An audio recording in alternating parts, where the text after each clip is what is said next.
terrorist activities. America does not love terrorists. America does not encourage terrorism. And that is why America will be a very good ally with Biafrans, because we abhor anything of terrorism and terrorist activities. And that is why, as the world now understands, Biafrans are engaging the Nigerian terrorist army and police in Biafran territory. They are responsible for all the carnage, all the killings, all the destructions of lives and property in that contraption called Nigeria. So we in our territory, we are making sure that we are delegitimizing them and evicting them from our territory, so that everything about terrorism, we have to put a stop to it in Biafran territory. And that is why we find an ally, we find a very formidable ally in the United States of America. And we are going to join hands, join forces with Israel in the Middle East to make sure that terrorism do not thrive in the world. So I thank you for giving me this opportunity. As I see a lot of people's hands are up, I appreciate everybody that is here. And I say, may Chukwu Okike Abiama continue to strengthen us as we move ahead for our independent nation called Biafra. Ndewo no mu Chineke. I yield my mic.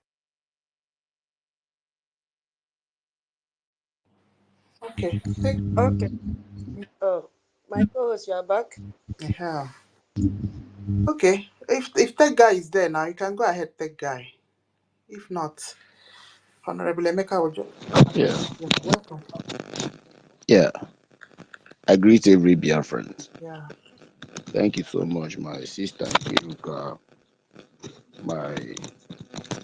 the educationist, the tutor himself.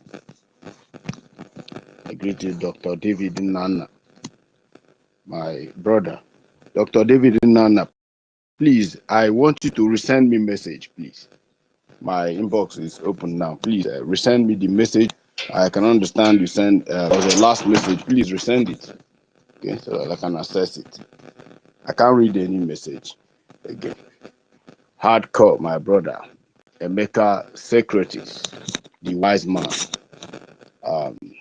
My elder brother in the UK, Ben Wabo. I greet you. My brother in the coastal region, Rage and Fury, the warrior of our time. I greet you. If I continue greeting everybody, my time will be exhausted. But I just want to, appreciate each and every one of you. It has not been easy, and it has never been easy. I was just going through my pictures during 2023 election, 2023 convention in Finland, and I sometimes I felt very, emotional. Felt very emotional. How Biafrans united, how Biafrans united in Finland, and during the time our Prime Minister was going around, monitoring how Biafrans were being fed by themselves, the love, the generosity. In fact, I always feel very emotional seeing those videos, seeing those pictures. And it is quite unfortunate that this freedom, has taken much longer than it expected. I am not surprised because our leader, Mazi Nnamdi Kanu, made it very clear. And he said that the enemies, the preparation and the demons that is fighting Biafra is in array. Some people who don't understand mathematics don't know what array means. He said this. He said they are in arrays of enemy. So arrays means, a very large data set that is infinite. When you want to store data sets in an array, it has no end. It will just continue piling up until infinity. That is what arrange means. And that was what Nnamdi Kanu used as illustration to the enemies of Biafra. Right. We are in Mazab so many years ago in the university, in the zoo. I joined Mazab in the university. We were there doing Mazab. Arrest will happen, they will come, they will release us. And accountability started in Mazab. Accountability. They say they should give accountable. A man called Benjamin Irania splitted and created his own group. And we were there. Benjamin said we want Wazirike to give accountable of finances and all that. He now created what we call Biafran Independent Movement, BIM, and splitted some people and joined his own community. They were making noise and insulting Mazop. From there, trouble started. Benjamin even orchestrated the arrest of Wazirike as at the time. In 2007, Peter Obi jailed Wazirike in Anambra.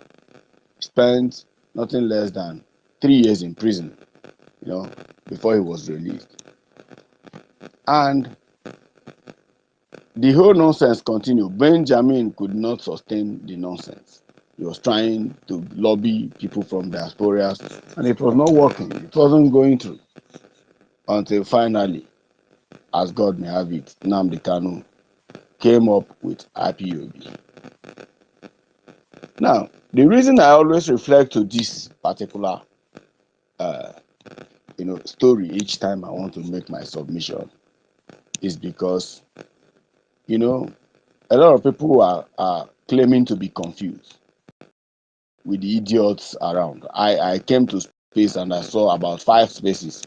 All of them are claiming Brgie. The young man I even respect so much, the Emerson. I don't know. He also have a space running. I was shocked. I don't know what he is calling his own. I think he is the only one on that space.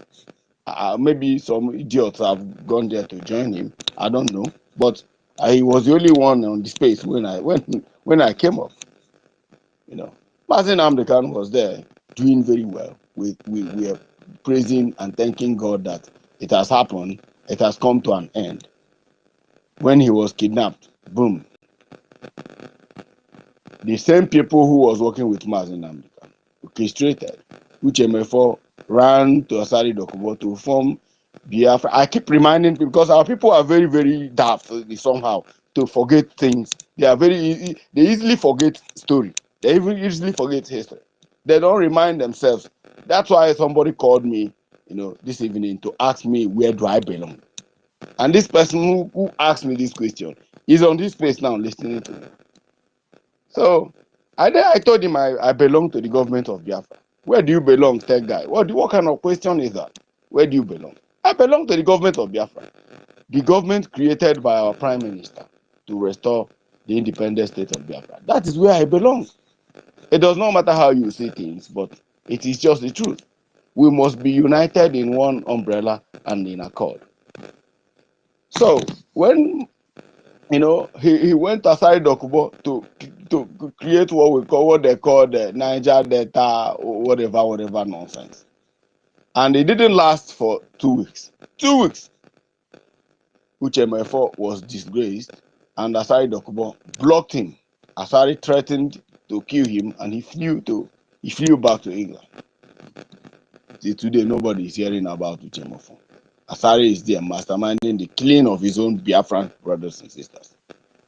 Now the DOS now said no over their dead bodies. Should they see Simon Ekpa handle Radio Biafra over their dead body? We stood. We said no.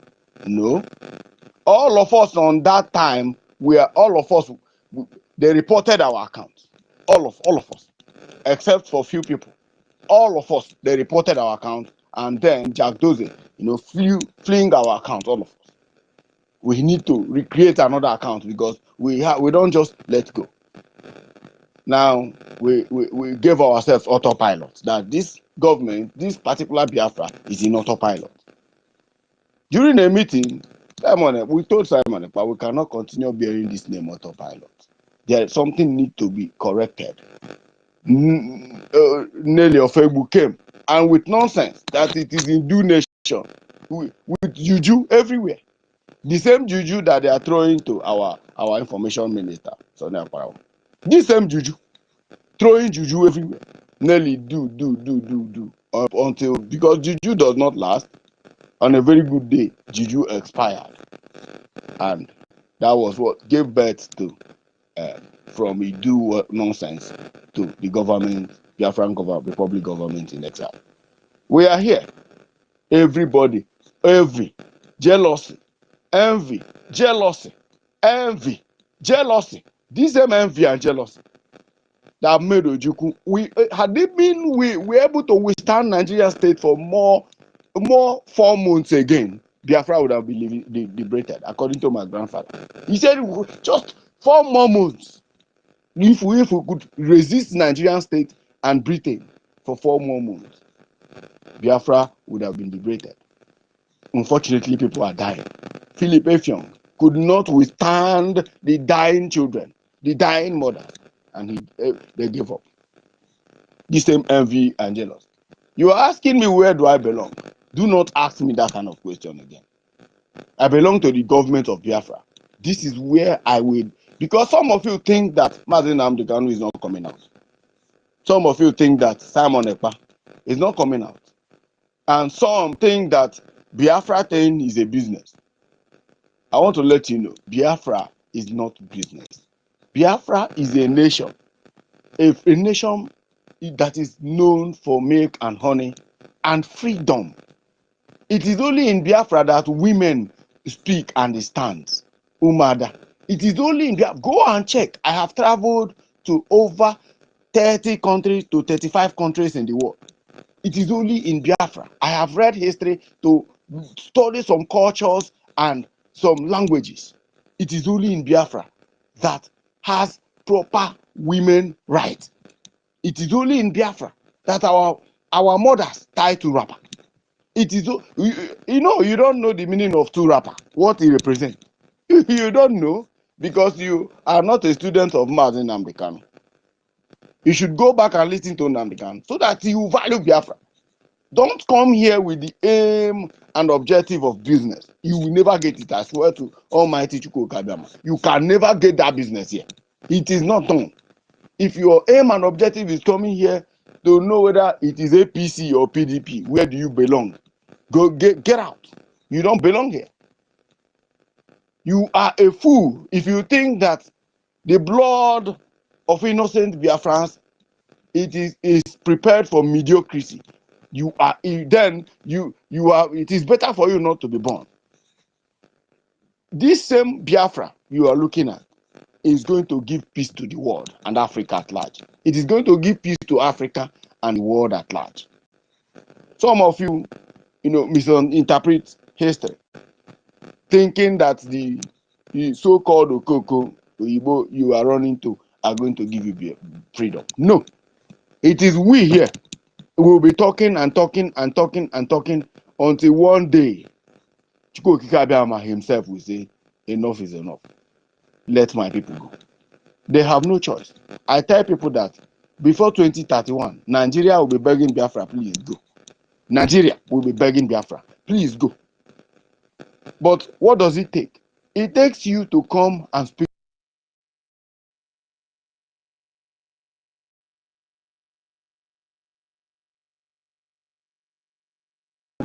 Speak your mind.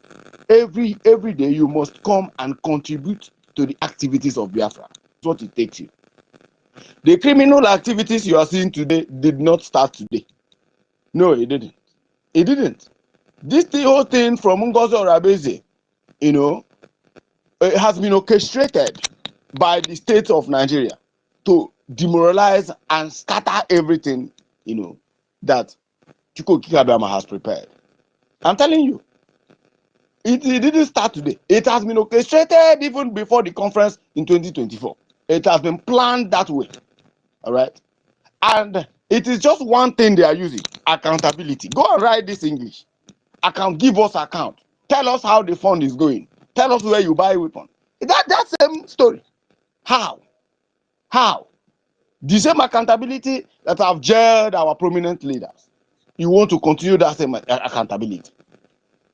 I keep on asking myself, is it that every time we will be looking for leaders, we Biafrans? How? What is wrong with our people that we cannot be submissive to a very static authority so that things will work for us for one? Do you think if it is the Fulani Hausa that is looking for Biafra, they have not gotten it all this way?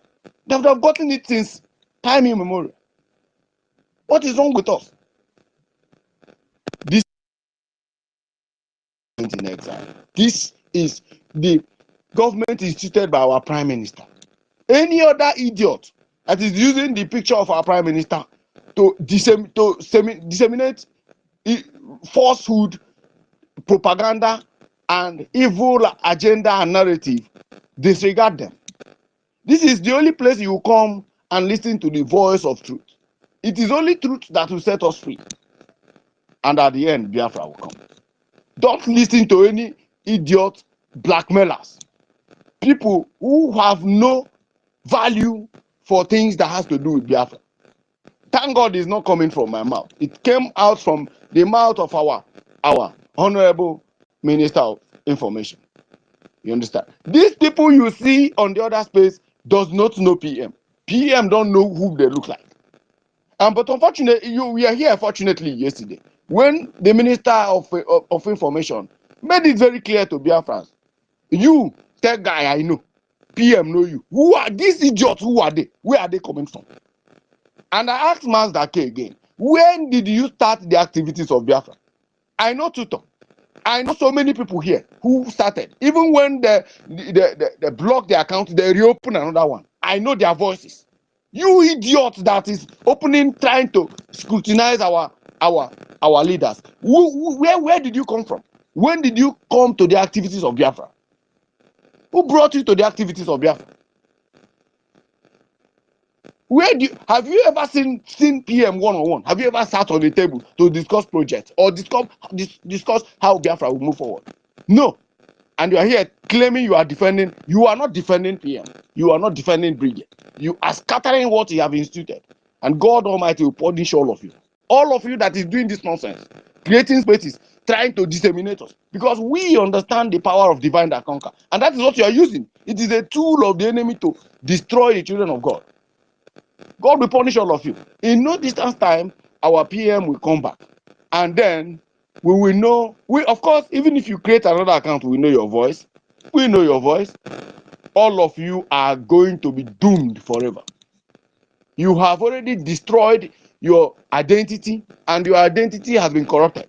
We will never, ever, ever forgive any of you that is doing this nonsense. Never.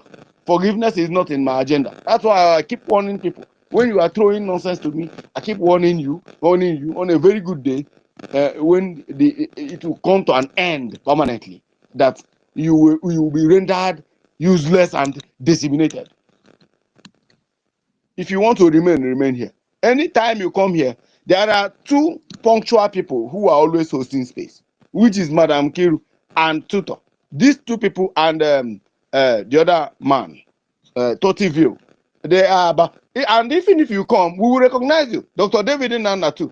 These are people, there is an identity of Brigade. If you come here, you will know that this is where you belong. Because this is the only way, this is the only platform that we speak everything that has to do with our leaders. We speak everything that has to do with the progress of Biafra. We don't gossip here. If you go to other spaces, you'll be hearing gossip. They will pick up one person and they'll be discussing that person. Imagine a man, a grown-up man, discussing a woman from morning till night.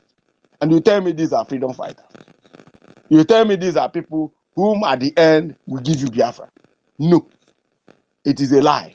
These are agents of Nigeria who are gossiping. I have never seen when men are gossiping.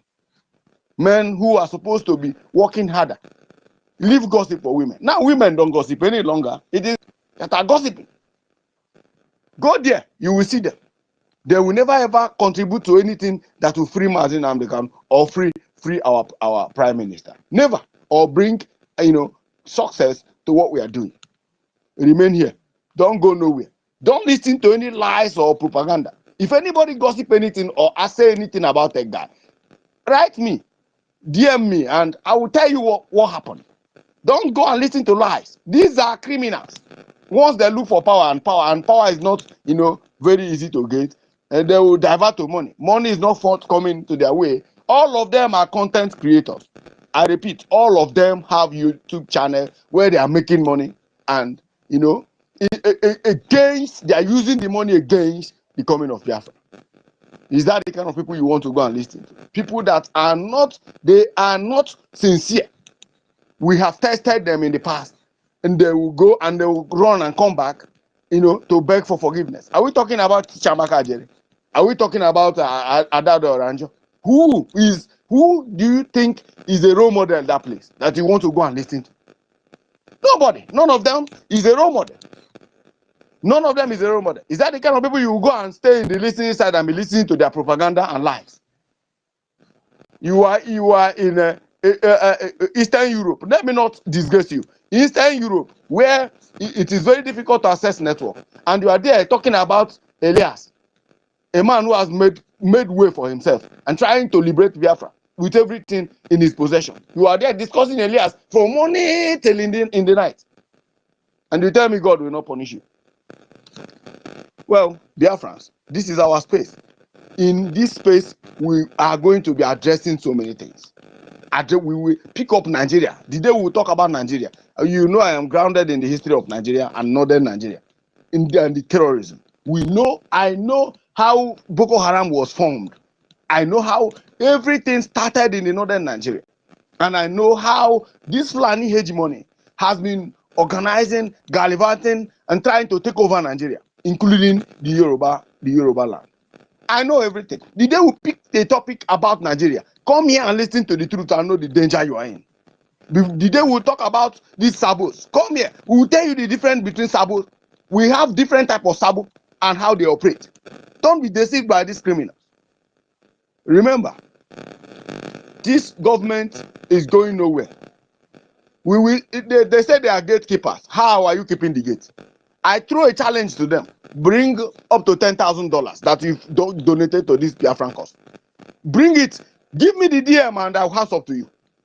Just give me $10,000. And don't go more than 10,000. Show me $10,000 receipt that you've ever paid to the government account. Umokoko. Every time is gossip.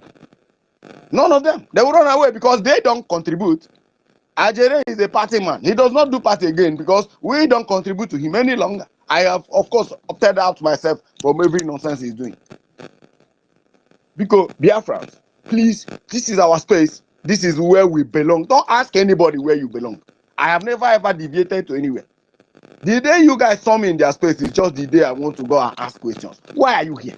What are you people doing? And you want to divide us after everything every fault, everything we went through during NGOZI. You people want to start again. Can't you just give PM a little amount of time to come out and address this thing? Are you people praying that it's not coming back? That is the day. And I discovered that, man, these people are even worse than NGOZI. And I ran away. I never ever go there again. Any day you see me there, you call me a bastard. Because I don't belong there. I don't belong to gossiping group. This is Biafra space. In this space here, this is where we belong. This is where Mazi Simon Ekpa is seated. With the order of Mazi Namdekan. It was Mazi Namdekan who gave the order. We are obeying the order. And this is where we belong. Thank you, Biafrans. I need to yield my mic now so that others can also contribute. And remain resolute. Thank you. Yeah, thank you so much, that guy. Nobody will tell us that this is not original Biafra Republic government in exile. Anybody that is trying to duplicate or impersonate us, that person is only wasting his or her time. As you can see, we have all our dignitaries inside this space. None of us are missing. The only people that have decided to fall off the train, I will call them miscreants. Exactly. Because you won't tell me that Helen Peters does not know the right thing to do. Okay, you said that you want to go and donate your money to somewhere else. You don't even know where the money is going to. Where is the money? Where is the money being directed to? Yeah. Does Imam Madavu, does he have his own military? No, he doesn't. The person that he wants to use is person that has been already been expelled by Prime Minister. So what are you people talking? What are you telling me? What base of argument do you want to bring to me? It's the same thing that NGOZI is. The Caterpillar was expelled because they are all murderers.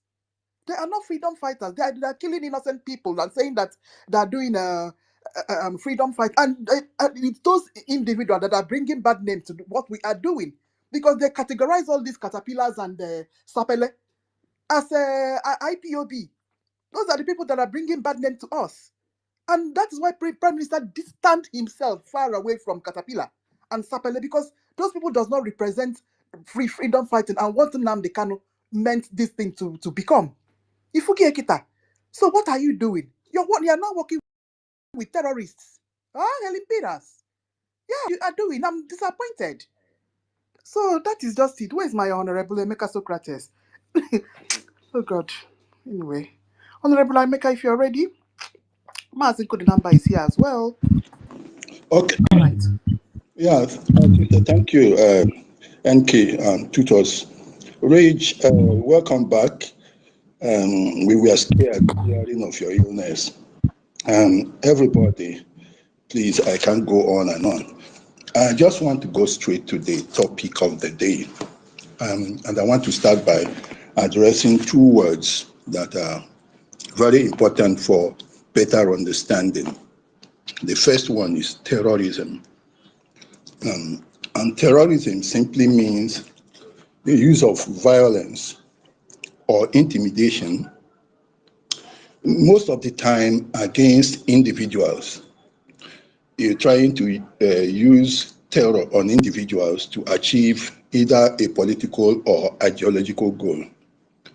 All right. Sometimes also you could use the intimidation of individuals, violence against individuals, to also intimidate indirectly the government. Like terrorists kidnap people, they can damage properties and all that in order to achieve a political goal.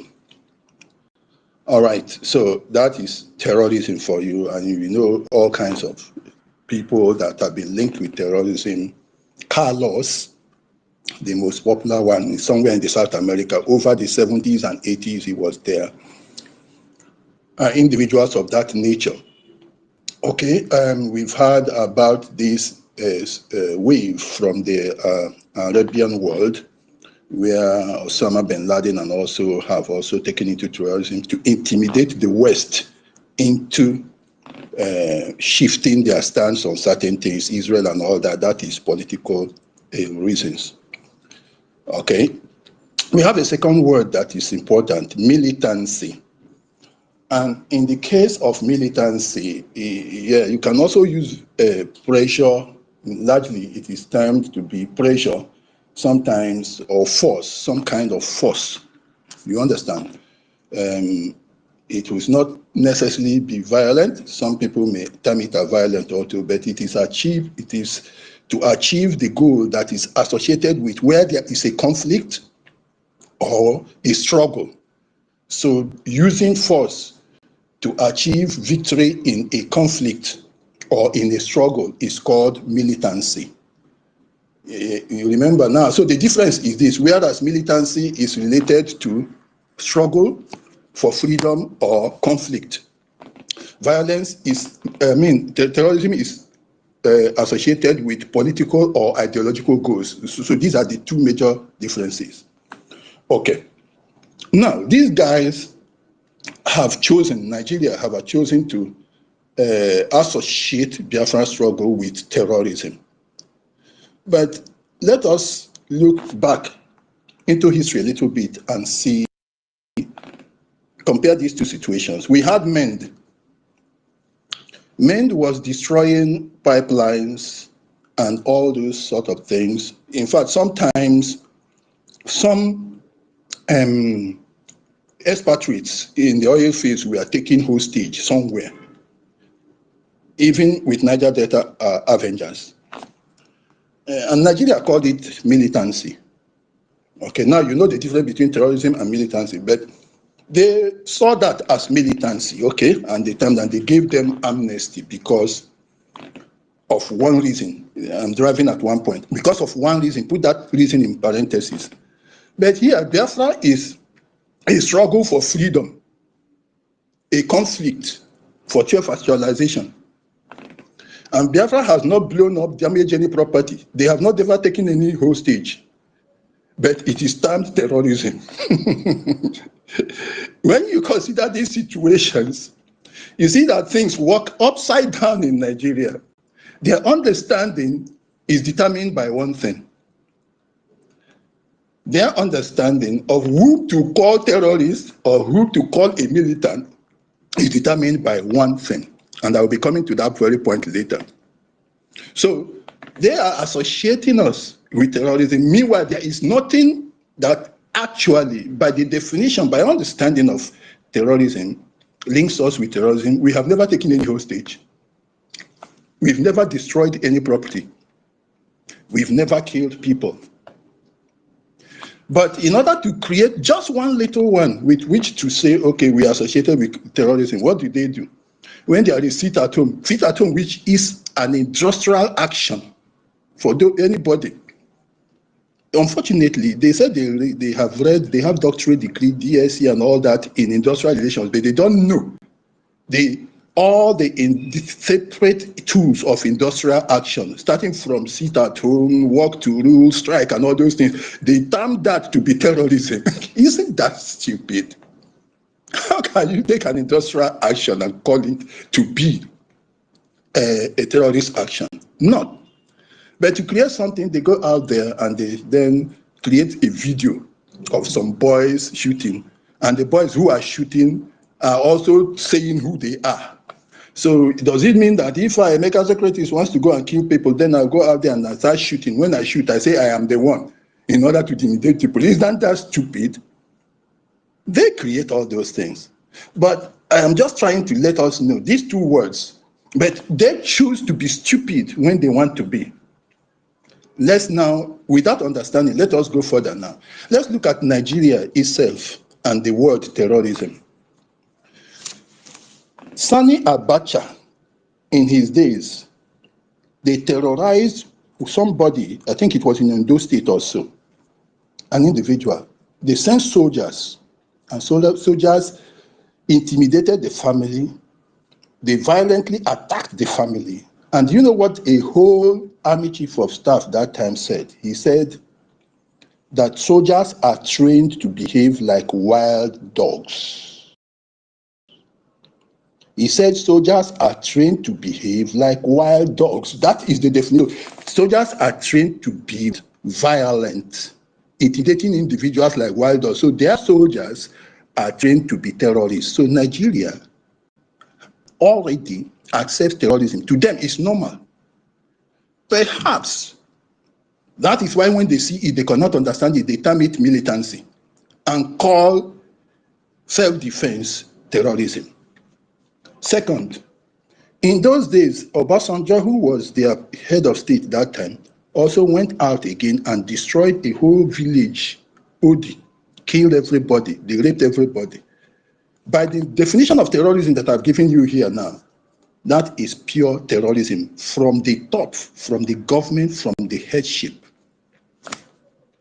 There was another one somewhere at Zakibian in Benue State, military again.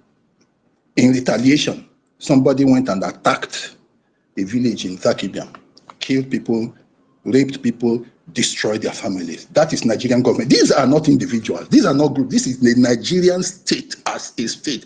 Their arms of their government are the ones carrying out these terror activities. What about Fela's mother and Fela's house? They went and killed an old woman, marching left, right, left, right, left. 10,000 soldiers to kill an old woman. Isn't that terrorism? That's Nigerian terrorism. What about the killings of IPOB at Ngwa High School, at Onitsha, and everywhere? Terrorism is part of Nigeria. It's written all over Nigeria. And they even wrote in their papers, if you check my history of my postings, they posted how the massacre of IPOB members, over 150 people were massacred there. And they say how they are, their newspapers proudly put it up there for everybody to see how the massacre of IPOB was coordinated. Coordinated. That was a very victorious job for a military set to go and attack unarmed civilians, how it was coordinated. So while America will be talking about what Pentagon did and how they went and bombed the guys, what they are doing is how they coordinated and killed harmless civilians. That is the Nigerian state for you. Their papers, their most educated people are part of it. They were proud. That is pure terrorism. Now, they have gone out sometime in the past. They abducted Umaru Diko from UK. That was pure terrorism. They have gone the other way. They abducted Nnamdi Kanu, pure terrorism. So Nigeria is a terror state. The world doesn't need me to keep listing. It is endless. Because of its nature, what about this recent burning of villages in Biafra land?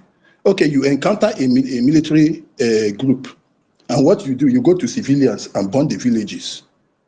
That is terror now. Remember our definition. That is intimidation and use of violence, mostly against civilians and the properties in order to force a political agenda. So that is terrorism. You go and attack villagers, burn their houses, properties, intimidate the civilians, kill them just to achieve your political ambition. Pure terrorism. So Nigerian state is terrorism personified. A typical image of terrorism. That's what Nigeria is. And is it just that? The citizens are all like that. It has crept into the DNA of the citizens that if you go and take the blood of a Nigerian that says it's a Nigerian, go to the lab, the medical lab, and test, you will see terrorism there. Because these idiots have gone so far as to now promote terrorism. Haven't you seen even an Igbo man?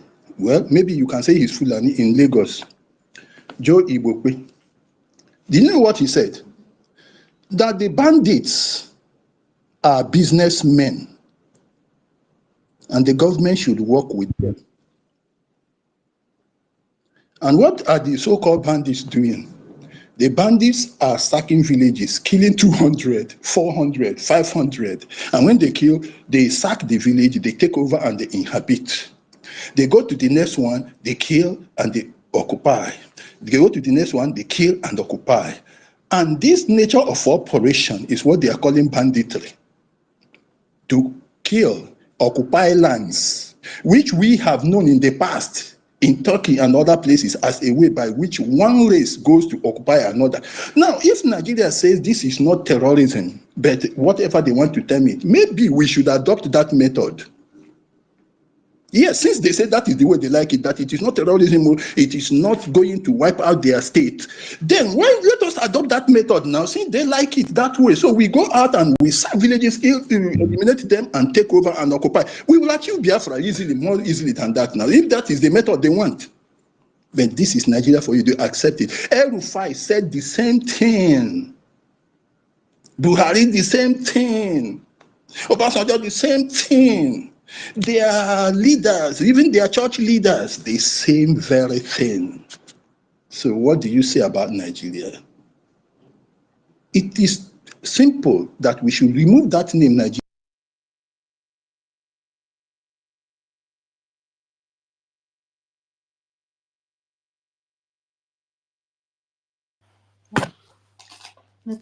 Terrorism is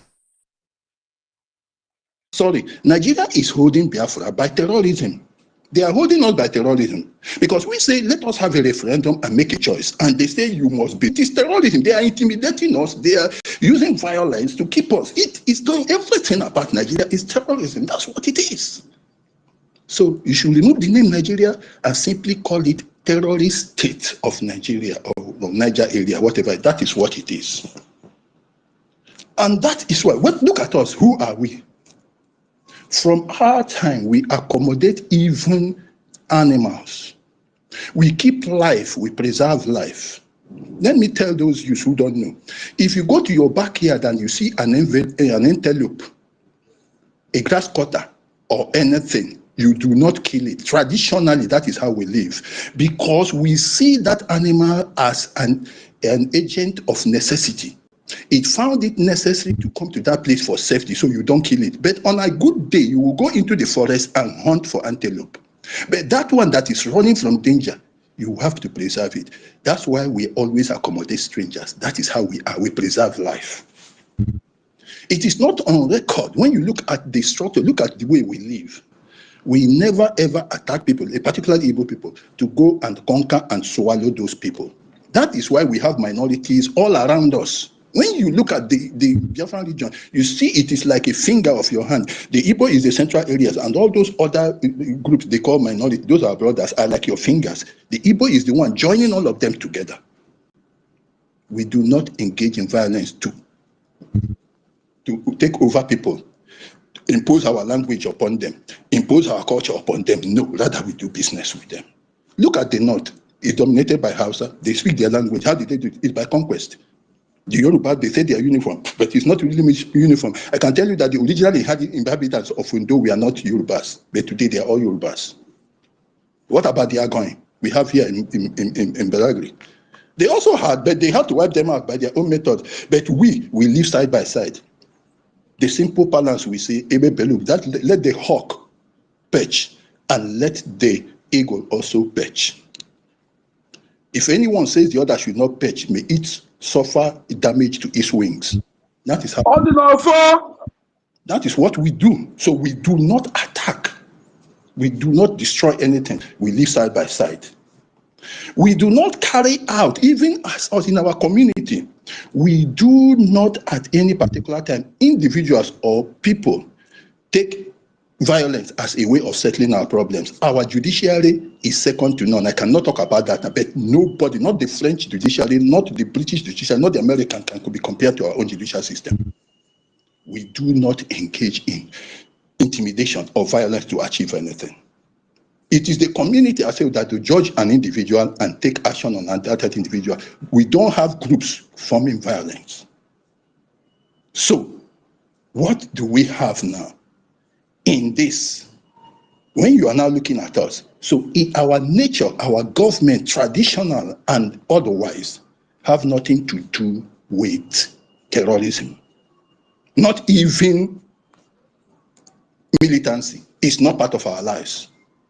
The slaves that we are taking were people who were judged by the entire community, found guilty for one thing, and then they had to be taken away. That was not terrorism at all, because terrorism was, in order not to accommodate terrorists or in order not to give room for groups to do that, it is the entire state that did by their judicial system and decided to do that. So terrorism is not part of our life. Now, what about the United States we are now talking about? Because I'm talking about BLGI and US stand together against terrorism. US is known to be the defender of freedom all over the world because it is founded on freedom. If you want to look at the states, and it is because of them that a state like Israel is standing. Yes, it's a survivor. They depend on US for survival. Now, what is then the link between us? US should know that we have a relationship with Israel, naturally, being of their lineage. So if US is defending Israel, it also goes without saying that they should defend Biafra. And all those related genetically with that very lineage. Because defending Biafra is the same as defending Israel. US has to do it. And Trump had said from the beginning, when he came the first time, Trump said this. He said, these words are going to be coming up. They're going to become more relevant in world politics. That self-preservation. And then I will never forget, he mentioned sovereignty. At the United Nations, when he was speaking, he talked about sovereignty. And it is sovereignty we are talking about. So what we are doing is in line with Trump's belief. And we expect him, we are not surprised that the US is now standing with us. So that their belief in freedom of men, in equality of men, is actually the same nature that Biafra has. Is the nature. So whatever they are looking for in their own ideology is present in Biafra, is resident in Biafra, is in the DNA of Biafra. So it is very easy then for them to align themselves with our thoughts and our beliefs. Their interest is the same with our interest: freedom of men, preservation of life, and the sovereignty of nations. That is why we should work together.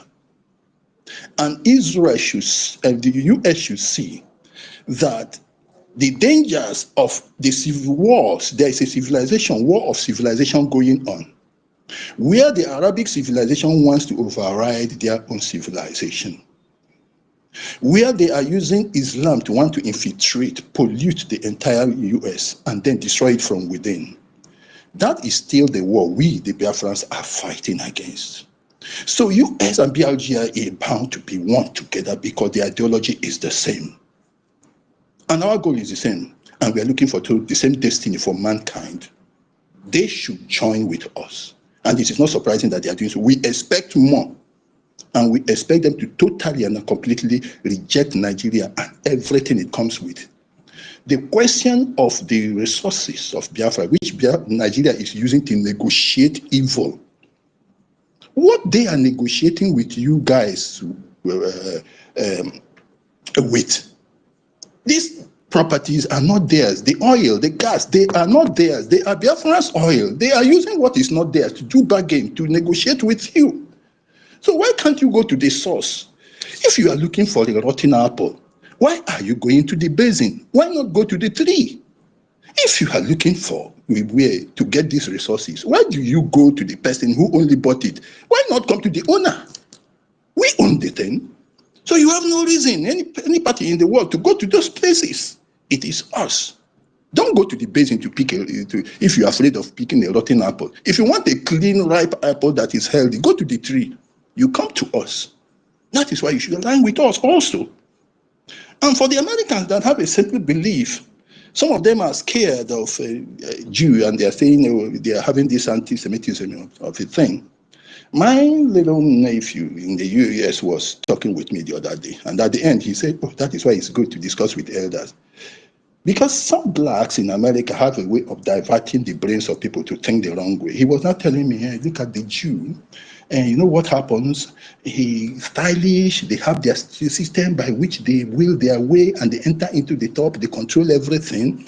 Now, look at the Arabians, they are coming, and this thing and the Islam. How do you compare this one that is very stylish and is eating into the fabrics of your society, and this one that is coming and you know him very well? And now ask him, I say, for God's sake, the American Jew you are talking about, he carries American flag from morning till night. America is in his mouth, in his soul, in his blood. He wants America to rule the whole world.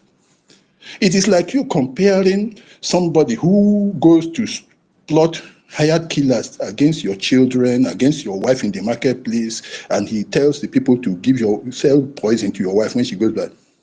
To your wife who stylishly is into your heart in your house. So because your wife is very daring to you and finds a way to enter into your heart to gain whatever she wants, maybe you earn the salary and you give her, you consider her more dangerous than the person that wants to kill your children, and you yourself and your wife are from outside. Isn't that stupid?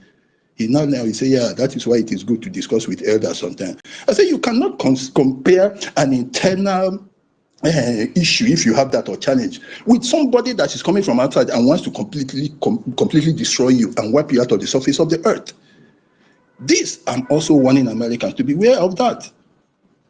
Because you can't go on with anti-Semitism when you have a more dangerous opponent, and that dangerous opponent that wants to wipe away the civilization which we and you share, and of course the ideology we share, is the common enemy, and he is here in Nigeria. It is Nigeria, like I have outlined to you, that it is the terrorism in Nigeria. That is that very thing you are fighting, that thing that is endangering your life in the US. It is Nigeria. That's why I started where I started from. All that terrorism you are looking for in US, in UK, it is personified. When you see this map, I keep bringing out the map of Nigeria. That is the terrorism, is the terrorist, Islamic terrorist state of Nigeria. That is what it is. Even if you remove Islamic, it is still the terrorist state of Nigeria because they believe in terrorism. That is the way they live. That is the way their ideology. They get all their things by either subterfuge, violence, intimidation, slander, and anything. And that brings me to the Nigerians in the Biafra struggle. The woman, you people, I don't like to call his name, he's too stupid, he's dumb, he has no brain. To him and to them, they believe that, oh, yeah, this thing is, let us see who can carry propaganda more. Let's see, if you see anything, I am a clever man, he doesn't know I'm a journalist. When you pick something and you go and start destroying his image, you think that image destruction or slander is that is what they are doing. So when you say they are gossiping, they are not gossiping. It is a stock in trade. They see this thing as a struggle of who will damage the other person's image more. That is what they are doing so that you can gain something. They have nothing to do. So don't listen to that. And so these are the elements of Nigeria. So when you see them please the world out there, when you see them backing out, it is like you stooling, it's like you sweating, it's like you exhaling. We are purging out the waste that is in us. That's what they are. They are the dregs of our society. They are the stool coming out of our asses. That is what they are. They don't deserve to be part of us. That's why they are not with us. Please, the world, note that. Don't rate us by the presence of saboteurs, of hungry people who want to use this to make money. They are not part of us. Now I come to Biafrans generally. I have said it before, I will say it again here. There is no other government, there is no route, no tool, no vehicle, no equipment, no body that can give you Biafra except BRGIE. I am not talking logically, I'm talking both logically and technically. Both logically and technically, particularly technically, you know my own is always technical. There is no way BRGIE is registered as a body, as a government.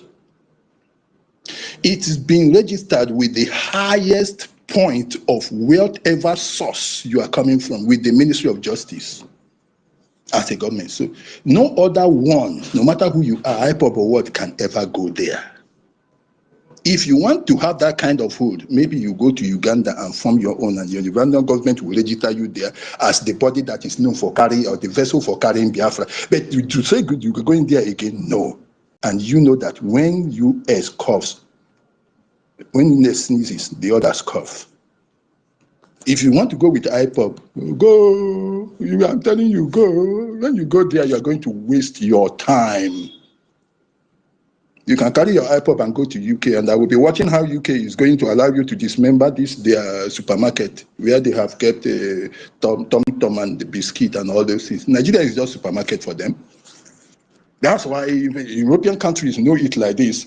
If the European countries want to take action on Nigeria, they don't take directly. They go and ask Britain, oh, this is your supermarket. How do you want us to react to this? That is the way they do it. That is how European, they don't deal with them directly.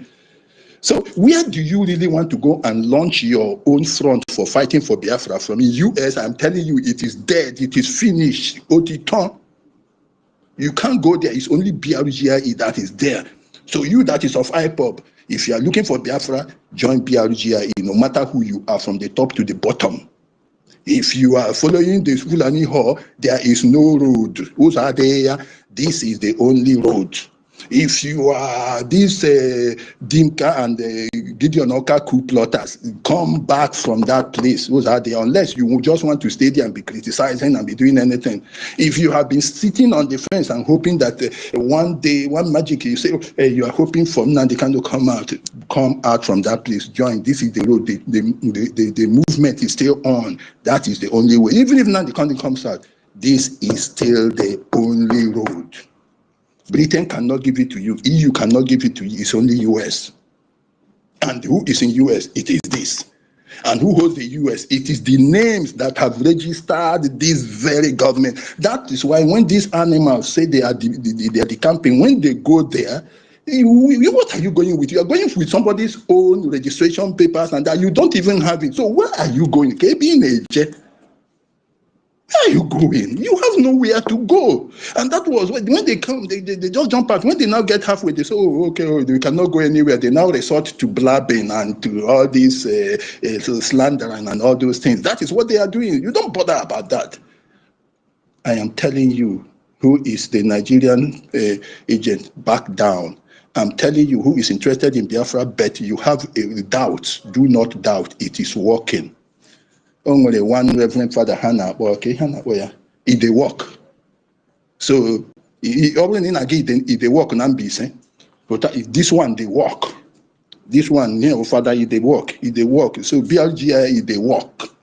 So join BRGI, that is the only way. If they work. Mean You dey play the show. yeah, if they show, mean on a government, mean on anywhere, join. Find a way. We will provide you the avenue by which you can contribute your money to this. I know there is a risk because when you are prominent, you run a greater risk before because you are open in the face of the enemies. We will provide you a way by which you can make your contributions. That is what I am thinking. That is what I am working at. And I hope these, my brothers, will support me. I have taken such a long time, my brothers and sisters. I'm sorry for keeping you waiting for so long. Thank you very much. Thank you, NK. Thank you to Toti and the house. I will be listening from now on. Thank you very much. Bye. Wow. Our brother Emeka. Hey, this one, I don't even know where to, classify or categorize your lecture this morning. You went very, very deep. Very, very deep. Oh my goodness me. We have talented Biafrans. Who say men no day? Let me borrow a BDF this one today. Who say men no day? Who say women no day? We full ground. It will be a shame for us to leave Nigeria, go to diaspora, and still return to Biafra land empty. Nothing upstairs. Yes, this shows that we didn't just run away from Nigeria for nothing. We are fully equipped and we are going to translate or transition or transfer these skills that we have learned and make it to be implemented in our Biafra golden nation. For our brothers and sisters who did not have the opportunity to run away when we did. We are so much talented. Thank you so much, Emeka, and every other person that has spoken here. We are so unique in everything that God has blessed us with. So before I hand over the mic to my co-host, I want to say that I have a vacancy in this space. You may be wondering, what kind of vacancy? I have a vacancy for someone who wants to be a co-host. Yes, I started from being a co-host. Yeah, you see, we have to give opportunity to all Biafrans, especially those that have the mind to come to this space. Don't just stay there. Maybe you decide to be a listener or that is your own free will. But if you want to elevate yourself from that position that you are, please, I don't want you to, don't think that you'll be a co-host like Sister Ngira and Toti and 1 million that will be co-hosts throughout the night. No, just have 1 hour co-host. Test it and see what it looks like. Challenge yourself. Just taste it 1 hour. I will bring you down and give another person. Because we need more people. I started from there. I've been waiting for Minister Betty to join. Once she joined, I'm going to fix her as a co-host. We already have the main co-host, who is our lawyer, Gidigbam. But I need someone new. Don't be shy. Just raise up your hand. I'm a host too. Yeah, I know. Nobody is Don't dancing forget that I'm one. your boss. Tutos. Oh, Hey. come on, Gary. Don't do that. I'll be your this thing. Good. Go ahead. No, somebody to take the second one. The second one. The second one is what I'm talking about. That the vacancy is still there. My people, raise up your hand if you want to test this anointing for 1 hour. Make sure you have good internet. Even if you don't have, no problem. When I see the thing kick you out, I'll replace with another person. You see, they did not stamp on our faces that I must be co-host, I must host space, or Madam Kiru must be co-host forever, or 1 million, or 30, or MID, or Emeka, or Red. No. This opportunity is for all Biafrans. So my vacancy is still there. Just Guinea, just raise up your hand. We all started from somewhere. So that is the little announcement I wanted to make. 1 hour is okay for you to test, 2 hours, depending on your capacity and availability. Thank you so much. My co-host, Ngwanu, I give the mic to you. Onyedu Mazina Dekano said, if I'm the only one that is mad, they will not take me seriously. He said, we need more mad people like me, that we need more people like Simon Ekpa to come up and be speaking. If you are still on the listening, Onyedu said he needs more mad people like him, people that can speak. So grab the mic, come up and speak. Thank you very much. Exactly. All right. Mazenko the number. Protocol. Huh? Duly and humbly observed. Thank you, my ladies and comrades, ministers. Yes, thank you so much. And the friends of Biafrans and the spies that are sent by the zoo, you are all welcome. I am Mazonyeka, aka code number. Actually, the last speaker, I love when some people are speaking factually with evidence-based points, facts and figure. I love it. Not those who come to try to, based on trying to demonize people, begin to fabricate baseless fabrication to demonize people. We speak factually. And that is why the enemies can never defeat us. That is why they can never defeat us. All they can do is this delay. And why delay in costing of innocent life? But defeating us in this, they can never. Because there was no history which challenge any of this world. The history of where our great ancestors of great Igbo race, of great children of Igbo Biafran people, where they have ever invaded anybody, taking what belongs to them forcefully, even when they had what it takes to do so. Many people don't know that iron metal we see today is invention of our ancestors. Even when they had what it takes to invade others, to conquer others, to dominate them, to impose their tongue on them, they never did so. Because one of our great philosophies, Ebe Beru Bere, we do not learn it, we do not emulate it from it is original from us. We have it that live and let live. What is good for me is good for you. That is why I'm telling the world today, every blooded Biafran sons and daughters, what you see in our heart is peace and harmony for the world. We are not have that heart of terror, bringing terrorism, chaos, to the world. Rather, peace and harmony. Live and let live. You provoke us when you don't want us to live. Then you have actually provoked us to say no to you. You will not live either. Because the creator of the universe has created every living thing, both wild animal, domestic animal, aquatic animal, terrestrial animal, or whatever they call them, and actually tell them, look at where you will live, look at how you survive. And every one of these affirmations are actually living and surviving that which the nature created them to survive. How dare you coming to tell me that this is where I will live, that I'm not supposed to perch here. This is where I will perch. This is where I will stay. When you have your own, the universe is too big to accommodate everybody. How dare you come into and he lets my people to obliterate us from our own ancestral territorial heritage and is changing the demography unjustly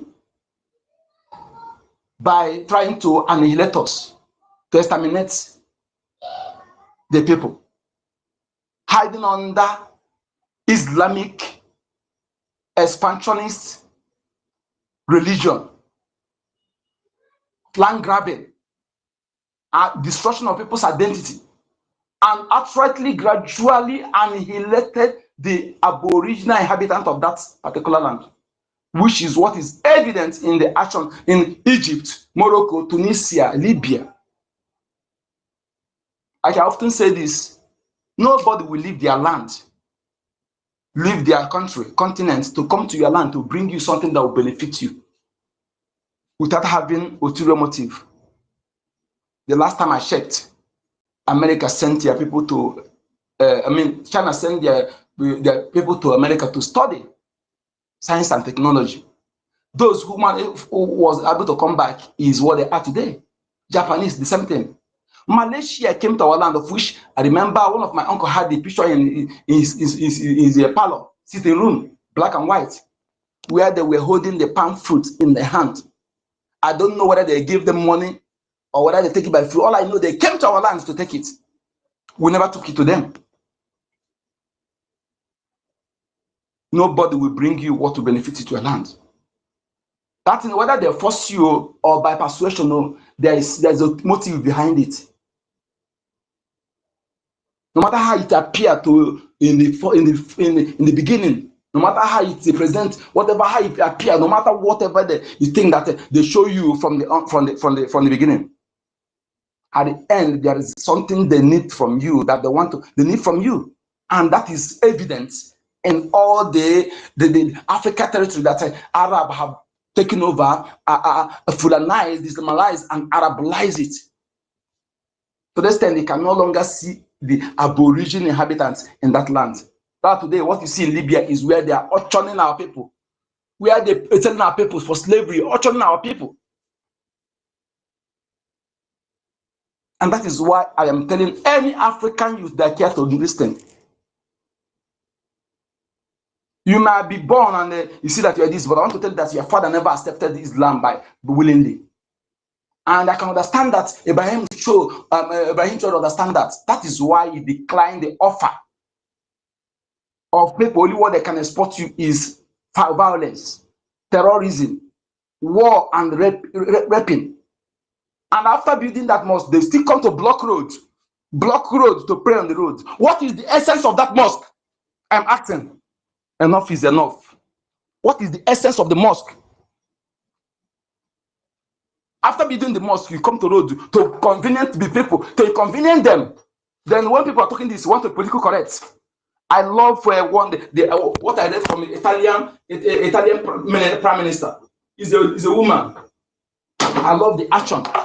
One of the Pakistan terrorists was disseminating violence, and what she did, she deported the moron immediately without wasting time. If all 90% of the world leaders will act like this without trying to be politically correct, I think it will be mitigated, because the last time I checked, there's nowhere I've seen terrorism, and this is not say profiling. It's not profiling because it's evidence. I'm not profiling anybody, but we have to call a spade without minding whose source is God.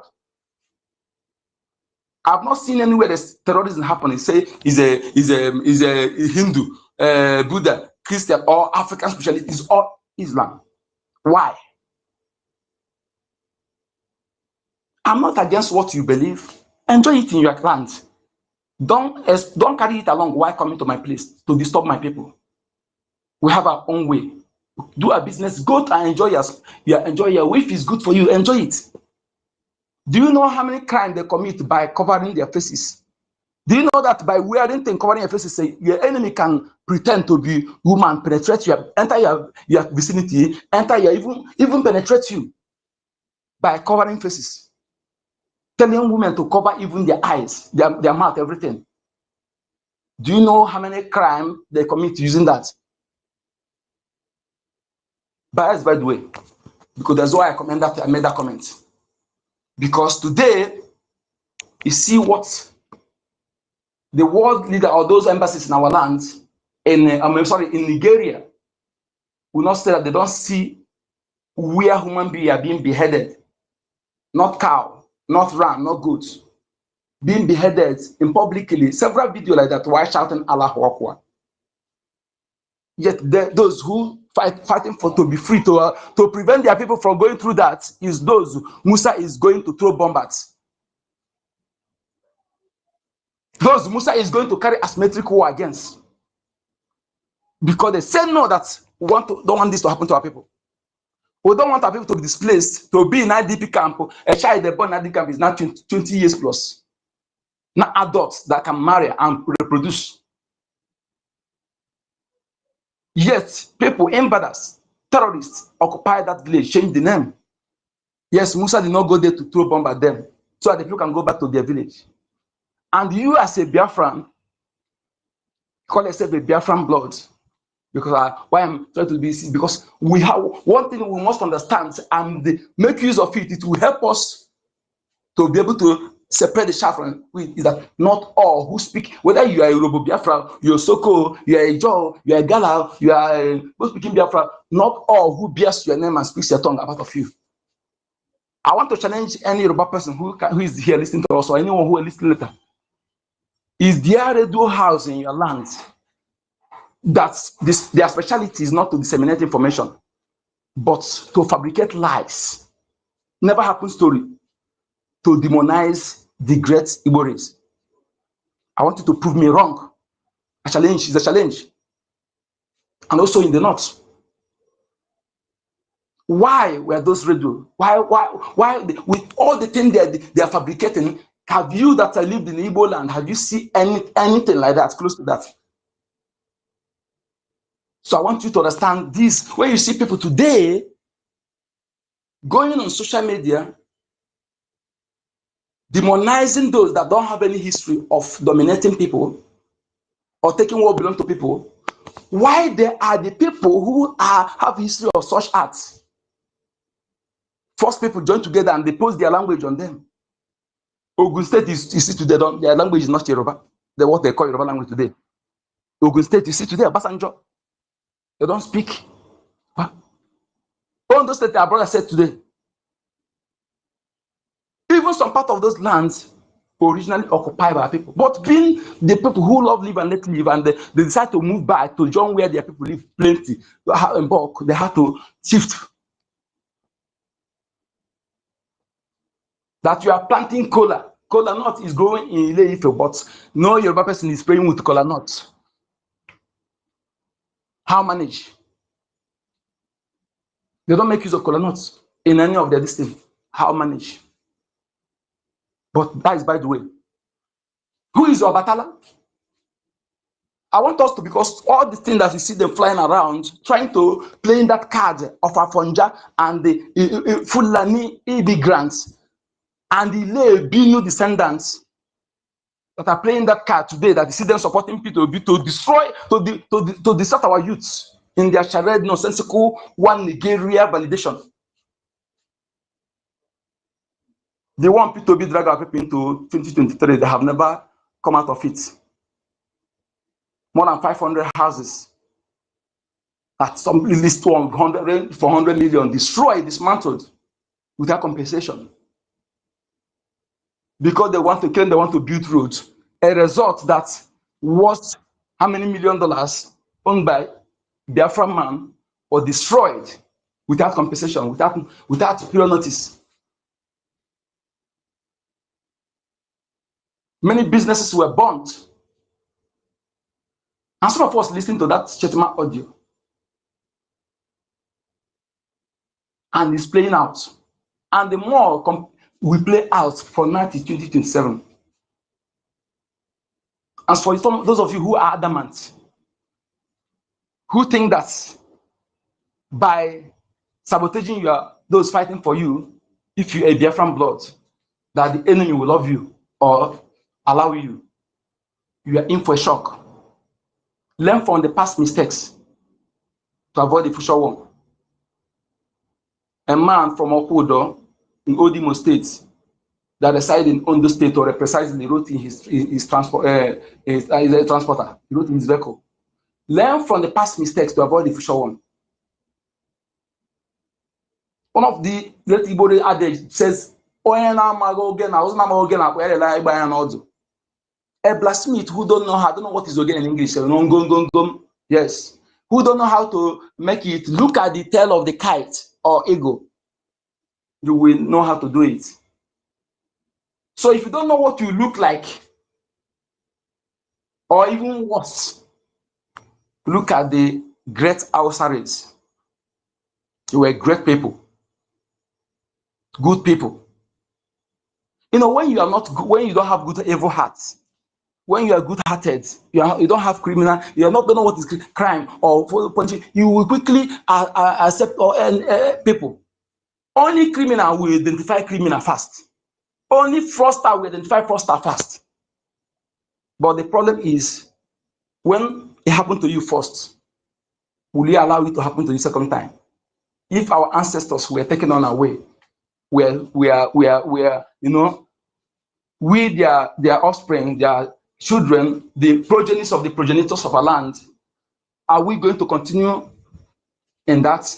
Couldn't it be better we do something to change the status quo, having known that they were forced, or they were, you know, the situation we find ourselves today is not their intent. It wasn't their intent.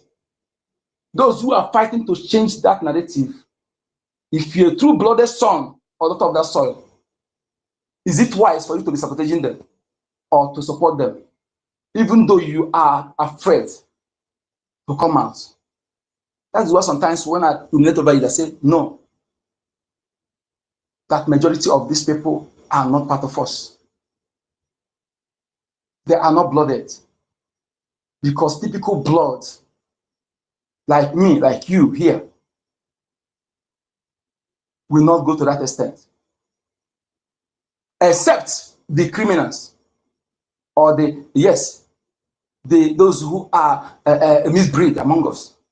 Because when the enemy came, when Britain, this invaders came to your land, the first thing they do to spot the criminal among you, this Western and Arab invader, whenever they came, the imperialists, they will spot the criminal among you to use them to achieve their ends. When I say well, not all, I know the West, I'm talking the like of Britain, who cannot change, who remain one of the sponsor and mastermind of international crime till date. That play role in kidnapping their own citizen. And after the kidnapping, they celebrated. Under Boris Johnson and Uhuru Kenyatta, celebrated. And today, even the court in Kenya, the court in Nigeria, have actually ruled in favor of that person, the leader of indigenous people of Biafra, His Excellency Right Honorable Yinduma Nnamdi. Why are they still keeping him? Is it not out of provoking people, trying to push people to do what they will do tomorrow, turn it to another something else? But you are the one instigating it. You are the one provoking them. Yeah, those who call themselves good people, humanistic, high-valued people, you keep mute. You are a British citizen, you keep mute. Why this evil is going on? And when the people begin to act now, you target something else. But those who are committing act of terrorism openly, you are trying to be politically correct. Why talking about them? Are you truly those who want peace? Because I do say, when people say, preach, when around preaching, let there be peace, or let us make peace. I don't preach peace because peace cannot be preached. I don't make peace because peace cannot be made. All I do is to obey standing order, to obey and uphold the rule of law. The rule of law will give justice to the innocent and punish the offender. The rule of law will give equity and fairness. By so doing, the peace and harmony will penetrate and saturate the society. You can't be saying peace while you are still romancing, try to be correct in talking about things that encourage insecurity, things that encourage the absence of peace and harmony. You are the enabler. If you are those who goes about talking about peace, yet those things that encourage the absence of peace and harmony, you say nothing about it. You want to be correct, why talking about it? You are the enabler. You are not truthful. You are the problem. When it comes to things that bring the absence of peace and harmony, don't need to politically correct. Call a spade a spade. Call a spade a spade. And that is what we're doing, without apology to anyone.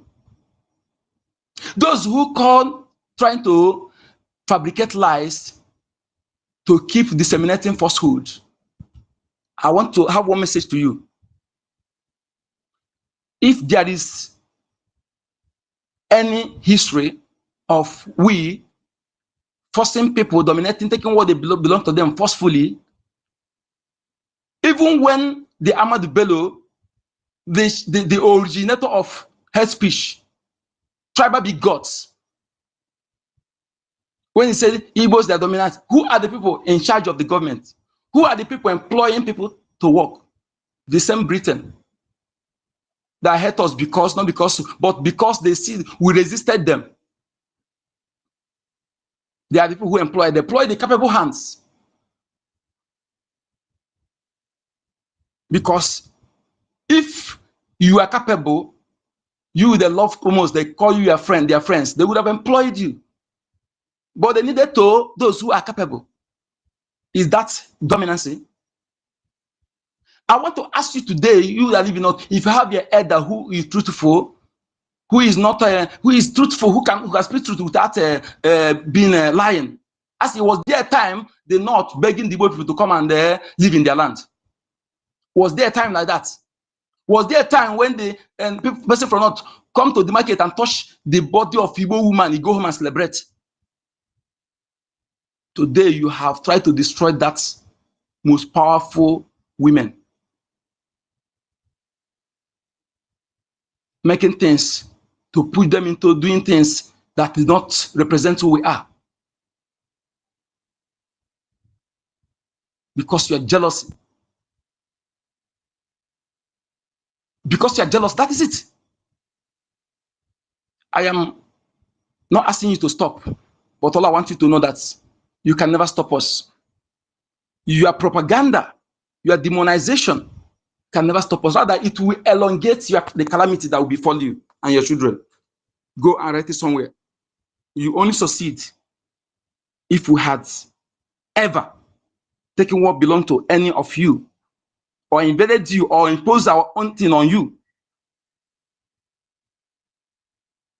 The people you see them make up Yoruba, they're not from the same thing, they're different people. But they were conquered and they forced the tongue on them. We have never done that. And it never happened. So why do you skip the truth and begin to disseminate lies? Because you hate people. You cannot do what they are doing. You think that by going to around the world, Shetima, telling Islamic country to mistreat the Igbos, then that will solve it. That will stop us. Going to Islamic countries like Pakistan, Indonesia, Malaysia, those countries to tell the people, their security forces to mistreat the Igbos. Is that will stop us? No movement you are making that we don't know. Because those people you are telling, after much more, they will still tell you the truth. That is one thing about those people. They will still tell you who tell them what the thing they are doing, the source, why they're doing it. So we know. All they can tell you that you that killing other people's children, making families homeless, making parents childless, making children orphan, making wives widows. While you see your own children, you look at them, you smile. You are giving them best education. You want them to have a better future. Why you are destroying other people's children? I don't know. Let's see if natural justice does not exist. But some of us cannot even wait. We are going to visit you with Ekpa mayor. Those of you who come to slaughter your fellow human being, thinking that you have monopoly of doing so, we are going to blend you.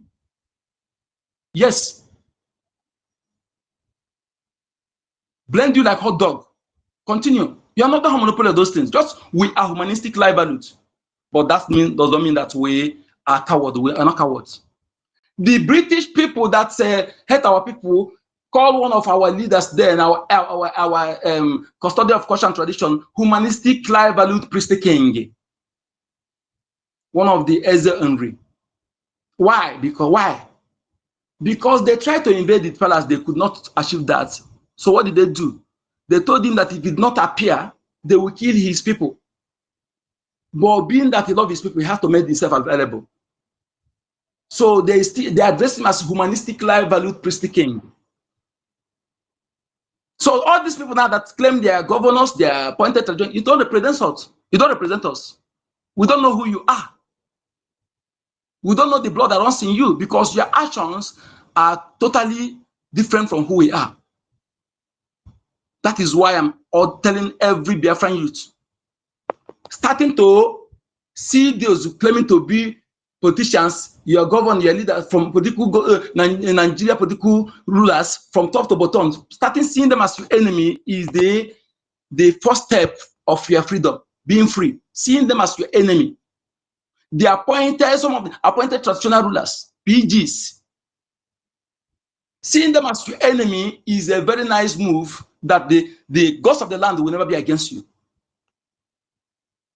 And embracing Biafra Republic government in exile, the federal government in homeland, and BDF. Make sure you participate financially because it won't be wise. You are inexcusable that you go to club or you go to party, throw money, or you go to bar, shatter beer on table, but you forgot that there are those who are sleeping in the bush, sharing this with the reptiles. Some of them, their family members has been killed by hope of them because they refuse to betray us. Their wife and kids kidnapped because they refuse to betray you and I. Not that if they done that, there's nothing you and I can do them. But they refuse to betray the land. They refuse to betray our leaders, who also promised not to betray us. And they are keeping their wealth. Mazdani can remain consistency personified. Our Prime Minister sent him. So what excuse are you giving? You are inexcusable. Do not say you are ignorant of the truth. Now you have standing order. You have law that guides you. I am not on the side of Ogenkere. I am not the side of anybody. I'm on the side of the law. I am following what the law says. And anybody that is in any position that has not violated the law, I am obligated to give the person my support as a patriotic Biafran. And that is what I expect you to do, unless you are not part of us. And some of you who are busy going around disseminating falsehoods, propaganda, thinking that that's you go free. No. Since 1967 to 70, none of the saboteurs has ever be punished, legally or otherwise, no. But I will tell you, be rest assured that from this time on, henceforth, some of you will get it decisively in accordance with the law. And those in Biafra land, the Edua column will be activated. Some of you who are don't come and say trash, even say killing you when the time comes. Because we are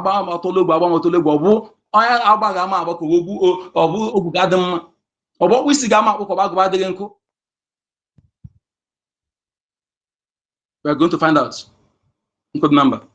Thank you for having me. Yeah, Onyeka, thank you so much. You've spoken so well. And I believe our Biafrans have heard you and are going to adjust their ways accordingly. I just want us to listen to this short clip from our defense. I think he addressed us for like 2 minutes. The rest is the video, which is already trending, on how Hope Uzodinma have sent his boys Fulani terrorists to slaughter Biafrans last night. You see, when our defense come out like this to defend, or to let us know what is happening, I feel what they are feeling. I don't know, maybe I'm right or wrong. I think it pains them in the sense that if they had had the logistics that they need, this wouldn't have happened. I believe that is why they come out every time to tell us what these people are doing against Biafrans. So Biafra, do we want to keep on hearing this every time? We have military men and we even have reserve, but the logistics that they need are not enough. What is this telling us? Let's listen to him before we continue because it is very, very pathetic. Biafrans, this information is a sad one. And I want the consensus people to look the continuous assassination, killing, gruesome murder of Hope Uzodinma against Biafrans. I am here to report to you what actually happens today, being the 24th of July 2025, that the Fulani, look at, I will show you a video over what Fulani have done. And this is what Hope Uzodinma has been trying in all these years to make sure that the Fulani infiltrated into the communities of Biafrans, killing Biafrans. This is what happens in Okigwe State. How Oki Sophia and the Uchenna Okeke of Ebubago terrorizing the axis of Arondizon. Look at what they committed. The Asari Dakobo boys, the Musa boys, they invaded Arondizon community in Okigwe State, killing innocent Biafrans. It is time for Biafrans to understand that the sponsors of this insecurity, of this group of murder, is Obiekunye, Mazi Obiekunye of Arondizog Otuno, Mazi Zumes of Arondizog Otuno, Eze Ndiawa, Eze Kosman, the Arondizog politicians who are supporting criminality, who are supporting kidnappers, who are kidnapping Biafrans. And it is time for Okiso to be held accountable. And the Biafrans must understand that it is only Biafra Liberation Army that can protect Biafrans. Fulani herdsmen, according to directive of DSS and Hope Uzodinma, they have been directed to invade Biafrans communities to kill. It is a bad one. Very, very bad one.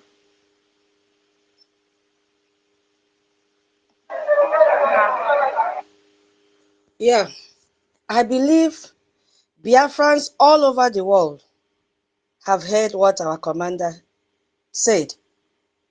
He is, re-echoing to all of us that it is only Biafra Liberation Army that can protect Biafrans. That is a very strong message, meaning that they have the mandate, they have the power, they have the skills, they have the numbers, but something is restraining them. Logistics, enough logistics. How can you go back and watch the video? Because there's no need to play, it's all there. The remaining part of the clip is the video. How can you sit down and watch your brothers and sisters being slaughtered like this, like goats? Even goats, you will have pity before you slaughter the goat. Look at them lying down in pool of blood. People's children, people's father, people's mother, people's brothers, people's sisters. They are innocent. The only crime they committed is that they are Biafrans. And we have well and able Biafrans that can hold this nonsense that is happening here, that can hold this terrorism in our land, which is our topic today in this space, that we stand against terrorism. How long will our people close their eyes and see this blood, See our people lying down in the pool of blood. My people, it is so heartbroken. This is one of the things, this is one of the characteristics that terrorism brings to us. Insecurity. Once there is terrorism, everywhere is unstable. Peace is even unstable. Economic activity is unstable.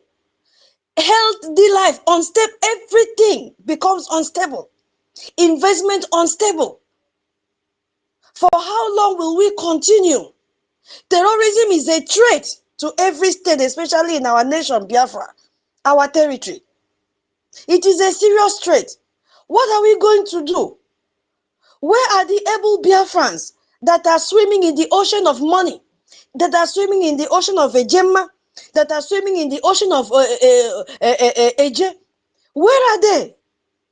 Why would they be so hard-hearted to see their fellow brothers and sisters being slaughtered like this, like goats? What did we do wrong? Why is Hobu Zodimba killing our people?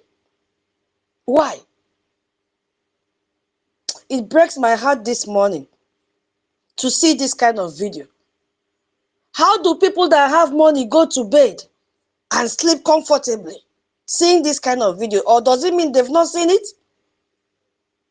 Or is it because their family members are not involved? Or is it because they're in the diaspora, they feel that nothing will take them back to Biafra land? You are a second-hand citizen wherever you are. That passport makes you a second-hand citizen. If you don't know, anything can happen tomorrow, and the first place you'll find yourself will be Biafra land. When you go back to your country, Biafra land, there is nobody to talk to. The only thing you see will be trees. They will take over that your mansion that you built and kept there. Cockroaches will begin to live there. What are you doing with your money? Tell me. If God did not bless you now, you say God did not bless me. Now God has blessed you. And you are not using the money to save the lives of your people. This is wickedness, my people. It pains me that I don't have this money. It pains me so much that I don't have this money. Because some people are using this money to go for party. These people, you can listen in the video, they were playing chess. They didn't even believe they would not wake up to see the next day. What offense did they do? They did not go to any Fulani land to stay and play the game they were playing. They were playing it in their own compound, in their own father's compound, in their own land, ancestral land. And strangers came in, sponsored by Hope Uzodinjo, to come and kill these people. Look at a human being, a woman lying down in the pool of blood. What is her offense? Look at our young youth. They are gone. Only God knows the skills that He deposited in each and every one of them. Because we are beautifully made. Oh, God of mercy, when will this come to an end? When will it come to an end? And these people have brought disunity to keep on dividing our fundings. When will this come to an end, my people? You that has brought division into our camp, have you seen what is happening? Or you are there in Belgium, you are there in Italy, you are there in the US, it doesn't concern you. It will concern you one day. It will. You are there in Switzerland. That bald-headed man, you are there in Switzerland. Have you seen what is happening? I don't know, have you seen what is happening? You deceive Biafrans to contribute money to a wrong account. And you openly say that money is not going for defense. Where is Biafran's money? Now that defense need money, where is that money? You have shared it among yourselves. You have shared it. And your counterpart came out yesterday and started lamenting that you guys are not truthful, that you are even worse than the people that you were condemning. What are you doing with Biafran's money? Eh? This thing is paining me so much, how people could go to this extent. To give us financial blockade again in this 21st century. People that were here with us shouting about this same issue of killing Biafrans. Where are they today? They were all cosmetic freedom fighters. They are nowhere to be found. Look at where we are today, my people. Supposing your family member was here, how will you feel? I'm talking to those of you that have the money. How will you feel? What do you think these people have lost? They have lost everything. This is the end of them. Where is all the talent? Where are all the talent that God blesses people with? That it would have been useful in our nation when we declare it fully and take control of it. Talents are gone. Gifts are gone. Love are gone. Future helpers are gone. Maybe one of these people would have helped your family member to, oh, Jesus Christ of Nazareth. Maybe one of these people here would have helped your family members tomorrow. And you allow them to die this painful death. I yield my mic here.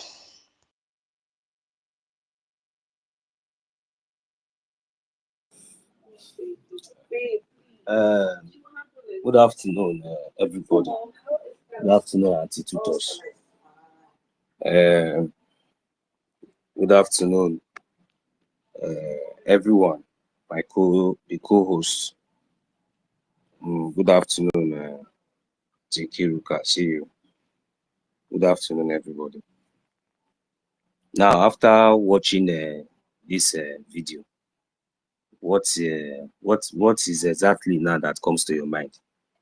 What is your, if you say this thing now touch you, if you feel sad about this video that you just watch now, we just watch now, what are you going to do?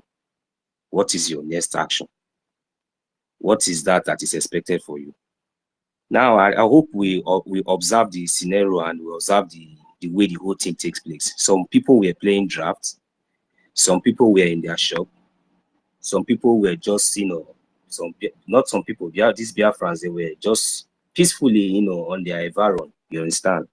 So suddenly, this terrorist, that is being this known terrorist by the Nigerian terrorist government that we have already banned from our territory, from our land, because of their terrorism, because of this kind of judicial massacre that they always carry on against our people. I'm talking to each and every one of us that are here. Now, for example, if maybe, because you might be saying it does not concern you.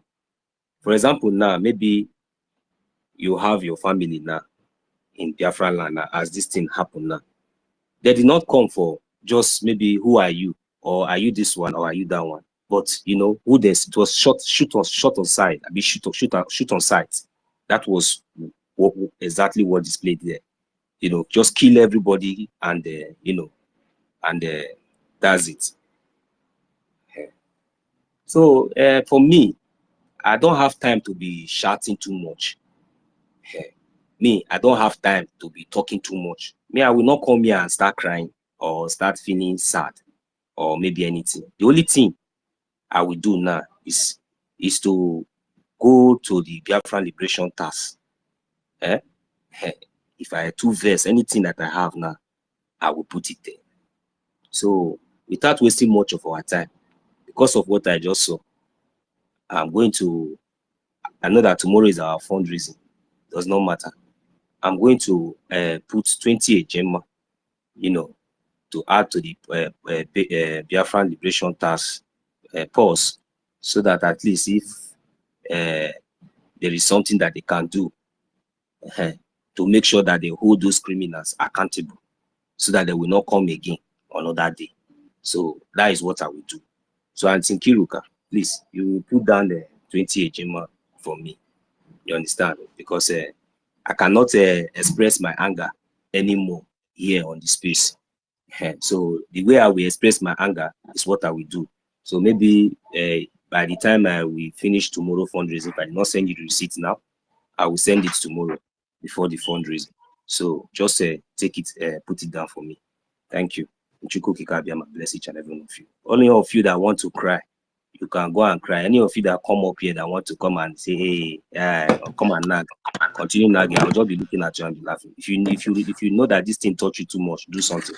I yield my mic from you. Thank you. Yeah, so thank you so very much. Yeah,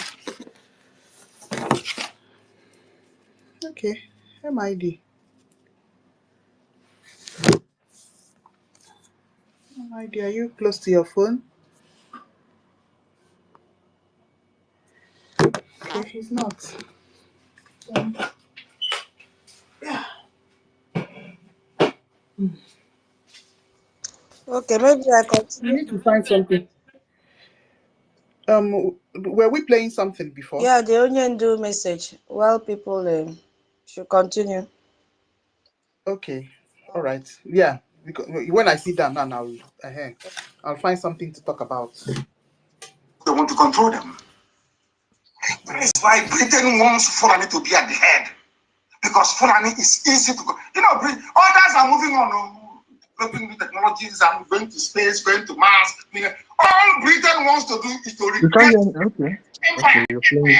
all the time. They want somebody to control. Isn't there? Okay. There Tutos. must be some. Ben Deco Oh, came up as okay. I thought you one of called them. me then.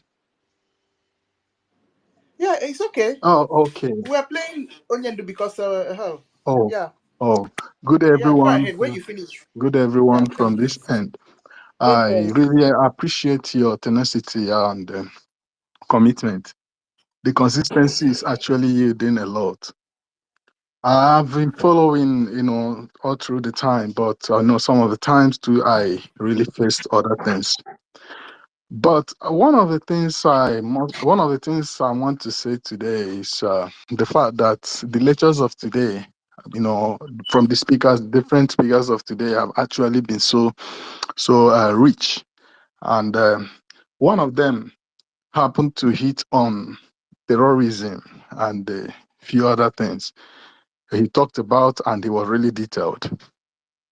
And he was there trying to really make it known to the globe, the world at large, that Nigeria only identifies people by what it represents. When Nigeria says you are a terrorist, Nigeria is simply telling you, I am a terrorist. Nigeria has, by all means, demonstrated it and defended that definition. And there is no other thing in the history and story of Nigeria that qualifies Nigeria than terrorism. That is not to say that that's the only thing about the topic of today. But I think I would like to, having had so many discuss almost everything about today's topic, hinge a little bit more on this. Common sense has been isolated in Nigeria, and nonsense has been promoted to permanent secretary. At this point in Nigeria, if America or any reasonable country in the world would actually want to know a little more about Nigeria from us, we want to let them know that Nigeria only pronounces democracy, but does not even know the proper definition, not to talk of putting it into practice.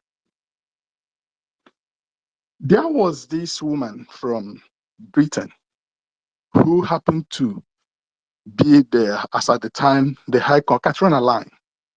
She was the High Commissioner of Britain. Only in Nigeria do we see them come as high commissioners. When they go to other places again, they are just ambassadors. But this woman was all the way shouting, telling the indigenous people to go and pick their PVC and go for election, even when she had no right to even talk about the election of Nigeria, because all she represented in Nigeria when she was there was the United Kingdom. And the election was not about the UK. It was about Nigeria. She took it upon herself and looked beyond every other. In fact, she appeared like someone who was just thrown into the circumstance of election, who never knew or never talked about any other, or never noticed or have never heard about anything pertaining to Nigeria. She never spoke about any other aspect of Nigeria until election arrived. And this is Nigeria. Nigeria's demonstration of democracy is only on campaign, not even the election itself. Campaign for election, because they want to create that very situation in order for them to be able to rig themselves in They don't carry out elections anyways. What they do is selection. But going by this, I keep asking myself a very important question, which I want anyone listening or under the tone of my voice today to ask. Does it really mean that the only aspect of democracy that was brought to that is brought to Africa, that Nigeria practices, is that which has to do with picking up one's PVC during election, even when those will not count, even after election? Does it mean that it's only about campaign for election that we are meant to recognize in democracy? Beyond Biafra, I could recall that there was NSA protesters being killed at Loki Toll Gate. Those guys were singing, carrying placards, and they were even having Nigerian flag. Yet this country claims, this Nigeria as a country, claims that it has a sovereignty. Flag representing its sovereignty. Nigeria shot her own flag, killing those carrying it. And this also was called democracy. The world was watching why these individuals died. But shortly after that, in years, they again started shouting, don't deny people of their democratic rights. My question is, isn't protest, isn't demonstration of that kind part of democracy? Why is it that Nigeria is selective about the part or aspect or attribute of democracy that must reign? Those who went out marching to demonstrate their democratic rights were killed. Then you turn back to tell the few others who survived the gunshots to pick their PVCs and go for the demonstration of their democratic rights. And that democratic right, in summary, is only election. Then today, I want to ask, where is Katrina Lang? After she left Nigeria, it doesn't mean she's dead. She's not dead.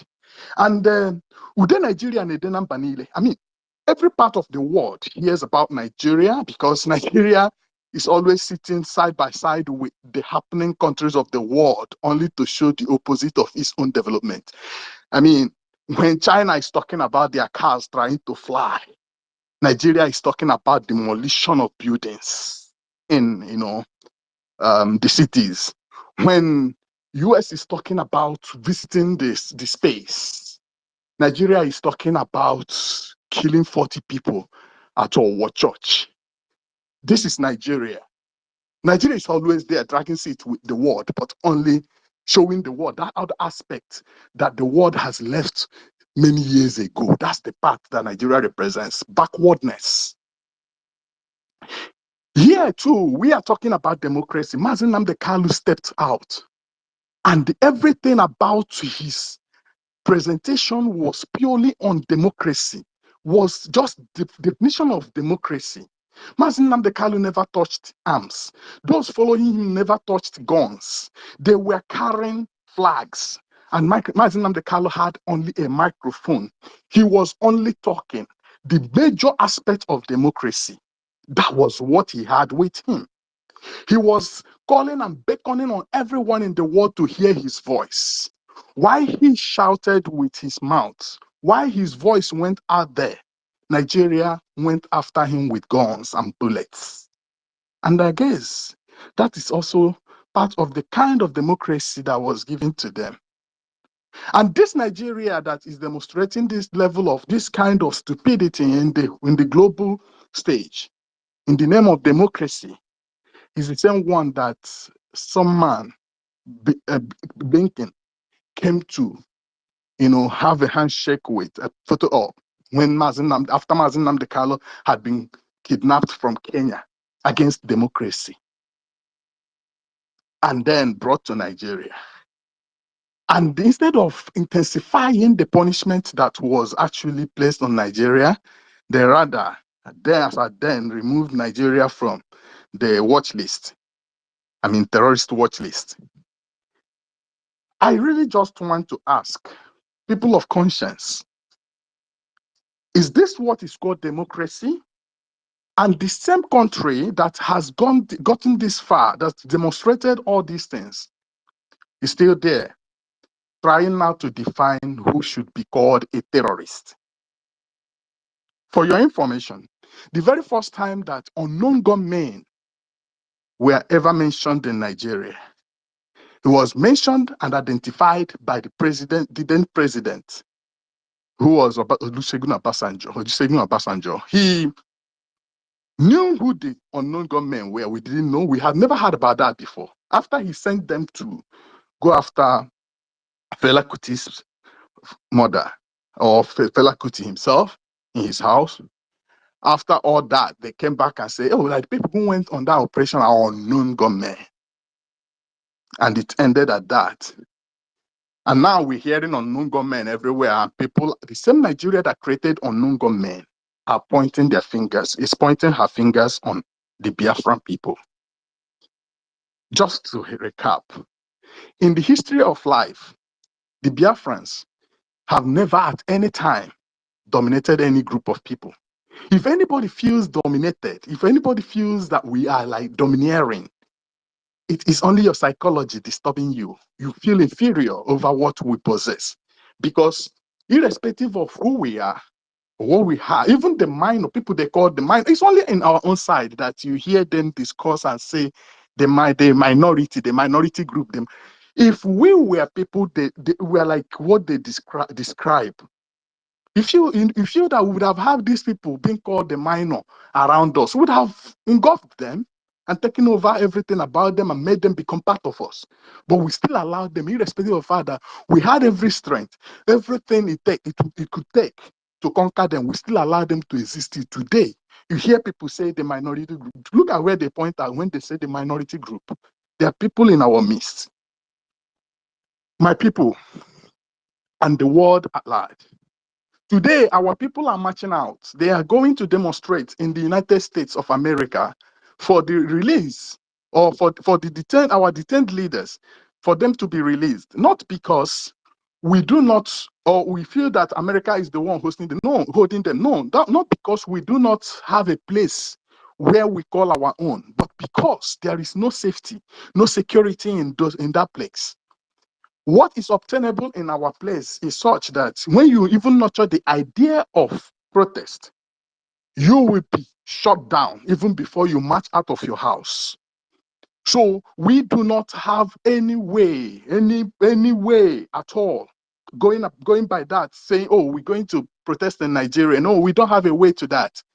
So the only thing we can do is what you see us do today. And we are going to America to demonstrate because we know that America has got the power to move things.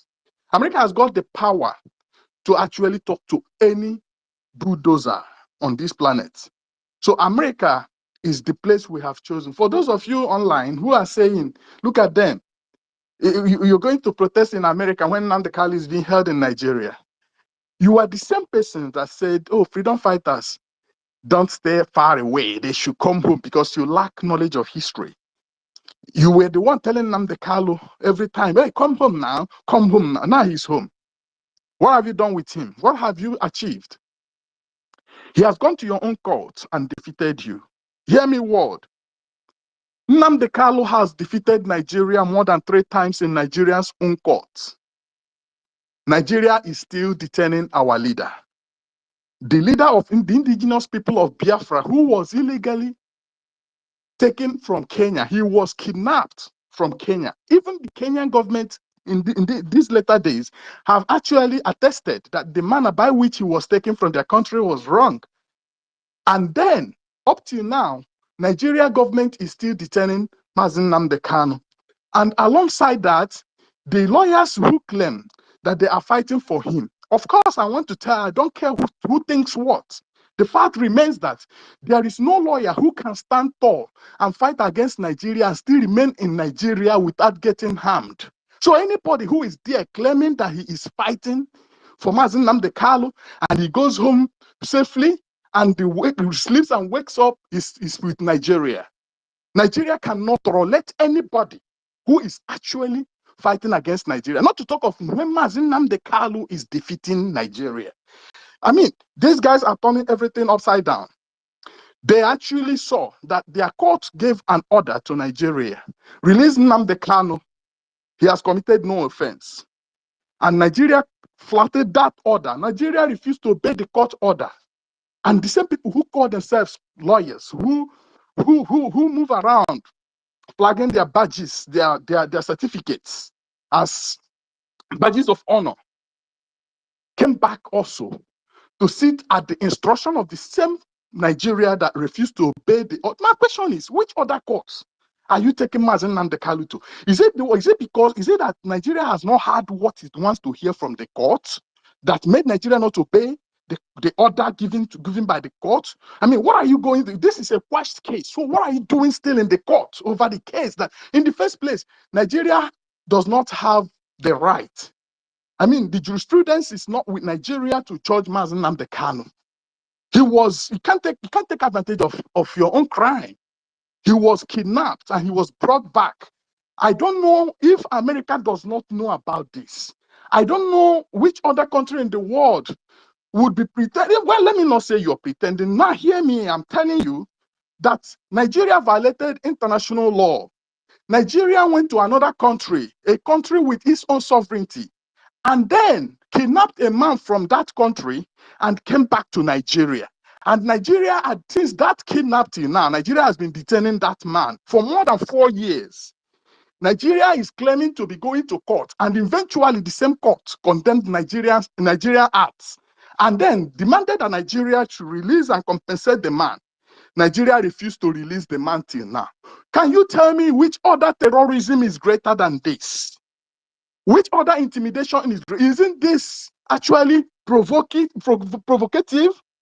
What do you think Nigeria is trying to achieve? Today, Nigeria is not calling the international community. Nigeria was calling them yesterday, telling them that Simon Ekpa was evil, telling them that Simon Ekpa is causing havoc, telling them that Simon Ekpa is causing insecurity in the southeast. I think that only space that exists in Nigeria, southeast. Every other place does not exist in Nigeria. It's only in the southeast that Nigeria has space to actually complain about. The place that was relatively at peace was the place that Nigeria projected to the international community that Simon Ekpa and the Biafran people were causing havoc. Now, Simon has been taken out of the way for quite a time. Now, my question is, since Simon has been taken out of the way up till now, and we still see, of course, the ones of the recent times, the one that happened just recently happened at Benue. Another one has just happened at Kaduna, and all these incidents happened at back of Simon Ekpa, and they are not in any way close to. They are not in any way close to the southeast. There are not things happening around the southeastern part of Nigeria. Why is Nigeria not calling the international community to come and help Nigeria fight the terrorists? Why is Nigeria not inviting them now to come and bring calm and safety to the place of the people of Benue? Why is Nigeria not using Benue part of Nigeria, or is Nigeria not seeking for safety in a place in Benue state? Is it only in Biafra land? Is it only in the southeast that Nigeria wants people to be safe? Why is Nigeria not calling the international community? Why are they not calling the same Finland? Okay, because Simon Ekpa was on in Finland, that was why you called Finland then. Now you don't know the country to call to come and help you to deal with the terrorists that have been ravaging lives, killing people and destroying properties. And we are hearing them broadly making comments that are on record, that is being read even in Nigerian news media. In Nigerian news media are carrying and saying, oh, Gumi said this, and the Meyeti Allah said this. They say that this very killing will continue until you give them what they, so you even know the people talking, but you can't call the international community on them. The only persons you scapegoated was Simon Ekpa. The other person, Nnamdi Kanu, and the other people, the Biafran people. The word I want you to know today, that Nigeria is not a country, it's a contraption. It is nothing but a practical demonstration of British evil on the soil of Africa. They just decided to put together what they considered a company to themselves, but a tool for human destruction to the actual indigenous people. And as it stands today, more havocs than ever were happening before even Brekete radio announced with many others shouting that the world should come at the instruction of Nigeria and seize Simon Ekpa and the Biafran people and call those terrorists and all. More evil than were happening before those times have been befalling Nigeria, even as I'm talking right now. But everybody has gone quiet. Everybody is silent. It is in that country, in that space, Nigeria, that place that they now told you that the Biafran people are terrorists. Is the same place they killed a lady by name Deborah in the northern part of Nigeria. And it didn't make news. Nigeria never called anybody, never called any country to come and help them fight those who killed Deborah in the name of blasphemy. Nigeria is considered a secular state, yet Nigeria at the same time is talking about jihad. In that place, we have like about 13 local governments have been consumed already. And Nigeria is busy claiming to be running what. In fact, I really want you to know that Nigeria is part of what is going on. Nigeria government is hiding under some unsurmountable lies. Nigeria government has been killing people. Nigeria government wants to take over the indigenous people's land and hand it over to the Fulanis, who have got no space on earth. And this is what is going on. They think that the biggest obstacle they face is the Biafran people.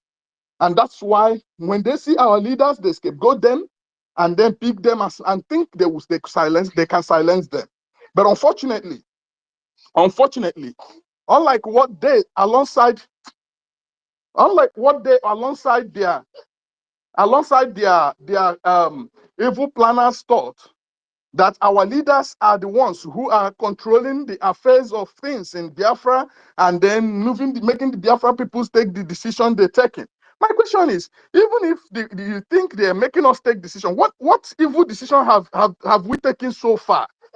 Because you think about it, the only decision we have taken that Nigeria is complaining about is that civil disobedience. Is it in any way against democracy? What's wrong? What's wrong with that? What activity of the Biafrans actually threatens the peace of the global community? Just nothing. I want to tell you today, the United States of America, do not ignore our people as you see them march on the streets. Because we have no other people or no other country to rise like you can rise. You made a difference and made a great difference when you stepped into Iran just a few weeks ago. And you came back and nobody has said a word since then, because they know that when you say a word, no one can stand and challenge it. We want you to step into Nigeria. Listen to anyone who is peddling to you, especially anyone coming in the name of Biafran government in exile, in the name of our acting Prime Minister, Okechukwu Nkere. As long as is that which is registered in the US, listen to them and grant them whatever they ask of, because we are all joined together. We all join together and ask them to go and speak on our behalf. We ask them to go and speak on our behalf and ask America and the world at large to recognize Biafra. We have been through this horror for too long a time, and we really want it to end. You can't kill our forefathers, our fathers, and then the children. Where is your conscience? Where lies your human feelings? We now want America to intervene because these killings from our enemies have gotten too much. Please, America, if there is no other thing you can do for us within this time space, if there is no other thing, you can use the good office and ask the President of the United States of America, Donald Trump, at this time. If there is just no other thing you can do, oh, please remember that these people that are being killed today, these people are being subjected to this very evil, ongoing evil today in Nigeria, were the same group of people who were killed at some point at the very first time you were elected the president. They were jubilating, thinking that peace has come to this world at your own election. And then Nigeria opened fire on them. The same Biafran people. They are still being killed till today out of that anger because they are against you. Please, if you cannot do any good to us, pay us for that. At least we deserve some payment for dying for you. Thank you, my people. I hand my mic here.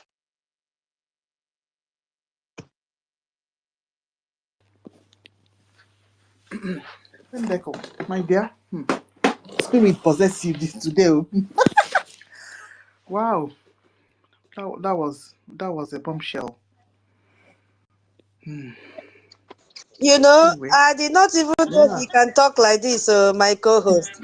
Eh? Oh wow. Well, honestly, and the point he just made now, you know, because when Donald Trump, that election time now, we already know the story, how Biafrans were killed.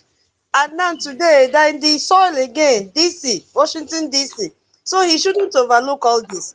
He should come in and intervene and mediate for us. We need help. We need help. US, we need help. Recognize us, support us, please, so that we can, you know, fight the terrorism together. Hey, thank you so much, my our co-host. He really did well. God bless him. Please, yeah, sorry, please. I know there are two hands up there. Please, I'm at work and I'm in a place where I can have good network. If I could speak for a few before any other person, please. Mighty Dot, go ahead. Okay, go ahead, Mighty Dot. All right, thank you, the host, tutor, and thank you, Madam Kiro, and thank you, the co-host, Toti, and everybody here. Our brother, they just finished speaking. I thank you. You actually hit the nail on his head, and while you were speaking, I was kind of like taking notes in my memories, like everything that I was trying to talk about, and then some questions that I've been asking is the same thing that you are echoing. But there's something that we need to understand here. When you are dealing with an enemy or somebody, you got to understand the concept in which that person is coming from, the direction, the mode of operation, the way they think. You got to poke into their psychology, understand how they reason. That's how you can be able to deal with that enemy and defeat that enemy. And that is one thing that we are lacking. And there is a thing causing it. And what is causing it is a very fundamental issue that many of us have been shying away from. And that has made us to be so weak and soft. We have this mind, this soft mind somewhere that has been, is kind of been a problem to us. It has been an enemy to us.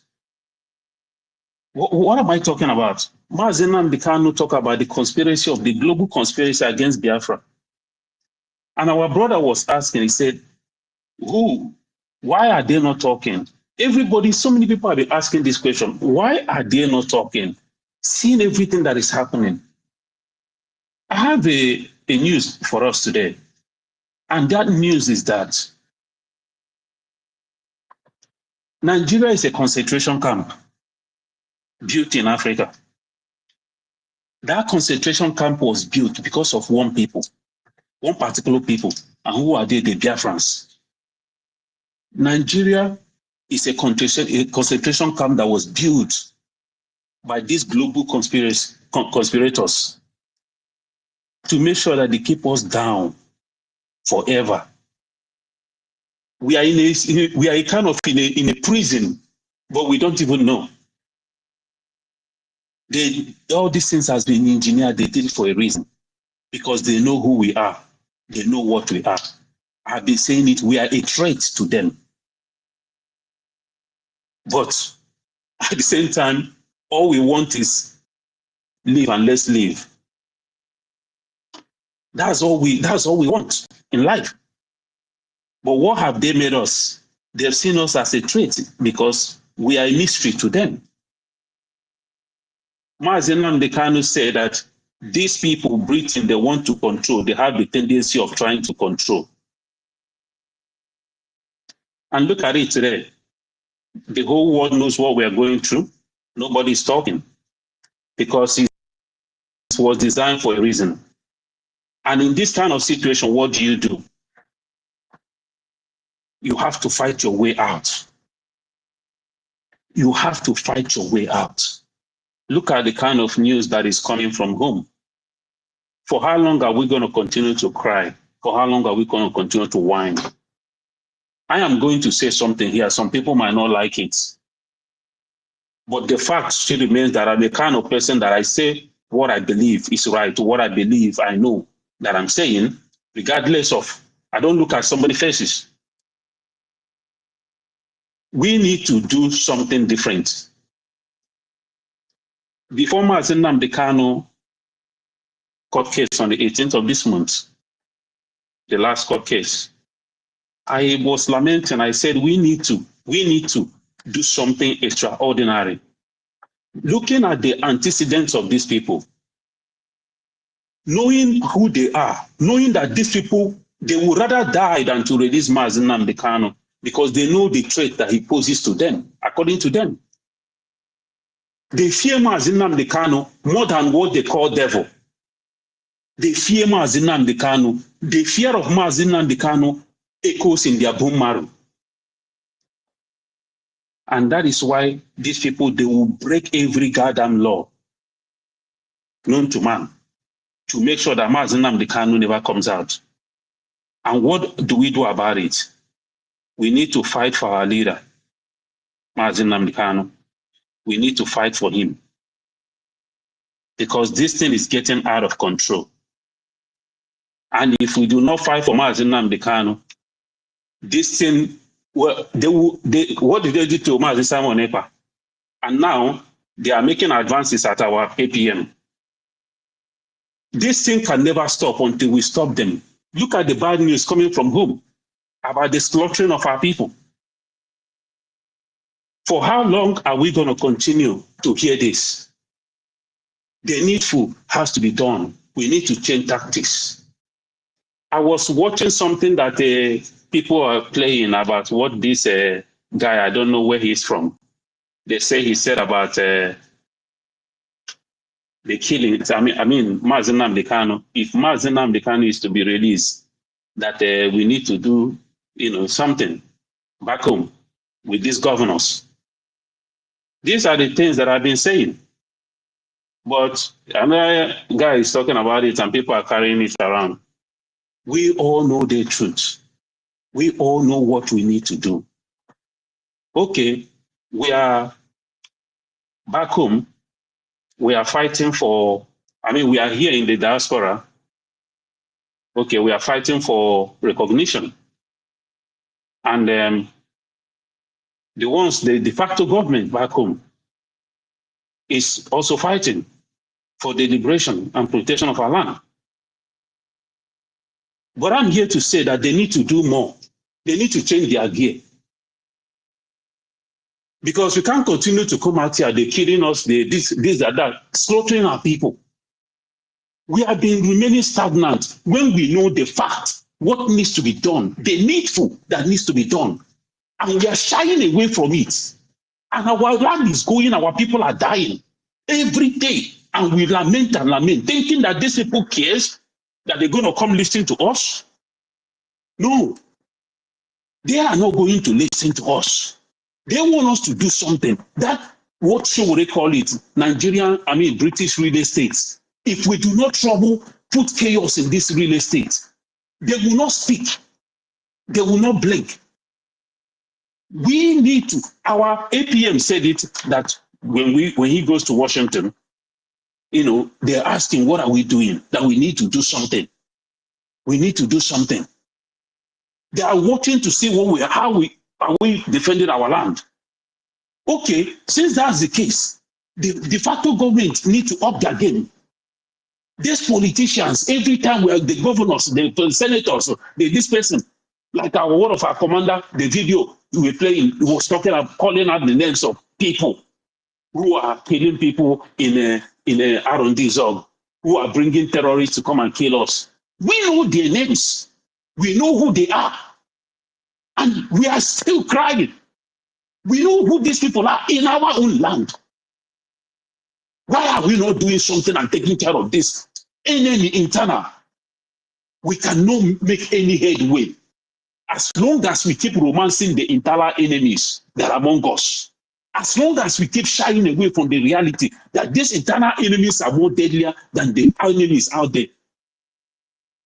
When we take care of the internal enemies, we cripple the external enemies, because it is the internal enemies that make way for the external enemies to penetrate our home. We know all this. I'm telling you, we need to change strategies. We need to make these so-called politicians and governors uncomfortable. We need to start taking them down. The de facto government need to start doing something. We are losing our people. We can't continue to romance this shit. This shit is pissing me the hell off. For how long are we going to continue to be crying and whining? For how long? For how long? Up to down. Nothing is going. Our people are walking boldly in our own land, in the blessed land of Biafra. They are walking boldly, traitors who are killing our people. And every day we are whining. Man, we need to change strategy. This shit is getting old. While the diplomatic move is going on in Washington and elsewhere, what is going on back home? We can't continue to playing this defensive game. They come, ammo tank, they bring, and then we fight, and they run, and they re-strategize, and they keep coming. This shit keep happening because there's a crack, and those crack is the enemy within. The enemy within needs to be taken care of so that the external enemy will be blinded and won't be able to have a way to strategize or to penetrate us anymore. By that time, we will now start playing that offensive game. This defensive game that we played and they slaughtered us in 1967 to 1970, we need to change the strategy. We need to keep these people on there. We need to blind them. And by blinding them, it means taking these enemies within. All this church mind or whatever it is that is our problem, that we have refused to take care of these people and keep calling them our own, thinking that these motherfuckers are going to change. No, they will not change. They can never change because they know they have committed into this and money is coming. They can never stop. It doesn't matter if the neighborhood, people around their village are killed. These people will never stop because they want to be the one-man king in their village. We need to take these people down, no matter who you are. All these government lodges, government houses, or the so-called governors' houses in our land, they need to be up in flame. We need to let these people know that they can't continue to mess with us. If not, I'm telling you, Nnamdi Kanu will never come out. We need to know who our enemies are. They are staring us in the face, and we keep shying away. You can never trust Yoruba. Whether you like, you can never. Look at Omotosho. Everybody are praising.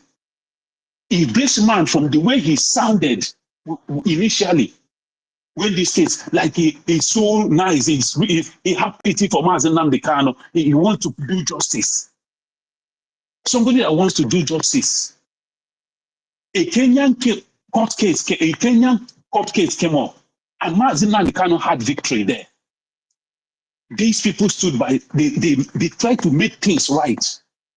And they said that Nnamdi Kanu, if Nigeria, that contraption, if Omotosho is a sincere man, and that system, that judicial system, has any level or any kind of, any iota of credibility left in them, with that decision that was made in Kenya, Nnamdi Kanu would have been released on the 18th of this month.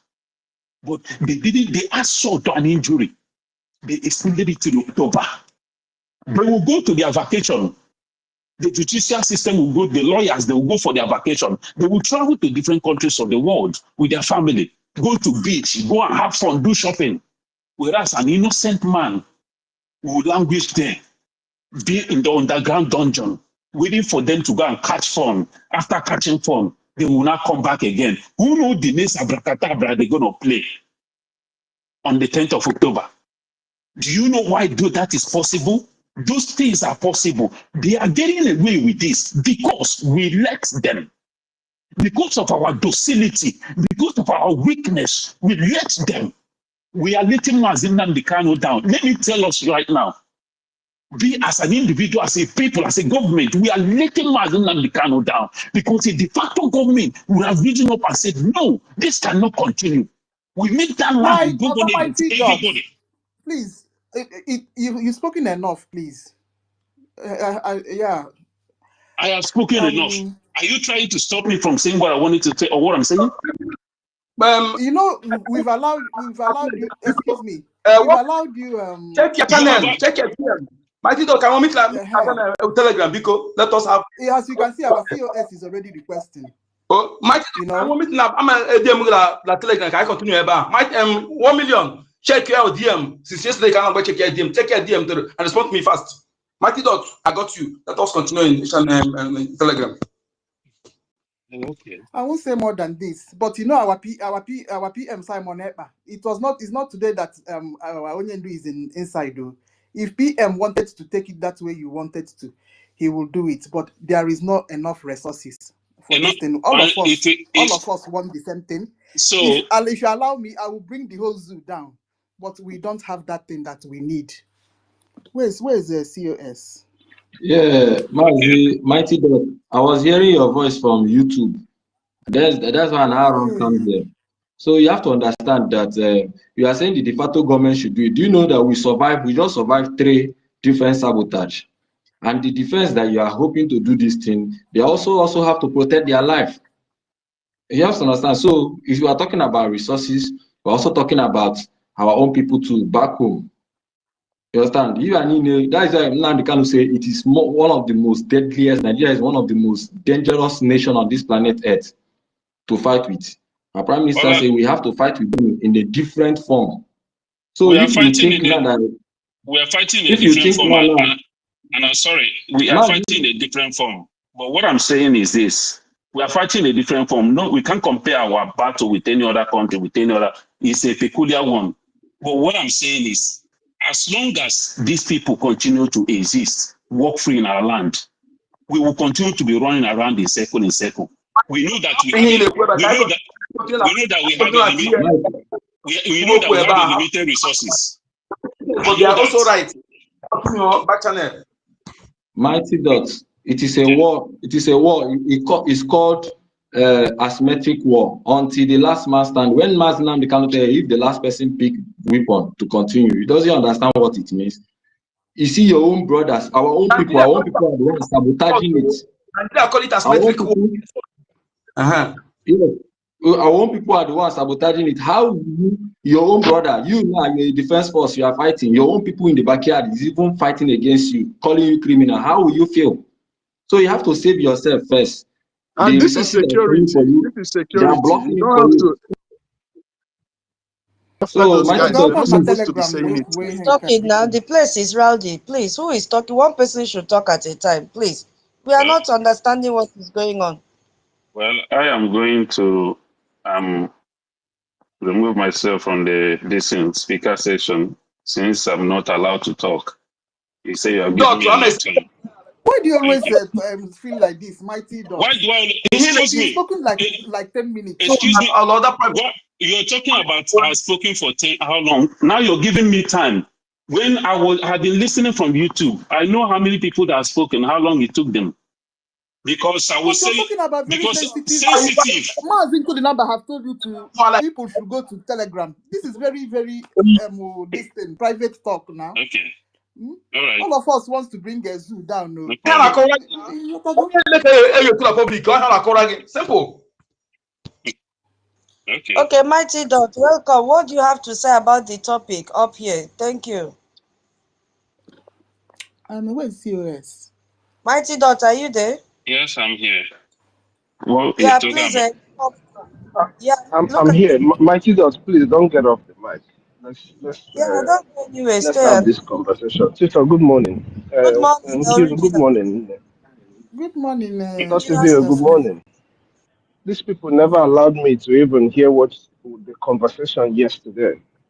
But thank God I'm here today.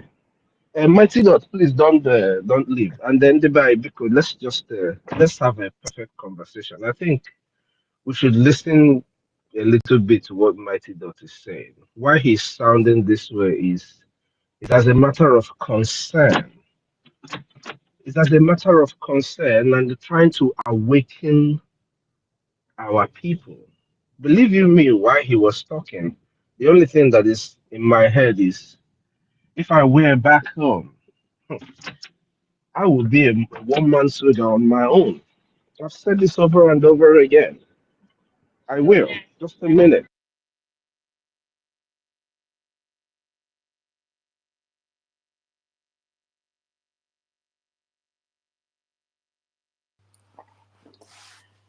Oh,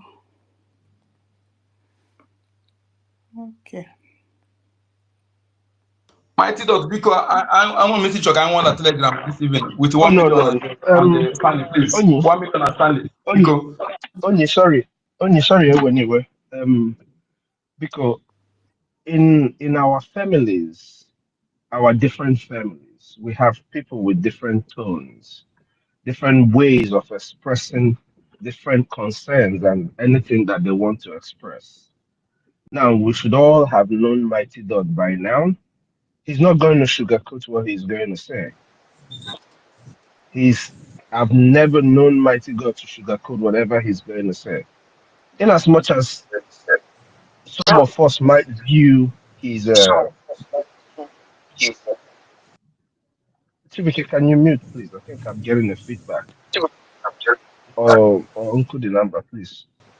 In as much as we might view some of what he's saying as, oh, this we have to discuss this inside, and but most of everything, almost everything he's saying here is the truth. When he said that they are just playing with Mazen Namdekano, believe you me, guys, there is no reason why our leader Mazen Namdekano will still be in the hands of Nigerian states. Why I say there is no reason is this. The United Nations gave Nigeria 6 months some time ago. They ignored it. The country where they kidnapped him from has come out to make it very clear that they were wrong, that this was wrong. But inside the Nigerian state that they kidnapped him, they are passing the freedom of all Igbo man and women. Every Igbo man and woman must know that once Mazen Nnamdi Kanu is held in Nigerian custody, you are equally there. None of us. I have told my billionaire uncles, yes, I know some of us have them, even though some of them are evil. Like I tell them to their face, I don't care. I have told mine that the day you are picked up, that is the day you will understand what Mazen Nnamdi Kanu means. Yesterday, I came across a video on, I think, Facebook, and E-Money and the rest of them, they were giving out money in an occasion in bundles. And these are people that their people are dying. Men, women, children are being slaughtered. Let's not even talk about them speaking for their brother Mazen Nnamdi Kanu, because I don't know if these people are Igbos. But the men and women of your community are being slaughtered, but you can't even support them. We remember sometime when the late monster in our land, Ifeanyi was alive. The people of Anambra or Nnewi contributed money to install CCTV cameras on their streets. What crime, what singular crime has that CCTV solved? But they rallied around and made donations of millions and millions and millions of naira. But here they don't want to talk about their own safety. Because funding the defense forces of Biafra is for their safety. Any singular person who says that they don't know what Brigi, government in exile is, especially those of them who are in politics or educated, are all liars. They lie to themselves. If the United States government recognizes Brgie as an entity that is fighting for the Biafran people, if their own news media now writes it clearly, Brgie, then they all know what they are doing. They're just evil at heart because despite the evil entity called Nigeria benefits them. There are a lot of our people who cannot thrive if they don't exist in a place riddled with crime like Nigeria. And that is the truth. So when Mighty Dot is saying what he's saying it to waken the mind of our people. The reason why those who are here, my brother Mighty Dot, are reacting the way they are reacting is this. Because they have been on this same thing with you. Even when you don't have the time to be here, they are here lamenting and speaking on the same thing. And because they have been speaking and doing everything they can, they know, just like you know, that the reason why our people, our defense forces are not doing as much as any one of us would expect is because of the lack of resources. Just a few days ago, an Igbo man brought out 2 billion. Have we raised half of that since we started doing our fundraisings? And even if you want to talk about raising half of that, this is 2 billion in brought together once. So it carries a lot of weight as opposed to when you're raising 500,000 or 200,000 and you're using it, or 1 million or 5 million or 10 million, and you're using it as you go. It's a difference. We are fighting people who have billions and billions of dollars. So that's why they are responding the way. It's not that they are trying to shut you up, my brother. You know, nobody here would want to shut you up. I would want to believe that you know that. So because when you went at that, they are saying no. That's the one respectful way to be able to hold back the things that you're saying. Now, Biafrans, today we are protesting in Washington, D.C. about the release of our leaders. But some people who call themselves Biafrans, we are protesting for our leaders, both Mazi Nnamdi Kanu, our Onyendu, and our Prime Minister, Mazi Simon Ekpa. And people who call themselves Biafrans, who say they have listened to these people. Be it that you're going with whoever you want to follow, for those who are following people. Because me, the reason why I say that if I were in my village, I would have dealt. I wish somebody from my local government chairman, my old local government back there would hear me. If I were back home, God bear me witness, I will start with my local government chairman. Because I am fighting for my freedom. And Mazi Nnamdi Kanu's freedom is my freedom.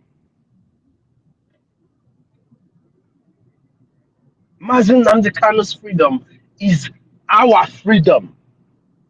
If he is not free, we are perpetually in chains. Please, information, please.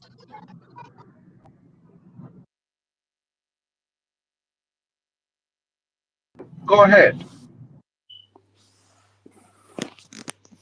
Yes, I agree to Biafrans. You know, anytime I come here, I just sit here to just give information and go back, because a lot is happening in Ground Zero.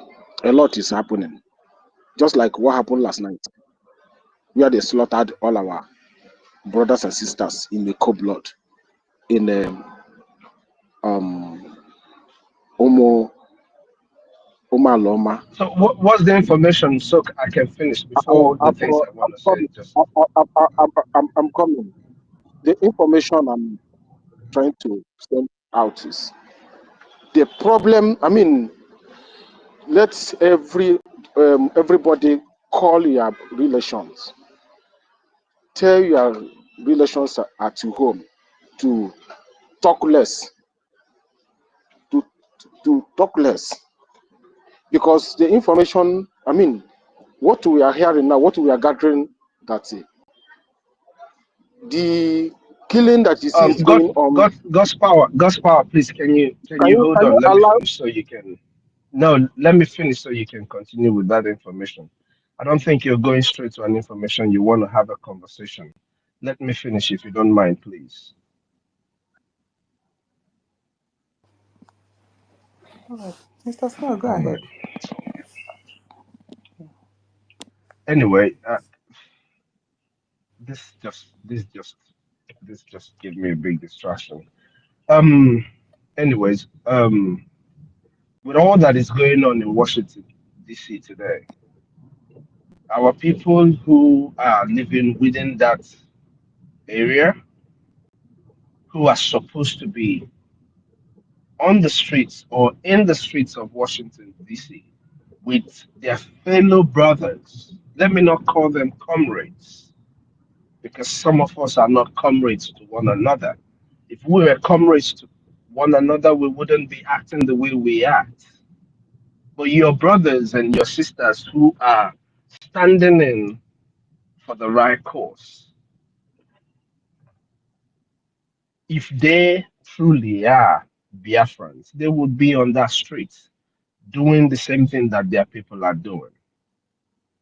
Now, let me just say this so I don't know, for some reason, this thing that just happened, just Biafrans, the only way we can be free as a people is by those of us who are sincere at heart doing what we are supposed to do. People must kill the hypocrisy. And when I say this, I'm not talking about Chibike.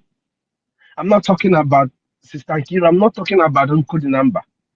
I'm not talking about freedom for all. I'm not talking about Samuel. I'm not talking about OJ. I'm not talking about our sister Lova Kobundo. I'm not talking about David and I'm not talking about Senator.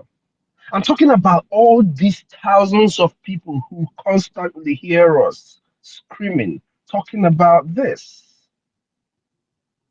If people can kill the hypocrisy in themselves, and we can get just 1,005 people dedicatedly, just even if it is $20 every week, and they know they are doing this, it is going to help elevate this government. It is going to help the defense forces be able to secure our land so that what you're hearing Mighty Dot say here would be possible, where the homeland will be able to generate funds to help our freedom. That is not saying that those in the marketplaces can do what they're doing, but there is a level of security assurance that they will have. They wouldn't be scared to speak. People wouldn't be scared to do what they are supposed to do. Mano sondo ekweronde mmadụ ma ifefa kwesịrị ime because of the fear of their lives, even though they are already dead. Because to me, if you are existing within the territory called Nigeria and you're not free as a Biafran, you are dead already. It's just about time. It's just about time. That is what the people that were slaughtered yesterday, as I'm just hearing, because I've not been on the space, I don't know what has been said.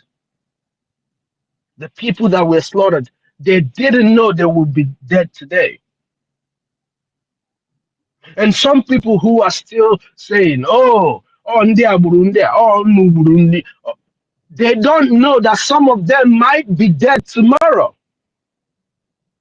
But those of us in diaspora who have this opportunity to exist, at least in a place with a little sense of security. Why did I say a little sense of security? Because we are not safe here too. With time, we will be asked to leave, or even worse. You see what is happening in Vietnam? It is happening in China. It's happening in different places. With time, we will also be in that cooking pot. But for right now that we have the opportunity, we can take the advantage, do what we are supposed to do, help our people back home. The same way we said that they have lost that ability to think for themselves, we can give them back an ability to be able to fund our liberation. We can help our defense forces secure our territory. They secure territories, they will be able to collect taxes from the marketplaces, from different people. When the checkpoints are gone, or most of it are gone, our people will be freer to do what they are supposed to do. That's what I'm saying. We shouldn't just wait on those back home, in as much as they can do it, but it requires a little bit of security for them to do what they are supposed to do. Because when there was something I wanted to say earlier, but it flew off my head because I was actually thinking there is an instant information that was coming, but my head is a little bit scanty right now. Because no, I didn't greet you guys when I came in, and I am sorry about that. Forgive my manners. Because I want to thank you all for the good job you're doing. Yesterday was a battle for everybody, but you held it down with all the shenanigans that they were doing. You held it down to make sure that Biafran's voice is heard, that Biafra is represented every day on this media, the X space. And I cannot thank you guys enough. Just keep doing what you're doing. This is more than a big contribution if you don't know. Yes, we need the finances, but also our voices are part of the contributions that are needed. Ndiba, I believe you me, most of us here, if we were to go home, if I were to go home, though before I go, I would like to take Noso with me to join with all my boys back home. And we can do this thing. I know where Mighty Dot is coming from.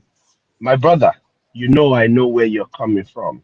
Manobole Yeah. Faige here, Onam, I Biko, think you, Biko, yeah, just to boot to Obere, oh, Dalono, I Dalono, everyone. thank Thank you for you that. so much.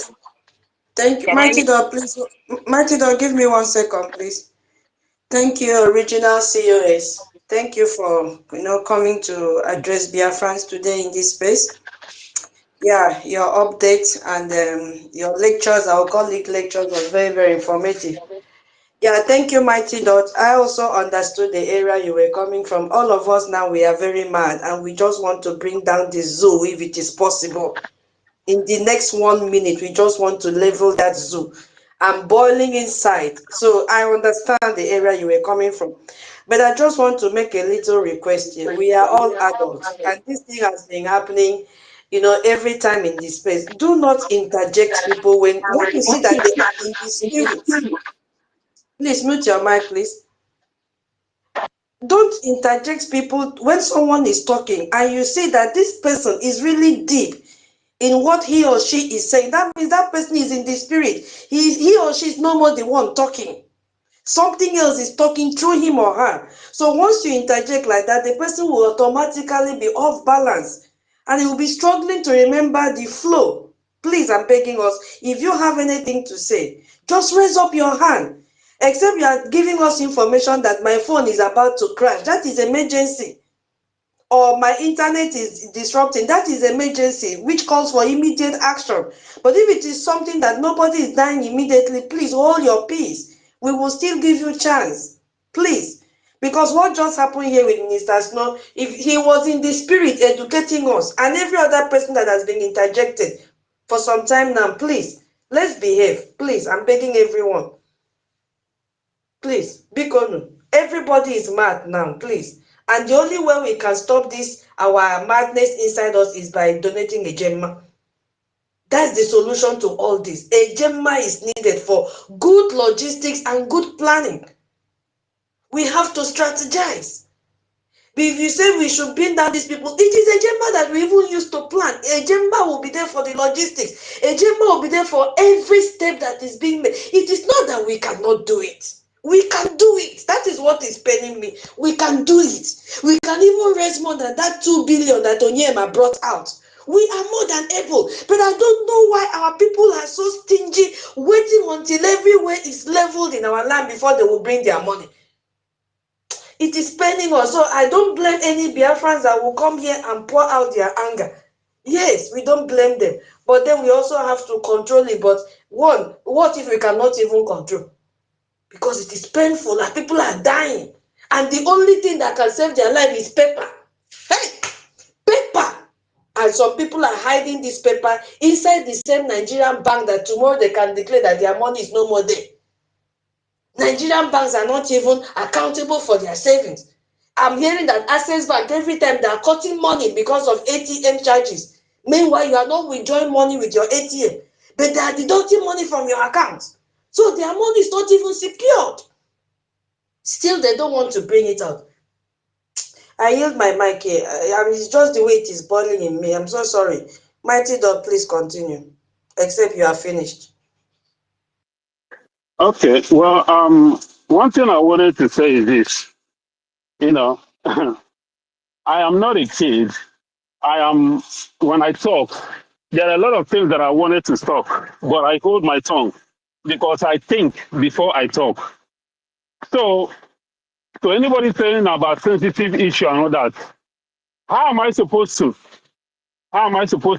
with the subconsciousness of an average Biafran youth back home who is walking around not knowing that their future has been mortgaged, that they are walking on a death trap? How am I supposed to do that? On Telegram? How many of them are on Telegram?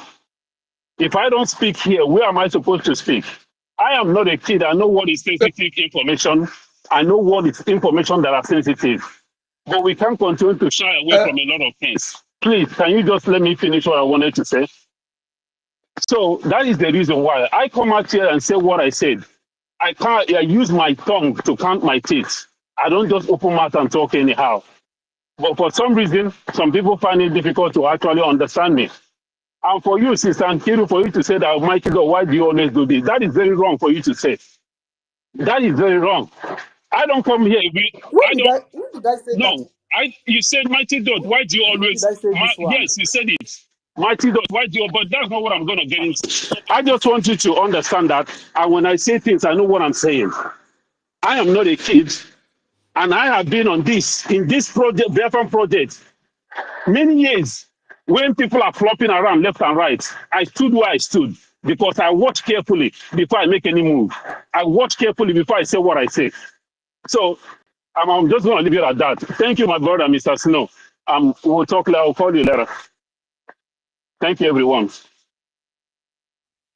My brother, the Mighty Dot, please. I am not against what you say. All I'm saying that you can't tell your enemy how you fight him publicly. That is my point. And that's okay. You are just saying what you are doing the same thing. I repeat it. Nobody called you to pick the mic. Please, let's hold on. When you start like this, the place will become rowdy. Hold on, please. He has finished his submission. I'm messaging him. Why are people just taking? He has finished his submission. Let me pass message. I did not interrupt him. Hold on. Yeah. Sorry, guys. Need to mute everybody. Yeah. Mazi Onyeka. The host is trying to make you understand, even though you want to pass a message to Mighty Dot, all you have to do is to seek for permission from the host or the co-host, and they will allow you to go ahead. Nobody's against you from passing information, but what Tutos is trying to do here is just for us to show some decorum on the space, because if everybody starts to speak at the same time, it will become so rowdy. So nobody's against anybody. Please, if you try to understand this fact, you understand. Please, I will mute now. Tutos, you can go ahead, please. I don't have anything to say, but I don't like the way he's behaving. We are trying to calm everybody down, and I don't like it. Nobody is against anyone here. All I wanted is, if you want to talk, just raise up your hand. We have co-hosts here that will coordinate everything. Please. We have so much heat already. Please. Let's be calm so that we can flow very well without hurting anyone. Thank you so much. You can go ahead, Onyeka, if you want to say anything. My apologies, my people. My apologies.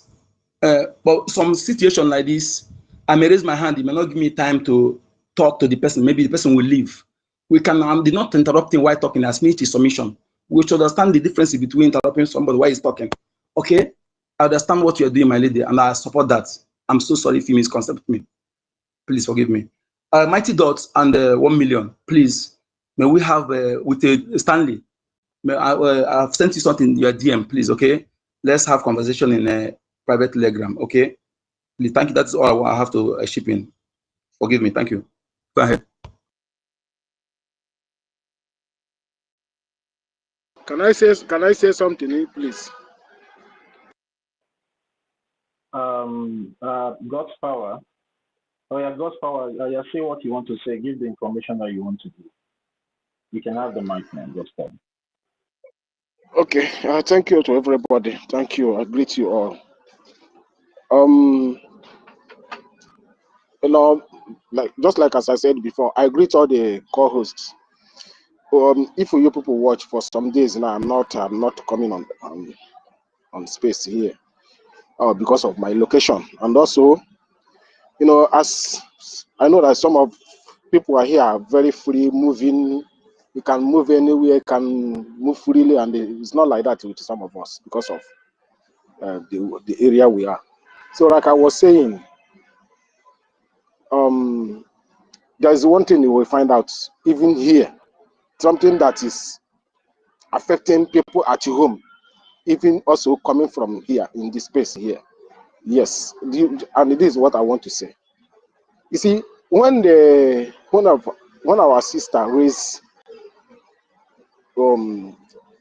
issue, I think that was 3 days ago, 4 days ago. That's it. They have removed it was tutors or somebody that said it. Yeah, one of the co-hosts. He said that the Vanguard have removed the news concerning the alliance with these people. So when I go through that side, I discover that it's true. And why they remove it? Because of, I think we make a program here. People should know that our enemies are here and they're watching and they're monitoring all the things we said. They remove it because that message did a very massive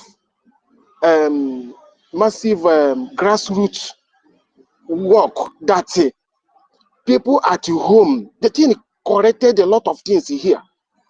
You know, these people, there's what we call media blockage. Can you imagine that they're slaughtering people at home? No, even as our governors as a bad ass, even as their people that are working with them in their media station, even in our EFIK-IBIBIO as a bad ass, they don't report something that is going on in their domain. Can you imagine? Can you imagine how our people are so wicked? No matter whatever happened, is it because of these people are talking about Biafra? Or because of these people? And what happened because of that's why the media blockage is just seriously. It's only hear it in the social media. No news. Nowhere you will hear it that people are massacring every day. If somebody was saying that it's money that is a problem of we are not having enough ammunition. Not money is, yes, but let me tell you people, sabotage. Remember that the Biafrans stood up and the donating, start coming up, donating. All of a sudden, NGOZI struck. All of a sudden, the other account of accountability struck. So what am I trying to say? When our people come up to push in, some set of people will sabotage the system. And that thing now will happen. That thing will happen in a such way that it will affect the Ejema. It will affect the agent. So you see why I say that sometimes when it happens like this, the information that all the thing that is going around is something that if we, just like as we are telling our brother, just hold on. The thing, the topic you are bringing in here is not something that we talk in a public. Then they will, the person who will not, the person will obey. I think I love that, because anything the any statement that anybody make here, it was that statement, the enemy that's here, they are here with us. They will record it and they will make use of it at home. Honestly speaking, with the faster as, so they will make use of it at home. That is why when they call host, please, I beg my genuine ones to hear. When they call host to say, brother, please, or sister, leave this talk, or leave this matter, let us discuss it privately or in another platform, not to hear. Please, can that person kindly help us so that we will remain? Because the way these people are doing a kind of media blockage, media is another serious weapon. The way they do the media blockage is something else. That is why somebody was saying, can't somebody report what happened there? Who will report?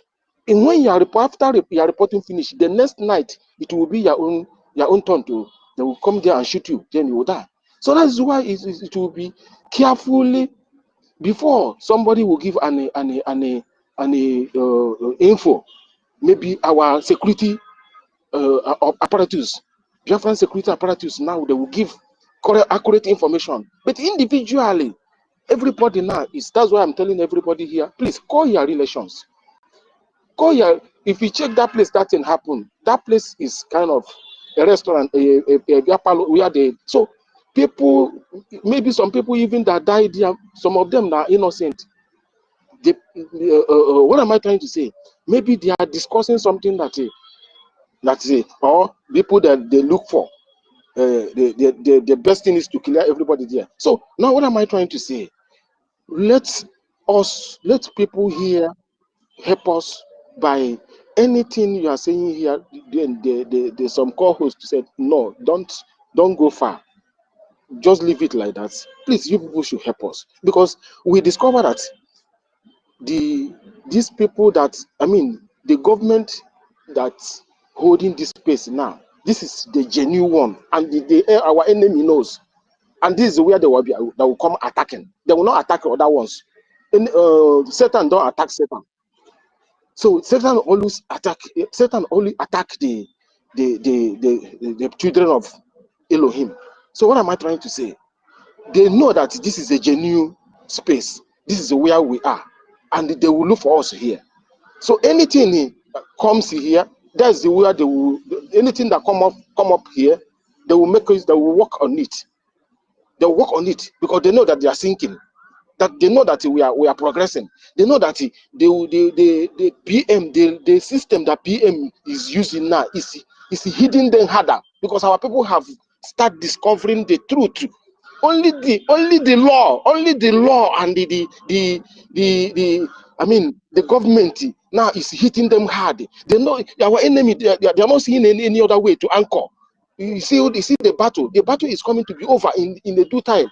So what am I trying to say? I'm telling our people, I'm calling other platforms, please help us to spread the news. The heat is getting much every day because of our enemy are not seeing where to anchor again. Our enemies are not seeing where to anchor again. That's why they are coming individuals here to grab the news, or to even put a crisis here. Let this space, everybody waka, but it will not happen. Let me hold it on here. But the information I'm giving here now, please call your brothers and sisters at home. They should talk less. Let the security Biafrans do the job. This job now is not something that is not by talking. No, the security are on it. So everybody should talk less. If somebody asks you whatever question, tell the person that you don't know. So please advise your relations so that we can remain, so that we have the ones that will remain and they see the promised land. Let me hold it on here. Thank you very much to everybody. I thank the co-host. Thank you.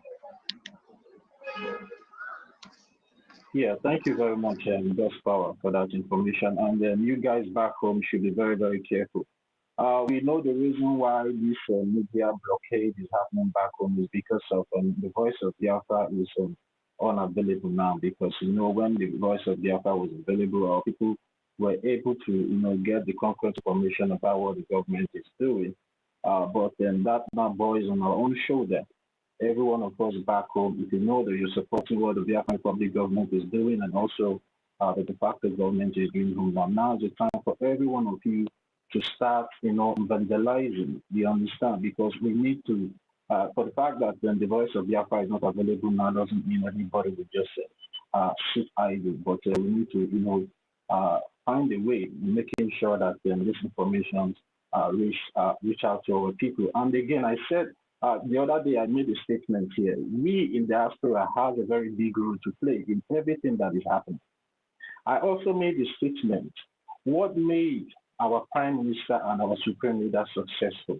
We should go back and learn from them. Learn whatever they did that time that made them successful in making sure that our land is fully protected.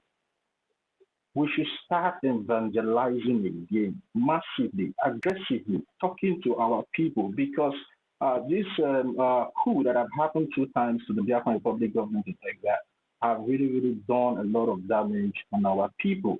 And our people are now confused. They don't know where to follow. And that is the reason why every one of us needs to start evangelizing again, not leaving all this whole issue and problem on the shoulder of the government because the government cannot be everywhere. Even before this attack came into place yesterday, the defense forces came up to make this announcement and gave a warning for every one of us to be cautious back home.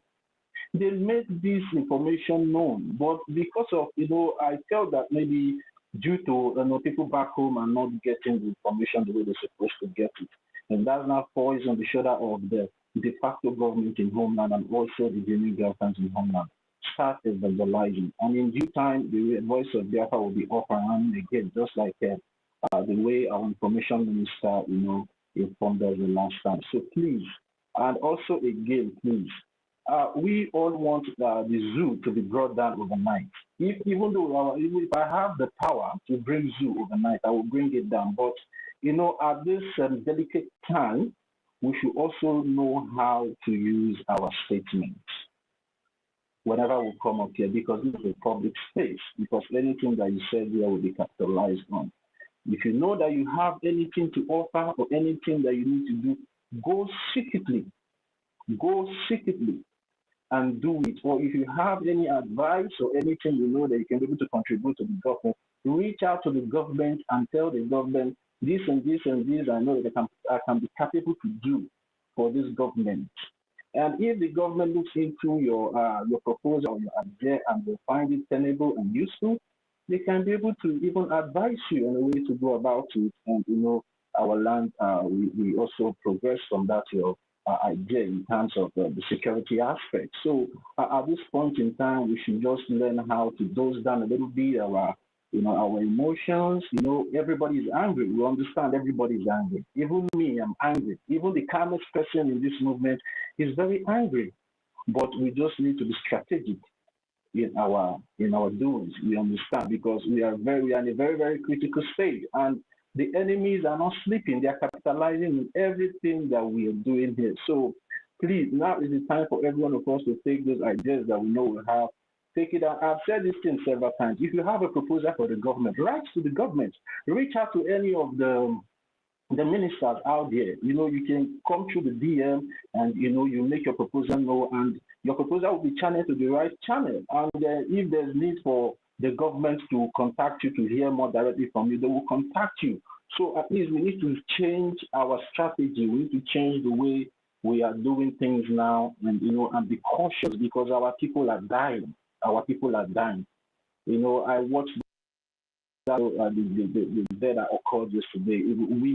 Women, young men, the fact was just shot. And that is exactly what the defense forces, the spokesperson in their makeup came to, advise the Biafran people on about 2 days ago, that the Nigerian terrorist DSS and some illegitimate political entities in Aro Ndizogu have contributed money to facilitate the killing of our people. That information was given to Biafran people.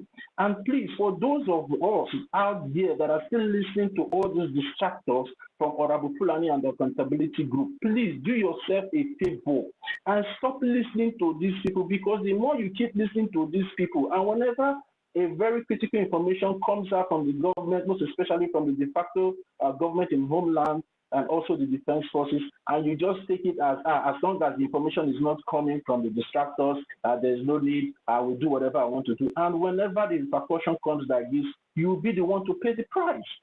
So now is the time for every one of us to understand that the only government that is fighting for our own interests and for the freedom of the Biafran people is the Biafran Republic government in exile, who is taking the diplomatic warfare to the congressmen in Washington, D.C., and also the de facto government in Holland and the defense forces that are fighting to liberate the land. Always take any information that comes from the Brgie media.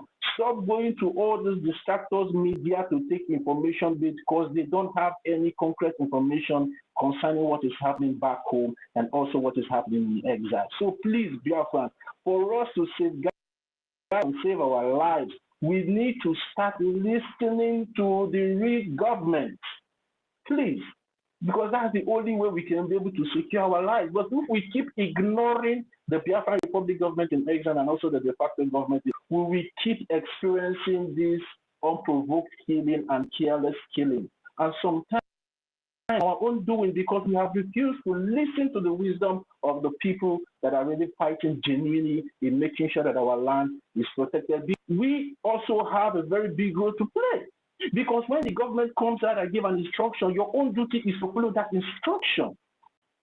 When the defense comes out to give an instruction, is to follow that instruction. It's not when the defense comes out to give an instruction, you now ignore the instruction, and when the calamity comes upon you, you start blaming the defense or blaming the government. And that is what some of these distractors are taking. That is the advantage they are taking in trying to talk down on whatever we are doing. But we all know we are doing as a government and as a people is the right way to fight for this freedom. So please, every one of us should fall back to the original government, which is the Biafran Republic government in exile, and also the de facto. And for those of us back home, start channeling your resources to the right channel, because that is the only way your safety can be guaranteed. Because you cannot be taking those your resources that you're supposed to put into the right channel, into the defense forces, which the chief of defense staff is General Igwe Butuzo, the triple general. Instead of you back home to put your resources there, you are busy putting your resources in a mad woman's pocket. A mad woman that is looking for money to fight for a case that she calls for herself. You start putting your money in where Ndabate is the accountability group. You go there to put your money, and at the end of the day, when these terrorist people come to attack your villages, you start calling on the defense forces that you ignored in the first places. So we also have our own faults. It's not about coming out here to blame the government. What is the government doing? No.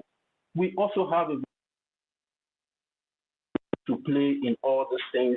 And the more we keep ignoring it, the more we will keep seeing and experiencing whatever that is happening back home now in Biafra. So please, every one of us should pay attention to what the government is doing at this point in time, because we are in a very critical situation now. But I believe at the end of the day, we are going to, skate through all these things and overcome all the challenges and trials that are before us. So thank you very much.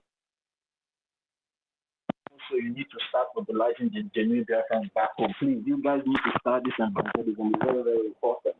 It's very, very important that you guys start this evangelism back home and start carrying our people along, and also try to channel their attention to whatever the Biafran Republic government in Asia and also the de facto government in the homeland is doing. Please, please. We don't want all these unwanted killings all the time just because of our own nocturnal attitudes and refusal to listen to wise counsel. So please, you guys should just try and know how to coordinate yourself back home and make sure our land and our people are being guided properly. So thank you very much, God's power. Mazi Chibike, BMO is done already. Mazi Chibike, are you there? I wanted to give BMO, but it's like it's done already. Yeah, Chibike, you can go now. Okay. Thank you so much for the speech. Thanks everyone. God's power, we get your message very well. We get your message. I think now I thank everyone, Tutos, Q30, I thank all of you.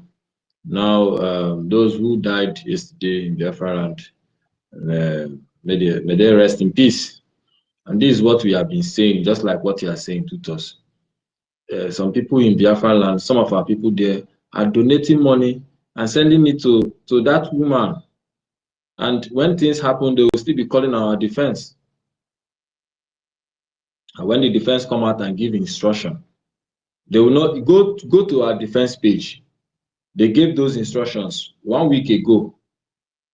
See how many views, how many people that comment there. Go and look to all those distractors. They will not share it. And our people back home will not get the real information. And some of them, they will know, but they still believe on that woman. And you expect the defense force to come and help you.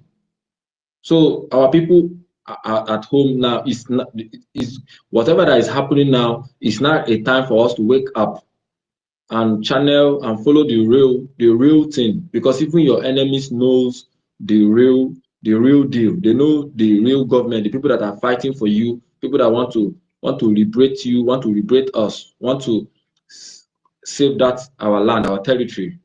They know it. That is why they are on X. And I know something like this will beginning to happen, because the Nigerian government can never rest. They will keep on fighting. Just like me and you, we are fighting. I hit you one, you hit me, I hit you. That is what is going on. Our people have to be conscious. We too here on space have to be conscious with the way we explain, elaborate things, especially something that is advantage or beneficial to us because of the enemies we are having now. So I believe by this thing that is going on, our people will wake up now. It's now a wake-up call. I'm charging all our people back home now to wake up. And our people here in diaspora, we should begin to call our people in homeland now. Begin to talk to people now. I've been talking to my family people, been talking to my brothers that are there. They don't listen, but every day I just keep on posting videos of what is going on. Until I post the one they use knife and call somebody and say Jesus. I say, no, don't start Jesus. The next minute in that your shop, you think you have money, they will come there one day and raid it down. You started understanding what I'm saying. You walk out from your room today does not mean that you go and come back, or does not mean that tomorrow you wake up under the same room, because the enemies are there in the homeland now. They are there in your room, they are there in everywhere. You think the person you are talking with, you think he's your brother, or you think he have your interest, he might have been bought over. Look at an Igbo man, Allen, he's bringing 2 billion. We had the news on Defense Force.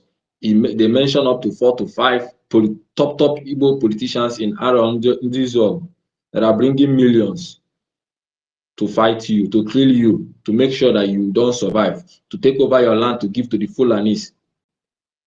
And some of us are still taking it as I don't care. They are still living life as if there will be tomorrow for you, as if there will be hope for you tomorrow. Why? You have been bought over, you have been carved for total destruction. How I wish our people will get this awakened mind that, man, we are doomed if we don't unite together and fight this demon. Because the only way to stop this shit is when our people back home get this full-time understanding and stand and fight. Fighting, that means having the same mindset with us. Then whenever we give you instruction, you obey. Simple. When it's time to sit at home, sit at home. When the government say, now they are coming to strike here, be aware, don't move anytime. If it's time for night, don't go out in the when it's that particular time. This is not the time for you to be now. They eat any kind of things here like Monday now for every morning, every evening. Now this is not the time. Now we are in the time of war. That money is supposed to be now convert here, send it to the defense to protect you. Everybody is getting angry and mad. We understand this politics. We understand this takia that the Nigerian government are fighting. That is the only thing they have. That is what they have all over the world. They believe they can still use some of us to stop what we are doing. That is what they have. That is what they are depending on. That is what they are using. As for internationally, as for diplomatic, as for those things, they have lost it. The only thing they are holding now is that they believe in some of us we have that sabotage spirit to stop what we are doing, which that door has been closed. So they are still trying in every means to find a way to frustrate us, to find a way to make us to reveal all our secrets, to find a way to make us to be demon, or to lose interest, or to lose faith in Biafra, or to be weak. That is what they are doing. Biafrans, we must not back down. My people, these killings that happen should waken most of us and should make us to make a stand that until Biafra, until death, two things must happen. Because we are not happy at all. Yes, the killing, we know that this killing will happen. Our people will die. They have been dying. It's not today they have been dying. From 1929, they have been dying in masses. How long will our people wake up? How long will they sleep? How long will they wake up? Every news we spread here bring positive and bring negative. It's a two-side, but we are trying to make sure that the positive will outweigh more than the negative, because our enemies listening to us. So as you plan to do something, you are saying it here, them too, they are also planning it very fast. You are still even talking on it too. You are still discussing. They have listened to it. They have started executing it. So, my people, I don't have much to say.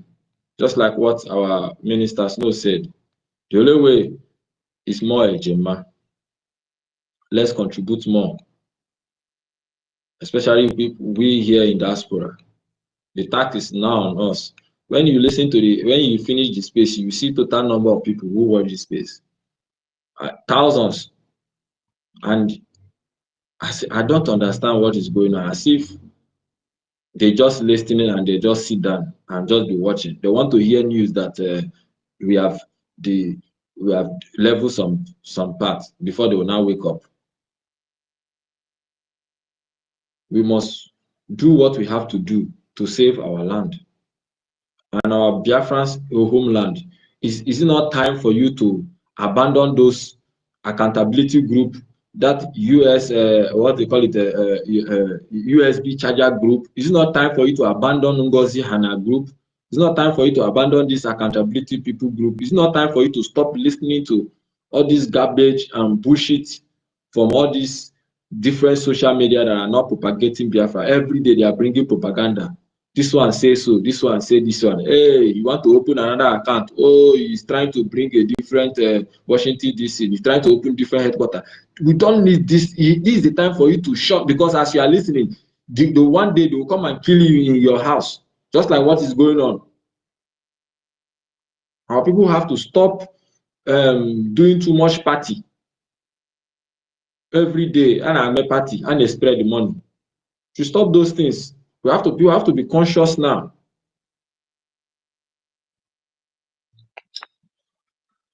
Anyway, no matter what happened, my message to you, the Nigerian government, the terrorist government of Nigeria, I know you are listening to us. I know you even know my identity, you know everything. But let me tell you people, no matter what, you can't end us. You could have ended us in 1967 to 70. You could have done it, but you couldn't. We were like 12 million, 10 million. You were able to kill half of us. You couldn't end us. And today we have multiplied many. No matter how you try, no matter how you try to end, you can't end us. And you can't stop this Biafra from coming. If you like, go and buy all the whole village people, buy all the whole town people, let them sabotage everything, empty the whole village. You can't stop Biafra. That is the message we are sending for you. We know you are here. Send it to your masters. You can never stop Biafra because this our freedom has been ordained by the most superior being on earth, which is Chukwu Kikabiama. You can never stop Biafra. You can only try by what you are doing. The highest you can kill us, but we will come back again. We will kill you. And at the end, Biafra will come. My fellow Biafrans, we must remain steadfast. We must stand. No matter what, do not back down with any negative news you hear, even from your own people. Just like what I'm reading on X. The man called himself Ross, writing rubbish thing about our defense. Do not back down. Do not back down. These people are all in one way trying to demoralize us, to find a way to weaken us for them to strike. You must remain steadfast no matter what is going on now. Our leader said, even though it's one person or one girl or one boy that remain, you should continue the Biafra. That is the stage we are now. We can't back down for killing us. We have been killed. More than 12 million have died, but we are still standing, and we will continue. We will end this freedom. Yes, we will end it. Thank you so much. Yeah, thank you so much, Chibike. Yeah, you've really spoken everybody's mind. Yeah, so I just don't want to pour out my anger, because at all this thing will be happening. Then this Sabus will turn back and start blaming our APM. But you have taken your nonsense money to somewhere else. And that deep inside all of them, they know where they're supposed to put their money, that it will be effective and save our people's lives. But they will carry their money, they are going to give it to NGOZI or Abueze, or they are giving it to Rubin Nadi. You see it now. Money that you're giving it to Rubin Nadi, even if they are using it, it will still not be enough. All those money is supposed to be gathered in one place for us to have an effective mechanism in what is going on. But you will take this here and take this here, and at the end of the day, you will come back and start blaming a particular person that is living million miles away. Then, Mighty Dot has said, go and re-strategize. Re-strategize, is it with your saliva? You go and re-strategize and go and strike particular high officials. Is it with saliva? It needs planning. It needs, as my sister says, it needs logistics. It needs intelligence. Because all those places are surrounded with military and heavily equipped. Are you crazy? Eh? You can't just sit down in America and say you don't mind how many people that will die around them. How can you say that, Mighty Dot? No, that is very insensitive. Please. We know where our problem is. Our problem is that we don't have that thing that we are. That is, and that is why our BDF, they always come out to tell us in one way or another that it's not enough. What they are holding now is what they used to fighting within, going to save their own lives and save people that are around them. But all this one happening a bit further, they can't do anything about it because the resources are not enough. If we are serious, then do the right thing, no more Biafra. Do the right thing. Stop giving your money to NGOZI to go and do for her court case. Allow her to go and sell her assets. If she has a hospital, just let her go and sell her property so that she can go and pay it. These people that are watching this thing, you will see that 10,000 views in Twitter space yesterday. Some of them are relatives of these people that Fulani are killing. They are all worried. But they will sneak on X space and be looking for what is happening.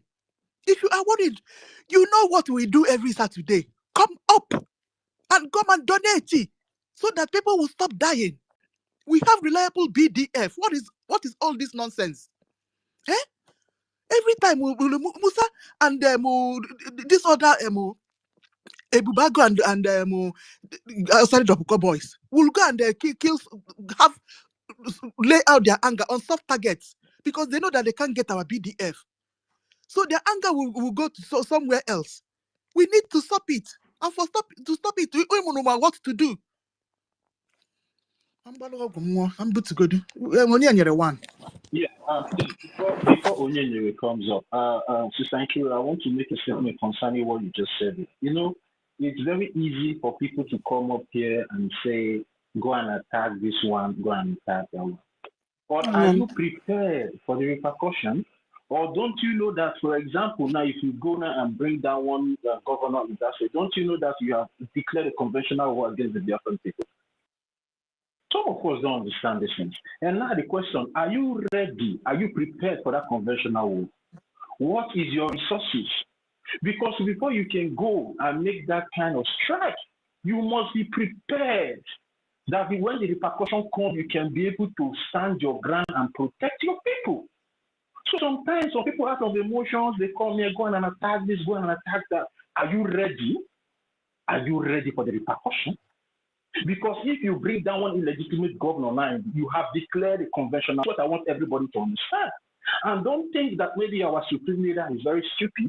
Don't think that our prime minister is very. Sometimes some of us will say, go and do this, go and do that, go and do this, go and do that. He will say no.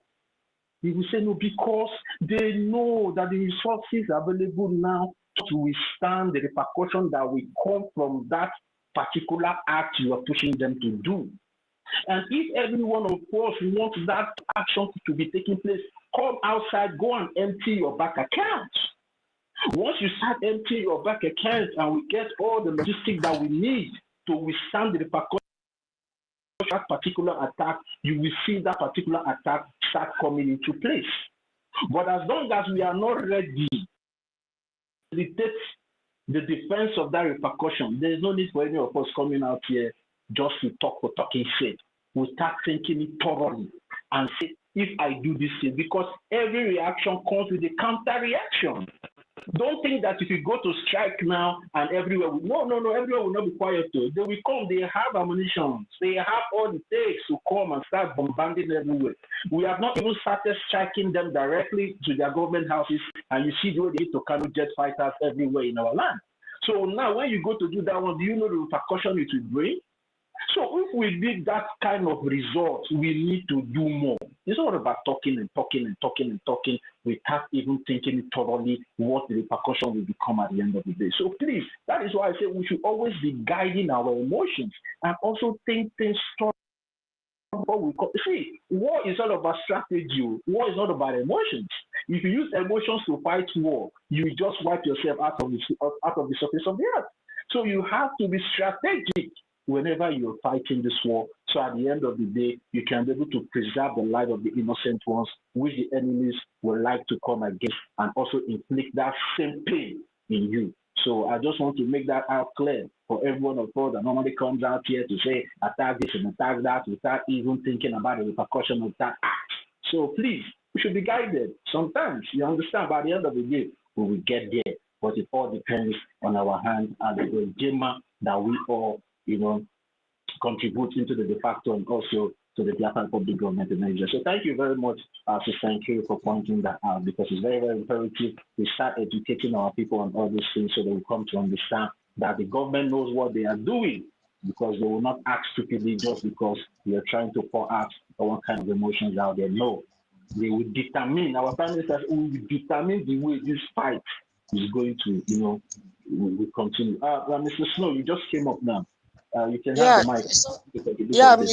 My co-host Toti, I just want to, support the statement you just made now.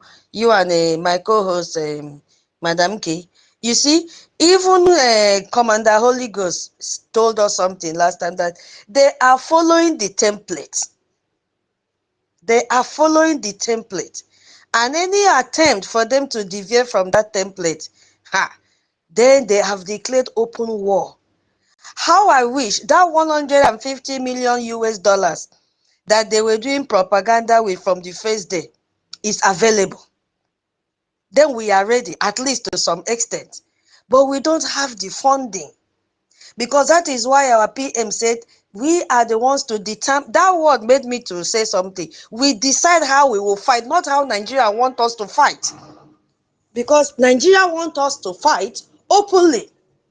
And we are not ready. Because the effect of that will be that they will finish our people within few seconds. And we are not ready for that now, because we are also fighting to protect our people. So the guerrilla warfare is what marches Nigeria, and that is why up till today they are still confused. They don't understand the tactics in that one. So that is why they come out using our own people to kill our youth. Yes, we want to level Nigeria today, but we need funding.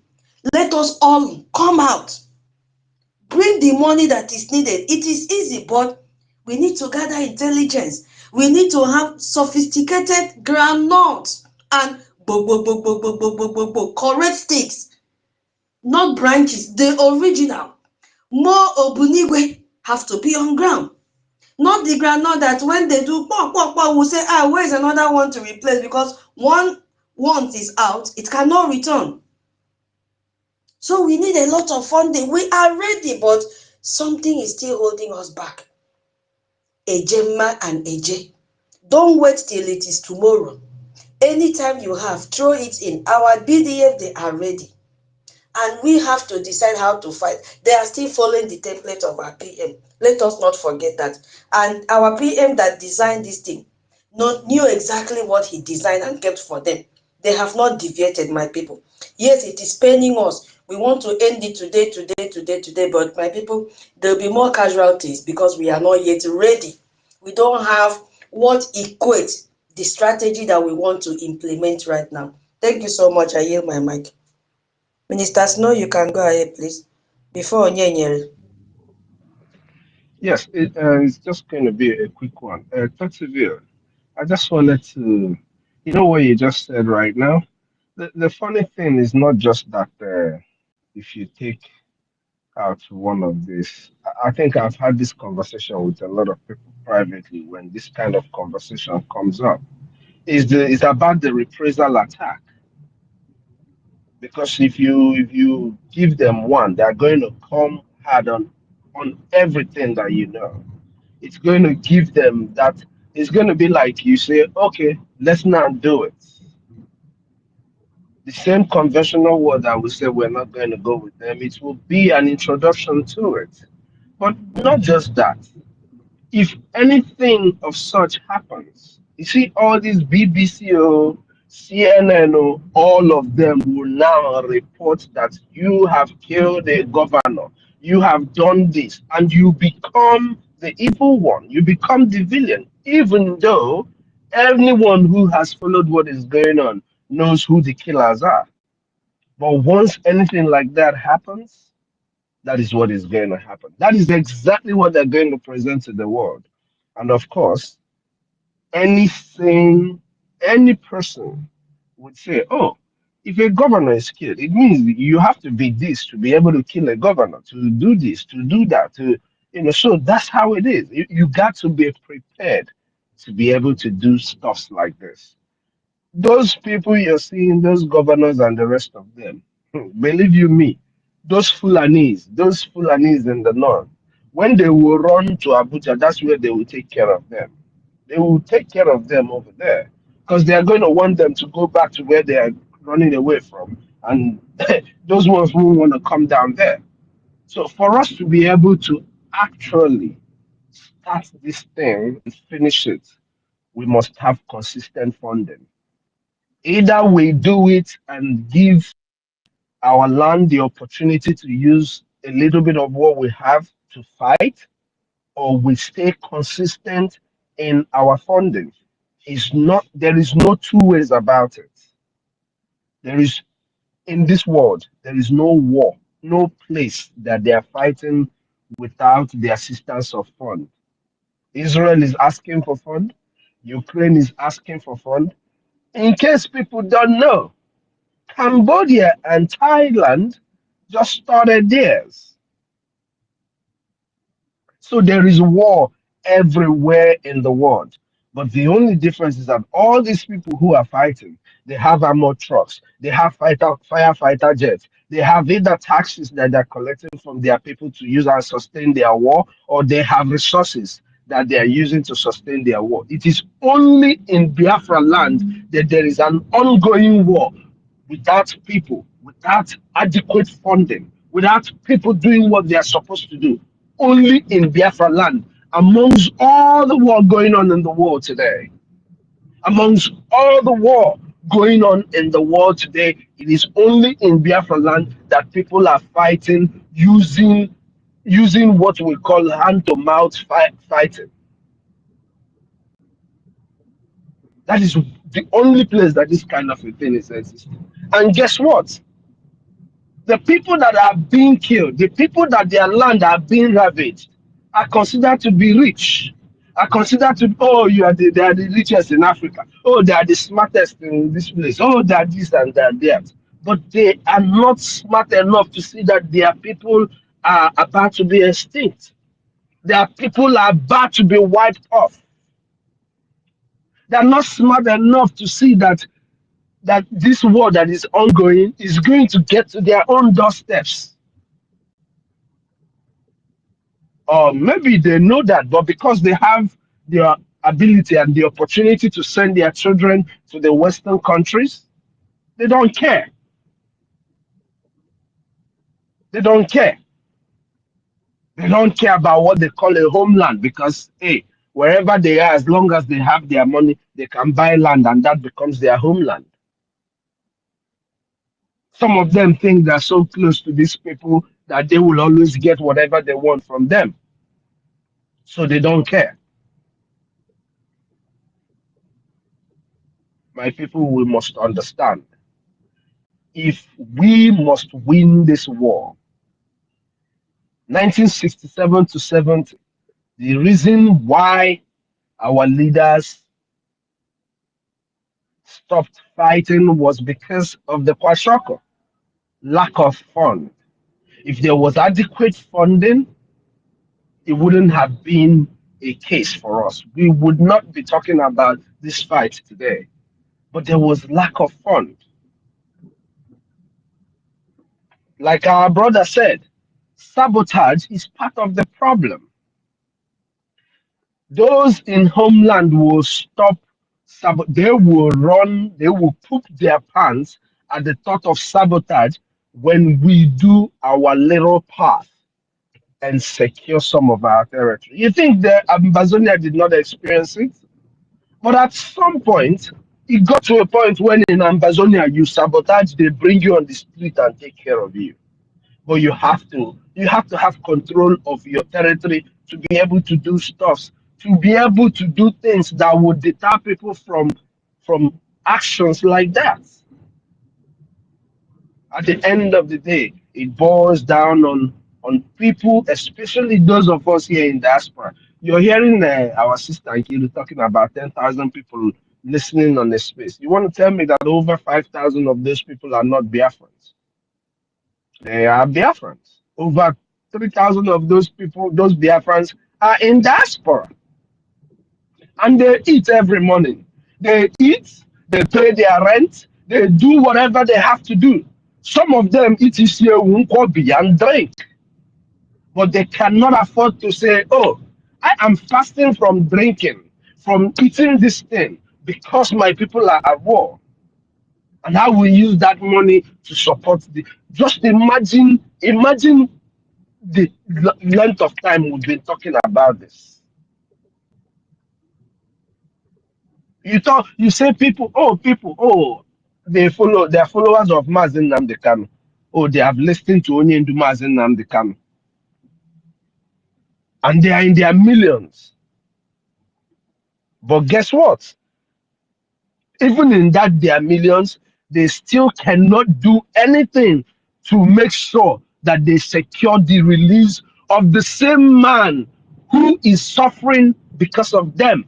It's hypocrisy, evil. Our people have so much bitterness in their hearts that I don't understand why. Why? Why the bitterness? Why the hate?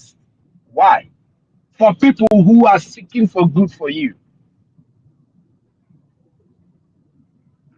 I say it again, until we stop the hypocrisy, a lot will continue to go wrong. And when we're talking about stop, we are talking about just a few people setting an example. Just imagine 1,500 people setting an example of a consistent life, avoidance of hypocrisy. It will change a lot. It will change a lot.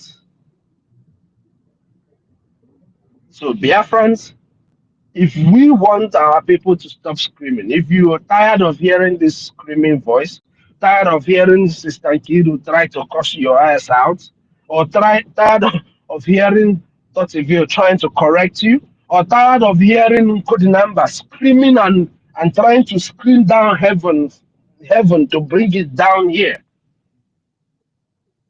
or Afamo or 1 million, just stop this hypocrisy and join us. Let us do this.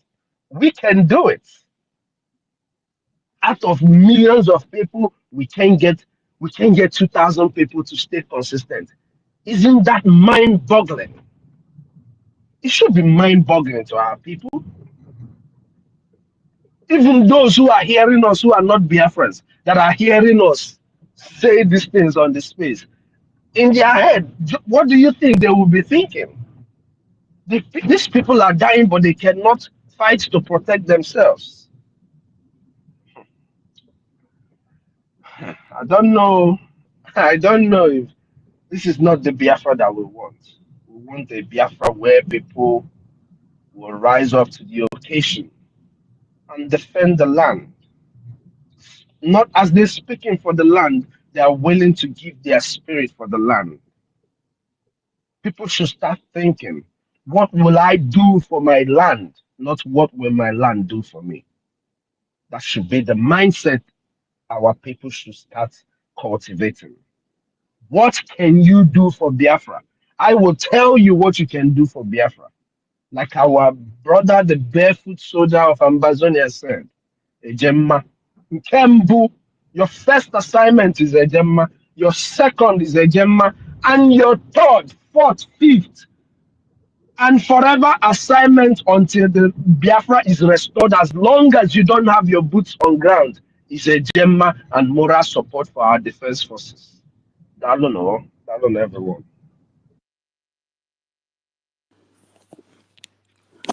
Yeah, Honorable Snow, thank you so much. Nada watching tonight, my fellow Biafrans, people that are we that are on the space, we already know what we are doing. We're talking about people that may be listening on the YouTube and those people that will come and listen, sneak in and listen later. Those are the people that we're talking about. And then these other people that are saying that they're doing contribution, but they don't know where their contribution are going to. And yet you're contributing money. And at the same day, end of the day, things are happening back home. And when you see it, you're crying. And then when you cry, you forget that your money is not going to where it's supposed to go. And deep inside you, you know where you're supposed to put that money so that money will be utilized. All right. Onye one, you can go ahead. Or Afam, anybody that is close to his or her phone. Yeah. Okay. No. Okay, thank you very much. Good morning, good afternoon, good evening, depending where you are listening from. Well, the news I heard about what happened in our land, it really gets on me and making me feel devastated. I have three things I just want to talk about before I will ask one question. One of them is I want to talk about our protests today in America, Washington, D.C., to be precise. I hope our people made us proud there. And also I want to urge and advise that the video should be made public so that we can make it share everywhere. The second thing I want to talk about is about the killing that happens in our land. The outrageous killing that was perpetrated by Fulani terrorists, Nigeria terrorists, governments. Sometimes I ask myself, has God abandoned us? Sometimes I want to ask this question because I was meant to believe that there are all power in heaven and in earth, all power in the sea, beyond the sea, in heaven, in everywhere belongs to Almighty Chukwu-Abiyama. Sometimes I want to ask God, are you in heaven? Are you seeing what this idiot called Hope Uzodinma is doing to our people? Chukwu-Abiyama, I believe you told me that there is nothing impossible for you to do. Sometimes I want to ask God, are you in heaven watching Hope Uzodinma, watching all these people that are perpetrating all this evil against our people? Are you really watching? Are you really seeing them? Sometimes I want to ask Chukwu-Abiyama, these people they are slaughtering, are they not the people you created in your own image? Are they not the people who took you so much time to make? I don't just know what to say. I was at the time I dropped my hand. I raised my hand at the time I have to drop my hand because I lack the strength to talk. I don't even the whole thing was very annoying. Let me just drop it there. Let me just drop it there. One other point, one other topic, the last one I want to talk about is what I saw that Van wrote when he said that the USA is using our acting APM to, he said they may be using him to stop Biafra. When I heard that caption, I went and watched the useless video he made about it. You need to see all the flinty excuses he made why he said they may be using him to stop Biafra. You need to hear the names he called our lobbyists, calling him Greek, so many names he called our lobbyists, so many names he called Amandabiri. He even to an extent he accused them of. Let me not just go there. The fact that I want to bring is that is why I want to ask this question.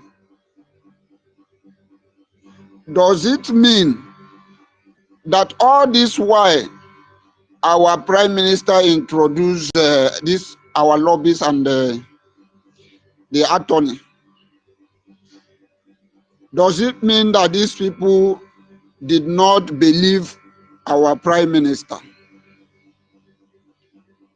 I also want to ask those people like Chioma Okoma that is hearing what Van is saying with his mouth, causing the lobbies that our prime minister instituted, calling them all manner of names.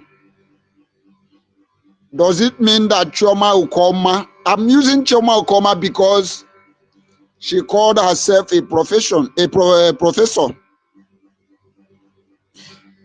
Chioma Okoma, even in her hypocritical life, want to make us believe that she she have integrity. Chioma Okoma made our people to have loved on her. Does it mean that Chioma Okoma is not hearing all this name call? Let me forget about our APM. But what about the lobbyists that our prime minister instituted? These are the same lobbyists that this useless woman called Adadi Oramma came out and tell people that our prime minister said that you should not be stabbing him on the back, that people should stop insulting the lobbies that is working for Biafra. These are the same man Vam is castigating, calling all manners of name. My question is, does it mean that Chioma Okoma and her husband, does it mean that they are not seeing what this guy is doing? Does it mean that they are not they have been against these lobbies all this while? These are just the question I'd like to ask. Thank you very much. My name still remains Onyenyere One of Biafra land. I like to yield my mic here because I just lack the strength to talk. But I have talked enough anyway. Thank you very much. I drop my mic here. Okay, I will. Onyenyere One of Biafra land. We missed you since morning. We've not heard from you. Thank you for picking the mic. I will do a little justice to your question. Yeah, number one, you see, if you look at those people, the set of people, the cohort that you are talking about, and their head is the misinformation minister, Ada Vam. Okay, you will see that they are all covered with frustration. And then, according to my people, when a wife does not know what to tell the husband, she will say, come and that water is sticking in her teeth. The husband should come and help her to remove water from her teeth. Meaning that whatever she has been telling the husband is rubbish, it doesn't make sense again. That water is if you eat chicken, it will stick in between your teeth, especially if you have poor dentition. So now, if you go and look at the topic that they are putting up there, you will see that the topic does not make sense. It doesn't make sense. There is no correlation. And then you'll be wondering, is it trying to translate Igbo language into English? Because that is when you will see that kind of a topic. Doesn't make sense. So now, it is not only her. Yeah, of course, it's her now. It's not only her, it's also applicable to everybody, every member of their team. You said something about Choma, and then let me just go back to Ajere. And when you keep on going there, you are validating him. Please mute your mic, thank you. You are validating Ajere and you are adding to his views. You are encouraging him to come out every day and start talking from his anus. Because if you don't go, you will not be adding views to him, and you'll be happy that people are watching him, listening to the tautology he's speaking there and all the trash he's dishing out with the disinformation. And what he is also telling you, you are also making him to feel that a group has authentic information, because what they are doing now is to go and ask AI questions.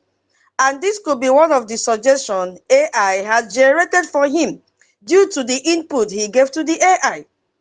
You see what is happening? So that is what they are doing to generate topics. AI is not a human being. AI will only respond according to what you've asked the AI to do. So maybe he has put the AI, this man is doing this, doing that. What do you think is going on? AI will quickly generate, because that is what he commanded AI to do. And that is why you see all of them in their media team will be talking on that particular topic. So if you are still going to listen to them, you are adding to their strength. Yes. Now, in the area of Chioma Okoma, keep in mind that she used her mouth 2 Saturdays ago or last Saturday and said they were fighting to protect the independent media. These are the people that are fueling Ajere to come out with his team because they feel now it is battle. Let's see which media team will win. But unfortunately, we are not into competition with any of them. We stand on our bylaws. We stand on our charter. And that is the foundation that we have built on. And that is the more reason you see Biafrans tuning in whenever we hold space or whenever there is any program in the YouTube. Biafrans will always tune in massive. But unfortunately, what I'm still having problem with them is that how I wish that the more they tune in, this same number will be generated with a Gemma. It will really make us to be happy the more. So Chioma knows exactly what she's doing. Okay, why is Chioma not coming out to castigate our lobbyists? She knows the implication. But this stupid man here, or man, woman, that feels everything he can walk away with it, with all this blah, blah, blah, blah, blah, is the one carrying it on his head. Just like another idiot that is called Freedom Gate. Whenever they are holding space, instead of him to go to their space comment section and be commenting, he comes here. That shows that something serious is happening here. So he's gaining from our space. Instead of him to put the rubbish comment in his space comment section, he comes to our space to write rubbish. That shows you that we are making more sense than them. But the stupid ones are the ones coming out to carry this thing on their head. But while those people there that are pushing them are behind, fueling them, go out. It is also important for you to know that they are doing what? Using the video of our defense to also do program. Like Adadio Ramana is online. Ask yourself, why are they going to use our BDA video, Angel Makeup video to do program? What are they going to talk about? Ask yourself that question. What are they going to talk about? This is our defense that we gather every day till Saturday to fund. Ask them, are you funding these people that you are coming out to do program, using their videos to do program? Are you funding them? The answer is no. So why do you want to take glory? Where is your money? Where is your indoors fundraising? Where is the money you raised during European Town Hall meeting? That somebody that have been donating 10 ejemma, OB had to donate 200 ejemma. Where are all those money? Where is it today? So why do they want to take glory from the same person they are castigating? From the same Biafran, because when they castigate our APM, they are castigating us. Ask them, where is their own money? That shows you that they are not contributing anything. And the little clip someone cut out from what is his name? The blind seer yesterday we played here has clearly shown you what is happening in their camp. That they have embezzled the little money that people raise. And that is why that one has jumped out and said there is no accountability. That they are even worse than those that they were accusing. They are here for money. Ajere knows that what he's doing is wrong. But they cannot stay, they can't survive. It's just that those he has been begging for money, he has hurt everyone. So there is no way for him to beg. That is why he must do everything possible to come out 3 times in a day to host program. Either she will combine with Adadio Arama, or he will come to space and match with them. And they will stay from morning till night talking trash. They don't make sense. You can't ask them questions and they will answer you. So I don't know if I've been able to answer you correctly, but I would advise, as we've been saying in this space, if you cannot withstand their tautology, don't go. Don't go there. Look at the time you wasted to listen to him. You would have used that time to calculate how you can raise more agenda for us. Because when you keep on listening to them, your brain will be retarded. You will not be able to focus on the battle we are facing now. You'll be thinking of what Ajere said and what he will say tomorrow and what he will say next tomorrow. They are gone. They are completely gone. I am not a baby in this struggle. I don't listen to them. But I saw the caption from our There is information something minister in when your we ear. Are you tweeted it. using earpod? We cannot hear you. Your voice is not clear. Can you hear me now? Okay. I said I saw. Yeah. I am not a baby in this struggle. I don't I just go know. there. Listen to me. I just don't go there. As a matter of fact, I can't even remember when I watched this guy last. But I saw a caption tweeted by our information minister. That is why I went there to see what this guy have as a reason why he said what he said. Understand? I just wanted to call them out for them to see that what they are doing is nothing but what we call a hypocrite, because they made us believe that they are with our prime minister. When our prime minister announced these people as our lobbyists, there was so much joy. Everybody jubilated about it. So how come all of a sudden they now want to make us believe? Even they have even joined NGOZI or Abeze, who castigated these people. Even when NGOZI or Abeze was castigating these people, they were against NGOZI or Abeze, not knowing that all these things are hypocrites. That is the major reason I came out to use this thing as a point of showing people around us that these people are not what we think they are. Thank you. I'd like to stop it here. Yeah, that is the point I'm making, that this also clearly shown that they are the same like Ngozi. They were only hiding. These atrocities is batch by batch, is in chunk. When this one try and did not succeed, they will pass the mantle to another person. They will pass to another person. That is what they are doing. But guess what? This is the end. And if there is anybody in the cabinet that is still hiding, concealing him or herself, you came very late, because you can never divide us again. The smaller we are, the better. You understand? So they were part of Ngozi, but they were playing this, cosmetic war against each other for us to feel that they are not together. They are together. Look at what Emerson came to this space to do day before yesterday. That same Emerson now is hosting space with the same coup plotters of 2025. But he came here and disguised himself that he's not with them, he is for Brgie, and he is with Brgie.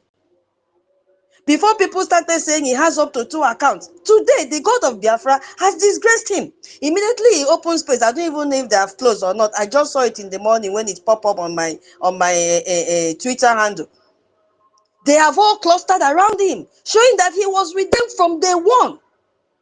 But he sneaked in here to come and cause confusion. And I'm even reading that he said he's the one that made our information minister's account to be suspended. These are the people we've been fighting this freedom with. Wolves among the sheep. They have come out every day and we are seeing them.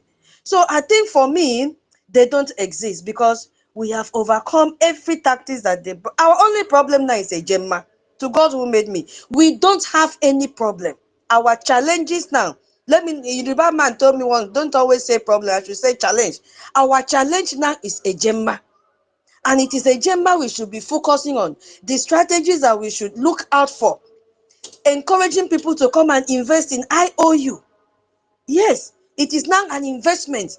After seeing the alliance between Brgie and the US, I just pray it should be cemented so that the world newspaper will carry it. Whether that will bring Biafrans back to come and invest in this freedom that we are fighting like this.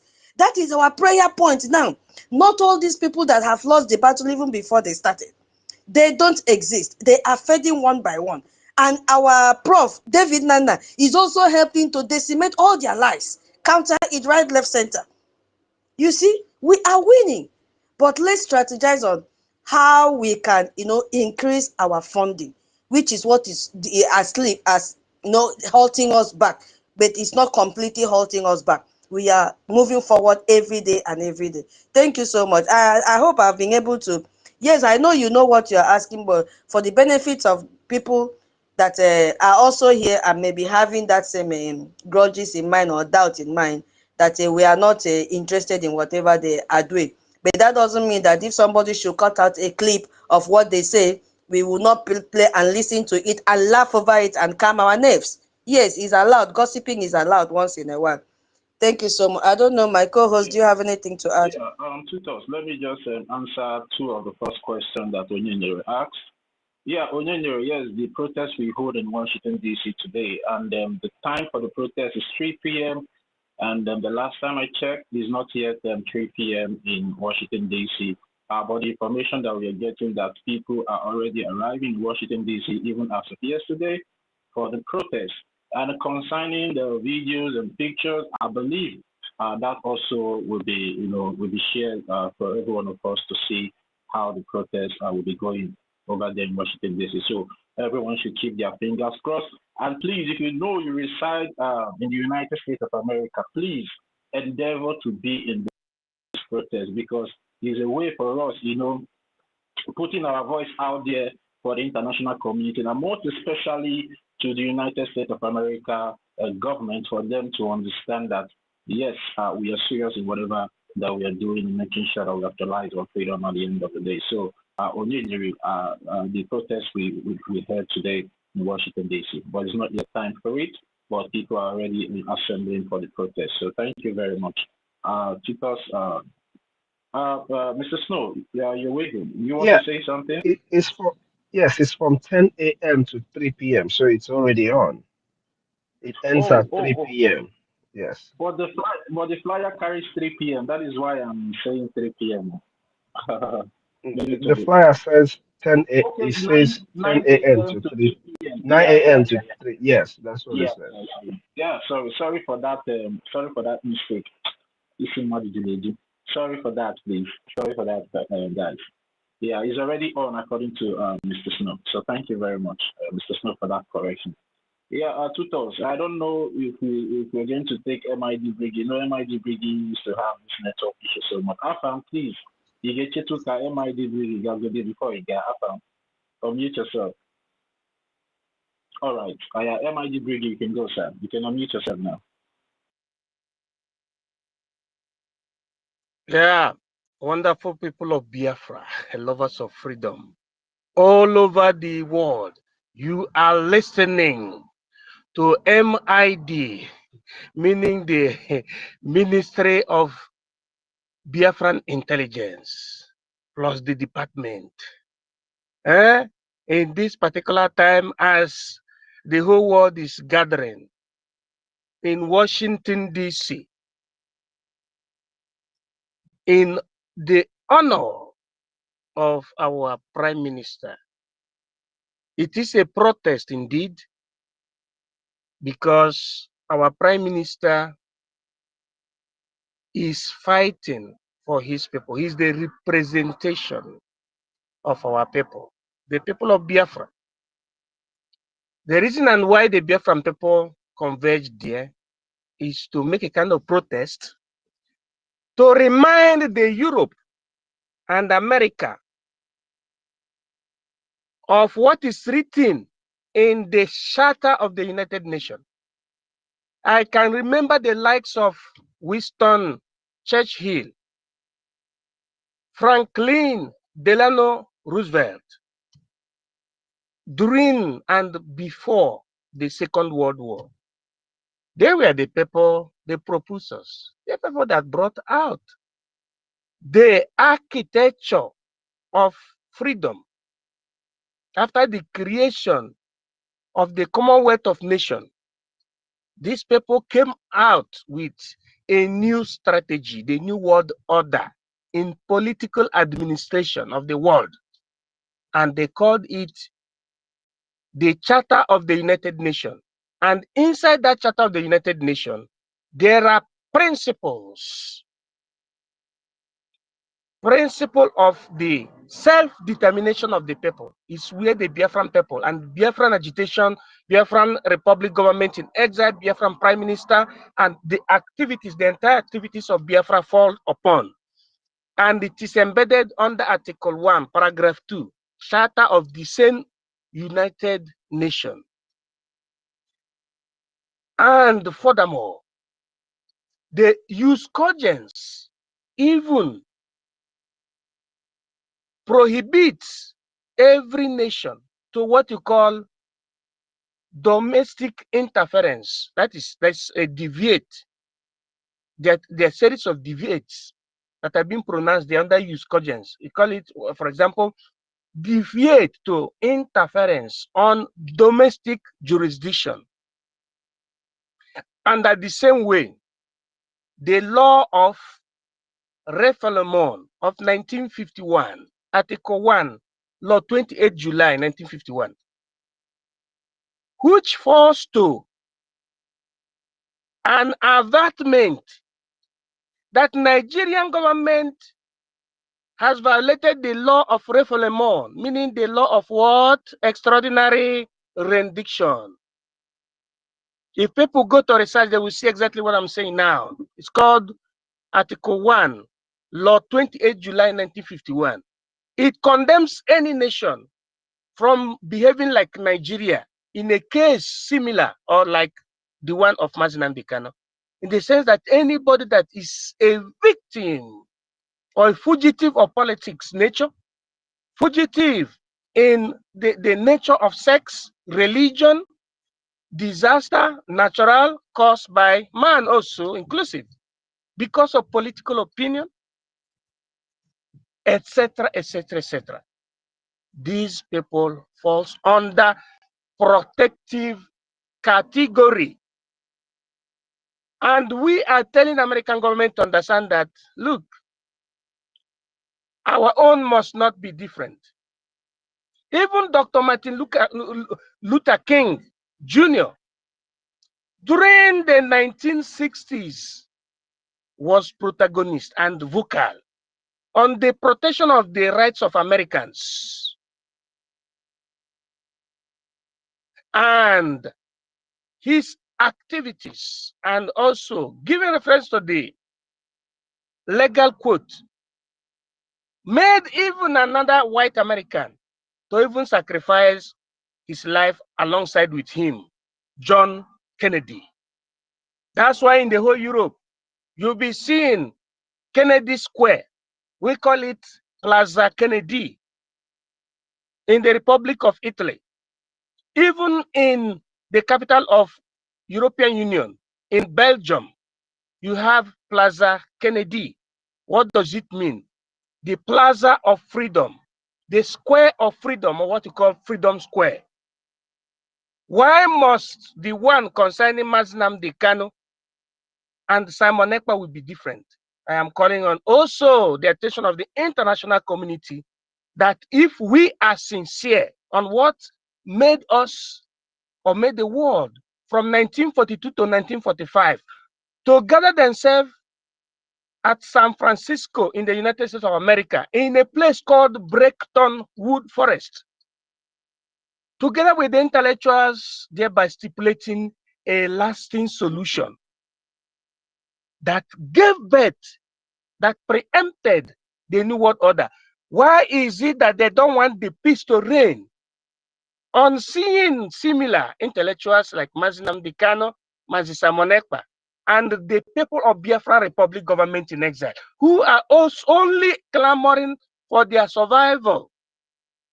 Because under Article 1, Paragraph 2, Charter of the United Nations, and the subsequent quotes of the Charter of the United Nations, you see that there is a right for self-preservation, self-defense. Why must our own be different? And at the same time, I finish with that. I am encouraging those that has come out in the United States of America for the protest, for our self-determination, because what we're doing is in line with international law, with tort law, with natural law, and with African Union law, Article 20's 1, 2, 3 sections. That nobody should have any atom of fear, because our Brgie members that in America has already taken the necessary steps, because what we're doing is very legit. They have taken the necessary permissions, to be more precise, prior to the gathering. And it is very, very legitimate. And the American government should know that Biafra is the only friend that they can have in West Africa that can correspond to the interest of a free world. Not only the interest of the West, but the interest of a free world. When we say a free world, it means the world of libertatis. I know why George Washington sacrificed all whatever he was doing together with Oliver Cromwell, the likes of Garibaldi of Italy, the likes of Francesco Giuseppe, the likes of Cavour, the likes of Mancini, the likes of Mazzini, the likes of all the freedom fighters of Sturm and Drang, the diggers and levelers, the sans-culottes, even to the level in Africa, Thomas Sankara, the levels of those like the former president of South Africa, President Madiba Mandela, the likes of John Magufuli, the likes of Julius Kambara Nyerere, the likes of Odumegu Ojukwu. So American government should know that they have a very good ally, and we congratulate them for the so-called proposals, round table talks that has happened between the Brgie and the government of America, and also the collaboration and understanding between our acting Prime Minister, Honorable Gechukwu Nkere, Isaiah Anyog, with the honorable members of the Congress of the United States of America.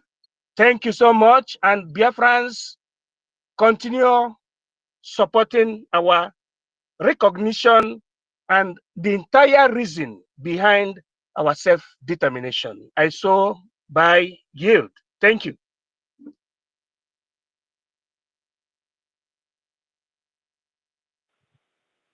Yeah, thank you very much, MID Brady, for that consideration. Thank you very much. Afam, are you there? Yeah, my brother, I'm here. I'm here, my brother. Good morning to you. Good morning to all Biafrans, Tutor, my big sis NK, my COS, Mr. Snow, my Minister of my Minister of Intelligence. Sorry if I get it wrong. You already know what I'm saying. Each and every one of us, I greet you all, those I did not even mention their name. First of all, before I proceed, Mweze, my brother, I want you to understand that the should I call it humiliation or whatever that you faced early this morning or last night, I want you to understand that I felt your pain. I was there too. I don't know if our COS was there when it happens or he has left, because I saw him on that space. The way you were being treated yesterday, you know, it really breaks my heart, but that is one of those things. I wish most of the Biafrans would have seen the way you were being treated, even if it did not last up to a minute. They will understand what we are facing in this life. They will understand what we are going through in this world and how we are being treated. I want you to understand that I felt the pain you felt through the night. But it's okay, we will get there, we will overcome it. That is one. Secondly is this. You know, our minister in defense areas just said something here. I keep saying something. Sometimes I say these things. We are waiting to do things the way those who are teaching us politics, those who claim that they are teaching us politics, they claim that they are teaching us diplomacy, but they become those who are not practicing what they are preaching. When it comes to us, they don't. Despite that, yes, business is all about, in business you get what you negotiate, not what you merit. Sometimes business is all about interest. But the interest is going too far, just like my brother here said, Onyenyer. He was asking a question. He said, sometimes he will ask, God, does it mean that you don't exist, or you're not existing, or the people that is being killed? Onyenyer, my brother, I don't know, maybe about to my own, to respond to that. I want you to understand, my brother, if you will agree with me that God has given us everything that we need. God cannot come down from heaven or wherever he is to come to do what we as humans should do, because all these things that is happening happens to be human errors. It's not God's error, it's human error. And it's we human that we resolve it. And if we don't resolve it, it will be burning us till it consumes us all.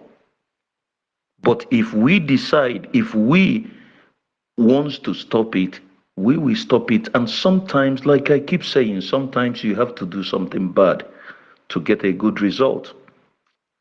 Because just like our minister here said about UN telling us about for them to release our leader, about what is happening to our PM, everything. I ask us a question. Where is that diplomacy? Where is that law that they preach to us? Where is it?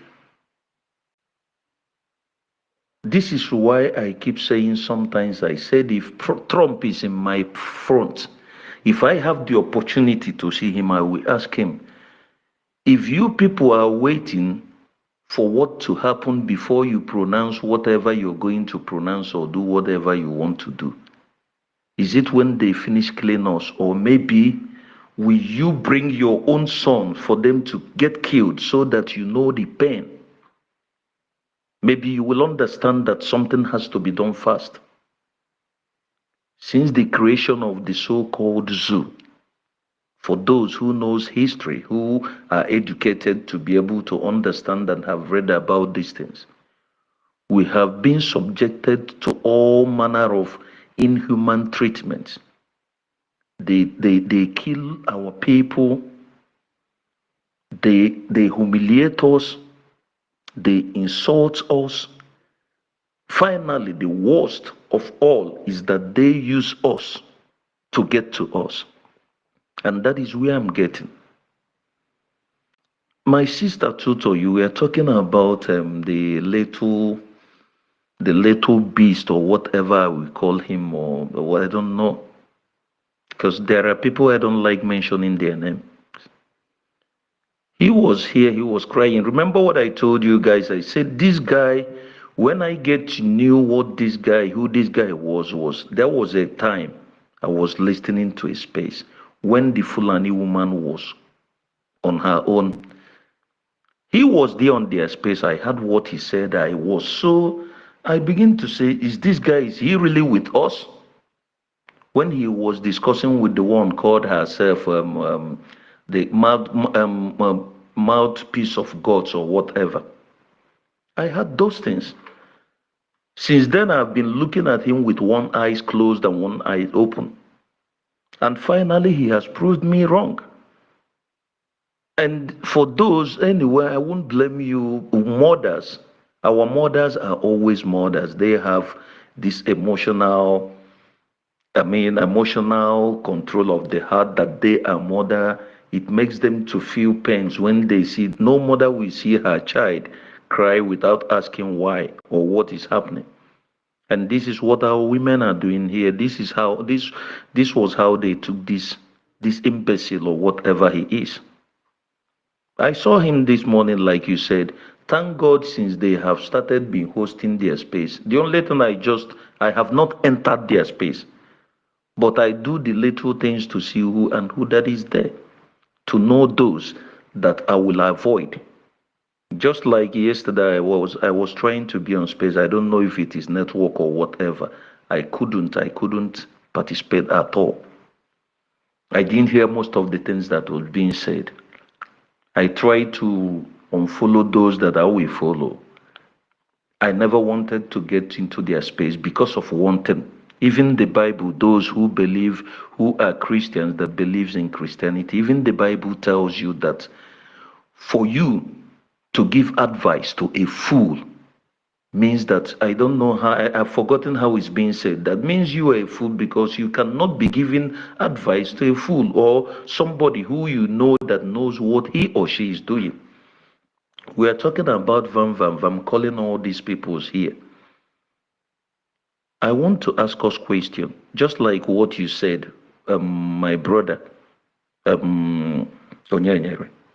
I heard it from the Vam one time ago when he was saying, how can these people, how can this Fulani woman be insulting the lobbies, the whole lobbies that our PM hired? He was saying, he used it as a topic, he was going against it. Then today it happens to be that these same people are the one now condemning and insulting the lobbyists. Whichever, anyway, that one is that for me, I don't waste my time talking about these people because they all know what they were doing. They all know what they were doing.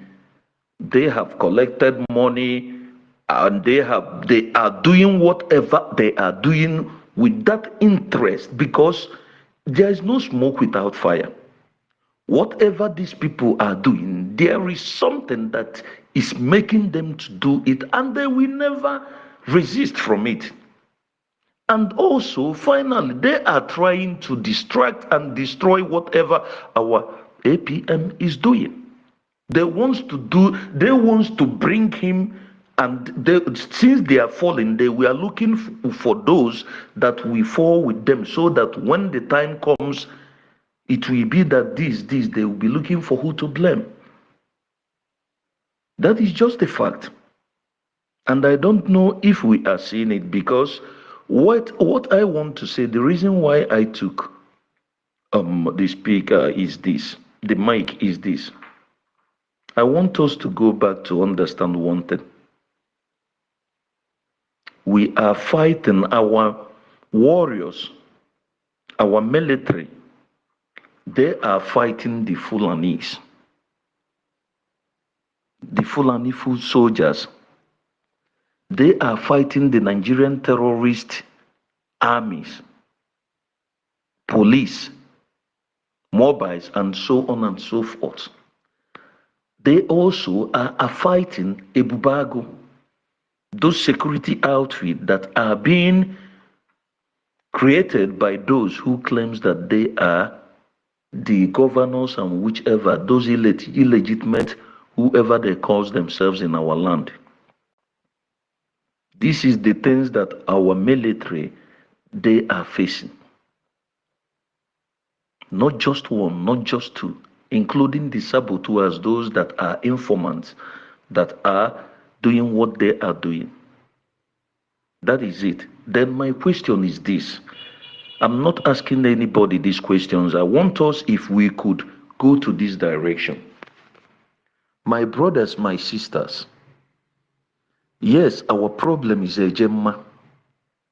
We need a Gemma because even America, that they are the richest country today, they still need a Gemma. They even have credit. They are owing World Bank. They still are looking for money. Everyone who is fighting, they are looking for a Gemma because without money you cannot fund a war. All those bullets, bombs, and here and there is money.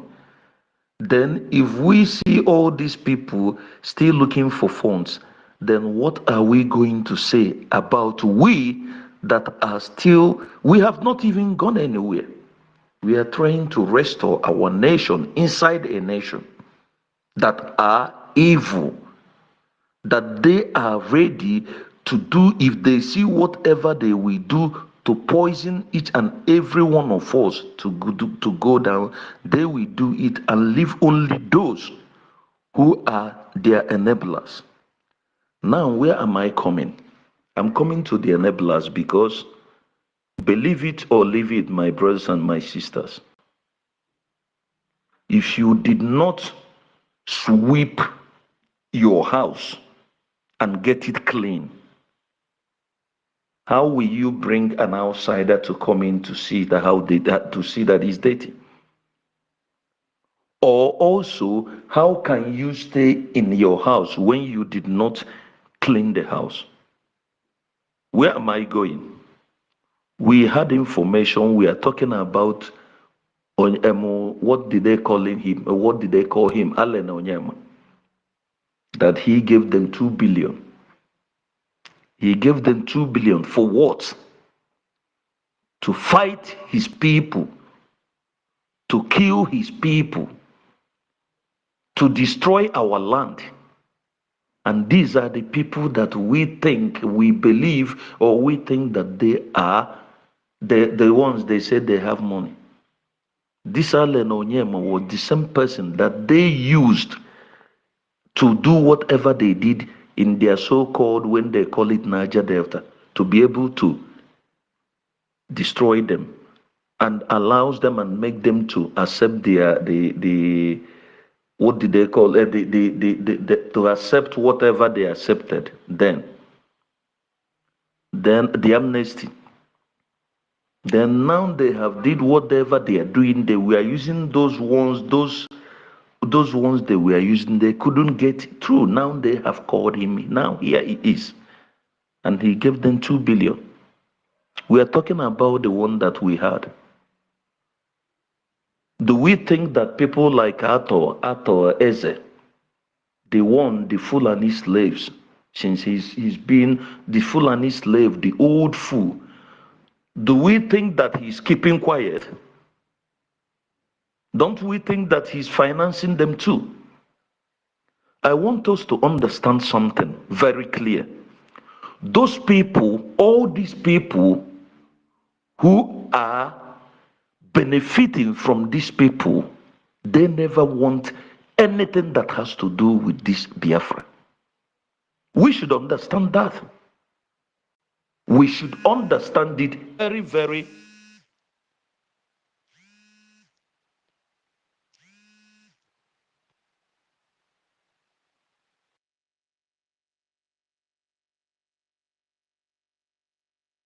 Sorry, please, a call came in. I have to try to drop it.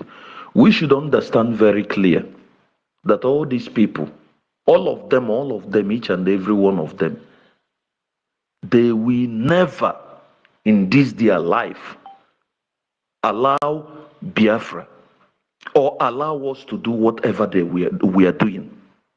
The only way is when we fight them.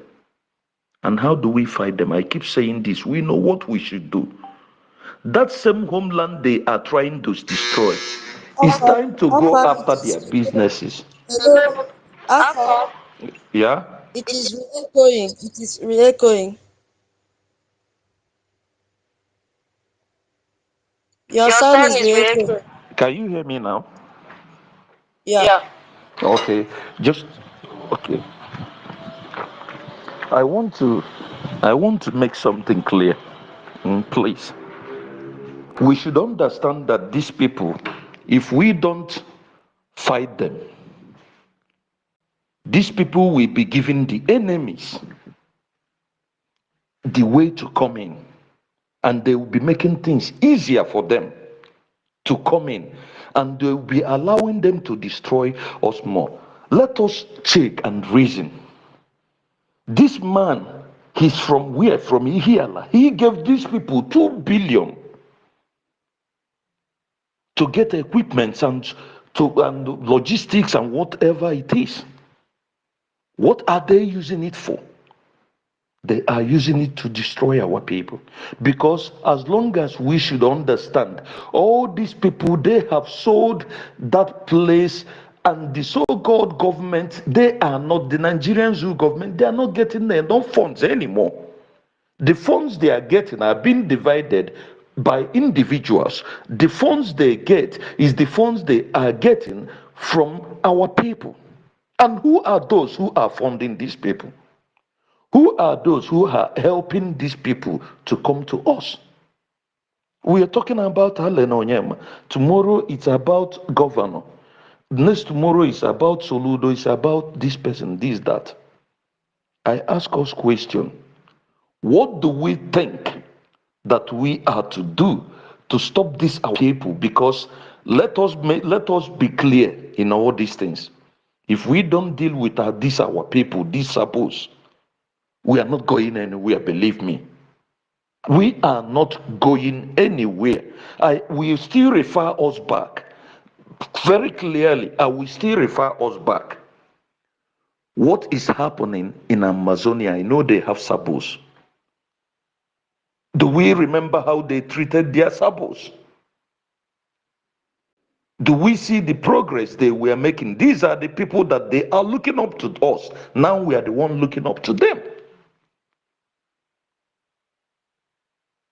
How do we do this?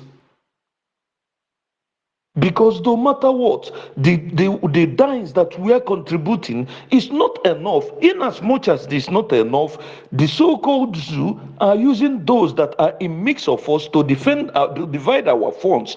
At the same time that they are dividing the funds, our people, the criminals that they found in us and the Fulanis, they are now using them to do what? To fund them to fight us. Alan Onyema, I believe he has business in our land. Even if it is in Lagos or anywhere, it can be touchable. It can be touched. It's not impossible. There's a possibilities on those things. It's not only him. All these people, they have businesses. They have things. I'm just bringing up my suggestion because all this thing we are doing, let us check it. Let us go on practical. Let us not use fantasy or maybe thinking about miracle that is never going to happen. How are we going to leave these people? They have things that by the time we start to touch it one by one, little by little, they will know that we are going after them. They will straight back. But for we to leave these people and they are financing them, it's just like we are talking today.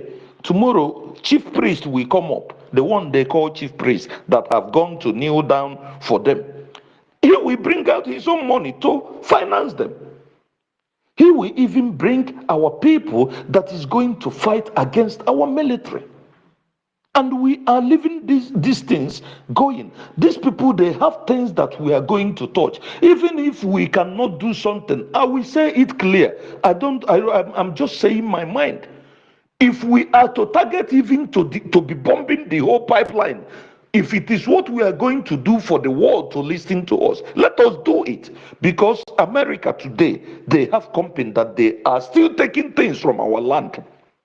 Britain, that we are insulting every time that they want us to all dead, they are still benefiting as we are talking. Germany, they are still doing this. All these countries, they are still doing these things. And how much are we using to fight these people? Just like our sister, you said, Tuto, our men, they only have what they are using to defend themselves to be alive. They have not even gotten enough. They have things. I mean, I don't know. But please, let us go to this direction. If we don't cut those that are giving them money to be able, where they are getting the money from, which is our people, I don't think we are going anywhere. Because no matter what we do, these people will be fighting us, they will be taking us back. Please let us our those who are our COS, please, I beg you, if they can think into this direction, because the problem is not just these outsiders, it is our people that is opening the route for them to come in. And if we don't deal with these people that is opening this route for them to come in, believe me, it's going to be difficult for us. And before you know it, they will weigh us down. And finally, the last statement I want to say here, all of us that is here, let us know that we are all being recorded. We are all being known. If we don't do the right things that we are supposed to do, there will be a time we have no home to go to, because we all be wanted. I wish some of you know the way they humiliated our brother Nweze on a space, an American space where they were talking about Trump. Our COS was on that space, but I think he has left before before Nweze was being humiliated the way he was. They didn't even allow him to talk. They gave him speaker, but immediately they heard about Biafra. This, that. Oh shit! Please, I will yield for now. Thank you.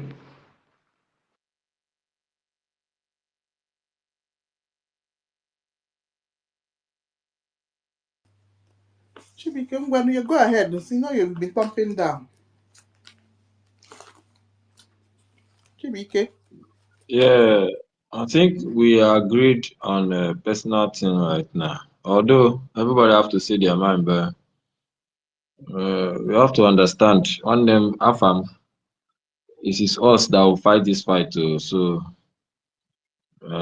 anything that you want to give us as advice, you can write it to the government, which we have said these things. So it's not only coming on social media to be saying these things like that. We understand you, and we have to do it that way. Because enemy side do too much. We even in kind of na online. I got na their space, atrophy, no problem.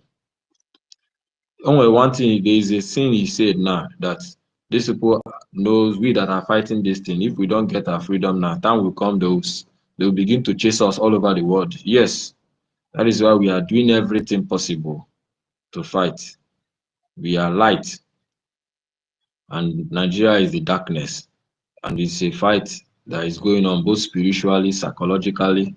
Um, it's a total fight. So because I name anything, I do quite careful because when I on a space, India and supply in a space. You have to all your this in imenka. I name so ọ ka mma na ịbịa na ife niile ị na-eme ime na nzuzo or you send this thing na the government or when you send this thing na ikwu na to the government ogu na gọọmenti kwuo okwu agwa gị ihe a na plan na n'ịbịa na-ekwe na space ebe a ha na-anụkọ ife ị na-ekwu and ha ya na-fight kwago na-fight anyị with ife anyị na-ekwu na space biko ka anyị duru uju ka anyị mara ife anyị na-ekwu na space. Our government agwụgwọ anyị na ekwuchi all this about western this ime ha attack blame ba problem anyị niile si n'aka anyị biko ọ ebe nchọ okwu kịta. Thank you. My brother, sorry if I did go against whatever that is being said, okay? I'm sorry about that, but as for me, I don't care. They can come for me anytime. I don't care. Believe me, for my own, no. I don't care about me anymore. Believe me, because the injustice I just can't, being a human being, I can't just accept it. But I understand where you're going. Thank you. Yeah, fam. My brother, may God help us. That is all I can say. Cool down, please. Bikun. Okay, we want to acknowledge the presence of our information minister, the carrier of truth, the amplifier of truth. He is in our midst. You can unmute your mic, our boss, and address your team. Welcome. Yeah, warm greetings to all the ministers of Brgie-Biafrans, starting from you, tutors, Madam T, Toti, Mr. Snow, Biafra Special Forces. Biafra Special Forces, are you not the one that was answering Bro Vam Vam Vam? You don't go change your name. Chibwike Biafra. I've changed it, though, sir. I've changed it because that name is. Okay, thank you, my Chineke. Actually, sanity returns to your account again, so that Biafrans will not stone you. Stanley and Sanity. Wisdom is profitable. Yes, so 1 million, I salute you. Biafra, Lizen Baren, I salute you. Afam, Ndewo, Chuku, Goswell, Ndewo, Obi Chicago, Ndewo, Mid Brigi, Okute, Eunice, Erico, Ben, Mr. Joe, Babe, Lizen Malaysia, Wise, Simon Ekpa, Emmanuel, Ezebina, Biafra, Freedom, Free Energy Tech Guy, Dabeti, Veteran Dragon, Lewem, Charles Oji, Odina, One Mystic Man, Nero, One Biafra, Emmanuel Ancestral, Emi Odogu. And many and many and many and many of you. Emeka Oragu, Biafra shop manager. I see you. Victory Johnson. I salute all of you. Please, Dr. Jack, I salute you. Ihechi, I salute you. Cyprian. All of you are precious to BRGI. Yes. And if we did not have all of you, I don't know what would have been the fate of BRGI now. And I want everyone to understand that it's not just about the name BRGI. BRGI serves like the entrance gate to the Biafra people. So when you see that they've masterminded every effort to destroy BRGI, they want to close the gate and the eye to the Biafran people. We've seen videos from Biafra Defense Forces. Before now, Biafra Defense Forces have made several videos and warnings telling all Biafrans in Arondi Zogo of the plans of the Islamic jihadist terrorists and their governors and ministers and senators. They even mentioned names and cautioned the names of the chiefs and those that have decided to work with Fulani terrorists in the name of the ones to be Fulani terrorists instead of being Biafra anymore.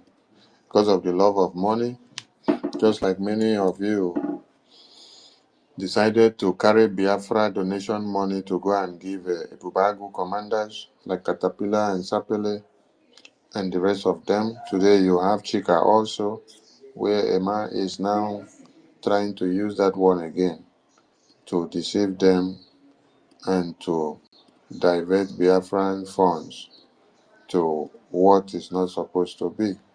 So every day some of you decides to be the vessel and tool of dishonor and destruction, vessels of disunity, vessels of mass destruction that the Fulani terrorists will use you. It's quite pathetic that Fulani terrorists have realized that they can't destroy the Biafra people. That is one point you need to understand. They have realized that they can destroy every other person in Nigeria. You have seen how the spray of the killings and the massacre and the genocide is ongoing in Nigeria from the far north to Abuja or Borno, Zamfara, Plateau, Benue, Gombe, coming down. But they found out that there is a resistance in Biafra land. And they now went back to go and think and reason. What is it that has been very impossible for them to crush and to destroy the Biafran people? Even after 67 to 70s genocidal massacre that kill and erase us all, yet our remnants have arisen again to carry the flag of Biafra, and it is flying above sea level. They've been wondering and thinking of how they will crush us. They've tried to pay many people to destroy Wazirike when it spoke about Biafra. They did the same to Mazi Nnamdi Kanu. They did the same to our Prime Minister. And today our APM is everywhere making sure the fire does not quench in our hand. The Fulani terrorists don't still sleep. The only thing that they have realized now and discovered is that they can't crush and end Biafra. But for them to be able to have any harmful effect on the Biafran people, on the Biafran success, the Biafra Defense Forces, the Biafra Republic Government in Asia, the Biafra Independence, the declaration that was done, for them to have any harmful effect on it, they have to make use of the fellow Biafran. The secrecy that they have discovered is that for them to be able to destroy Biafra, to destroy anything or destroy lives and properties of Biafrans in the homeland, that they have to make use of a fellow Biafran. They have to make use of a fellow Biafran. That is why some of you are working indirectly, knowing and unknowing, to the interests of one Nigeria, to curtail the successes of the Biafra Defense Forces, the successes of Biafra Republic Government in exile, the successes of all Biafrans in the homeland. Fulani terrorists have figured out one thing that they have to use against you to destroy yourselves, to destroy Biafra. Gumi came out and said, Nigerian government have found it so hard to crush the Biafran people. Musa said, when we come to bomb them and destroy them, the vegetations of the land, which is being moved by the God of creation of Biafra, protect them from us, shielding the weapons and the bombs and the explosives on them. We look for them from above, we cannot figure them out to bomb them. So Gumi came back and said, we have studied and we have come back to realize something. And what did Gumi say? Gumi said, for you to destroy Biafra, for you to end IPOB, for you to end the indigenous people of Biafra and everything that they are doing, recruit fellow Biafrans. Give them weapons. Call them Ebubagu. Call them Vigilante. Call them Nigerian Army. Call them Nigerian Police. Call them Nigerian Air Force. Call them Nigerian Navy. Then send them to the community. They will go and kill Biafrans for you. They will go and end Biafra. And it is the exact thing that is happening now. Just look at the innocent children, babies, women, and men that were slaughtered in Aronde Soko yesterday. It is you that they use to go and slaughter your fellow community. You lead Fulani terrorists the way. Fulani terrorists, Biafra Defense Forces are fighting against them. Fulani terrorists is enemy to every other community in Nigeria. Fulani terrorists is the one cutting off heads of babies, women, and children. That sparked the opera that led to American government intervention of hosting the bishops to come and testify and give them first-hand testimony, just to confirm if all the petitions that Biafra Republic government in Israel have petitioned them, whether they are true or false. They had to say, you people should come and testify. It is the same Fulani terrorist that is endemic to every part of Nigeria and is endemic to the Biafran people and the Biafra Defense Forces. It is that same Fulani terrorist that you terrorists, slave boys, governors and ministers, senators, you are now making them your friend, bringing them, you mix them up with some Bubagu indigenous youth on the instruction of Fulani leader. Fulani leader said, recruit fellow Biafrans, mix them with Fulani terrorists, and then leave the work for them. They will do it. What joy do you have in killing or leading the way to go and kill fellow Biafrans? They were sitting down playing what? They were playing card. Were they in the battlefield? Were they doing anything or exchanging gunfire with anybody? No. You just went there, you go and waste your fellow brothers. You led the Fulani terrorists away. That is what you are doing in the homeland, to sabotage the Biafran independence. While some of you now are here in diaspora, you open the media, what you see is everything against BRGI. Everything against BRGI. Now look at the Middle East now. You can see war happening everywhere in every part of the world. Today you're seeing Cambodia and Thailand. And then you are seeing Israel, seeing Iran, seeing Hamas, seeing all the Islamic terrorist countries ganging up against Israel. Even UK government now, today, I've started seeing write-ups and publications that they are now going against Israel. Before, I saw publications that they are with Israel. Now I'm beginning to see publications that they are against Israel. So it's only America that is standing with Israel to end Islamic Jihad. I saw a publication just now, which I wanted to retweet, about the Prime Minister of Italy Meloni. Meloni said, going forward, if you enter Italy illegally, you will be deported immediately because they have come to understand that all the Islamic jihadist terrorists comes in as illegal immigrants. At the end of the day, they give them paper of stay on asylum support. Then they now started grooming. And they will be going from houses to unalive babies, women, and children. Rape women. So you see all this happening in every part of the world. You see that the Islamic Jihad is on a very high tide. Then instead of you to put your hands together to support the Biafra government in exile and the Biafra Defense Forces in the homeland through one channel of communication and synchrony. No, what you want to do, it is time for all of you to decide to be Oga this time. You want to be in charge. You want to form this. You want to form that.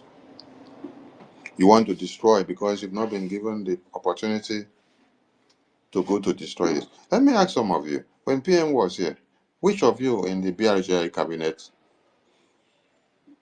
as ministers, I'm not talking of as board members of ministries, so I'm talking of as ministers, which of you in the BRGI cabinet were privy to Defense Forces Council communications? Which of you? Which of you were privy or allowed to go near or to even know anything or to even make a call through to any of the Biafra Defense Forces personnel?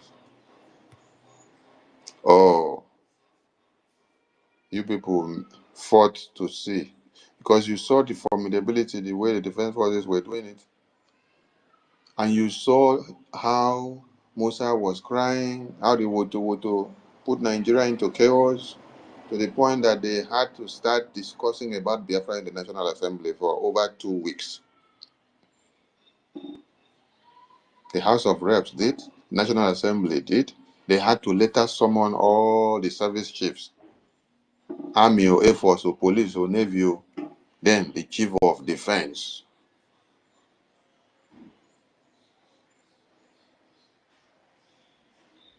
to come and tell them, how is it so hard for you people to crush and end Biafra?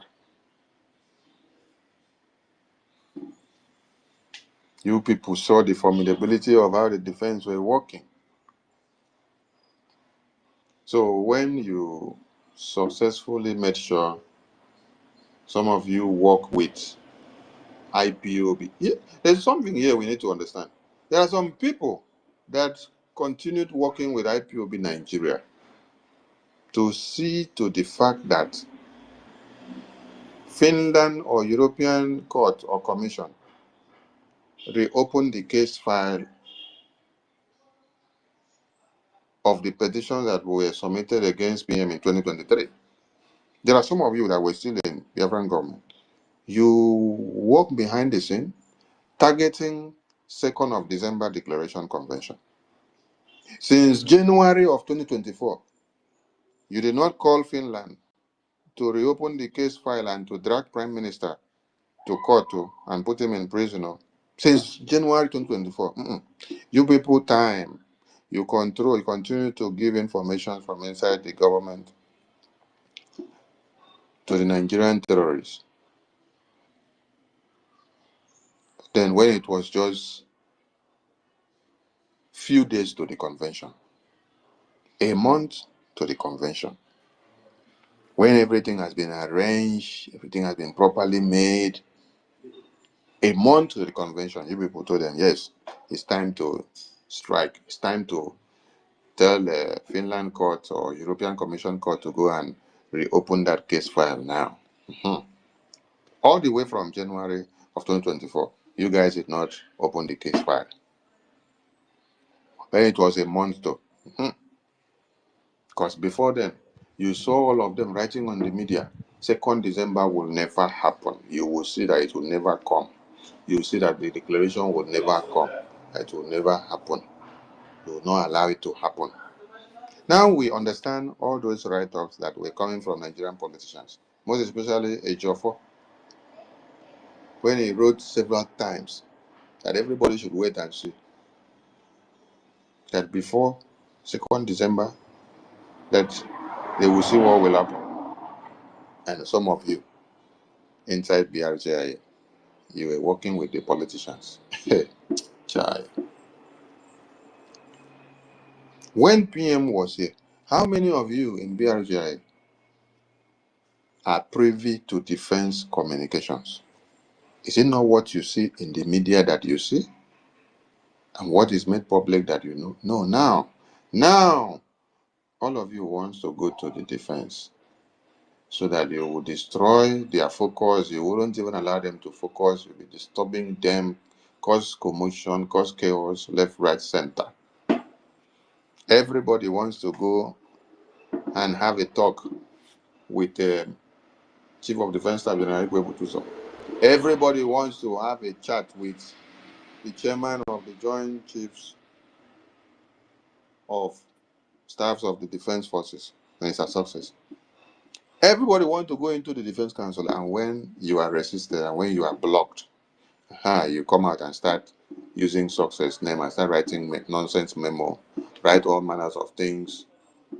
The same thing that you also, NGOZI, wanted to do in December that we stunned it is the same thing that you see the Second Accountability Group wanted to do.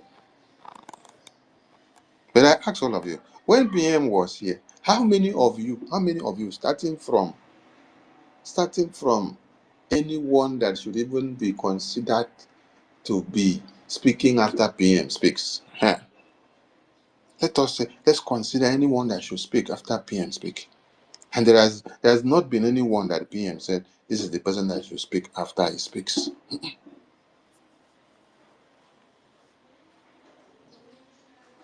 All of you are ministers in different departments and committees, and you are all subject to the head of government. Now, there is war everywhere, and then the APM and the lobbies and the attorney are working so hard to see that while all these are happening, it shouldn't be a distraction to the Biafran people and their cause in Washington, D.C. They are pressing all buttons in Washington, D.C. to see that the lawmakers have a say and a big pen on the Biafran discussion. Instead of everyone to see a massive push to make this a reality to all the support and sacrifices, and also to give all they have in fundraising so that the Biafra Defense Forces can have what they need. What are you people doing? You're all waking up to start attacking the effort of the Biafra Defense Forces, the effort of the attorneys, the effort of the APM, the effort of the lobbying teams. You can imagine you waking up this morning to see on the media that someone that had been with PM government all along today, when PM unveiled the lobbies and the attorney to the Biafran people, he stated their job. He told everyone their job is to see that they work in Washington, D.C. and get to us our recognition in whichever way that they can. And now, you can see people coming up to tell you that the same attorneys and lobbies that PM contracted for the Biafran people for Biafra recognition, that they are working to destroy Biafra. Chai. And you need to ask a very simple question. Are you telling us that Prime Minister is now the one working to destroy Biafra by using the lobbies and attorneys and APM to destroy Biafra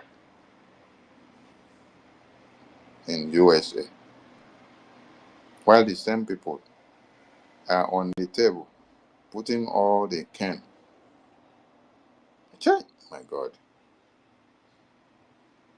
You see, madness get Madness, get high, they take start. Is it the same USA that we are seeking recognition from?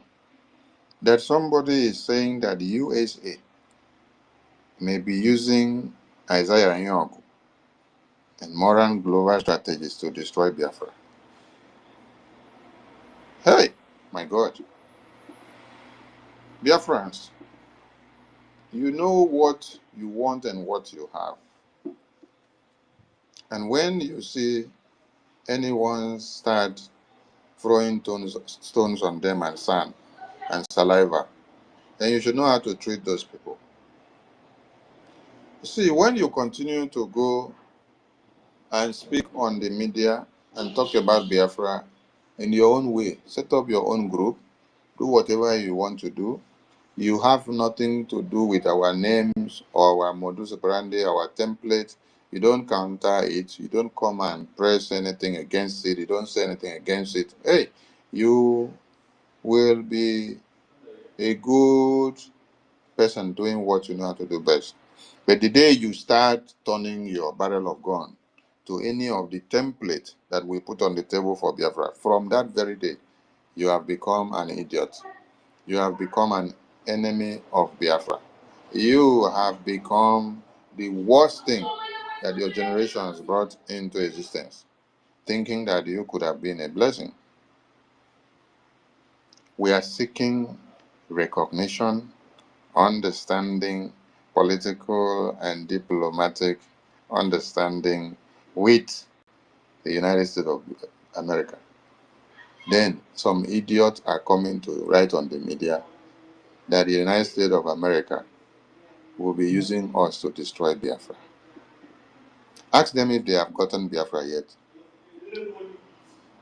Ask them if Biafra is a country already, that America now will come to destroy Biafra.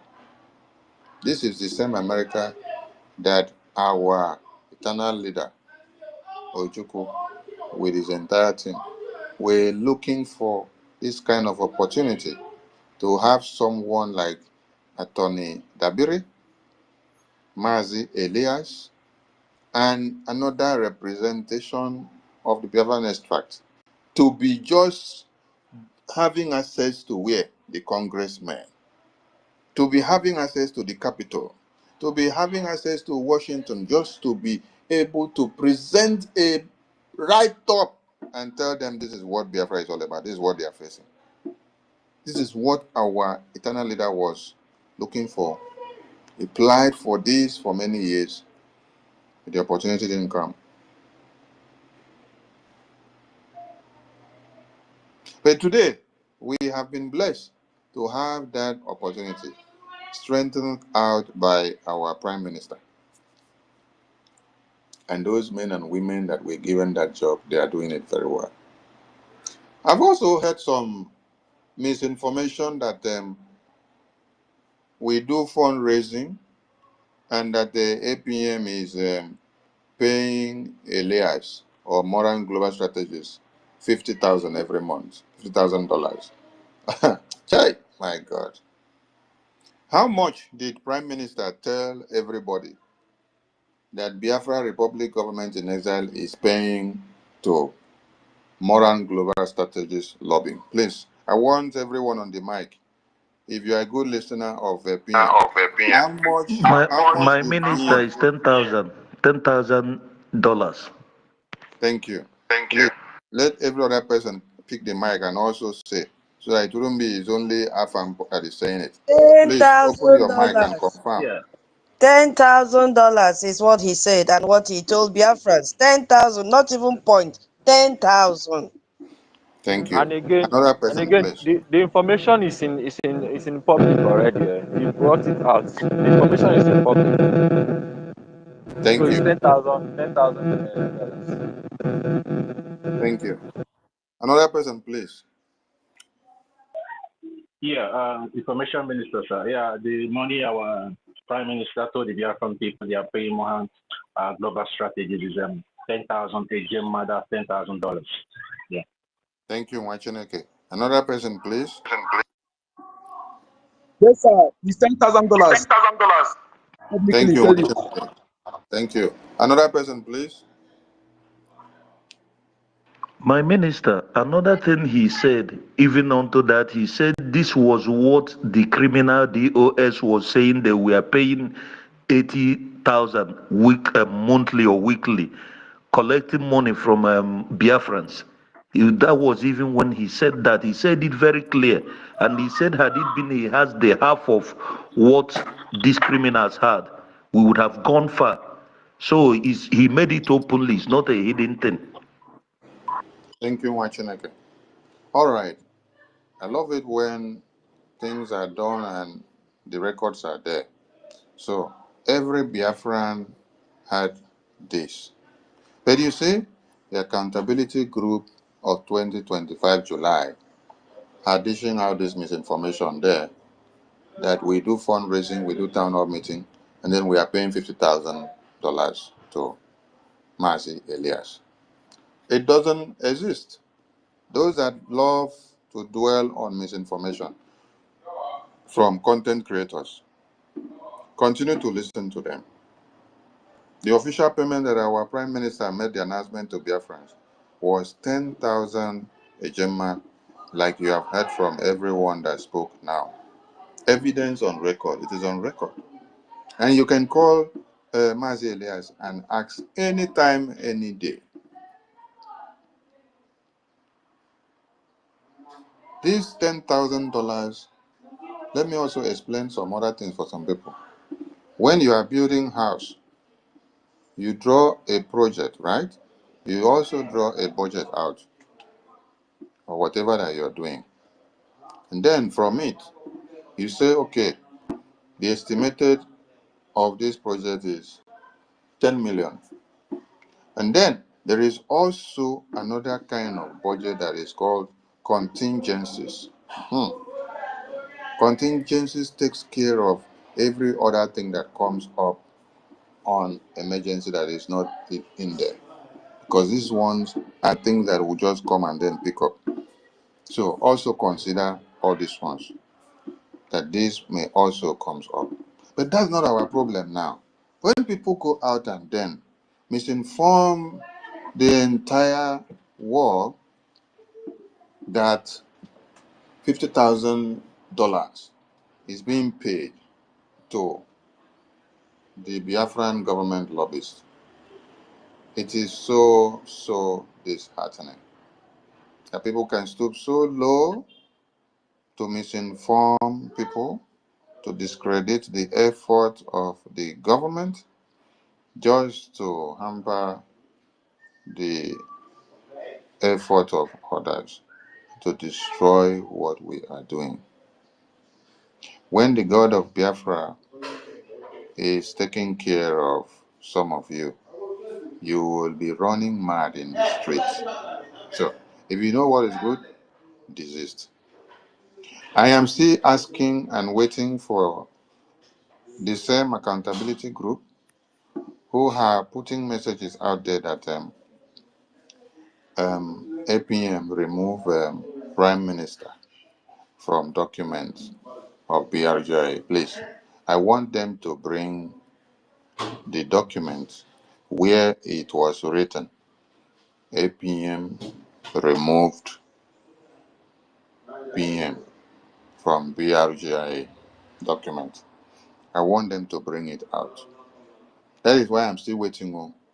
I've seen all the propaganda, misinformation that they are doing. Today they will do video and then they will be pointing at the name of the agent that processed the changes on the Biafra government document, the article of registration. And they are using the name of the agent now to quote and say it's the new address of BRGI. So there are some things you listen and then you see that some people are very foolish. Honestly. You are very, very foolish. So I'm still waiting to see. The same document that they are using to do this propaganda, it is written there. The names of people that were removed from that document and changes that were made, you see their names written. But you don't see Prime Minister name. So where are you people bringing up or getting the document of Prime Minister removed. I want them to bring the document out to the media before I will go on the computer to do video analysis. Because when I do only one, it will bury all this madness. Biafran people, you need to be very strong and you need to be ready to face more attacks that are coming. You should know that if you're not doing anything useful, attacks will not be coming. Check very well. Your Prime Minister got series of attack. Why? Because of the effort and successes that he was making. Your APM will not be exceptional. He will face the highest level of attack. Do you know why? Because Prime Minister is behind the scene. So anybody that they see that wants to keep that fire burning, that person will face every missile that they will bring against him or her. Because the plan was to eliminate everything about Biafra on the detention of Prime Minister. So if they look back or look around and see that even as they have tried, so hard, after putting Prime Minister behind the scene, and then they've tried so hard to destroy this Biafra, to destroy BRGI, to destroy the Biafra Defense Forces, by going to where? Directly to the finance, going to destroy all donation buttons that Biafrans will make donations. They've tried everything. They have impersonated, they even went to go and form another account and then bring it and say it is Biafra Defense Forces official account. Because started by telling you Biafra Defense Forces headquarters official account, they are fraudulent. Everything that they are posting there or those that are handling, everything they are doing there, that they are fraud, they are kidnappers, they are criminals. It is the same thing that you have seen from this new group. So they try everything, and nobody should expect to hear APM come out and be telling you, I am the one doing this in the defense. I am the one doing this in the defense. I am the one doing this in the defense. You, as Biafrans, you can be saying it, yes, but do not expect or wait to hear that APM will come out to say you want to debunk that they say he's doing this in the defense or he's not doing this in the defense. No. A lot of things have changed. These people know what they are doing. When you see them using issues in defense to tag the APM and to drag his name out and to be saying, you are not the one doing this to the men on ground, you're not the one doing this in the defense, you're not the one doing this. They are working on something. They are trying to drag him out to come out and to start saying, I am the one doing this in the defense. I am not the one, I am the one, I am the one, I am the one, I am the one, so that they will use it against him. I want you people to understand something. Everything that we have done when Biafra Defense Forces was unveiled, these are what these evil people that are within us, working with those outside, have presented as evidence against our Prime Minister. That he make announcement and say this and say that and say that, or even say something outrightly and give clear instruction or support to Biafra Defense Forces, they use it against him. That is why you see on the bylaws that Biafra Defense Forces are now independent, that no minister in BRGI commands them. No minister in BRGI controls them. No minister in BRGI gives them order. And it is stipulated that starting from the office of the Prime Minister does not. That is to exonerate every official of BRGI, starting from the office of the Prime Minister down to the last person.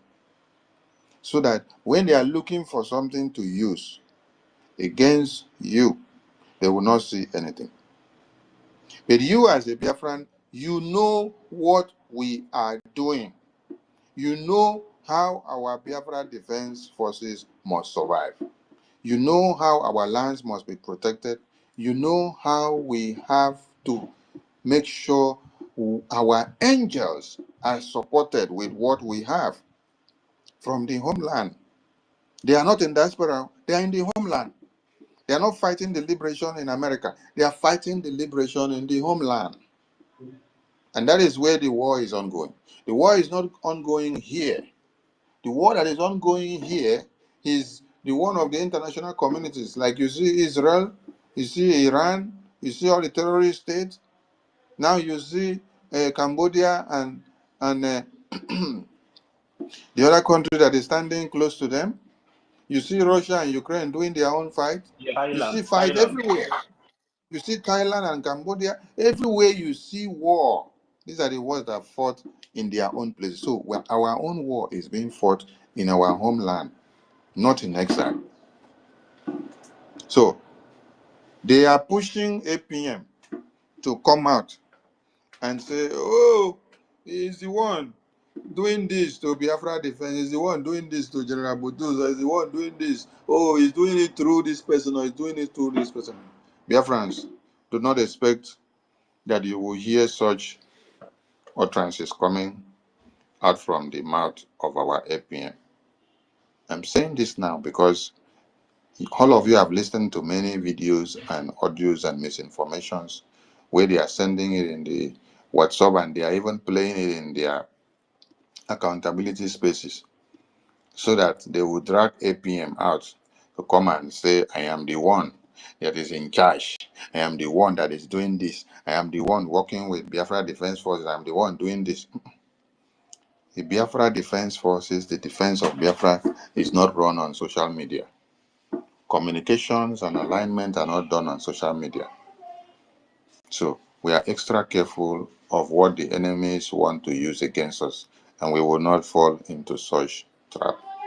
The Biafra Defense Council, they know the channels of communication through which they communicate to the government, as at Wendio. They know the channels which they use to communicate to the Biafran people in the homeland. They know the channels through which they communicate and do everything. Those that knows and are in those sectors and departments and channels, they know how things are done. So do not wait and expect that we will come to the social media to come and start responding to accountability group in order for them to use it against the office of the Prime Minister or the acting Prime Minister. We are being very careful because the enemies are within and without. I salute everyone. Please, if you are in USA, try and make your way to the protest ground. The protest is on till about 4 p.m. The protest is on till about 4 p.m. The protest is on till about 4 p.m. The protest is on till about 4 p.m. You can fly in from all the neighboring cities. The location is Washington, D.C., Finland Embassy. That is where it's happening. That is where we have to submit the protest petition paper to the Finland Embassy. Let them hear the message. And do not be concerned or discouraged about the numbers of turnouts. Yes, that's not our problem. It is better you do something and you register the voice, even if your view in numbers and it is recorded, than to have crowd of people that cannot create any effect.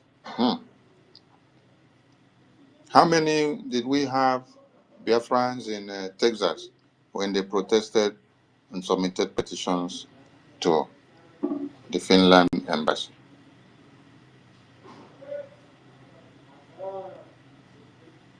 How many were you all in Europe that gathered to plan the protest that was to be carried out in UK? You were many, right? many people traveled down to UK. On getting to UK, you people canceled the protest.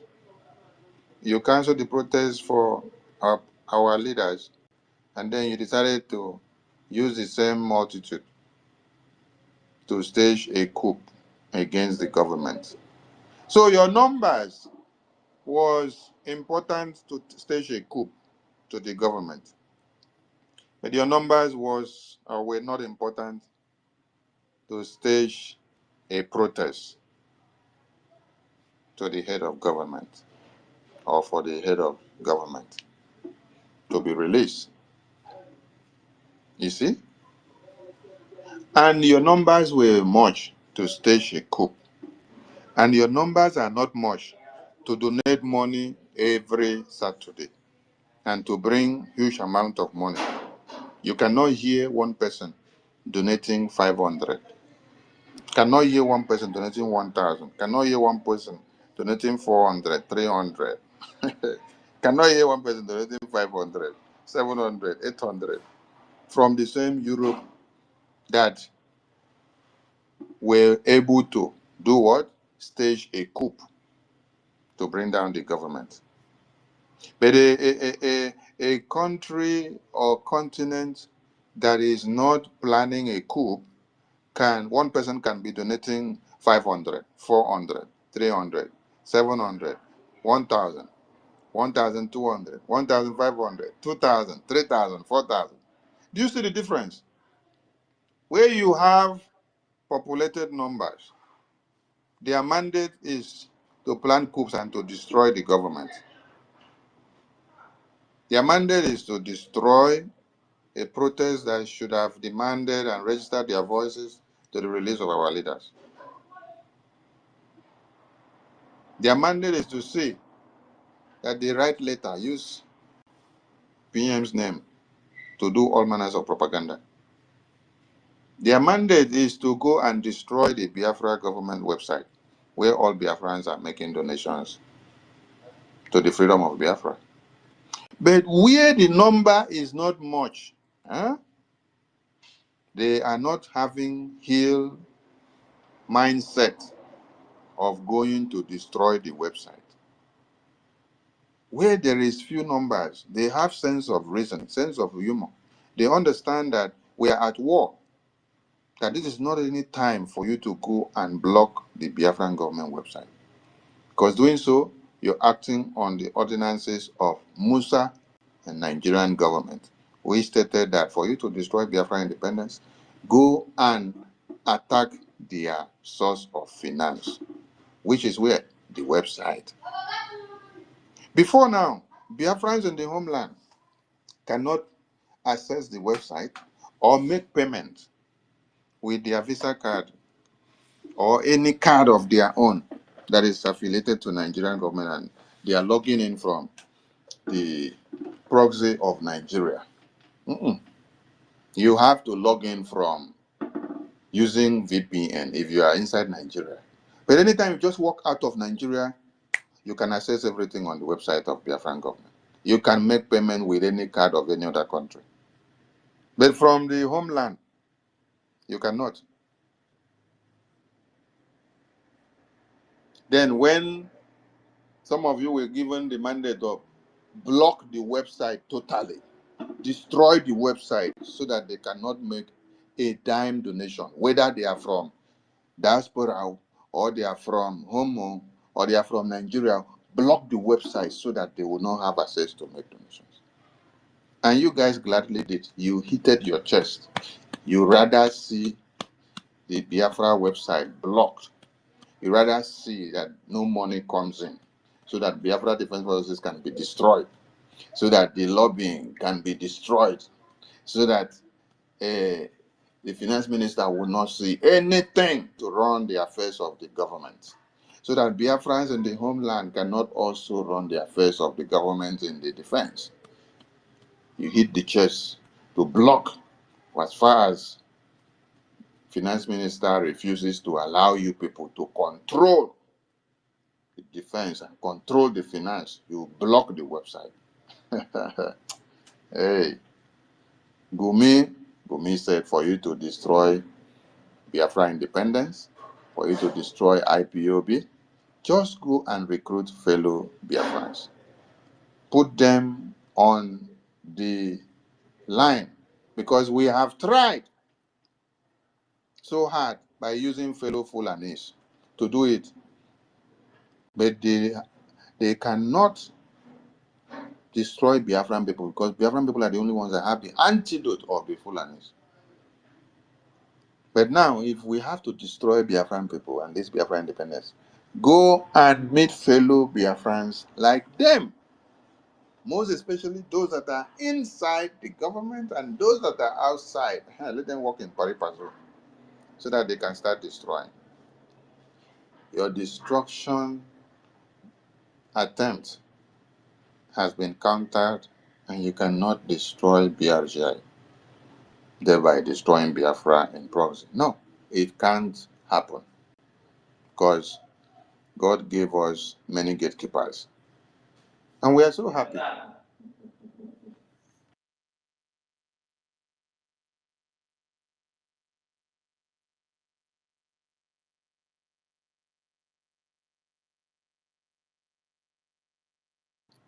And we are so happy that we have international gatekeepers that our Prime Minister gave to us.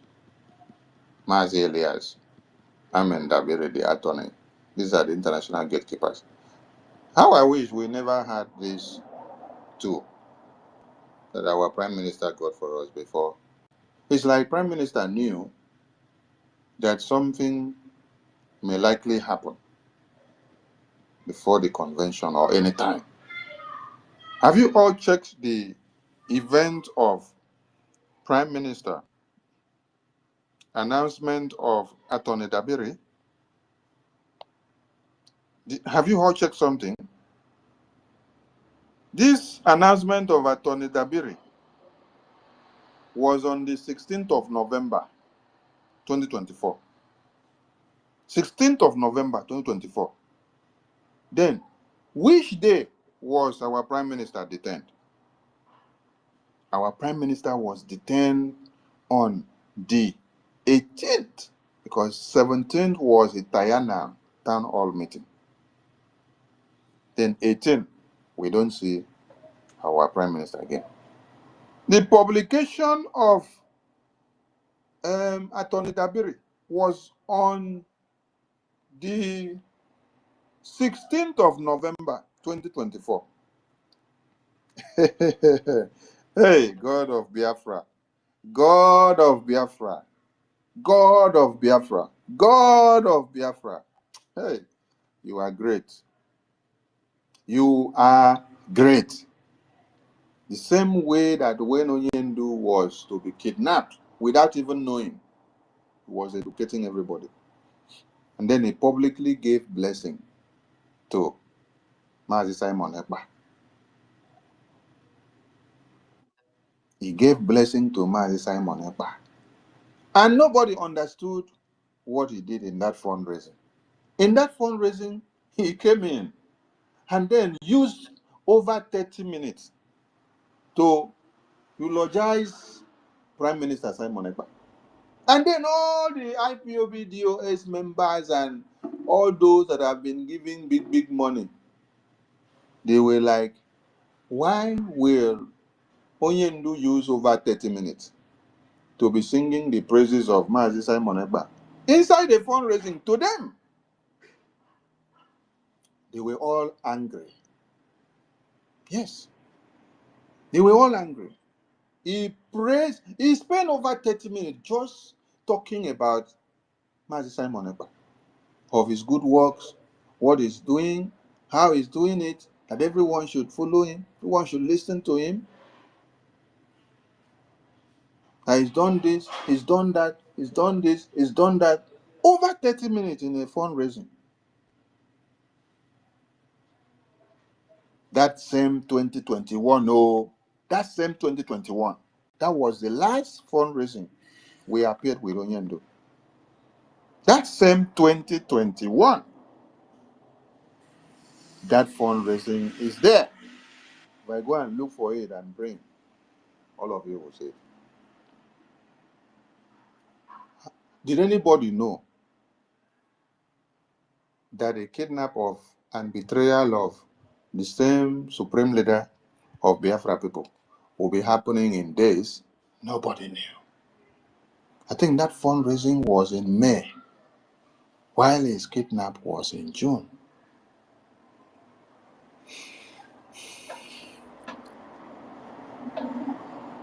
Then the announcement of Attorney Dabiri was in November 16, 2024. And then Prime Minister was incommunicado on the 18th. How many days after? How many days after? Hey, so if he did not contract and make the public announcement to Biafrans about Dabiri, what will have happened to Brgie now?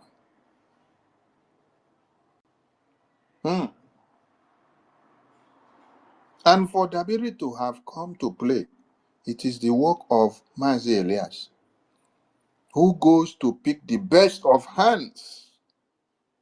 He goes to do the groundwork and then look for the best of hands of which table Brgie needs to sit down and have discussions to be meaningful. Even when the day Elias with Moran boss were introduced to Biafran people by PM, the Moran boss was still telling PM and the Biafran people that Elias is the one that will be doing all the work, that he is the one that have all the connections in the capital. But they are working together. But he is the one that will be doing more of the work. And they promise they will look for the best of hands to join the team for the quest for the recognition of Biafra. Then, on 16th of November, our Prime Minister made official announcement of Dabiri. Then on 18th, he was incommunicado. I want all of you to check out what is happening there. Compare it to Onyendu coming to fundraising in May, coming to do public declaration of Prime Minister and anointing him without anybody knowing of what is coming to happen. Then June, we hear the news. Prime Minister now is that on the 16th of November 2024, he's announcing Attorney Dabiri to us from the hands of Elias. Then on 18, he's incommunicado. Then now, look at the work that Prime Minister did after Onyendu announced his coming on the fundraising of May, then was later kidnapped in June. Look at the handiworks of Prime Minister. Then look at the handiworks of Mazi Elias and Attorney Dabiri. Since the announcement of this duo on the 16th of November 2024, and then the incommunicado of our PM on the 18th of the same November. How many days difference? 2 days. I think it's not even up to 48 hours. Yeah. Then now look at what and how useful Elias and Dabiri has been to the Biafran people since that November 18th, coming down to this day. So God knows how he put things in order for the Biafra people. That is what we should all understand and appreciate. So when you sleep and wake up and see those that are against BRGI strategies, and the template that they're using to work and whatever work that they are doing in Washington, D.C., please spit on the faces of such people. I appreciate all Biafrans. Tomorrow is our fundraising, and we call on all Biafrans to join in massively. And on Sunday is another town hall meeting of where? U.S., North and South America. There's something some of you need to understand here. Clothes where they useful. You know, they make too much noise for inside the bag or inside the box. But the one where they useful, now it go make the loudest of noise. How many of you can tell me how many times that U.S., North and South America has done town hall meetings since after the convention? How many of you can tell me how many times? Also, tell me how many times that EU have done town hall meeting. Mazin, put the number. I beg. Only once. How Once many that. times has U.S., North and South America done town hall meetings since after the convention? Honestly, my minister, I cannot remember. But it's done plenty. I cannot remember how many times. But so EU only once they did. They come to tell us how they penetrate our accounts. They change our accounts. Thank you. You see, EU only came to destroy website on the day they say they want to come and do town hall meeting. That is the day they came to shoot themselves on the leg. While U.S., North and South America, they are doing town hall meeting every month. Every month. Even the last town hall meeting of wish to enter. Information Minister, Yes, sir. may I remind you that EU town hall meeting, their money has not been accounted for, and we don't know how come about the money they claim that they have donated on their town hall meeting. Up to now, Biafrans have not seen the money. That is just what I want to let you know. Thank you, Mwachineke. They did not donate the money to the Biafran government website. They donated the money to the accountability group account. So they used the money for their Bubarago, Chika, and their recruitment that they are looking for, who they want to use to destroy Biafra Defense Forces. That is why they said they want their two website, their two button to be on the website, so that they will go and use one and call first account. One they will say second account, whether old account or new account. So whatever goes into the one that they claim is their new account, they use it to do whatever they want to do. A divided house. They want to divide the government. And that is why APM told all of us, disregard the website. Ignore, run away, go and use the one that the government have provided for you. Yes, because there is no confirmation that even if you go and use the button they say first or old account, that it is going to where you should go. No. Who is in charge of the website? Now them they're in charge. So they can deceive some of you and say, oh, when you press the first button, it's coming to this side. When you press the second button, it's going to this side. No, everything. Now them they control them. So the money they made, whether they even paid, because some of them did audio donation. Yes, because you can't tell me that for over 7 months, you have not been able to bring out any town hall meeting.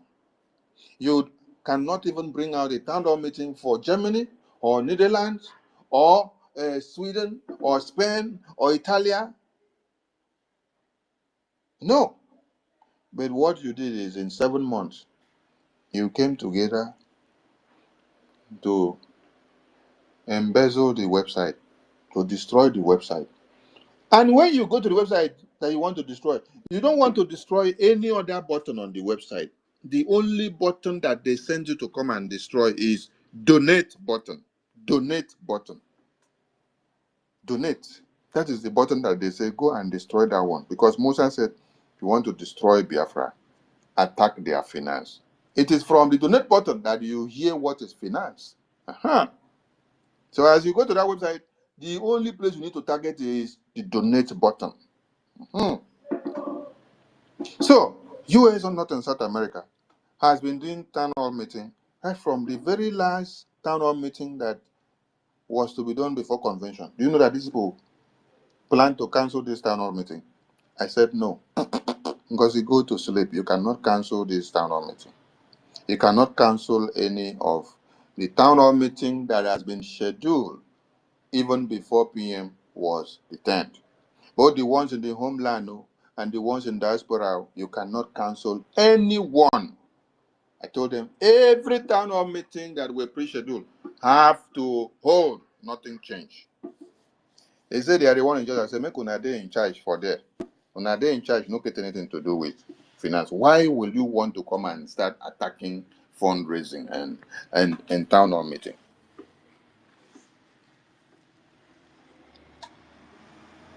US, North and South America has been doing town hall meeting, raising money massively to support Biafra freedom. Since after the convention and even before then, they have not missed any month. There is even a month that they almost missed. I said, no, you people must restore it. You must do it. Whether you make 1,000 a Gemma or 2,000, yes, it is on record that this is what people did with the late schedule. And it is there for Biafrans to clap for you and record for you for your good work. Now you can see the report card coming out that you are the people that support this Biafra freedom without anything in your mind against any other person. While you have people in Europe that gather, their own is to come and destroy the donate button, destroy the finance, but they cannot give you one town hall meeting since after convention. And the same US, come and listen to them every Saturday, how they will be giving their donation update. They will give a donation update on Saturday. And then, on their town hall meeting, that is once in every month, they will see come back in mass to see make it happen. These are the minds and souls of people that are really ready for freedom. They keep ego and self-interest and pride aside. They put Biafra first. Imagine, UK was the light. UK came out and then do town hall meeting. And then you wanted to become devil's incarnate. They are looking for where to lean on. They decided to go and use UK umbrella. They destroyed the good work of UK. Thank God the UK has been delivered. Yes, UK is now independent and they're on their own. And UK should be planning for their next town hall meeting very soon, so that we come and grace that house and the fire continue to burn again, because you people have been doing wonders.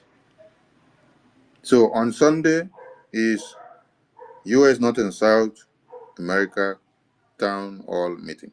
And as we speak here now, the US are gathering in Washington, D.C. to protest and to submit their petition to Finland embassy against our leaders. Let EU show you the protest that they organize. Ask them to show you. And you will hear the reps of US and UK making donation. They will make donations that will make baby to jump from the mother's womb. I tell you, when Giroka, Nwachukwu, Honorable Milike, and Deputy are making donations, you see that baby in the mother's womb jumps for joy. They jump for joy and say, oh, these are reps. These are reps talking with swag. These are reps waking the spirit of the baby inside the womb. These are reps that sacrifice their time and energy to coordinate people and bring things together, but yet the donation they make awakens a sleeping baby, and the baby start jumping for joy. The baby start asking questions. Where do you people want me to go? Where is the feeding bottle? Where is the pap? Where is it prepared that I should go and eat? Because the donation you just mentioned has just awoken their subconsciousness. The baby will be jumping and clapping for joy. What you will see in Europe is that a rep is making donation of 10 ejema, 20 ejema. And at times you will not even hear the rep name being called. But you will hear every other Biafrans in Europe coming to donate 10 ejema, 100 ejema, 150, 200, 300, 400, 500. But you will not hear the rep name. While in other continents, you're hearing reps' names making donations. It don't shock you. Little did you know that all the plans was to do what? To see how they will arrange to say that money is not coming from Europe. Oh, APM is the one not allowing money to come. Money will not come. Money don't come. Or money don't come. Then, they will fall everything. Bam. Other reps are using their mouth, their energy and strength to talk to their people and convince them on the ways and manners of coming together and supporting the Biafra freedom, supporting the Biafra recognition, the Biafra Defense Forces, and everything that we have to do. That is what other reps are doing. They are calling their people. They are having meetings, encouraging them, telling them, don't be discouraged by all the sabotage that is happening. Don't be derailed by what is happening. Do not have minds. It is part of the freedom that you have to see. You have to come together. You have to carry the power. You have to do this. You have to do that. These are what other reps are doing. Encouraging their people. Telling them what they should do and how they should come together to bring more money out. This is what other reps are doing. And then at the end of the day, you see the reps coming to announce. The reps will start announcing donation. And then when you come and hear their own names, you go they sing for joy. You say, oh, this is Rep Emilike. Yes, this is reps of UK. Machuku, this is the reps of UK. Madam Ki. This is reps of Africa. Mazi James. But when you now go to hear the reps in Europe, reps will be telling you, I am donating 20 ejema, 10 ejema, 30 ejema, and you will not even hear anything at times. And they are the one organizing people and telling them, APM is the devil. APM is the evil. The money is not coming here. The money is not going here. We don't see accountability. We want to see how the money is going. We want to see where BDF is collecting the money. We want to see how they are using the money. We have tried to do this in the defense, in the homeland. The APM block us. APM don't allow us to go here in the defense. APM don't allow us to go here in the homeland. APM don't allow us to have control of Biafrans in the homeland or the state administrators. APM is blocking us. APM is doing... You ask them, when PM was here, did PM allow all of you to go to that places? No, they don't go fit answer you. They don't go fit answer you. Ask them again. When PM was here, or before, or when, since when was it your duty to now go and talk to Minister Success or the Chief of Defense Staff, General Igwe Butuzo? Or are you the one that has been sending money to them or challenging money to them before?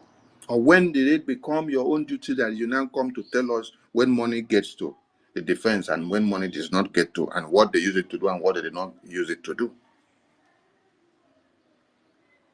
Other reps in other continents and countries are spending their time to see how they will win more souls to bring them to come and support Biafra. While reps in Europe, their own is to call people to destroy their mind, and then come back and telling them, don't put money in a Biafra government account again, no, because it's APM that is the one managing it. So wait until I give you a different account that I am the one managing it and my accountability group. You see? It is about power. They want to be the one in charge. They want to be the one managing. They want to be the one to go and see defense. They want to communicate. They want to know everything there. You see? Meaning that while PM was here, they were envious of PM. They never agreed of PM and what he put on the table. They were angry that they were all blocked from having access to the defense. They were all blocked from having access to the finance. The mandate is focus in your department. That is how it has ever been. You come for fundraising, we call all of you for emergency to raise money. We have necessity in the defense. We have necessity in this place. Everybody focus on raising that money. You raise the money and finish, we go. It is not for you to come and ask, this money, how much will go to EKOM division? This money, how much will go to EKID division? This money, how much will go to IKOM division? This money, how much will go to Olu division? This money, how much will go to Umotanze? This money, how much will go to Iyala? If you venture do that kind of nonsense, you are blocked out of that meeting. But today, hey, everybody wants to tell me that they have to communicate and know what is happening in defense. And I thank God for Minister Success. I thank God for General Igwe Butuzo. Because if you guys have made the Biafra Defense Council to become porous, it will be to your own detriment. Because the same people that you will allow them to make the line of communication to become porous into the defense forces, they are the ones that will still use one Nigeria to leak your informations out to come after you. Yes. So, continue to tighten up your line of communication. Continue to tighten up everything, because the Biafra defense is the Biafra lifeline, is the Biafra lamb, is the Biafra pillar, is the strength of Biafra, and it is the focal point of Biafra. If they succeed in taking Biafra defense forces out of the way today, there is no more Biafra. They know that. That is why you see all of them. Where they want to go and fight and go is the finance, because they know without finance, no country can survive a military warfare. I salute all Biafrans. Please, the protest is still ongoing in the US. Please make your presence registered. It's not too late. It's not too late, as we will be getting the updates from there.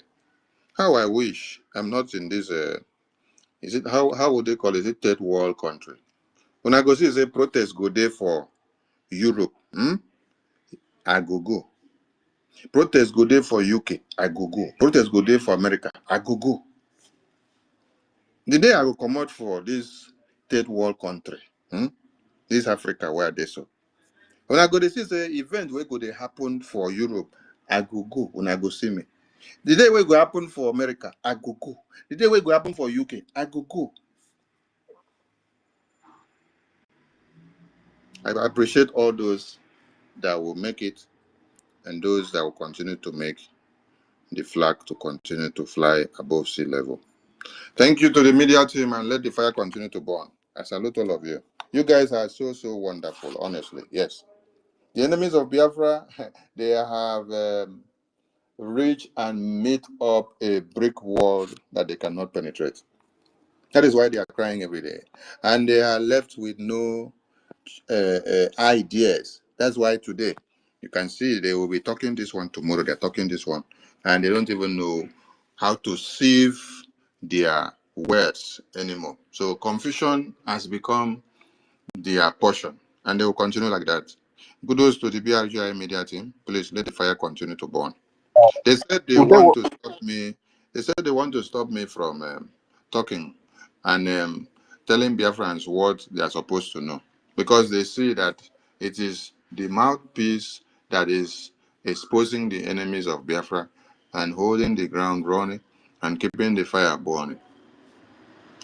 If you block me today from this information media account, which people have blocked for over 3 times in 1 week, they report this account 3 times, we got it back. If you people block me here again, before the other account get back, because it's still going to come back. I will still be talking from another device. Maybe this time I will be talking from Madam Nki's account, and you people will be surprised. Now that time when I could tell me, say, are they Madam Nki room, they talk.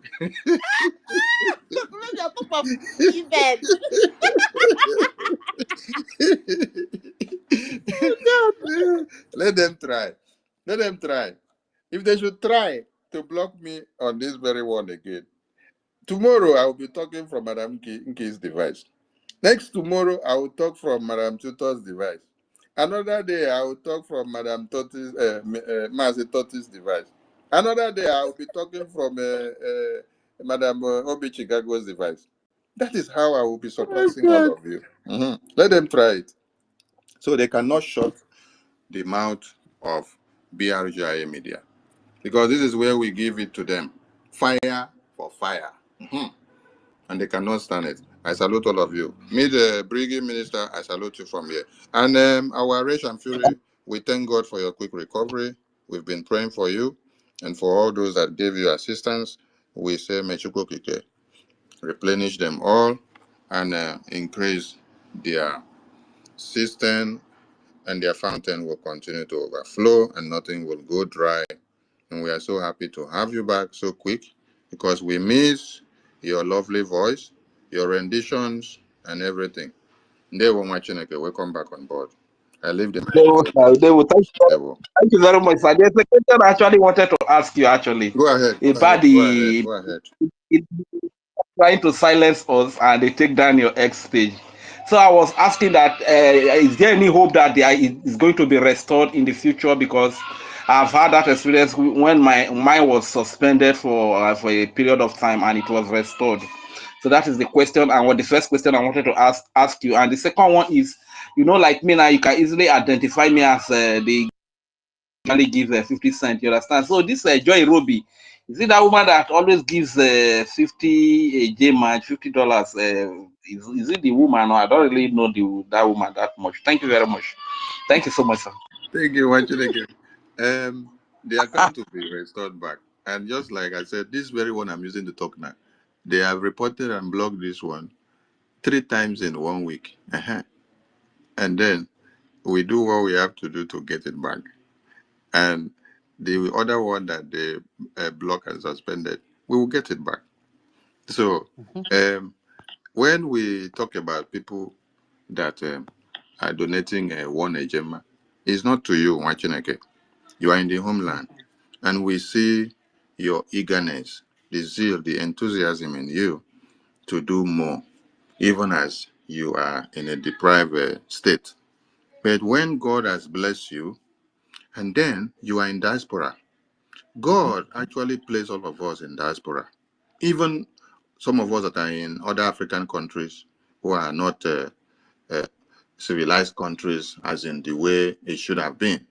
Because like now, in the African country where we are, somebody could be making 15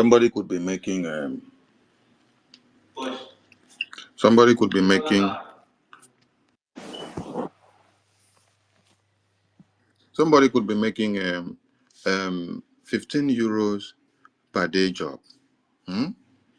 Others will make 10 euros per day job. That is if you're going to work under another person's company. There are even some that is 8 euros per day job. When I entered this country, do you know how much I first work and how much was the salary per day job? It was 3 euros per day job. Too bad. Too bad, yes. That was 2010. And then later, I assembled the rest of the workers in that company, and then I staged a protest. The money was later raised to 4 euros per day job. And this 4 euros per day job is 8 hours work. Wow. And then later, I protested again. I still mobilized them again and protested again. So after I protested this last time, that the money should be raised again, and I was proposing 80 euros. They now brought the money to 5 euros, and then After the money was brought to 5 euros, they sacked me from the company. Now they know you are going to organize another protest, and they don't think they did not want you. Because they know I'm going to organize another one in the nearest future. And before you know it, the China, this was the China company, so the China company will now be making his money and exploiting people the way he had wanted. So little did I know that as they sacked me there, it was another opportunity for me to get to another Indian company. From the Indian company now, when I got there, it was 6 euros per day. And then I also mobilized them again to do another protest. And then the money later went to 8 euros. And when the money went to 8 euros, okay, I continue working there. Later, I mobilized another department based on their work specification. Then their money there was also 8 euros. Then when I mobilized them, they protested. It later went to 10 euros. That was when the boss said, Sonny, you're not supposed to be working here.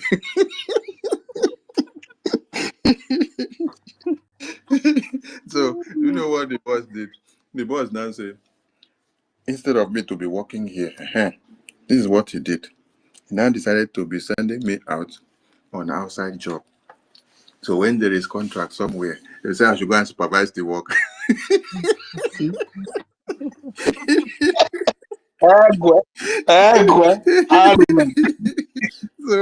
So when I go for the supervision now, I will be the one to spearhead the contract.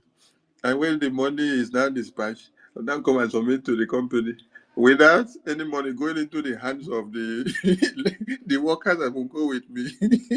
So if I am now in the yard now, they will see that I will be seeing everything, and then I will always be calling the attention of all the workers that we need to do protest. So this work is heavy, this, that. So this is how, until I later left there now to be able to establish something for myself.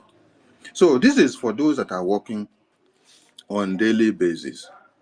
And what that man did for me, it really helped me. Because when he now pushed me out and say, when there is contract, I go and spearhead the contract.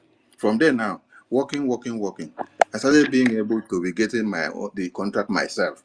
So it came to a time I said, I don't want to work there again. I'd rather go and be doing the contract, bring the goods and come and supply to the company and make my gains. So that is how I was able to become independent and then establish something for myself. So this is what happens in Africa, in some part of Africa. Yes. So if somebody that is working to get these earnings from a company is making this 10 euros for a day with 8 hours work, when that person is coming to make donation of 50 ejema in a fundraising, whether he makes it once or twice in a month, you should be grateful because he's taken out from the widow's mite. That is that. Because that is Africa. And then talk less of someone in the homeland like you, Mazi Rich, that would try so hard to donate something. So it's different. But for us that are in Europe, America, and UK, Asia, where God has blessed you, where your 1 hour job is paid $10, $8, $15, $20. I'm talking of 1 hour. Meanwhile, when I was talking of Africa, this 1 hour now that we are talking in America and UK and Europe and Asia and Russia, this 1 hour now is what is taking care of a day job in Africa for 8 hours. So you see the difference. So when God has blessed you, you are in Europe, and then you become stingy with what God has blessed you to use it and then help Biafra. You come and give us 20 ejema, 10 ejema. Not even that you are in asylum camp. If now people with the asylum camp, it's different. Yes. Even people that are in asylum camp, let me explain something. People that are in asylum camp, asylum may be paying you some money at the end of the month. Yes. And as they are paying you that small percentage, you can make out something from there and come and donate. Now you are in this asylum. Asylum is the one taking care of your food. They are taking care of your bills. They take care of your tuition. If you want to learn any course or any trade, they pay that school fees for you. They pay for you to go and learn. You get the certification and everything free of charge. Internet that you're using, they pay for it. The bed that you're sleeping, they pay. It's just like when you are in a dormitory. Water is there, everything is there. You just go to the dining and eat, go back and sleep. You go to school and come back. So everything is paid for. Internet too, everything is paid for by the asylum authority. So, so you can do something. So that is for just asylum people. Oh. So how much more someone that is not in asylum? Where we say God don't bless you, and you're coming to tell us I am donating 10 ejema, 20 ejema, 50 ejema, 100 ejema. Now make una fear God. Oh. Make una fear God. Then when you see Madam Kiruka or his academic highness coming to donate 200, 300, 500, 1,000, 800, you begin the vex. It can't depend you. You go see people from US now coming to make big donation. You go see APM now making big donation. Now come the vex. Say he's using money to bribe everybody. Now don't talk this bribing. I don't even talk say he don't bribe Daviri. He don't bribe Elias. Very soon when I go say he don't bribe Prime Minister. Very soon when I go say he don't bribe Prime Minister inside detention. Hello, Meru. No, you've been seeing. I leave the mic to you all. There we Yeah, they say they don't pay you, don't pay you. I don't know why they carry that one. They will up and down. I'm telling you, it's too much for that kind of accusation. No, it's what they have joy in doing. He don't pay you, he don't pay you. They say he don't pay Biafra Defense Force. Yes, Biafra Defense Forces are lacking what they need to use to destroy Nigeria. They say he don't pay Elias. Yet the money for Elias is not enough, and we have not finished getting Biafra. We have not paid Elias every of the bills finished. We have not gotten everything that we want. We still have to be paying Elias every month. If they say we don't pay or you don't pay Elias finished, why do we still have to be paying 10,000 a Gemma every month for the lobbying firm? So it sounds so silly to be hearing what people will be saying and thinking that they are making sense. They woe to my people.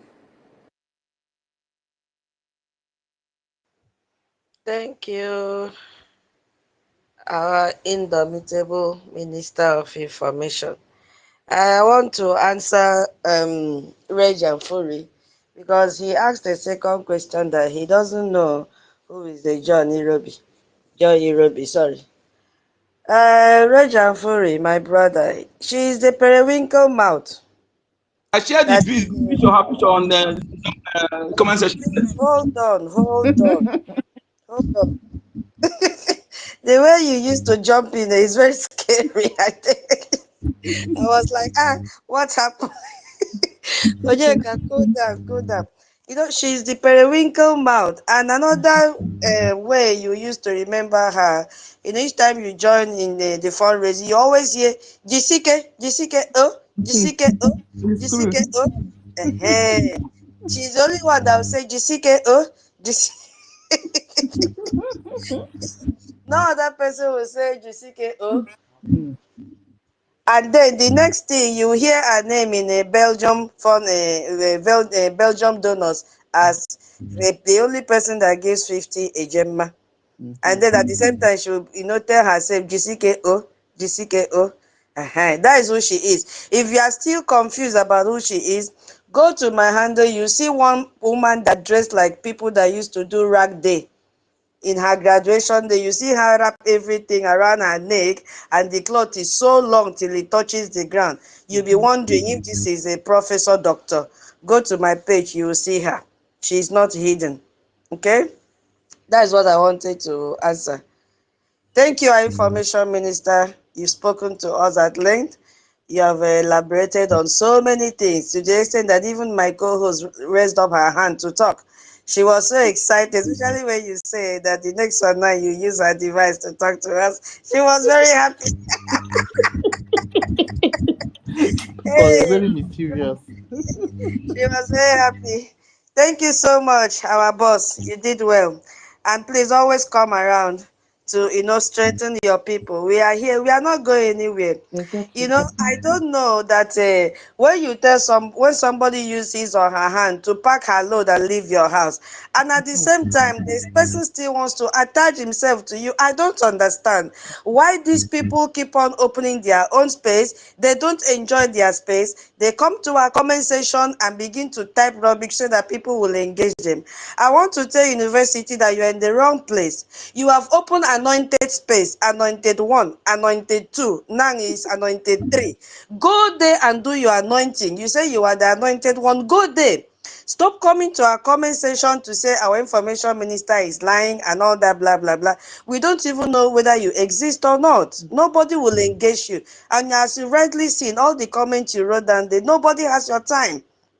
Yes. We don't need you. Please go and stop distracting us. If you are so, involved in what you're doing, why are you leaving your space? Why do your audience leave your own space and come here and be commenting on our session? We don't need you guys. Please go. Thank you so much and let us have peace. Oh, yeah, I use my mic here. I think MID or co-host, do you want to say something? Tutors, you know that they cannot do without hearing the truth. At times, even as they hate to hear it the way it is, they will still come in to come and peep. Because when they hear the thing, at times they redeem some of them, but yet their idiosyncrasy will not still allow them to come back to their senses. So we are not surprised. Just like the other one that the Emerson, he is there with them, and then he ran in here that day to come and deceive himself, to play double face. And then when we unmasked him, he started doing caricature and crocodile tears. And today I heard that he was confessing.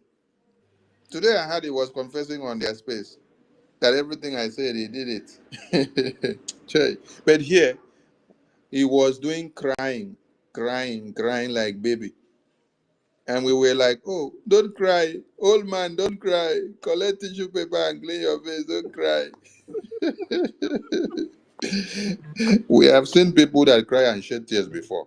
And they are the worst to sabotage Biafra. Yeah, Uche Bijak. How many of you have seen how many have not seen what's the name? Adandi Ocho. Hmm. When I never said Adandi Ocho, they talk, they cry. You cannot compete with that now. Adandi Ocho talk, they cry. He cry, come out tears for eye. When PM they call and say you be sabo. He cry, come out tears for eye. PM they tell him say this is what you have done. He cry, they come out tears for eye. He cry. He cry. But as he cry finish, he still they do the sabo.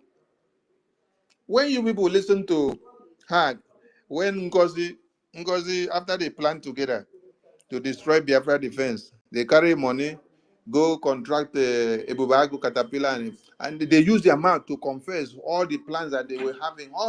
Didn't you people hear that audio conversation where she says she's going to destroy Ngozi? She was crying. I'm the one that made you what you are today. I'm the one that did everything. I'm the one that did everything. Now you stop me. Now you destroy me. She cry, and said she's shedding tears. Sabo is cry more than you. They can swear more than you. They can break egg more than you. And everything will turn back to work on them. Now them go swear past you. Now them go cry past you. Information minister, my 10 finger and my 10 toes. Okay. Imagine that, oh. And as he's talking, the 10 fingers and 10 toes are on the 8 cross. On the 8 cross, touching the 8 cross. He doesn't know the connection between his legs on the 8 cross. He doesn't know while he's using his mouth to say all this. And when the thing is backfiring on you, When the thing is backfiring on you, you now wake up. Like today, you wake up now. You enter media. You say USA is using Attorney Dabiri. He's using Moran Global Strategies. He's using APM to destroy Biafra. Huh? USA is using these people to destroy Biafra. That means, invariably, you're telling us that the USA is using Simon Ekpa, our PM, to destroy Biafra now. Because Dabiri did not come to be on his own. Elias did not come to be on his own. Mazi Okechukwu, the finance minister, being the APM today, did not come to be on his own. Who made them? Who promoted them to where they are? Is APM. Is PM. So you're telling us that it's PM that is using America to destroy Biafra. When God won't destroy somebody, you go first turn them to mad person. We go begin the run in the street. Later, and I go understand them well. The thing just start to. So madness, they start small. How can I continue to break echo? How can I continue to swear with your 10,000 toes? Very soon, I go to swear with una eye. And I go talk and finish. Ogbolo eye go come out like this. The eye no go inside again. And then you go to hear on a to come go start from the eye. I leave the mic go. Okay, my minister. Rejan Furi, our brother Onyeka has helped you to put the picture of Madam Jisike. So check the comment section, you see it, so that you understand who we are talking about. The periwinkle mouth. Inwamfi. Inwankop. Greetings, my people. Oh, Yeah, no, hold on, please. Yes, it's MID. MID, are you MID, close to your mic? okay. Snowman, go ahead. Snowman, go Yeah, ahead. welcome. MID, are you close to your mic? I want to take it from there.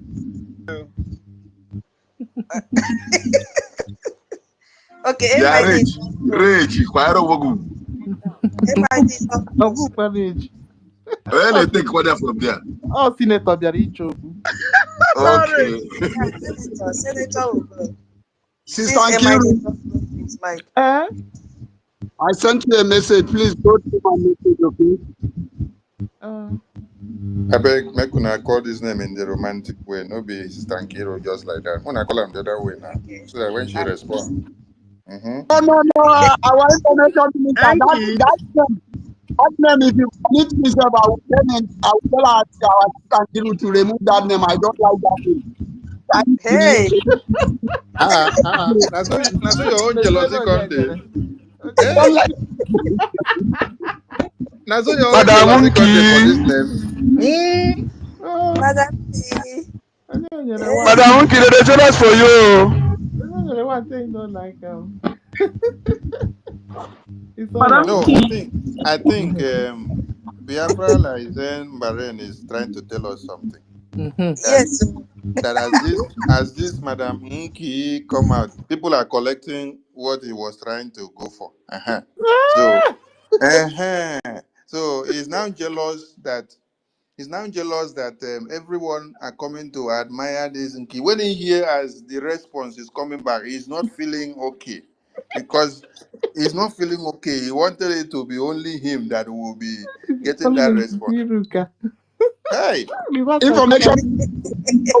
Hey, you can That talk. is not what I mean. But what I mean is that calling her by that name, like all these different, all this accountability, with the, I don't like that people, that name, they will be jealous of it. Let us call her by that good name called Madam Nkiruka.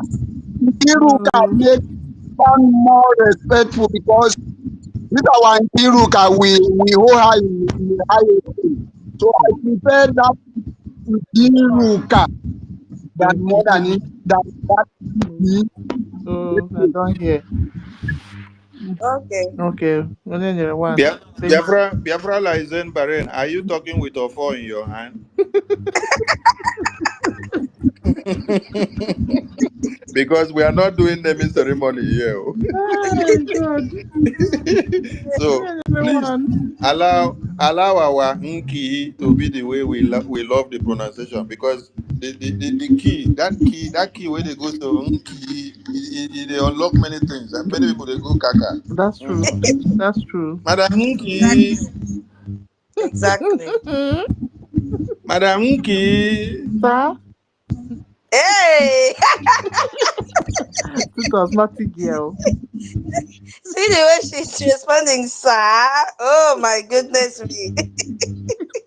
You know, this is the only place that we offload our stress. Exactly. Chai, Wait, so tutors.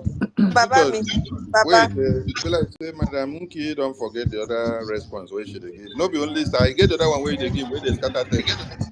Oh, Yankee, go ahead. Madam Nki. Sorry, information minister, please, sorry. You see, Sorry, you see what I information talk. You see, I'm now. You see what I talk before. no, information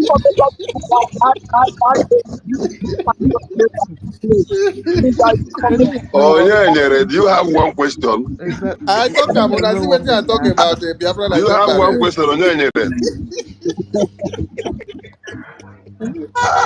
I don't know that we use this one do program.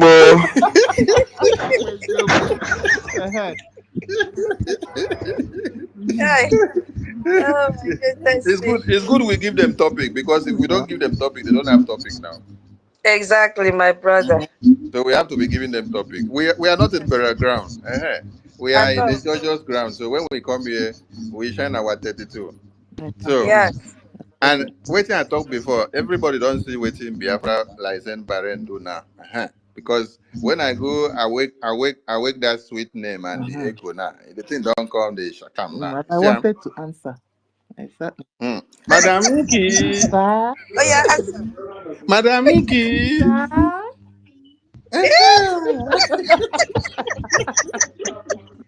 Oh, God.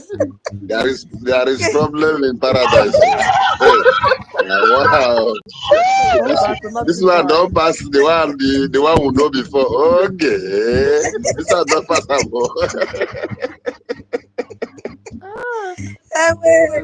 You people will not give me a chai. Everybody's BP now is normal. If your BP was high, I believe by now it has gone to normal. I'm telling you, the only place that we enjoy, you know, we enjoy each other. information minister, let me ask you one question, please. I talk But I thought I'm saying somebody have one question. as far as the question, as far as the question, no go touch our name. Our Nki name. No go that side. No, please, this was the Wait, Senator, your device. Senator, your device get too much noise. Maybe you have to go out and come in again, because when you open your mic, they scatter everywhere. Senator, Biafra Yeah, license sorry, Bahrain, go it's ahead. Bluetooth. I don't come at them. Now Bluetooth. Okay. All right, thank you. Only one question is Kwanike. Only one question. Now you want to ask only one question again. Go now.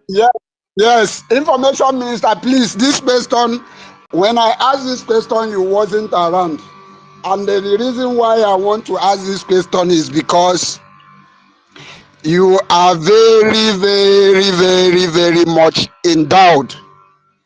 Now, the question I want to ask. I saw the post you tweeted. You are the one who give me the awareness to know that Vam, this is what he said. Because for me, it has been a long time. I don't know how you guys watch these people, because these people irritate me. Because one thing I believe, that if you don't watch them, you will not know what they are saying. Sometimes even you as information minister, it surprises me how you watch these people. Because I saw the post that useless Vam made about our lobbyists. Now, the question I want to ask is this.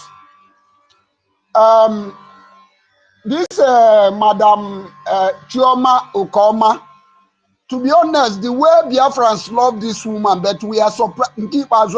This time around, I don't know. I think every one of us should be surprised of what that woman is doing. Now, the question I am asking, of all this nonsense that Bam Bam Bam is doing, does it mean that Chioma Okoma is not seeing it? Does it mean they cannot call this Bam Bam Bam to order? Or was it them that was sending him to be making this kind of utterances? Because there is no manner of name this guy did not call our lobbyist. Even called him Greek, so many names he called, because that your post warranted me to go and watch what he said with his mouth. And there is no name this guy did not call our lobbyist. So my question is this: is Chioma Okoma not aware of this name that this guy is calling our lobbies? Does it mean that they are supporting what this guy is doing? Whereas all of them were among the cabinet who when the prime minister introduced all these lobbies and our attorney, they all were supported. They supported it. So the thing surprised me because I have not seen them caution this guy.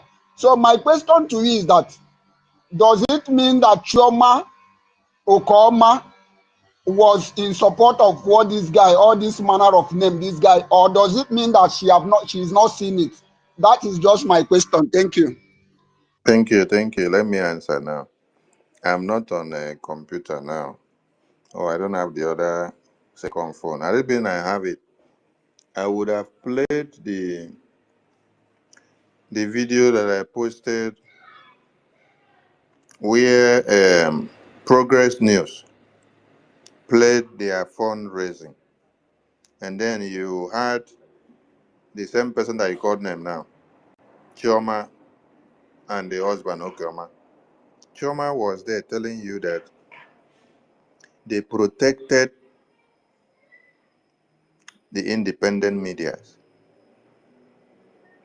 At any time the independent media use Elias, APM, or BRGI, or Biafra Defense Forces, to do program to destroy the minds of people, she herself opened her mouth to. Did I come out to say it? I've not come out to tell anybody that this is what these people were doing. But she used her mouth to say it. That they protected, they stopped Sonny, and stopped the media team from lashing on these people. So they protected the independent media and told them continue to destroy the image of BRGI, the image of Biafra Defense Forces, the image of the lobbies and the work that they are doing in Washington, D.C. That is one. I will look for that. Is amongst the posts I made on this information media handle. If all of you can go and check, you see.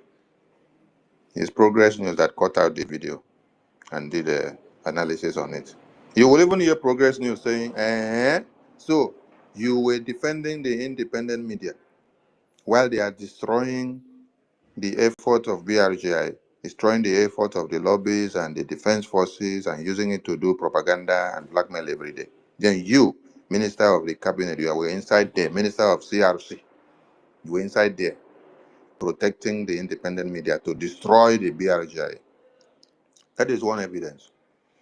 The day they had the Europe Town Hall meeting, which they came to make the announcement that they have come out to destroy the Biafra website. Which people came to make the announcement? Was it not Chioma, Okoma, Ajari, Joy, Irobi, Ruby, Obi, Azubike, Dr. Sam? These are the people that came to make the announcement now.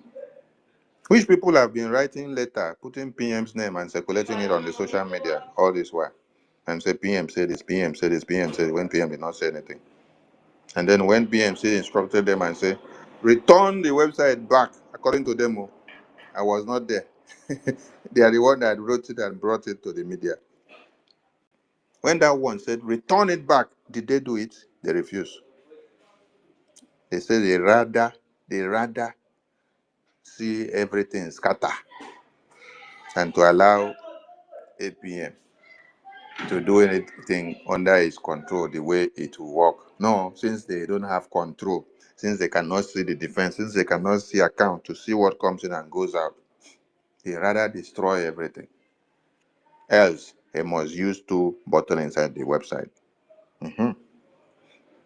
Then, which people have organized meetings while the Asia and Middle East Town Hall meeting was going on?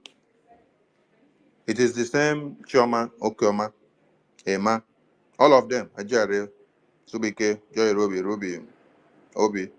They are the people that organized it. While you were in Asian Town Hall meeting and me with APM, we were trying to raise funds. They now divided the house into two. They go and start another meeting and call it cabinet meeting. And what was it? The meeting discussion? How to end APM, how to bring him down, how to destroy his government, how to take down account. That is where they masterminded the thing. In that very meeting, UK was the one that, Boniface was the one that brought one long list and said these are the grievances that the UK people have brought up against the APM. At the end of that meeting, APM resolved issues on apology to everybody. And then even promised that he wants to come to UK and talk to UK people so that he will hear from their mouth where their grievances started, so that they will settle it and then explain things to them, and then we move on. It was agreed that the meeting will be coming to UK. Whether not up to 48 hours, Boniface sent a memo to APM that the UK people say, oh, that meeting he proposed, there is no need again. Since issues will resolve in that meeting, you don't need to come again. Everything has been resolved, we move on. But when they brought out announcement of destroying the website, and when they brought out letter of vote of no confidence that APM should be brought down, who led the pace? It was the same Boniface. He led the pace and said it's UK that is aligning. He came to use the UK people name to Sorry, lie. sorry, Yes, my sir. sister found the video. Can I play? I have to play that very part. That Okay, very let part me. where, Okay, yeah, play it along, then you get to that very part where she okay. opened her mouth. When Choma talked, right? Only that play that Yes, she. Okay, yes, continue. When yes. I reach, I'll tell you. So, this is what I want all of you to understand.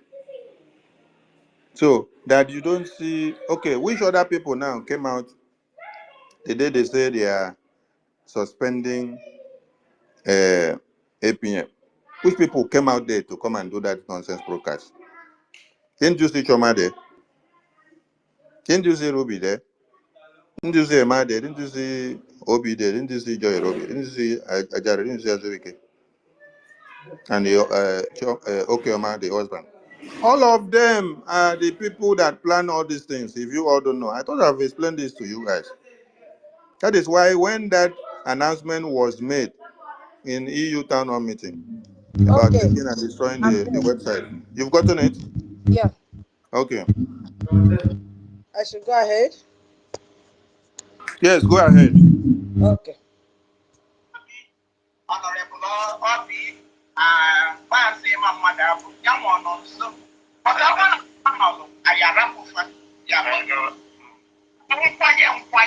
Yes. I also know the type of fight we fought for the independent media. Every Sunday, a topic. We will plead, can you guys allow the independent media? Why would you say they are not behaving and you are the one not behaving? You are supposed to be the one acting professionally. They are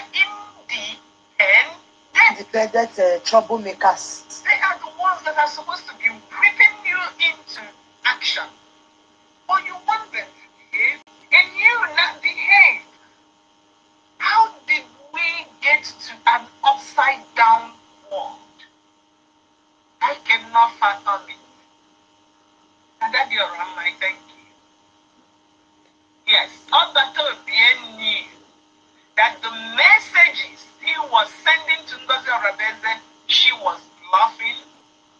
You will bring that message out and you would act. You did. You were caricatured. People still caricature you.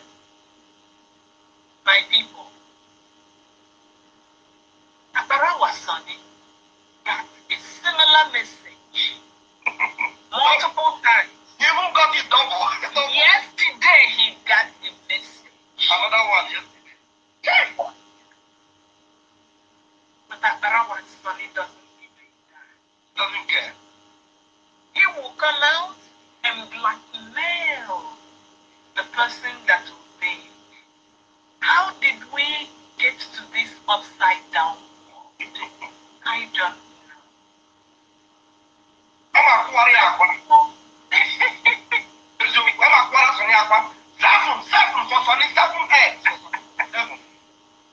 Pastor Van Van, you were blackmailed, still being blackmailed, but stand strong. The thing is, when you have the truth, you don't have to have a good memory. You are just doing the thing, and it won't be too difficult. They are making it difficult for us. It's like Ogenkere has perfected the act of misconduct. Let me use that word. That is like every night he does it, every night. And another one dropped yesterday. But what I will say to my people, don't worry. It's gonna be fine. The reason it's gonna be fine is that I would say 99% of us here now are here for Biafra. We are not here for a dime. We give our time, we give our money for integrity and for Biafra. And once we have this crop of individuals who just want So that should be enough.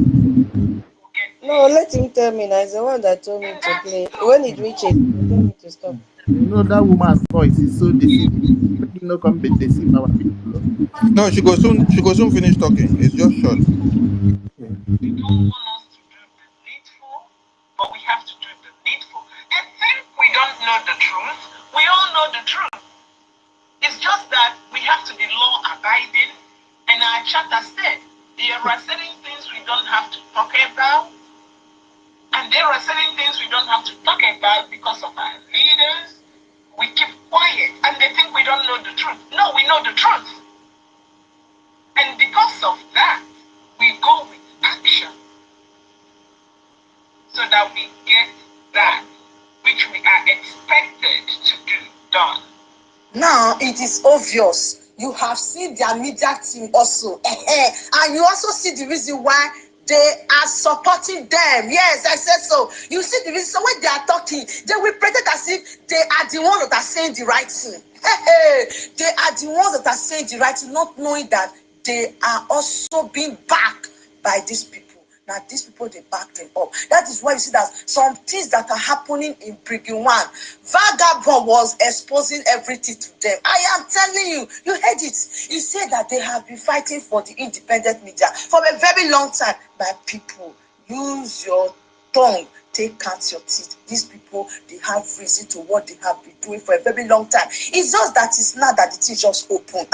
You not hear their independent media. When they do, they will tell you that we are not under anybody. We are doing our own, knowing that now these people, like they shine their strength. So these people have been giving them money, of which we know that the support is there. These people have been backing them up. They have been supporting them. That is why when Dr. OGOJA do anything, he share anybody handle. You see all of them started to shout, hey, Dr. OGOJA, they share their video. Dr. OGOJA, they share their video now.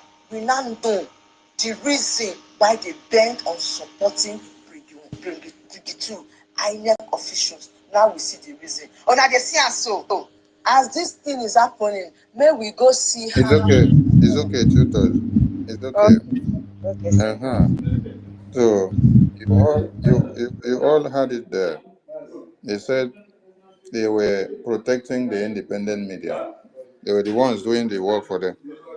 So Mazi Biafra Lizen Baren, you don't have any question to ask again because Okay. you hear it from the horse's mouth. Okay, Information Minister, that reminds me, speaking of Chioma, that, last week, I think it was last week, I came and testified what happened to me. I went to their fundraising. I went to their fundraising. It was the same this Chioma Ukoma who identified me. Immediately she identified me. She was the one who, Biafra Lizen, what are you doing here? Why are you here? Immediately she instructed Van to give me mic for me to say why I'm here. I don't know, I forgot I did not change my name to something else. I don't know what to answer. Immediately they have given me the mic and I don't know what else to respond. And if I keep silent, it doesn't make any sense. I just summon courage and pick the mic. When they asked me why am I here, I said I came to check what you guys are doing. Immediately they kicked me out. The same that Choma will come out. That is now everything is clear to me. Thank you very much. I yield it here. Thank you. So for those that will be asking, I'm so disappointed in Choma and Okeoma. Or where are they? Or are these professors? Or they are the people that engineered everything. They are the people that push Azubike to go and block the Biafra government website. These are the people. Remember that this is the same Azubike that was here to confess and vow with his mouth that when IPOB in USA.org website was instituted by our Onyendu gave him instruction and said, do not allow anybody to destroy this website, to alter anything. He also said that when our PM came, in his inception into office, he told PM the same thing, and PM said, yes, that is good. We will continue to work on the ordinances of Onyendu. We will create another website to add. And this other one, after we created it, PM also instructed him, do not allow anybody to destroy this. And he opened his mouth and said, he's standing on that instruction and that mandate of Onyendu and PM. So, the question everybody should ask him now is that, did PM give you instruction to destroy the website now that you destroy it on the mandate of these few individuals? Aha. Because this is the question that all the reps and admins in America have called Azubike and asked him and reminded him, Azubike, it is PM that gave you the power to manage the website and warned you not to allow anybody to destroy anything. Now that you have destroyed on the mandate of these few individuals, is it PM that gave you the instruction to destroy the website and to stop Biafrans from making donations? Is it the same PM who knows that we are in war and see that everything is working and see that we have too many challenges? That same PM will tell you, go and destroy what is working, go and destroy the website, and then later I will now tell you, go and restore it back. So everyone should know. You may not see all their faces coming out every day, but they are the people behind everything. They only use Ajare to destroy him.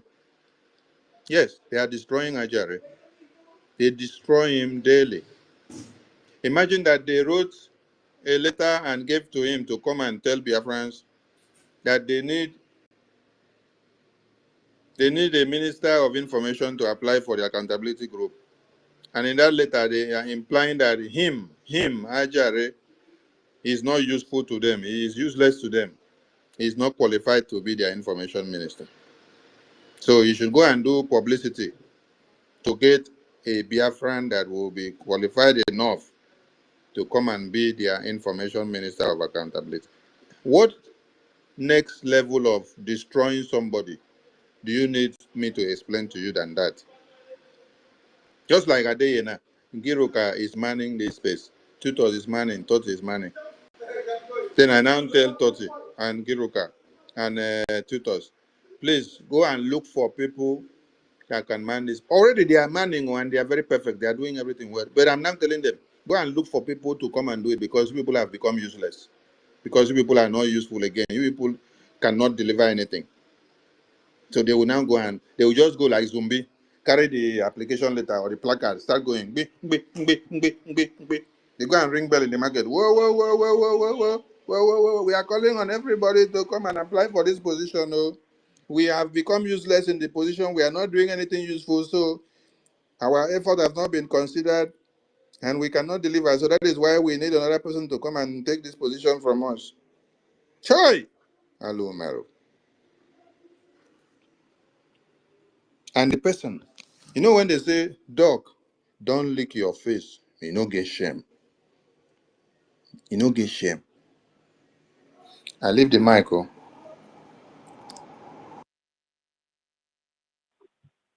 Yeah, thank you very much, Information Minister. Mr. Snow, you are waving.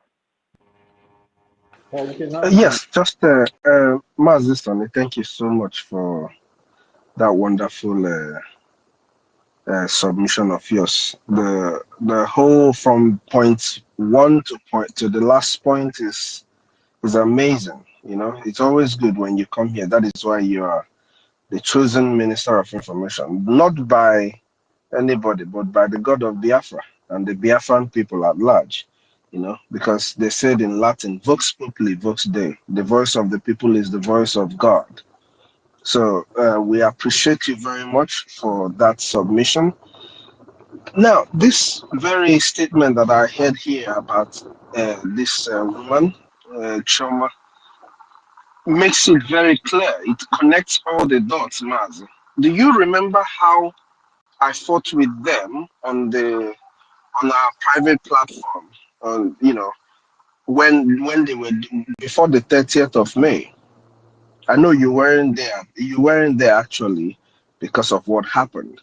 But I fought with these people that Choma herself. That was one of the times that Choma came out in full force to tell me why would they not? When they picked Adadio Rama and Remigius to pray, I asked them, why would these people? Are there no Biafrans that can pray besides these two people? Are there no Biafrans that can do what you are inviting these two people to do? And they fought me tooth and nail. Now, I want to say this because mine is when I say I ask them to come. Onye nwere agrem, onye nwere di agbapụta. Chomo koma o, Imam Madabu. I want the both of you, or I am asking the both of you. University, you're here, so you can tell them that I said. They can swear with their families, their kids, that they did not have private meetings before. Before all of this, on how they are going to use the so-called private media. Why they don't want people to attack the private media. They had a meeting that they were going to use these people to fight our APM. They can come and swear. As they are swearing, they can say anything should happen tomorrow if what I have said is not true, that they were going to use them to fight our APM when the time comes. You know, I've always said this, and I have called Joy Irobi multiple times to come and explain to Biafrans a month and some weeks before their whole accountability issue, what is that plan B that she threatened that they were going to switch to if the APM does not do what they want him to do? These were her words. She threatened they were going to switch to plan B if the APM does not do. My own is, if I finish saying, I will tell them to come, swear that none of you, that you people didn't have a meeting about this independent media stuff and how you are going to use him. You know, these people that we have been dealing with are evil.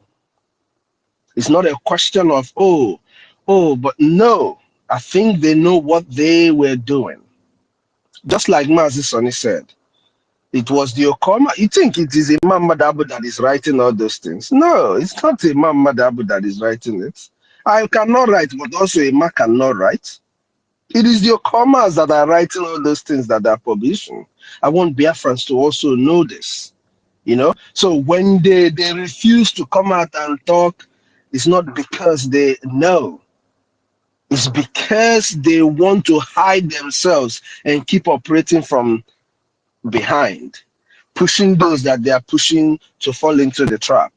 And as for the one who they did not, they don't think is capable of being their information, whatever it is that they are cooking, that they are planning, I think maybe, just maybe he's about to be an independent media. I'm just saying, maybe we're waiting for that announcement. Oh, maybe he's going to tell us, I'm now an independent media. But be you independent media, be you whatever you are.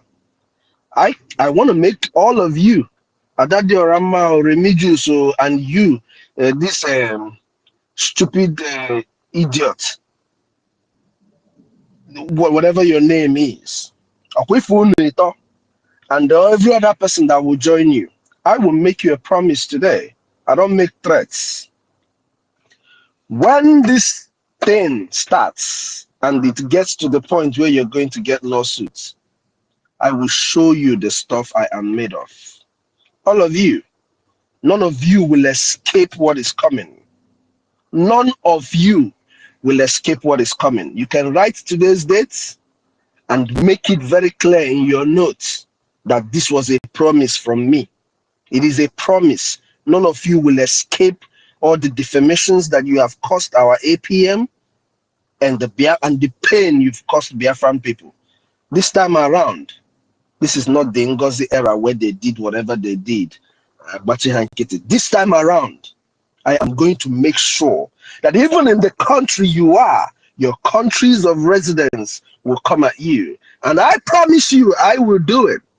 I promise you, I will do it. A threat.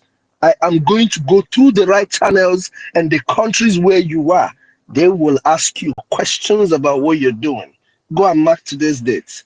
Daluno, thank you very much, Mazisoni. I know there are a lot of people here, so I'll get down from the mic so that people can come in. Thank you all. Wow, thank you. The original CEO is Toti. I think the person that is supposed to talk now is Senator. After Senator, Hardcore, and then Mary. Yeah. What about I think Thank you so much. Thank you so much. Good evening. Senator is just coming And why are you smiling, Senator? Why are you so excited? No, now the top of story where I want to bring when I go see how the thing take enter. Wait. My co-host is still talking. You know he's my boss. I need to hear. Toti, what do you have to say? I said Mary Tekam is off before Senator. Now Senator is just coming up. No. Senator was here before her. After Senator, Hardcore, then Mary. Okay, no problem, because I just see that it just came up now. No problem. Yeah, it's Senator, then Hardcore, and then Mary. And I don't even do I'm long. Thank you, everyone. Yes, make I tell our story. Oh, yeah. Senator. Yes. Senator. Yes. What did you just talk now? You say you know they do I'm long.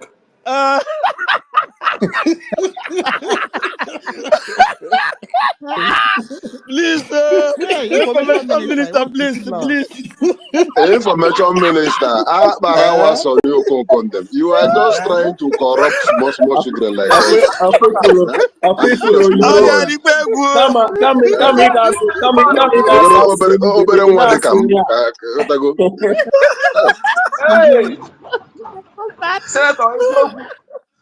Make I come. Do I'm long. Okay, 2 minutes, man. It's okay. No problem. Sure. I beg, Senator. Yes. You know, say we get plenty women here. How you go tell say you don't go do I'm long? You want me to run, leave us?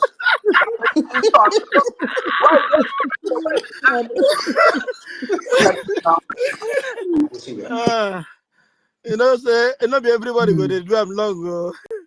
If not, so Not true. we not go get 1 minute and 2 minutes people. Eh? So see, you know what talk am long. Now you just say you don't go to am long. now so see this madam, you get what you know? No. This Madam Vam, Madam Ajere, we on a thing say in the look for Biafra with us. No be so. If now so, why you go tell, open your mouth, tell Mas Elias, leave Biafra, you know go succeed. Which one when you don't bring where go succeed? In get another lobbyist. I wonder. Okay, make I give you story. This guy, this boy, this woman, if it be transsexual or where change. Exactly. Make I dey come. This boy he come enter Nollywood movie. You know fit make him. So he can't call himself. He go meet this church, Redeem. He go tell them, say God, you don't call them. Because they don't get anything where they to check him. Then they call the boy, baptize him, anoint him, say make him be pastor. Because he said a pastor will give him money. He go into that Nollywood movie. The thing not give him money. He said, but some people they blow. He can't call the names of the people who don't blow. Say why he no go blow? Okay, say make him go. Maybe he go blow like Oyedepo and the rest. He go there. He no fit blow. So now the boy can't think. He can't say Biafra they get waves. You know, the thing they trend. He say, make I go. Maybe they go they give me super chat. So as he can't enter, the super chat no reach him. He can't take back, join them because he know they fit it. Oh. The thing where the place where they work, they know they pay him. The thing where they pay him, no they reach him at all. Now he can't they beg. Even he can't get the time where I call him for phone. I tell him so see the type of thing where I want make them sing for song. Say this one if Biafrans hear them, say the thing go touch them for body. The boy can't they build me or say make I bring money where they go take do am. Now I call the thing. I say this boy, his eye there only for money. Okay, he can't the beg. Now he go beg reach APM. APM come because of his little child and the wife say they no get. He can't they give him. He no can't tell us say he go beg. Now he can't they tell us say APM they pay him. To tell you say this boy an idiot. You. The thing no they pay him. And now you can't the time why I can't say why I can't think again say what thing they do this boy. That time where Honorable Fulani do that one, the time he can't think he don't know what he go do. He can't they call that man where they mock DOS. Now him be DOS also. I don't remember that his name. He can't call him for phone. He won't bring him for his platform. As he can't talk him. Now for comment section, people come blast him. Blast him. Say why you go call that person. And I can't say now this one my platform. Nobody gonna go tell me who I go come who I go bring come here. You know, as that one no reach here, what will they talk say Nigeria unite or Biafra disunite? Say this boy waiting, he know the one will be correct, but he know follow him. He can't go back because he no one offend the person will give him money. You know, so as he no come follow anybody, he can't go hide. The time when he can't come back, you know the side where where he go join. Now you can't say he won't sell in platform now. We can't say, you won't sell your platform. So we don't know where you belong now. So after this boy, I be this girl, Madam Ajere, now you can't go for back, go call the boy. I don't know what in the boy tell him. What in Biafra Unite, I be Biafra Disunite or Nigeria Unite. Wait, tell him. Now you can't come back for your platform. I seen the broadcast. People, he can't mention the boy now. People can't tell him, say, why you mention this boy? This boy no follow now. You no follow what in day. Forget that boy. Now you can say, this one now my platform, or nobody go tell me who I go talk about and make anybody no talk anything against him again. I don't call him, he don't tell me waiting day. Me, I don't get anything against him again. Oh. Now I can't they look this boy with one eye. This girl with one eye. I don't know what I will tell him. Now he come, this one where he say, Adadi Oranjo, where he don't say, now court for France where they go meet. Say nothing on earth, nothing on this earth go make him say make him forgive him. As I don't know what in the woman, I been a juju, I be waiting when you do am. Now you can't say, I don't forgive you. Now you can't they pressurize APM, say make you forgive her, make you forgive her. I don't know what they give that boy or that girl. I don't know what they give him. Huh? Okay.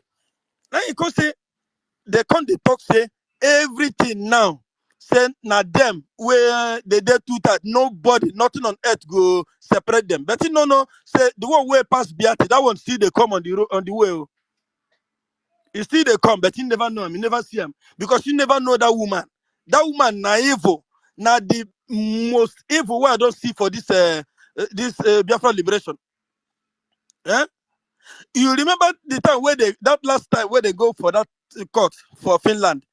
Where I don't know, Abi or Abi Fulani, Abi who, where buy ticket to give them. They do meeting where they go Finland. To tell you say they know say they go. Waiting that they go do. They go reach there. This one come they talk say, me I don't know say Van they come. Van come say, me I don't know say that they come. That thing they talk more than five times to tell you say they know what thing they do. Huh? This one, he know they look for a Biafra. Oh. That hey, I don't know where I go start. Self. The thing where I get too plenty, make I just cut them here for now. Oh. Thank you. And you say you know they do I'm long. A long? Yeah, that woman name is supposed to be Rafuru. Ajarere. Rafuru. Ajarere. Now I go be name now. You say you know they do I'm long. Thank you, my brother. Hardcore, please. You have the mic. No do I'm long, go hardcore. Please, you know, see me, they do along well. So, allow my sister Mary Tucker to go on. Hey, you are Mary. Who long pass? It's better you go. Mary is landlady. No, let her go. Ladies before gentlemen. Okay. Please, we are Biafrans. If you say so, no problem. Iya di ambakara, but Mike, they see you know you don't. Iya me. Ibanuya. Iban. Yeah. Mary, take him and talk him, please. Yes. Mary, take him, talk him. Okay. Take him, talk him. Mary don't see her sister. Madam. Yes. That is what you will do. Madam Nkiruka. Thank you. Now a beautiful lady. Yes. Kinky, Madam Key. Yes. You will complete it. You will complete it because I've been enjoying. Yes, what believe me, today is so. Believe me, Biafrans, you guys don't understand what today is. Anything will come, just they fly out for the Biafran. You know how Nigerians sue government? Tutos ma yine kami. Maybe on I be nam boy no come let me greet my house. Okay. Come. You know, mboyang kon. Ekomdo kipan. Ekomdo kirenmi. Ekomdo ke ekomdo ke tebum. Mbok iban. You know, yo. Iban mama de. Iya. Iden. Iden me. You for me. Nito mbie lo ka ke kong e mene di mi ba ne de kira ene wune nto mi bo che ebe mi yongodi e jen mi yongodi ki te kong onye ke ka nito e ka Inero me make na ineki neme sat imine mesenetieti. Because this platform irakame are totally different. Nta tafre panikomi. I do different tone from the beginning. I've already Irakame. You know the kind of sense here by Irakame, the way the agile lady and agile men's anything come, they just trash it. We go forward. And especially, you know, everything get time. Time of happiness and time of to show. You know, it doesn't matter who that joy will come sat between us where the enemy think that oh Islam, why do you do this? Because of, you know, it makes you press down. There is time of action, there is time of to give that joy that what you're doing, you are appreciated to the nature. Animal, to be honest to you, me, I'm enjoying today.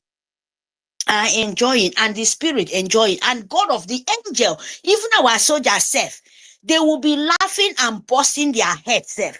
You understand me? The enemy will be crying, call Nigerian sue government and Britain. Why they're supposed to be crying? And look at the way they are smiling.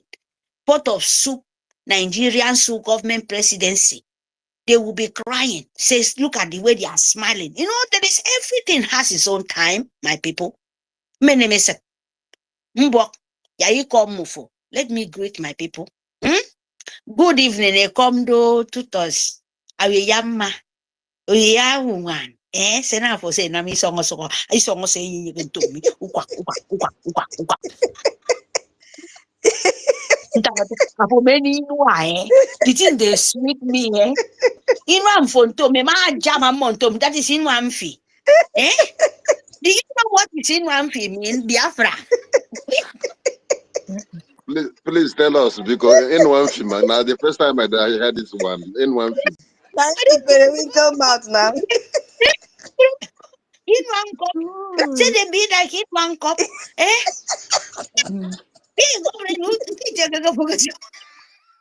They go here, boy. They didn't say Biafra this time, now that time. No, we know get their time. If you come, we give to you people bomber to bomber. Adiara, continue. Basurion. Nkiki, Madam Kiruka. Nkosi Nkiruka. Because I get two friends in the answer is oh, the Nkiruka go say, don't call my name, Nkosi, put it direct. Nkosi Nkiruka. Make us send I go ask the Nkiruka, do you know? We are in the time of happy. But we go see bring action come because even to me boss name. I say you want a bitterness. Make about the anything what is sweet. Sometimes they come with bitter too. Anything will come with bitter, it come with sweetness. So when we celebrate the bitter, we have to celebrate the sweetness. And when we celebrate the sweetness, we have to celebrate too the bitterness. Because the bitterness is no more for us. So he will make us to be enjoy and smiling. Maybe few people will understand what I mean. So my people, good evening, Tochi. Good evening, Masi, and Onyedika Okunejemba. Good evening, 1 million, Simon Ekpa. Good evening, Solomon. Yeah. So oh, you know, I don't go though. So I'm not to the see well. So please let me just go. Our MID. Defense, Mr. Snow, my Simon Ekpa, Chicago, our Freedom for All, veterans, our Frank, Mercy, Simon Ekpa, and Mercy, Ima Essien. You know, we are so many, my people. You know, I love you guys because, Eunice, my love. Sister Stella, wherever you are, appear. You know, so we are so, please, I won't stop here because now I'm so happy. I don't want to call much, but I love you, all my beautiful people. You know, we go to the topic first before I will come back. Yes, Brgie special, Brgie space, Brgie US. Stand, is it? Stone against terrorism. Protest 2 days for release Imai Kondo, Nnamdi Kanu, and Itiare Kondo. Our precious, gold. It's more than gold for us. Of course, it's more than precious. Wherever you are, if you have the opportunity, my people, I know it's too late, though. We can still keep it because, you will no carry back more. You can use your own capable, your strength. Even it remain 2 days, even it remain 3 days. Bring that love. If me too, I'm capable, I would do it. Sorry, oh my people. But this is important for us because other people do it. Other people do it. You see, I want to tell you guys something, Like in my land here, Biafra land, I'm not there. Because if I'm there, it's been a long time, but before they go there, But right now, some of our women, to be honest to you, Ima, Meka, for man, see, Meka, my mother, my grandmother, my grandmother especially, and my mother's them. Then they said, Pikin no be one person, Pikin no. So that when you people, they hear some people word, you will not mistake yourself. In our own tradition, in our own way living as a Biafra, Pikin na for everybody. Me, I fit talk to your Pikin, waiting, what is doing is not okay. Check yourself. Your mother will come, he will not get angry with me. They will say, oh, Pikin no be one person, because you're a mother. You understand? You will be our mother and take a come me. I mean, so contact come for me. And what I mean, concern, to be honest, because now we suffer past mothers of Nigeria with that kind of condition. But you don't want to open your eye.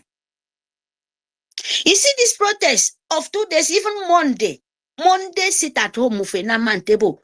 You people think like it's so difficult. Even if you maintain okay, if the Nigeria put you in that condition and me, I know about it, what can you use it and pay to your future? You get sit at home. Many in the back for Usain Kate Monday. The mothers, to be honest to you, to show a sample in international world that they are killing you, that Fulani, Britain, our leader is still. At least one day, keep on. Okay?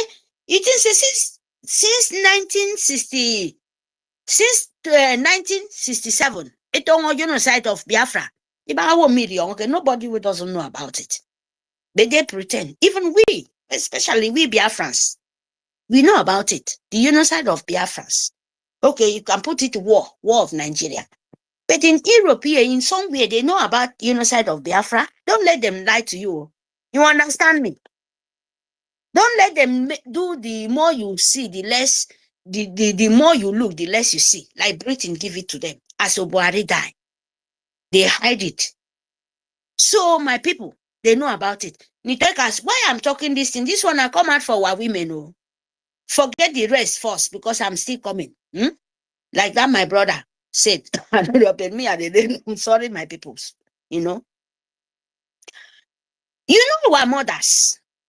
That this sit at home is supposed you yourself, to all of you people where they say market, pure water, 10 naira now, pure water now, where my God, you go drink them, you go die. Because you cannot even drink your own water because it's polluted from the ground. It's spoiled, you sick from the water where you drink, they don't want to tell you. Because the ground of Nigeria, that borehole where you people they dig, the ground is poisonous because of the condemned oil, all the, I don't know, because they don't want to explain to you guys. You die in different kind of way. I'm saying this to our mother. You will sell market, you sell water leaf, you sell vegetable. I am momong ikong. I am doing. In short, abo feneka ni no safe. You know ibo fentefu.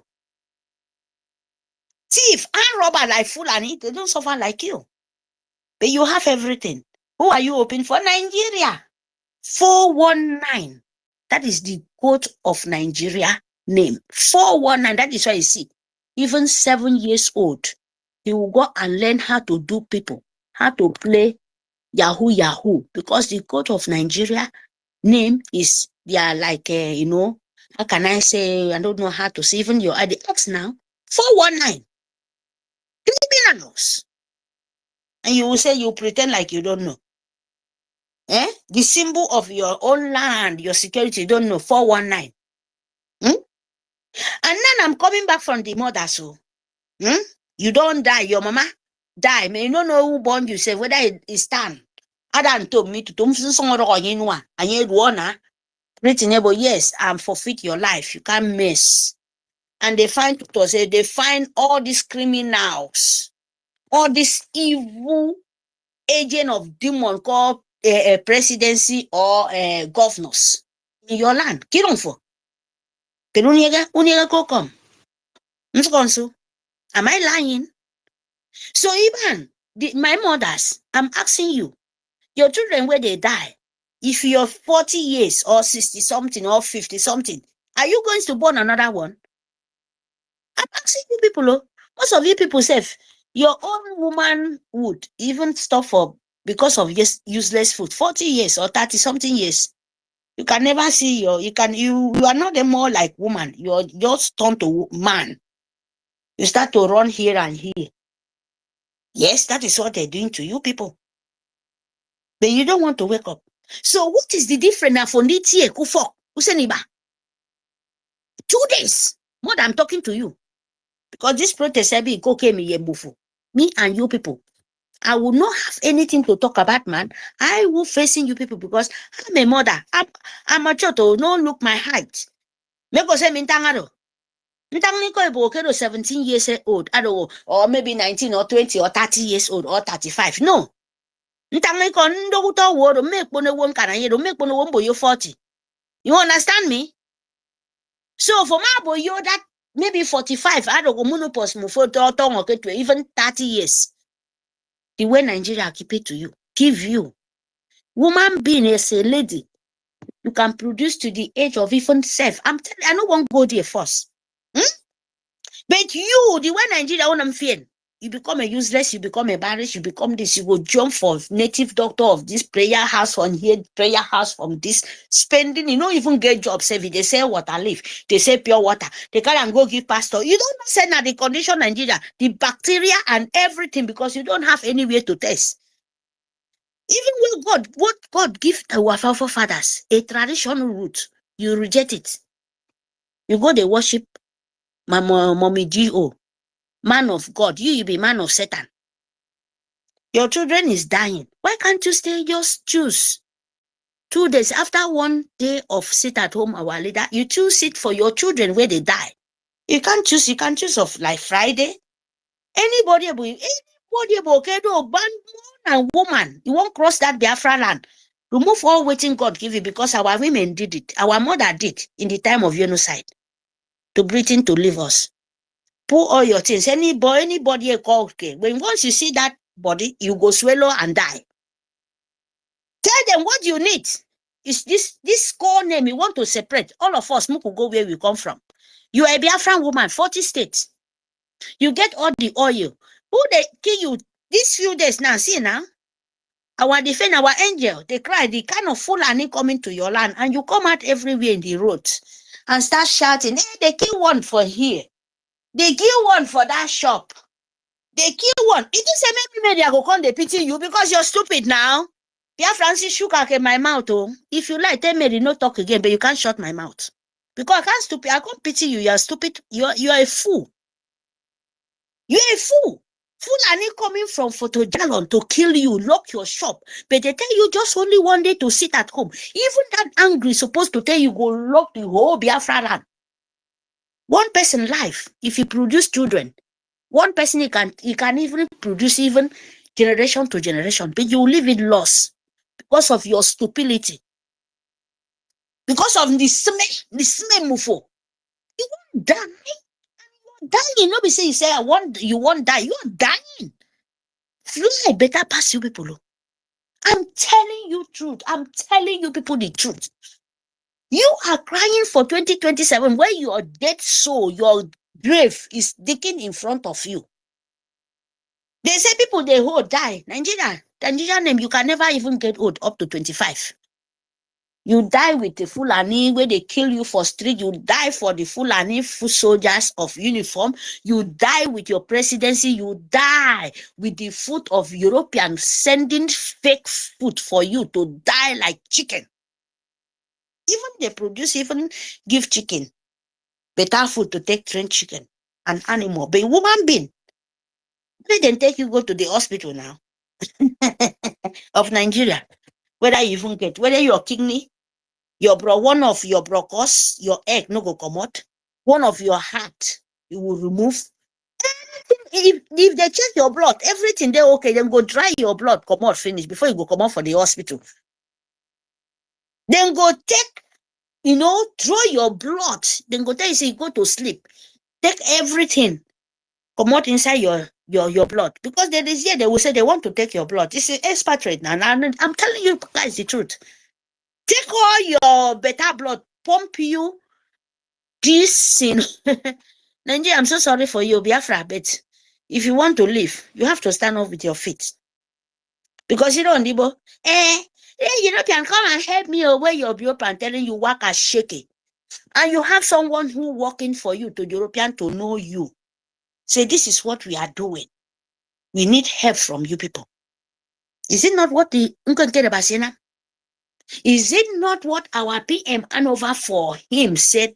We are finished. Now you to introduce, go there and lay our complaint to the office. They will not tell you who be you. Who are you? But Prof. Choma, you shocked me this afternoon.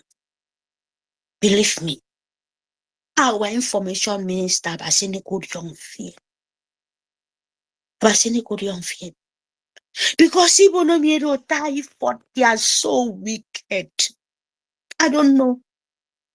These people are so wicked. I cannot ever believe my eyes. I can never even believe my ear.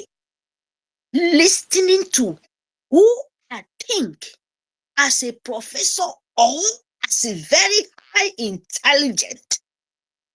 Hey! And you're inside Biafra nation. Tell the Biafra, Abi, am I mistaken? Listening to that? That you have to be a law-abiding when you're fighting freedom to restore your land, and Prof. Choma making the same language. When Aisha Yusufu, I know sure to tie you with bantu and surutep and the other guys to you to become a Nigerian jihadist. Prof. Choma opened his mouth, said, Biafra have to be law-abiding. Where do you hear this? Do you hear in our leader before? Do you hear this word? I don't want to go far away from their word. I picked just this word because it's like they remove something in my brain. It's like people I hold in highest point. Forget, my people, you people will not understand. Biafra, I believe that is why a lot of you people believe in this, our so-called inside enemy saboteur of sorry, my dear sister Mary, sorry for interrupting you, please. The truth is that we are law-abiding. They are the ones that are not law-abiding. You understand? The law, they are the ones that are please, don't call me first. I know, please, when I finish, then you can put it. I don't want to cut it off. I know what I'm saying. So the law-abiding, I don't say we are not law-abiding. We have our chapter. We have the law of Biafra to follow. This language is language of Fulani. Yes, you like it or not. our leader, we are fighting to restore Biafra. And we are fighting to know who you are. Not law abiding for what you don't know, the useless enemy forcing you to bind for what you don't even understand. And they are using a lot of people's brain because of this. You have to separate it. You have to. Children supposed to separate it. If you want to say you want to speak law abiding of the restoration of Biafra and our lobby, you will go to the chapter or you go to law of we Biafra and the nation of Biafra 40 states. It's our leader. Mark everything to you to follow. Then anybody who doesn't understand, if you're the truth, you will come out in the public and give the rest of the people knowledge on understanding how them to follow their nation. This is so painful. This is all dirty killers to hurt that someone like these people, he will say, oh, respect Biafra, do this, our APM Simon Ekpa will be so disappointed in you guys. I mean it. I don't hate you guys, but I hate your character. I hate your behavior. I'm not a god because I can't hate you. The one who creates you people will hate you. But your stupidity and making Biafra backward, taking Biafra 2 legs backward, he will pay you people according to, if you do truth, the nature will pay you according to your doing. Because you can't tell me, Mary, that you will come out to confuse person you vote, person you understand with your English, with your say you go to school. I don't go to school. I don't know what you know. My understanding is okay for me. But you let the public know that you so clever that you understand what you're doing, but you understand nothing. Self-interest. Evil. That is what it means. Evil. That all of you people. To be honest to you guys, so because this afternoon I was so like, oh my God, our Italy will go so disappointed with these people. Maybe it will not so much, but there is some people you will disappoint. I was thinking that it's only so-called Apostle Steve, but I don't know that all of you people are together. It's a poison, worse than poison. Let me stop here. I will come back, please.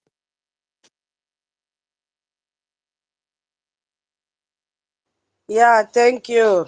Yeah, boy. Thank you so much. Toti? Can I just speak for, let me just take like 2 seconds, please. Can I do that? Let me ask Hardcore because it is the time for Hardcore to speak. If he says yes, then we don't have problem. Hardcore, are you there? Let him take these 2 seconds. I'm counting. 1. you go ahead. Go ahead. Please, nobody should interject him. Your time starts now. All right. Thank you very much for the mic. As a matter of fact, these people have used what they call takia. You know, people that use takia, even your enemy that is about to take off your head can live with you and you think that is a brother or is a sister, and they will endear themselves so close to your heart. You begin to love them. You begin to love them. So this is what they have really used on Biafrans. But it's quite unfortunate that in spite of the love that Biafrans have shown to Professor Choma and the rest of them, this is the way they pay Biafrans back. But at the end of the day, it has backfired on them already. And when my sister Meriteka was speaking, he was talking about law abiding. The truth is that when you talk of law abiding, which laws are you abiding to?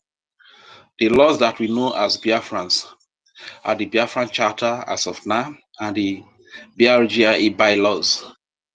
These are the laws that we know about. The likes of Choma are part of those that wrote these laws and adopted them And this is what we are using to fight today as a nation. So when you talk of law abiding, who is abiding by the law? Everything that has happened, what has led to them carrying out a coup against an existing government has to do with transparency, accountability in finance, and whatever. What does the law say about it? What is the stand of the Biafran Charter and the bylaws regarding accountability in finance and defense, transparency? Okay, that aside, what is the stand of our supreme leader, Onyedumazi Nnamdi Kanu, when it has to do with accountability and transparency in finance and defense?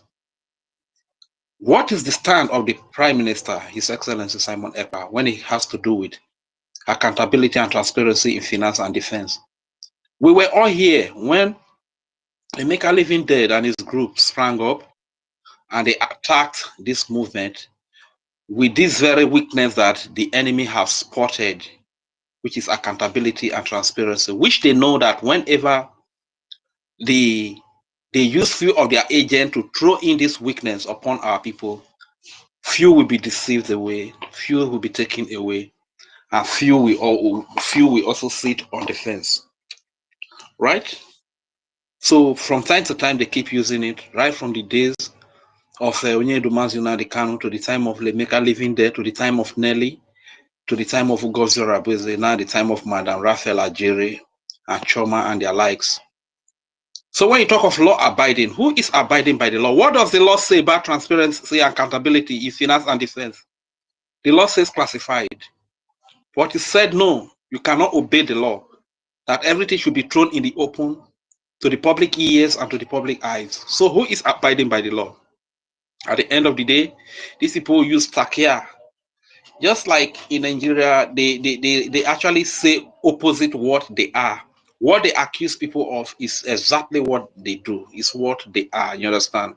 So this is what is happening. I wish the Honorable Minister of Information is still here. He was speaking about protecting the independent journalists or media, whatever they call themselves. You know, I just hope university is even still listening anonymously in this place.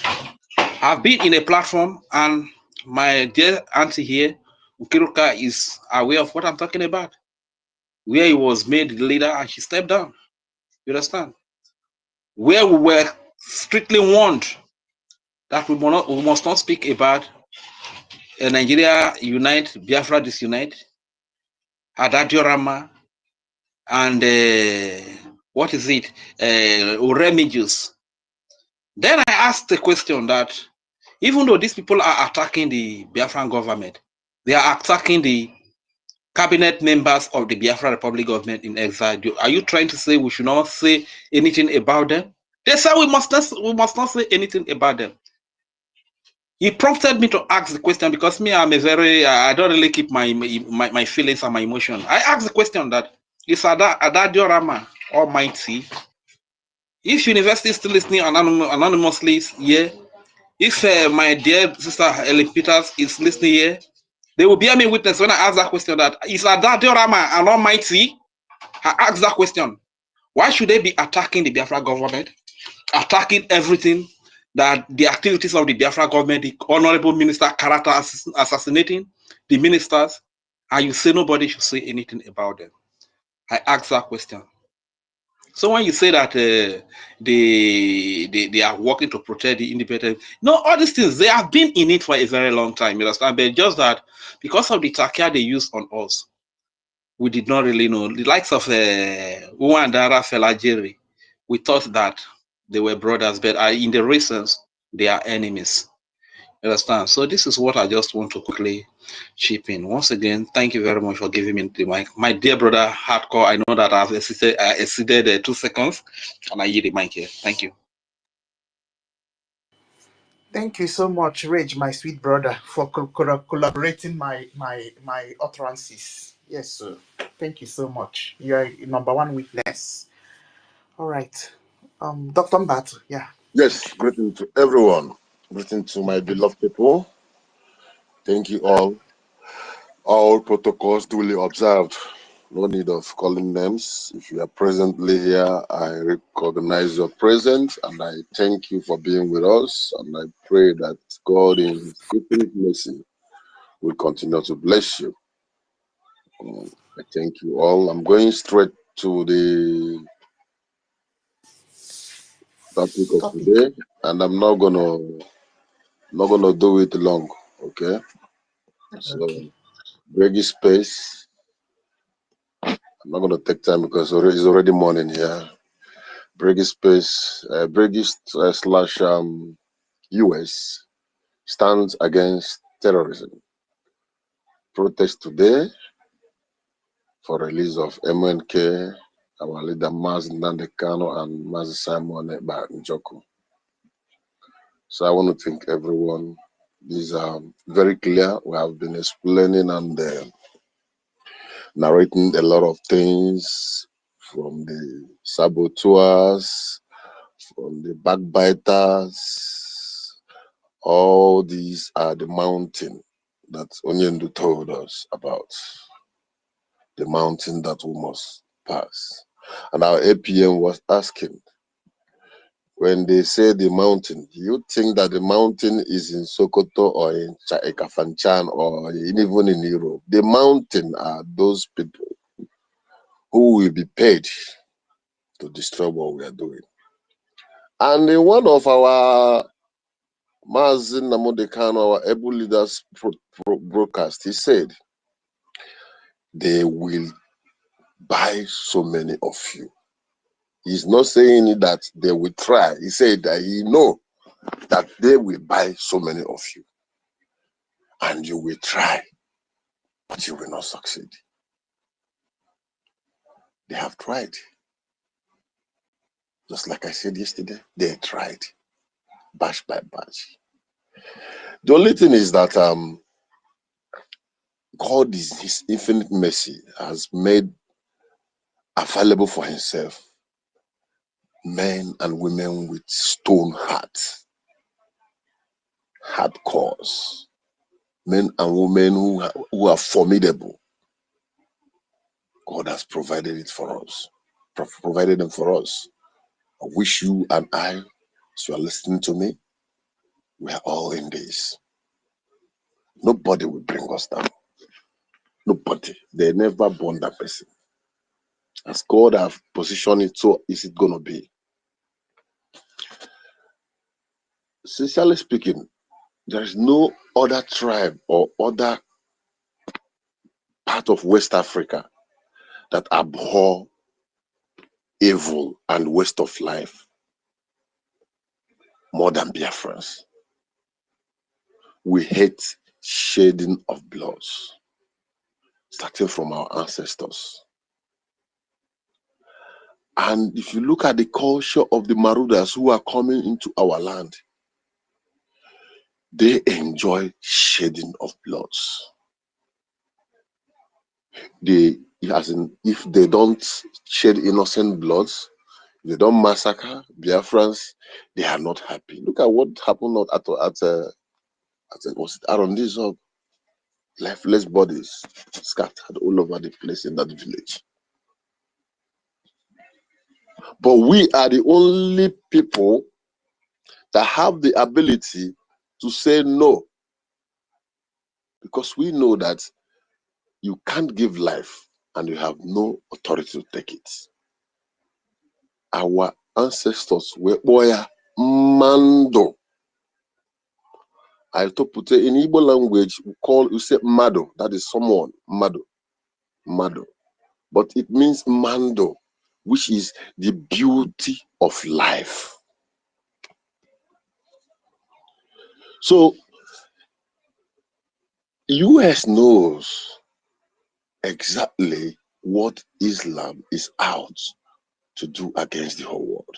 They want to have one religion all over the world. That is why you see them in Europe, you see them in France, see them. You look at them even in Norway. They are blocking street now, praying along the street. Norwegian cities are watching them. Even in US.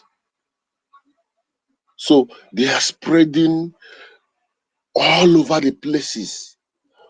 just on one particular mission, which is jihad.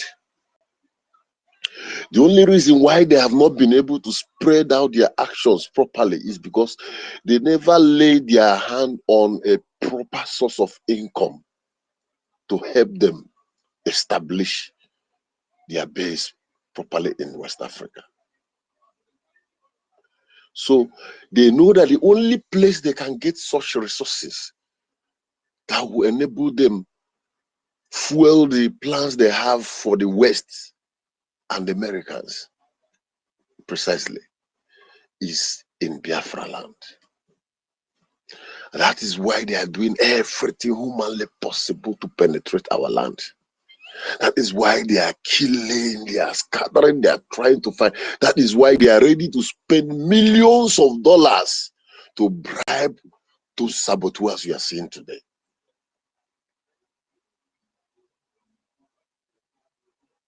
They will never stop. Fulani can hold their plans for hundreds of years. But we are the only people that will make sure that their existence will never be among us when Biafra comes. Yeah, we have only but 3 religions. Go to China today. China is breaking their mosque and putting up public toilets there.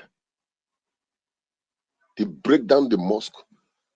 And when you ask the Chinese, they tell you that the belief in Islam is mental disorder. So if they catch a Chinese who is practicing Islam, they send the person to psychiatric.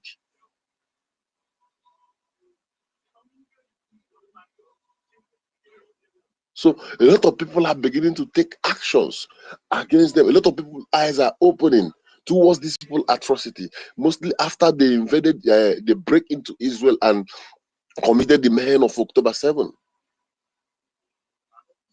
So America also is aware that if they don't put their house in order, if they don't make a very good alliance with those who could assist them in future, just like Israel, like I said earlier, becomes the eyes and the strength of the West in Middle East. That is the only country that is checkmating the activities of these radical Islams in Middle East is Israel. That is why they have the support of almost every country from the West and even America. Same case down here. We are the only people that have what it takes to stop these people at any moment. You know, a lot of things just went sour after this convention that Bao and his gang of criminals tried to hijack Reggae. All of us will remember those days before the convention that even a zoo police officer, if he's going to Biafra land, when he reach at Asaba, he will remove his uniform and wear mufti. You find out that many of them have started taking transfer out of Biafra land. They are putting up their transfer. They are running away. No more intimidation, no more unnecessary killing. All these things reduced drastically. They were living in fear because you don't know where the angels will appear from. You can remember when what they call it, Speed Darlington was so excited that he was driving on the road. Eventually, he jammed the angels. He came out on the space and he was like, I don't know if someone can remember that time, I think last year. And Darlington was like, if you see these boys, they are hefty, well-dressed, that even when they are sitting and relaxing, that even him did not go more than 3 posts. He saw the zoo terrorist in uniform over the other side of the road. And they know that these people are this side, but they cannot cross over. At that period, we have started recovering our land, taking over our environment, taking over our places, giving them their red line of which they can't cross. This is the beginning of pushing them away, of which if that spirit continued and we are able to finish our convention without any disruption and with our PM, by now, people like Hope Uzodinma will not step his foot in Imo State again. But they use the saboteurs to do what they have to do. Use the second saboteurs to strike again. But thank God that me and you, we are here today. I remember before when we opened this space, maybe we have only 60 people. Even when we are with all this university, them, do we even have the number we have now? Do we even have the number? People are trooping in. People want to know the truth. People want to understand what is really going on. Biafrans are asking questions now. It's not like before. So with all this that is happening within and around us, you find out that we are the only people in this side of Africa, West Africa, that is suitable and ready to assist America like Israel was doing to ensure that these people do not achieve their plans against the West. In a short words, we are the chosen ones.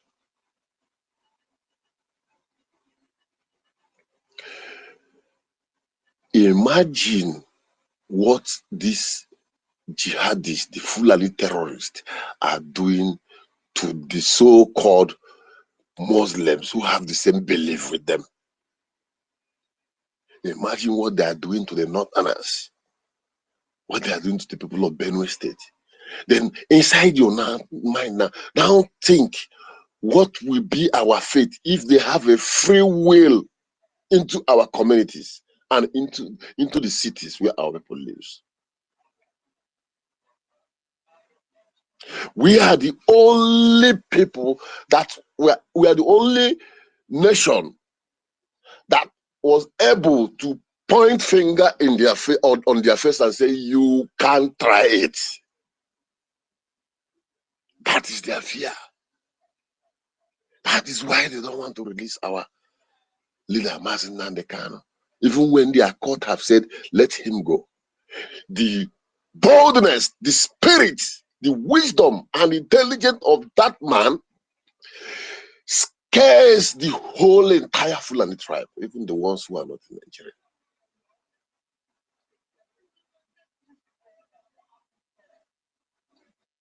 The braveness, the tactical thinking and project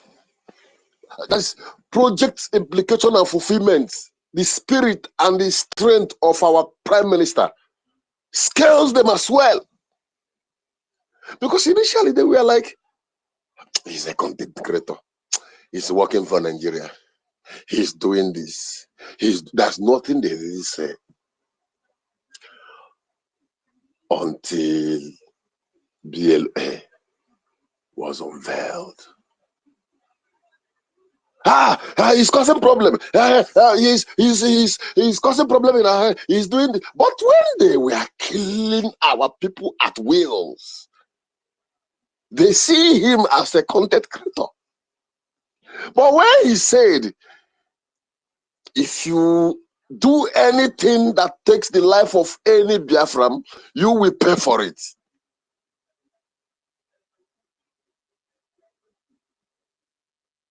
Now they realize that he is evil, he is this, he is that.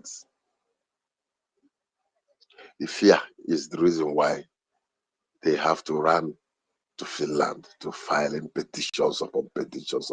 Even the Sabos, this last set, if they can gather together and plan to continue reporting the account of our information minister, then imagine what they have done behind when our PM is here.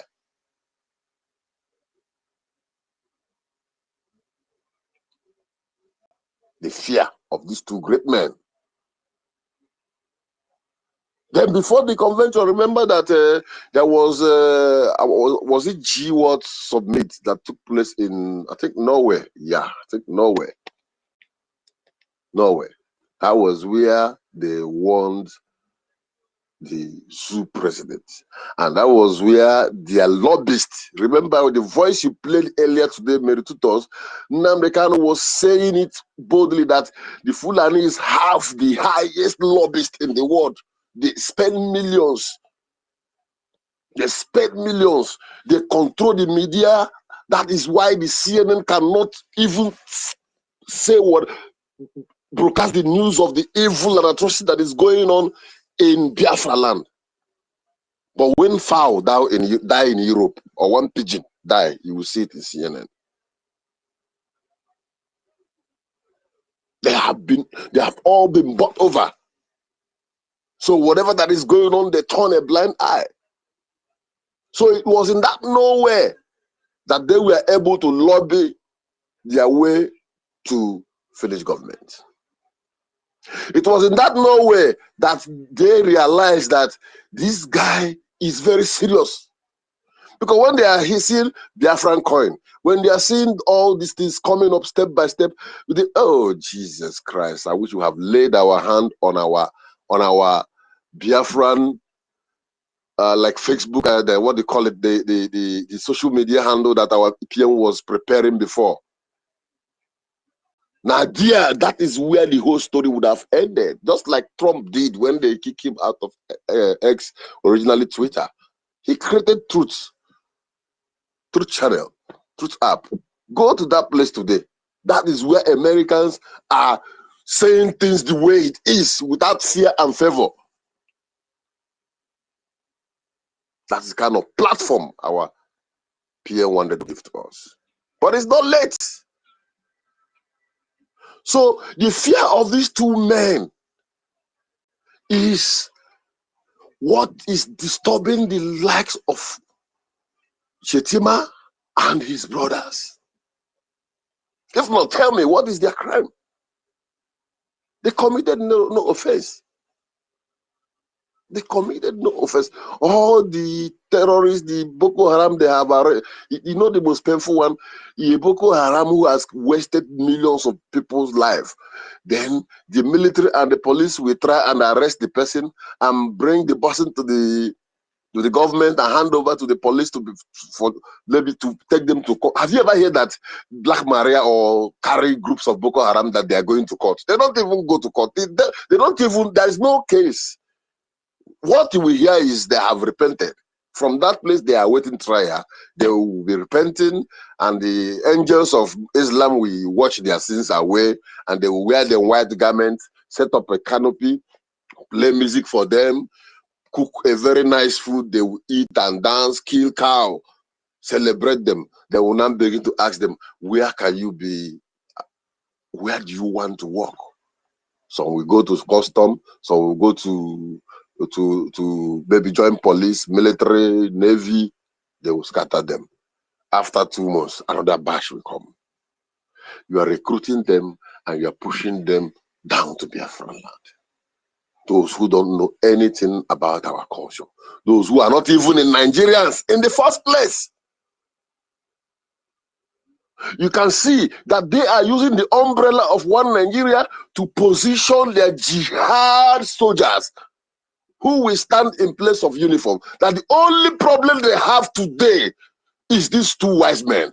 And the only major problem they are experiencing, even as I'm talking right now, is Iwe Butuzo and his men. 3-star general.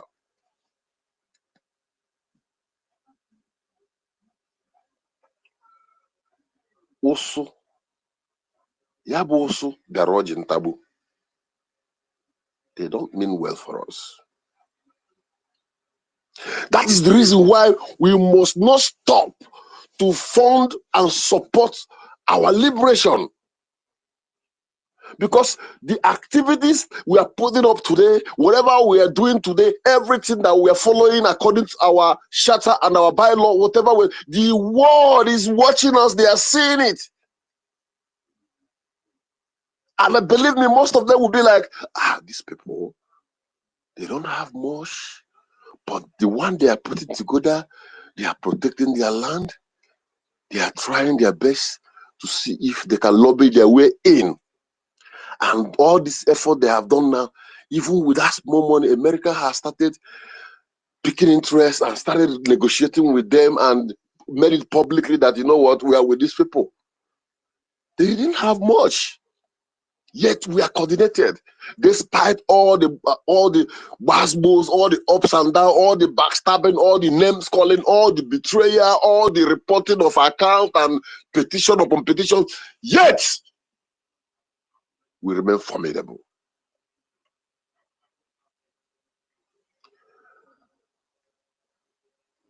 Onye ane kiri, how do they put that proverb? Let I go. People are watching us, so we are expected to act in. Hey, Chineke mo dalo nwanne m. Onye na-ekiri ekwesịrị ikpo nsị o were ntụkpụsa n'isi ya. That it means that a beautiful damsel that the whole people are admiring and watching, you're not supposed to take turn around and use maybe black charcoal and begin to rub on your face, whereas people are already admiring you. They are admiring us already. The tenacity, the spirit, the strength in us. Look at our BLA, our armies. Well civilized, well organized, well disciplined. They don't misbehave. They follow according to the law that even guide them, even at the battlefield. That is why when you see them, if they capture, like the last one, they capture who looks like that the one that was swallowing, they gave him better soup with enough meat. He was eating. When our commander is telling him, eat very fast so that I will, you know, and the man was like, hey, please, my brother, please, my brother. These are the professionalism we see. We are not wicked. We are not heartless.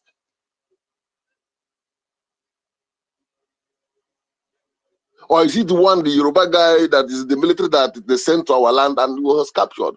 You can hear even Sunday Igboho coming up to say thank you to Biafrans for releasing our brother. We are not heartless. All we are saying is this: stop killing us. We want to be on our own so that you can go and enjoy your Islam in your own side. So the world understands, sincerely, the world understands that these people, they are due for settlement. They are due to have their freedom. With all the killings that took place from 67, I'm not going, from 1945, that is when the massacre started, even in the north. That when if one Fulani is angry and is not happy, if you want to ease his anger, he will just look for one Biafran and slaughter. And from there they will slaughter. Government will come and calm down. Our people will run away. They will come back again, open their shops and continue. After 1 week or 2 months, they will slaughter again. This is what made Ojukwu to say, no, they can't continue killing my people. From all this killing from 1945 till 1967 to 70, none of them have ever, nobody in this world have ever come out to say, for all you've been through, Biafrans, we are sorry. Even the zoo himself, who put down 3 hours of after no victor, no vanquish. Which one have, among these 3 hours, which one is there reconciliation? Rather, they continue to kill us. The most painful one now is that they have understood that if they can use financial way, money, ego, bribe, onye konara arụnye obere n'aka ọtụọ nwanne aka.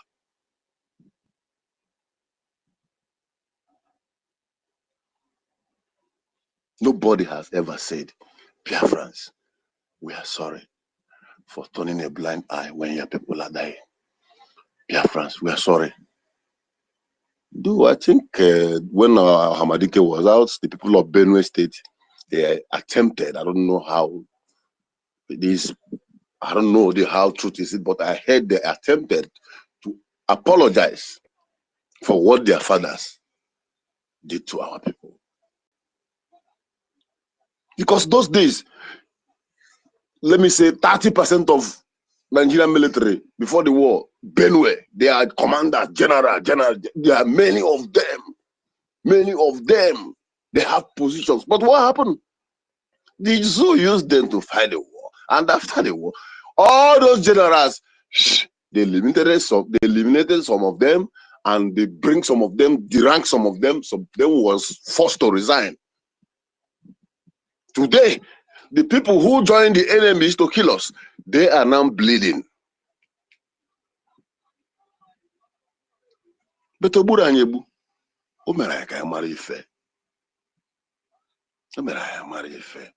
even the kind of knowledge we have now, the kind of calmness and the spirit of understanding that is reigning among us now, the happiness.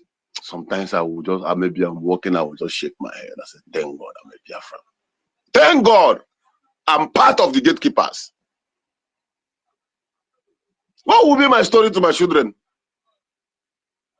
That the struggle was like this. They now arrested, they now call our PM for questioning. Now follow Arab Fulani. We scatter things. We make them to delay on that process. People died, blah, blah, blah.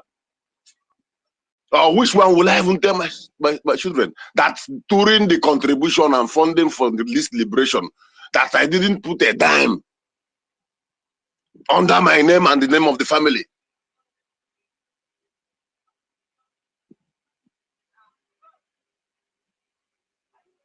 Like I will always say, that even here, this country now, they struggled to build this nation and see how beautiful it is today, economically strong, security-wise. You can park your car here, leave the key at the ignition. Like now, I park my car now, I found out that maybe I'm not going to come out. I'm not going to come back to my car very soon. I will leave my key on that ignition. The next person who wants to drive out will kindly drive my car, park it by the side, and remove his own and put it back for me.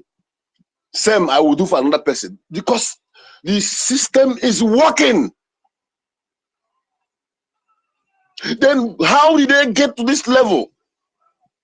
Just like as we are talking now, we are crying, we are shouting, we are calling people, come and donate, come and support the government, come and do this. The same way they were crying during their own time, calling their people, come out, come and support. Government need your money, government need your support, anyhow you can do. You know that some of them say people decide to travel abroad, go to America where it's already well established.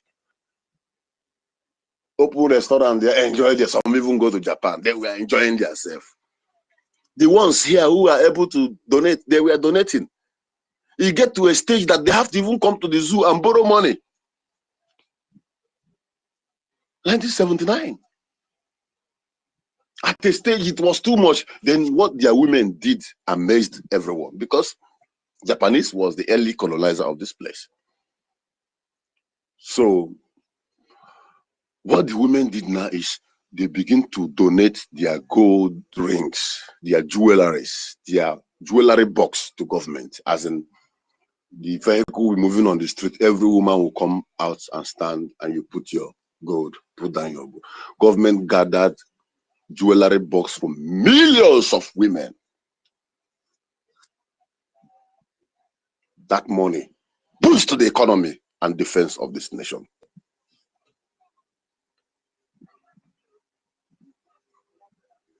The benefit behind their efforts. Sorry. They have first class, second class, third class citizen, fourth class citizen. They don't always anything can add to Konkom, because when they got to Konkom na Biafra. So which class of the citizen do you want to belong to when Biafra comes? And what effort are you putting to ensure that this banner, this mandate that our APM is holding strong in front of White House as I'm speaking now, that banner he's holding can never go down?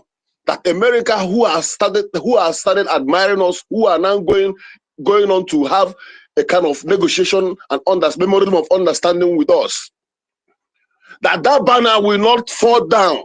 What are you doing to keep it flying?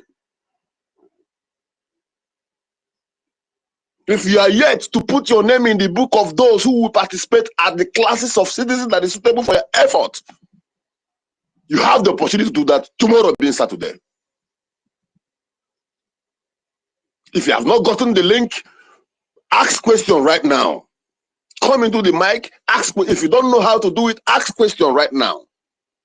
That your name will be among. Somebody will say, but how will you know who donate and who don't donate?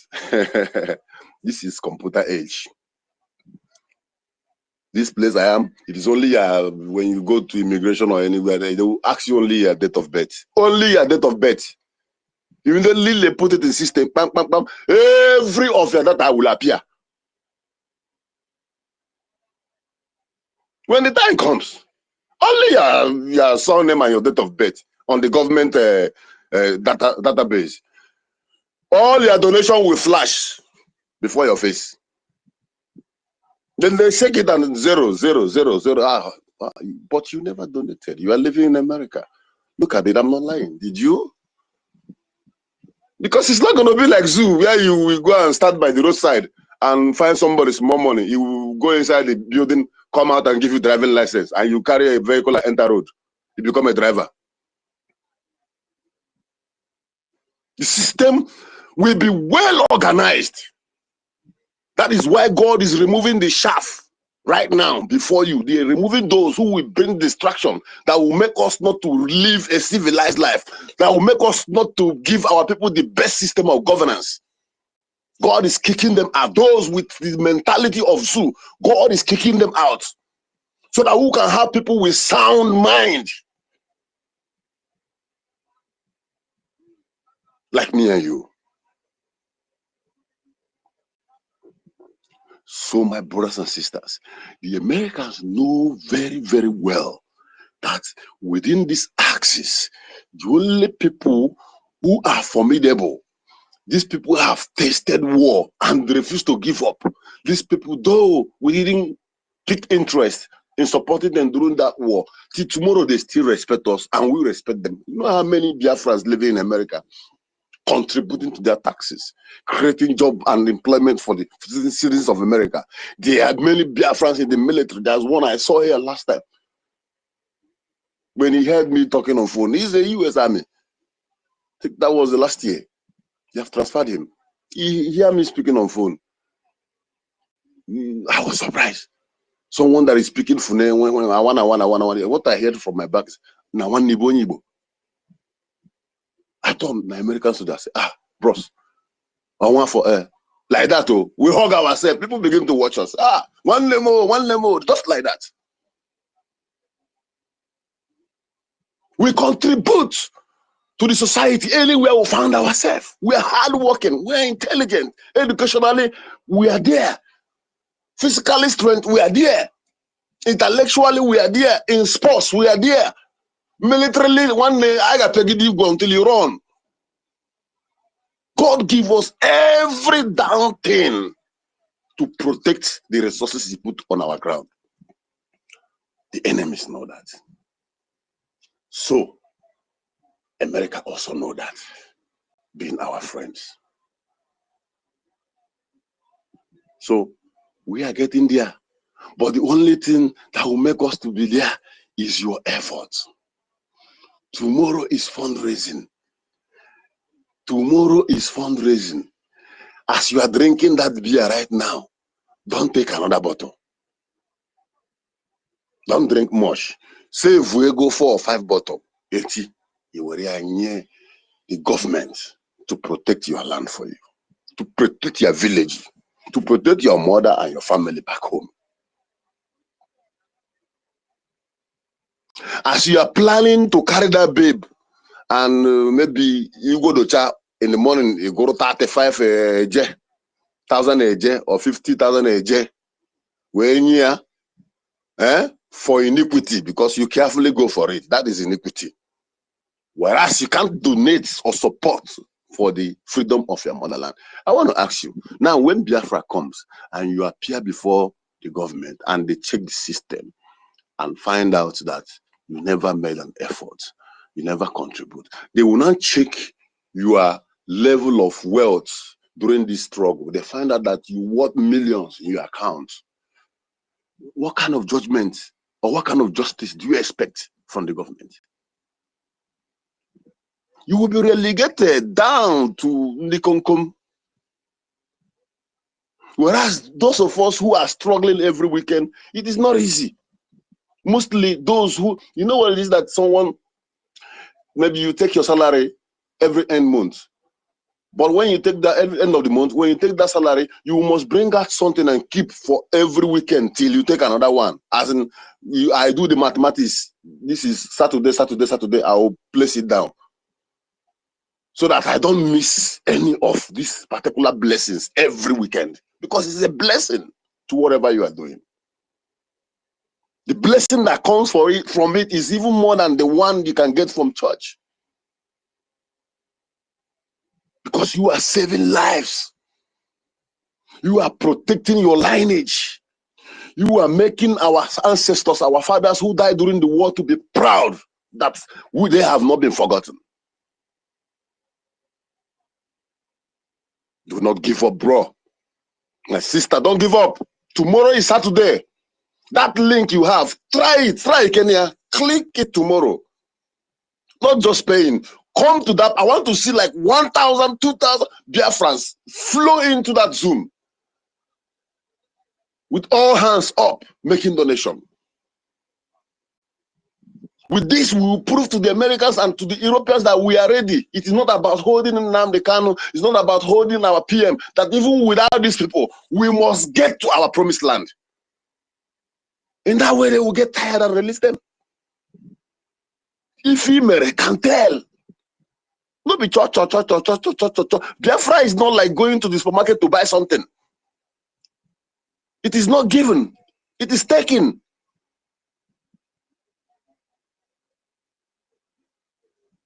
Enyanyi Biafra nwantiti oge anyị eme ya ka China.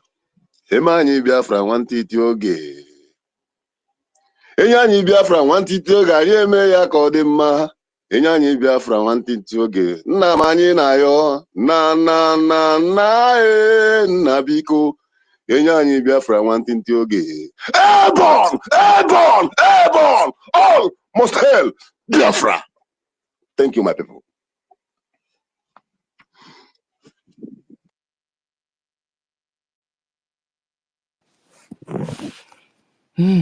Dr. Mbati, you know, when each time you finish this, your bombarding of submission, everywhere normally remains quiet. Thank you.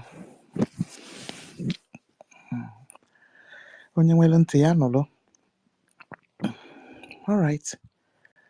Exactly. Mary, thank you. Ancestral, you've not spoken. Yeah. What's a good number? It's only you that your hand is raised. Okay. Give me the grace to academic to appreciate the house. Can give me the grace of God. Can you honorably give me the grace of God to appreciate the house? Because today the American family in Biafra are making their protest at Washington, D.C. And it is good for me to appreciate their courage. So, I'm not going to speak more than 2 minutes. I'm not going to speak more than 2 minutes because of what I have at hand. But I wanted to appreciate them for coming out to protest for the release of Nnamdi Kanu and our Prime Minister.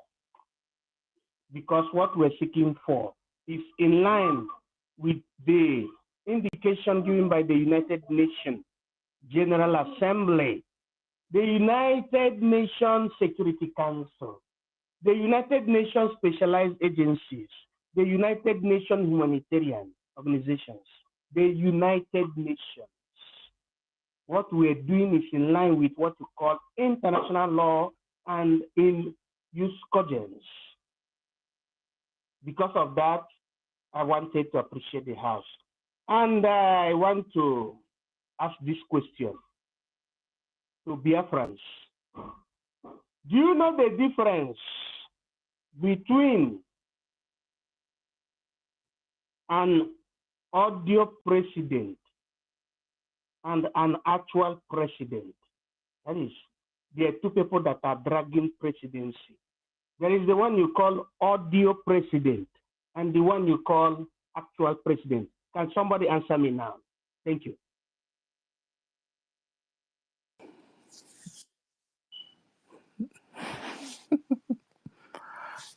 Can Dear I? President. And one, make an attempt. The question is the audio and the actual president, right? Yes. Okay. Dear President. Honorable MID, you see, when he says audio president is a president that does not exist physically, that people are using his name to act as president, but never existed, you know. And the actual president is a president that is, for example, Donald Trump, that is working for American people, and his action is being seen, and he's there by himself working, not the like of a mask wearer, you know, that people are using his name and his marks to act as president, but never existed. That is my own name. Thank you. MID. Is there any other answer? Is there any other answer to that question, please? If not, I have to conclude. The audio president as like Obuari, where they use it for since 2027. See, the very new one. And the real president, now I can make a sample as a president now. No, not president, as our spokesman for now. Like Awanke Ngerebasi. So, a sample. That is my own. Thank you very much. Don't know if. Thank you. Yes, Wait, those two I want answers to have already answer. responded. Maybe I'm right. I don't know. I want to try. Okay, done. I should go. Go Okay. ahead, Emma. Go ahead. I beg, I will say, before everybody answer, my voice they come out so. Benny. Benny, okay. Thank you so much. Ade, Lafia, oh. Oh, yes, sir. There is something miraculous that just happened, and I have not seen this kind of leader before. You see a leader and attorney representation and lobbies doing protests for the prime minister. So this one shock. Honestly, this one shock. The APM is live in Washington DC protesting for the release of his PM and his leader Martin Amika. And the lobbyists at the attorney representation is also there protesting. So I just posted some photos now. So let the space continue. Thank you. I just want to give the breaking news. Thank you so much. Thank you for the update. You see? Wow, this is encouraging. We have this external backbone very strong. Oh. Glory to God. Chai. Yeah, I just want to, MID, should I continue?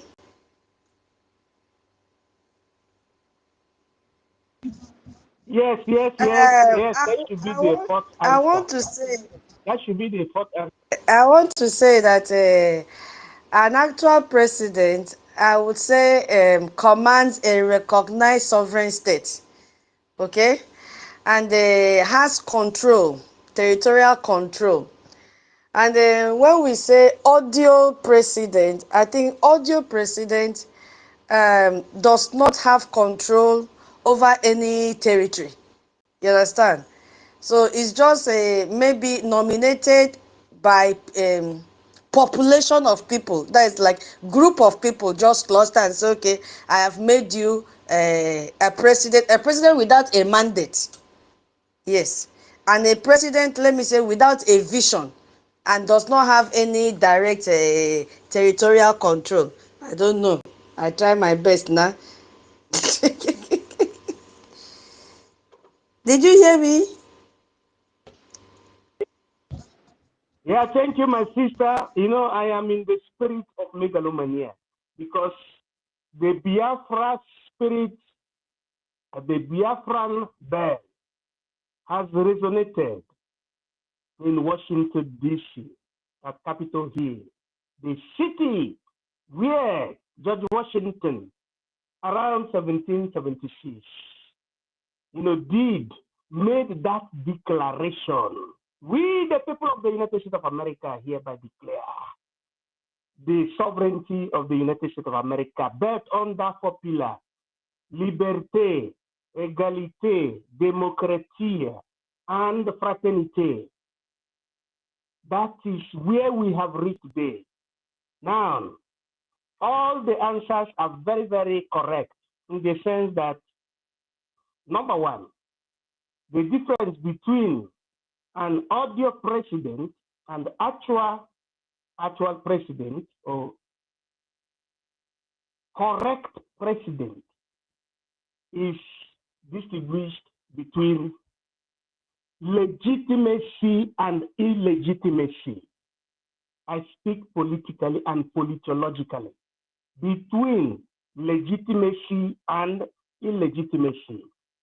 When Buhari, according to the first person that answered me, when Buhari is not available or was not available, his presidency was illegitimate.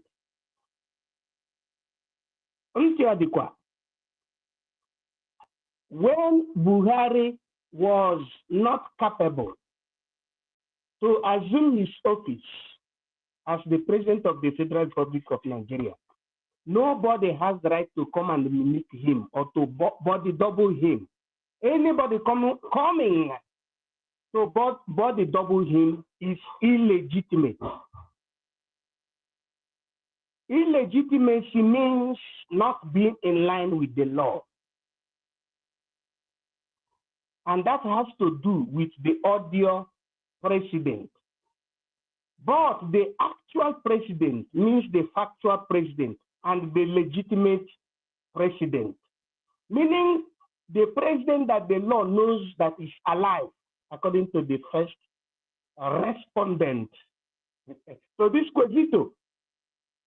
Now, taking it to what we're saying today, the president of Biafran Republic government in exile, registered, was seen today, live and direct, performing his constitutional duty and institutional duty with a lobbyist. Is it truth of us? True. Okay, let me go ahead. Those that are illegitimate does not have the constitutional right to appear as the head of an organization, knowing that a country is an organization, because it has to do with the people coming together to do what, to decide, to speak in one voice towards their government, how they will organize the society and lead themselves. So, president, legitimate president, or what we call actual president, has to do with the leader of a family, because that is the etymology of a nation. From there to a society, from there to a nation. You see, the actual president means the one that has the mandate of the people, and moreover, the one that the law knows. And this is the enigma. Because when the law does not know that you are a president, or that you are no longer a president, therefore you are no longer legitimate. You therefore become an illegitimate. And this has to do with every form of organization, in the sense that If you know that you are illegitimate, you don't have the mandate of the people, and you don't, moreover, have what it takes to be recognized as the president, you dare not try to go and declare yourself a president. That is the reason, when you take it to what we're doing today. Woman came out at the pulpit at Sibelius Hall while we were at the peak of our redeclaration and said, I hereby, under the power invested on me by surrogacy, not by the government, but by surrogacy, I hereby dissolve myself, unquote. And I hereby dissolve the cabinet and dissolve the government. That is the example of audio presidency, or what you call illegitimacy, because what you're doing is not in line with the law, and which is the interpretation of the will of the people. The people did not give you the mandate. It was not the discourse of the people for you to become the surrogate or whatever you call yourself, or to come out on the pulpit and declare, make that kind of utterances.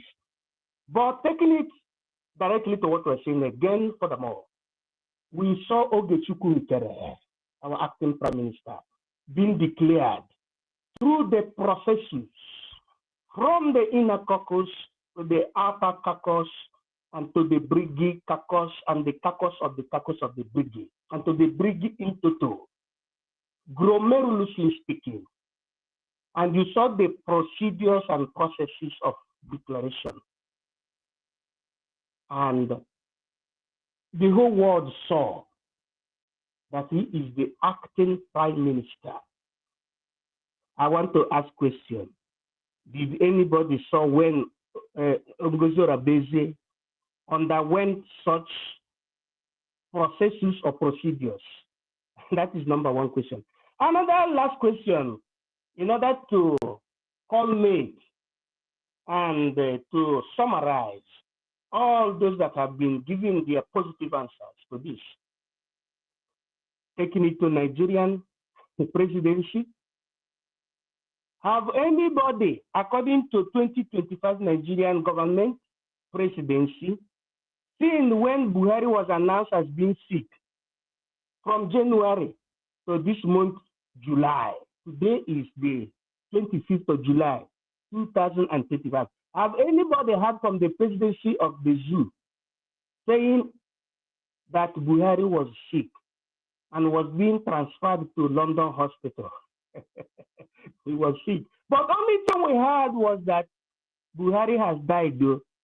Then what prompted that? Let us hold it there. That shows you illegitimacy and audio president or presidency. I hit my mic. God bless you, secular seculorum.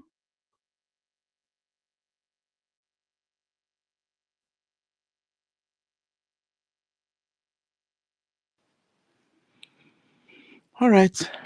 Thank you so much. He's academic. Yeah. Well, Uncle, the number. Yeah, thank you so much, Biafrans. All protocol humbly observed. Before I go on, I want to say, you know, I am happy. I'm not happy about something, okay? But this is my own opinion. Any leader that his people love and they hold you high esteem and they're important to them, sometimes you take the advice, okay? Our APM going to that rally, I am not in support of it, and he should not be risky, putting his life on risky for us. That is, he hurting us, okay? He being there does not don't mean that we don't know that he care about our PM or our Mazinanikan. Okay, he is the arrowhead we have now. He going there is not advisable by me, and I must say it. I'm not subtract to it. Thank you. Biafrans, there is issue I want to say here pertaining things somebody said about Takia, about Fulani Takia. And it's high time we elaborate much on that to enable our people, because there are two things I felt that our people are not yet well acquainted on. They're just taking it lightly. They don't. They take it. There's some things our people take it. Maybe is a like for just to say for saying sake. You know, they don't take it that is a serious something that they need to pay attention to, and that's art. Continue making our people falling victims, and without being that they don't take it serious. One is infiltrated blood among us. Our people don't take, some of our people think that we are joking when we say about it. They don't take it serious. That's why you see some people, when they come, they still validate, make the same thing again, say the same thing again. Attending that aspect, we don't take this serious. And if we take it serious, it will help us to actually separate the chaff from the wheat by ourselves, especially our people in homeland. And when you are a typical blood, there's something you cannot do. Even at gunpoint. What makes you think that somebody with same blood like you can also at least won't be able to do certain things like that? To be able to know, ask yourself, these people are not part of us. Where did they come from? At least when you see them acting, you'll be able to say, no, this is not what my people can do. As far as the contraption called Nigeria is concerned, spoken language. Brother Yedika, Brother Yedika. Mbok, please, I just want to say this. You know what, Brother Yedika, what I just want to chip a word. You see this world we are living in. You can only believe yourself. Sometimes people cannot even know themselves finish. Yes, yes. You understand me? Yeah, I understand. So, because I know you very well, I know that I know you very well because I'm not God. You are so lovely guy, and you believe me. Sister If Mary, you have everyone broken do like our rules you, today. Sister Mary, you've broken our rules sorry, today. please, We said no please, I just want to let interjection. my We brother. said no interjection. Allow Sorry, people to learn. Don't sorry. interject. I gave her the permission. Okay. Okay, thank We'll you very find much. you. My Okay. darling, my big brother. Okay. Believe in yourself. Sister Titus, you are looking for a gem Because now. people Another is where you are. is very, very different. The way you love yourself, it make a lot for Biafrans. You can't trust people finish. You can't say this is the way you are. Even me, EBIBIO people. Imagine the governor of EBIBIO, a sample say, let me just say this. Akpabio. I will not, even no matter anything, is a witch. Is in short, is a bloodsucker. If any EBIBIO people say Akpabio remain to live, even in children, that person is a wicked soul. So, my people, what I mean is that, my love, believe in yourself. If you can easily believe in you, because even me, I'm telling you, sometimes yourself deceive you. So, talk less of other people. That is what I want to say. So much. By mixing of Biafra, mixing of blood, I got to even. So you sit down with him. Thank you. Don't live in an English country, but at least we catch up what we're saying. You know, some people don't know about you that you are somebody who have left English for a long time, yet you are communicating. So I appreciate that, and that is why whenever you are speaking, I get the points of what you're saying and what you are saying, and very, very assimilating. Thank you so much.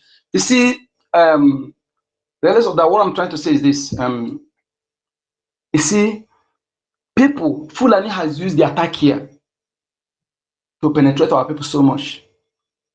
Fulani attack here, you know, people who believe that they can use lie, they can pretend to be like you until they get you down. That is to say, when we said that some of them, these pastors you see today, are Islamic. I'm not saying Fulani, it's Islamic way. Not only, they're not just Fulani, they believe in Takia. Takia, that is to pretend to be like you as if they love you until they get you down, until they get your secret. And Those experiences we have seen made us to say, tell you that my people, majority of the pastors you see today are Islam. Let me tell you something. No Islamic person will denounce Islam and live around that area and still be alive. I don't know if you get my point. Maybe you're Islam today. You see some pastor come and tell you, they are Islam, they are family, they are Islam, they repented. This, that is lie. If you have any pastor who ever told you that, if you can recollect, he's part of one of the takia. They sent to come and they enter you because they know that that's thing you like. Even you don't be surprised, even in our own tradition. Our own tradition. The message I'm sending to my people today, especially those in Biafra land, is this. Biafran youth. You know why I am taking time, and so most of us, what I'm doing is not only a space here. I know the platform I update. I know those I'm doing this because I felt it's a responsibility that's on my shoulder. If I didn't do it, look as if there's something that is a load on me that I need to discharge. That is how I feel. And why I'm doing it is that to make sure that whenever you fail to listen, whenever things happen to you, I'm telling you, I'll go and be drinking beer. I don't cry when the head is off. Yes. Here that I am, or some part of Asia, Africa is even better than some part of Asia. The only Asia that is like have similar thing like Europe is Japan, South Korea, Singapore. What's it called? Yes, Singapore, South Korea. Other Asia is that who is employing you, even if you try to employ yourself by doing certain things. Not when you're a freedom fighter like me, not everything you put on because you have an enemy that are trying to, maybe they have tried to convert you physically, they can't, or other things. So all they do to snitch you to make sure that they put you inside. So for that reason, there are many things you avoid. If you are in Biafra land or you are seeing others, but that person that is in abroad or you are in Africa is abroad is getting better than you, a lie. Some of you in Africa that are even getting better. In fact, you can even see mango free plucked, eat. You can even go to like my place now. We have a bubo, that natural farm, natural gardens that is in our surroundings. You can see pawpaw there. You can see pineapple. Plug it free of charge. You can even see mango. But some area before I don't know the taste of mango. I don't know the taste of pineapple because for you to get organic pineapple, it is very expensive. So don't think that anybody in abroad that they are in heaven. But because the burdens in this and the imperative, the imperative it is for us to get our freedom, knowing what faces us. Because some of you don't think, maybe you don't see what we're saying. Because if 50% of our youth actually see what we're seeing, it won't even, no matter even the hunger is killing you, enjoy it because you know that hunger is orchestrated by your fellow human being. You will discard every materialistic tendencies. You pay attention to security and how to what you feel and also to defend that your land because there is a saying in Igbo, there's no amount of bribery enemy will come and bribe you today. First of all, ask yourself a question, why? Ask yourself a question, why the Fulani Nigeria dominated every important position? Okay, why the governors that claim to be your leaders have never for one day opened their mouth to condemn the killing of the atrocity Fulanis are committing? Or does it mean that they're not seeing it? Have you ever asked yourself in Biafra land, why does it no governor from the entire south has ever called a Fulani, go and arrest this Fulani terrorist? Have you ever analyzed something like that? To know that if a governor who's supposed to be the chief secretary of the state unable to do that, so what makes you think that person have your interest at heart or can ever protect you? What are you still waiting for? It is your duty to ignore the person for the fact they don't have the power to remove the person there, is to ignore him. Ignore the person, parading himself as a politician, as a governor, as a PG, anybody that is under Nigeria. Also, I am telling you that no armed carrier from that vigilante from top to bottom, from Nigeria military to vigilante, to that vigilante in village that whoever is against Fulani that is coming to take over your land. The Bubago also is the same Fulani. The AVG, the same Fulani terrorists called repentant. And what they do is that they take those that speak Igbo that are born in our lands and make their commanders, or Igbo people that maybe they have some case they were sentenced to life imprisonment. So they went and bring them and promise them, give them gun. These are the people you see there. There's no decent Biafran person you see among those persons. And the people, I mean, the one they calling special force, most of them you see there are the same Fulanis and some demented guy that feel that what is getting from Asandokubo is enough for them. But none of his children is in land there. All of the children is in Cotonou or Togo. Is it Togo? Where he have his property invested. Why is he not invested? Why his children is not there? All his wife, none of them are outside. None of them are there. Any small thing you run, go that side. And they fail to forget how many youths after pig in Greek have destroyed their life. I see people now, they're telling Topolo, government, this. You are there taking money to guide pipeline, what belongs to you. When are you going to rise up to fight against those people? Or what makes you think that if they succeed, you will be alive? They allow you to continue. I see some people, they're coming to hear that kind of. When I see some of you the way you act, I say, let me tell you something, because I will not pity for you when it starts happening. All I'm telling you, those of you who continue, who fail to learn from what happened, go on. Because go on, if you are people who can reason, if Nigerians are reasonable people who their ability to reasoning analytical abilities functions, whom their IQ actually maybe a little bit high, if not the lowest, you have go one issue will be enough for you to learn all the lessons you need to learn.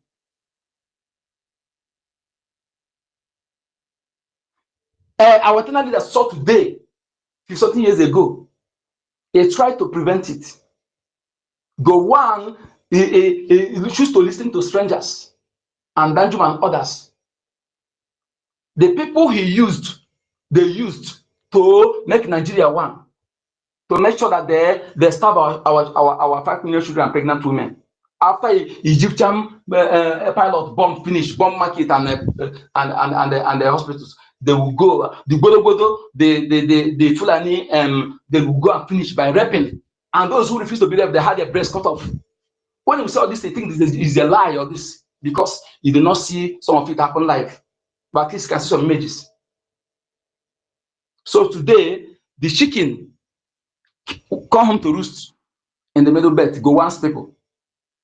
And that's you call yourself maybe a Yoruba person, you call yourself a Biafran person, maybe you're among those whom their parents deny their identity because they want to be favored by strangers, or because they are afraid to fight, or because they offended their own brothers, but because of that, they continue fooling themselves. You're listening to them. You think that you will not what happened to one people will not happen to you if you continue allowing the enemy to use you against those who have not done anything to you. Rather, they are fighting to prevent for everybody to be safe. Because I lived in Yoruba land, on the state precisely, and not just live. I was going to school and hawking business. I carry it for head. My head fold one side. You see my hair, with the flesh on my hair fold well.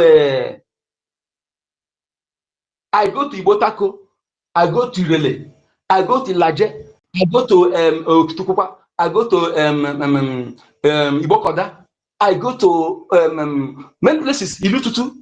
These are villages that in that area. Some area where you go there, I will see the presence of my you look like my locality. And unarguably, the original occupant of some of those areas are not the people occupying it now. But that is not what we're talking about now. I'm just trying to tell you something. I got many experiences of what is happening today. What it is to be an Igbo man, a Biafra man in one Nigeria. Even somebody who is from Ghana is more free, have more freedom, have more than a Biafran person, an Igbo man. All I call that my own Igbo is evidence on me, even in my voice, in my look, and I love that. When another person commit, they look around, they do not see, they put it on your head. These are the demonization we face. So we are fighting to live, and some of you think that we don't know what we're doing. Some of you think that we are doing it because you just want to speak. And they say experience is better. I got the experience. Everything I tell you now, even if I don't have the evidence to show you now, I am very, very sure, and I will say it without being afraid. Because if the any punishment, if it's not true, let it punish. But as long as I'm not sure what I'm telling you is true, just what I'm telling you that I saw a document that described when we came to discover our land. Everything I tell you is something I have evidence of. Even some are first hand. So I want you to understand as a Biafran, Fulani can never love you.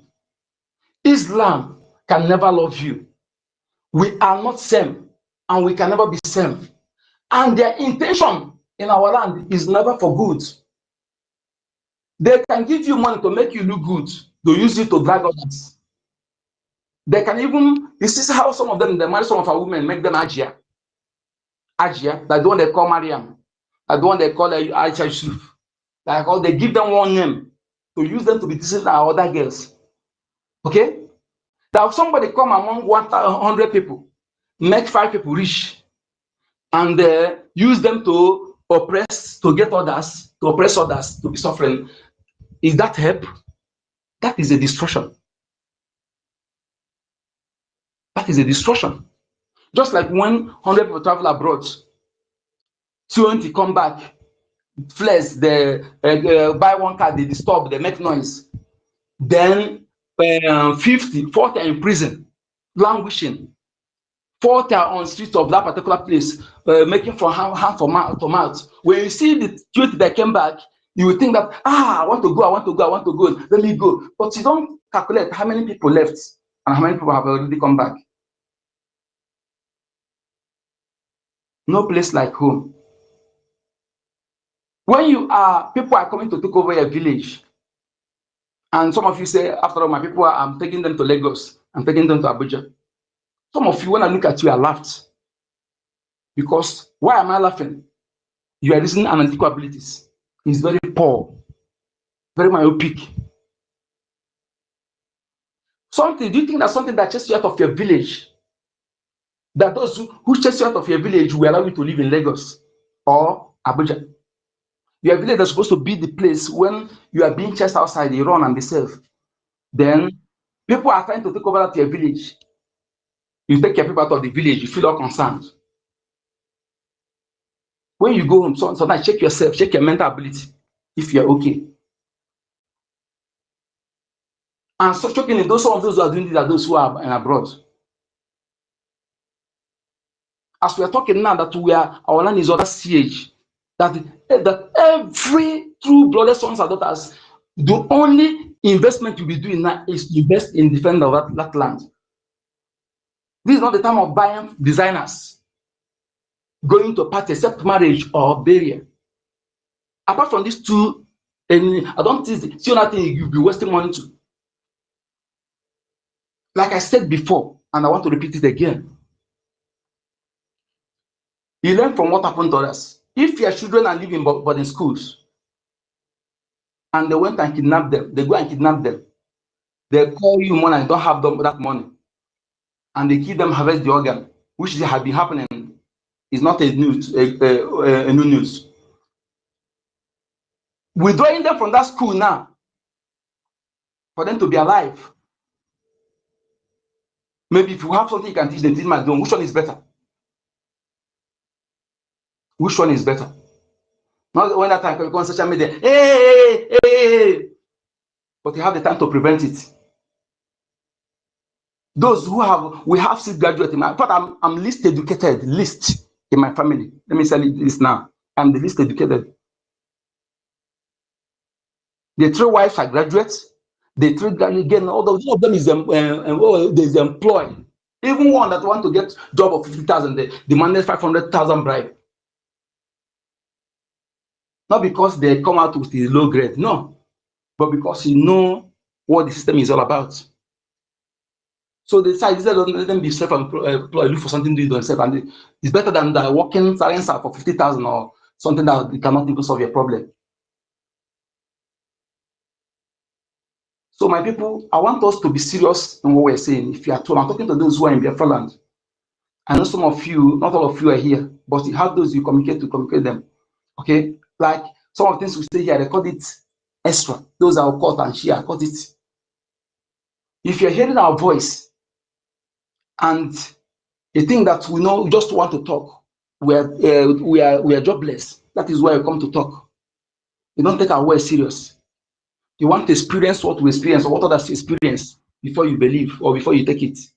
You may not live to say it. Okay?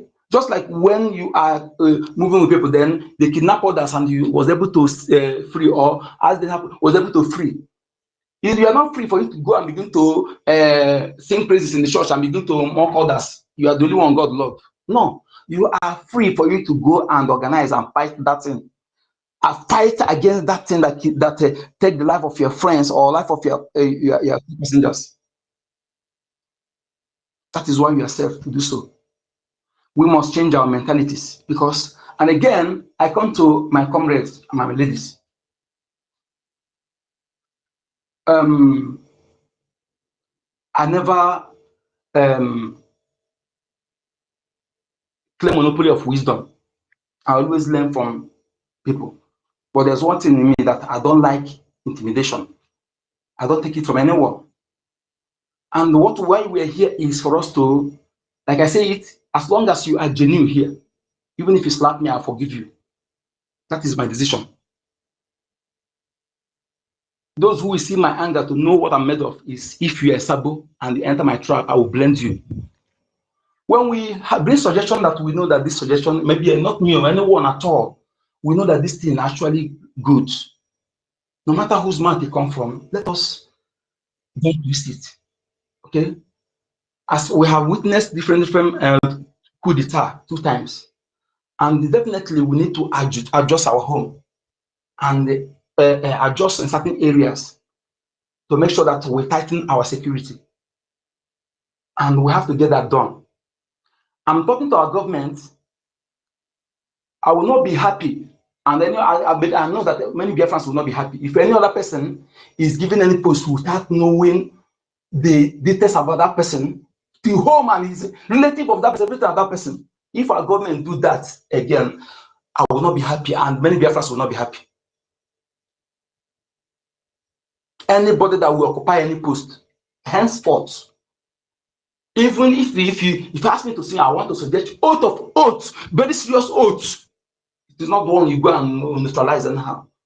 For anybody who want to occupy any post, we don't want to take this. Like you see, we don't have another place to go. This is something that is, you have, this is your last hope, your last this thing. If that leg move there, you are falling into pit. That is so. You don't have to give chances. Whatever it may take, don't procrastinate it. Do it immediately to avoid, because you have no alternative. Even those who are coming to take our land, they have alternative. Yes, if you actually want a friendly country, a state in the north is enough. But to tell you that that's not what they want. The north, you see, is more than 3 to 4 countries before the amalgamation. Is it our dot in the center they want to come and take from us? So how can you be taking it lightly for that kind of people? That money you have, you don't want to bring to protect that your land. If you're building anything mansion in that Biafra land today, except as long as you have a place you can lay your head, let me tell you something.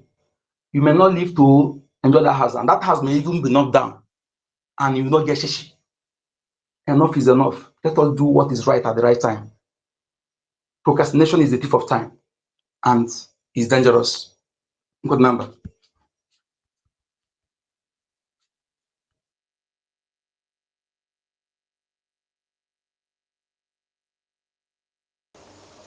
Okay, Onyeka.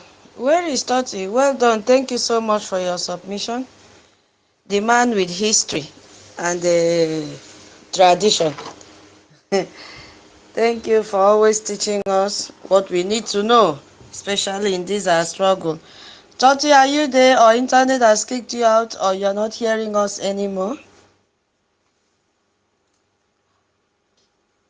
All right, Mweze, you have the mic. Go ahead. All right, thank you, my sister. Please, I beg on every one of us to permit me to, first of all, greet the forces that behind our existence. The spirit of Eke, the spirit of Ori, the spirit of Afo, the spirit of Nkwo, that stands in the four cardinal points of the universe. I Yeah, thank them. Wednesday, please hold on Wednesday, because I've been trying to get the host and the co-host to bring the APM up, because he's got just few minutes to talk to Biafrans moving out from the protest ground. So APM, are you there? Are you on the mic now? All right. Yeah. Am I coming? Am I Yes, coming you're out? coming out. Yeah, go ahead, sir. There was sir. All right. Thank you. Thank you, Honorable Minister of Information. And, greetings to all the media team. Totos, Toti, Honorable Inky. Greeting to all of you.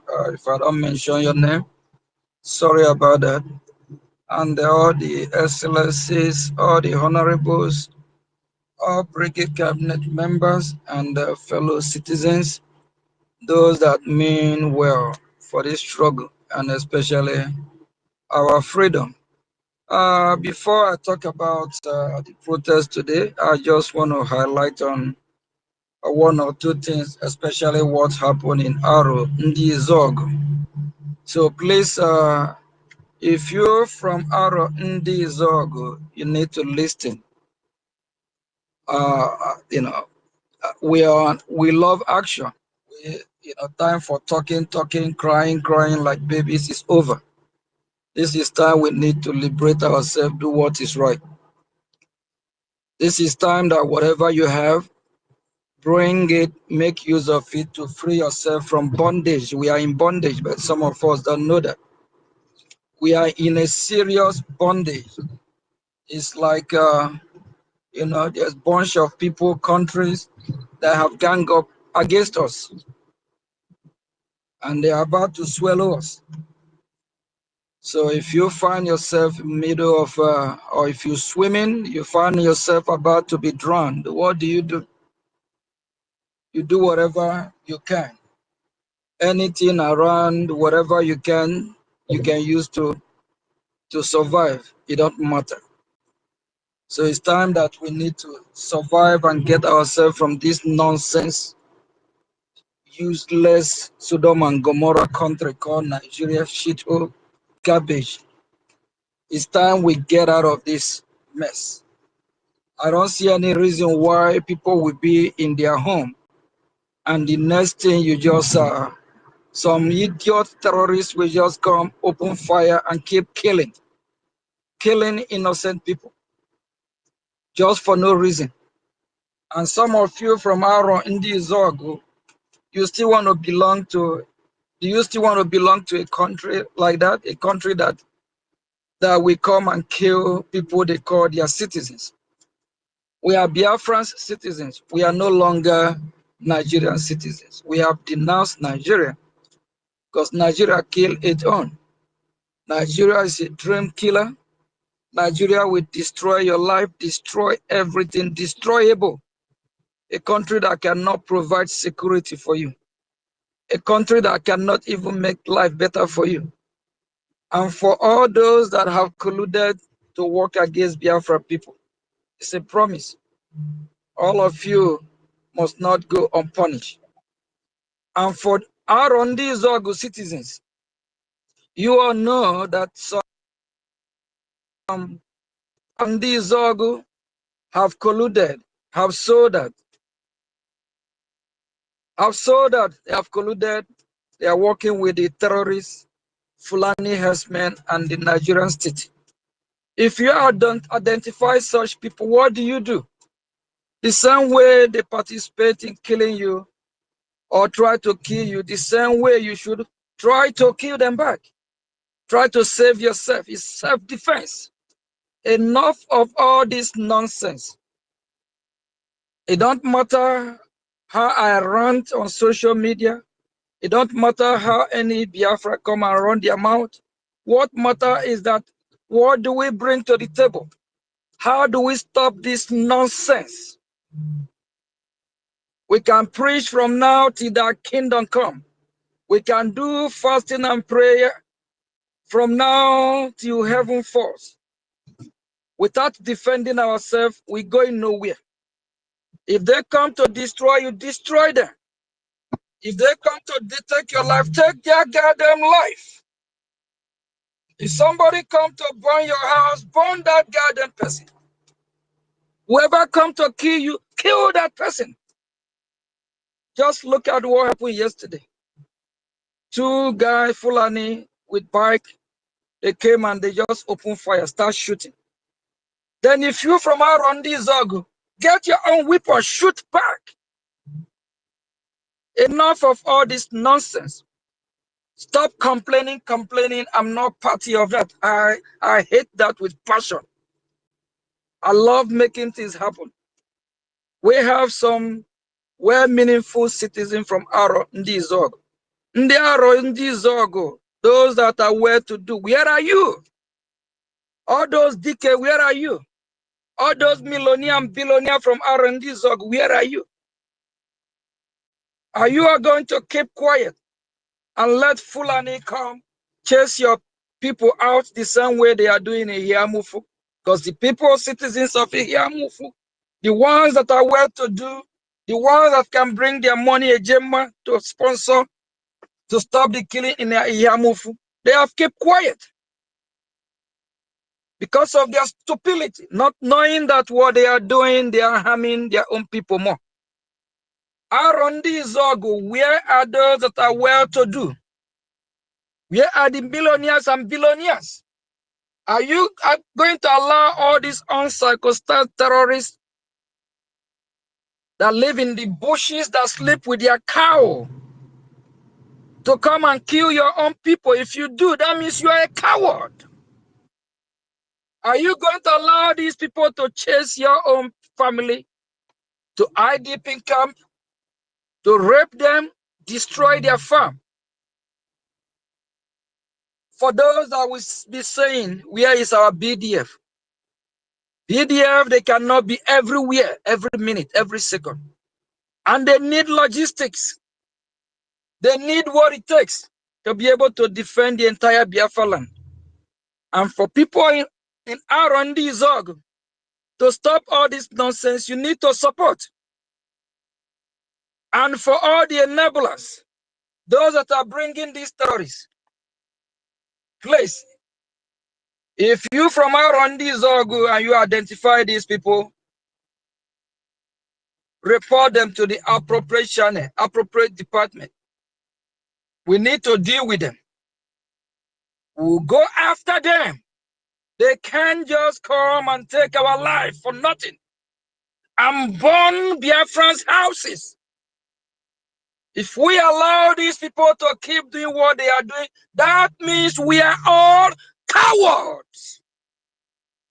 Enough is enough.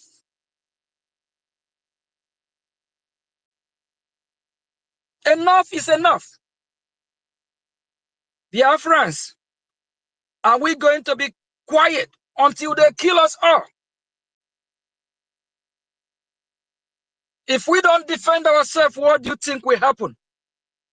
Every day, these terrorists, they are coming with their style of conquest.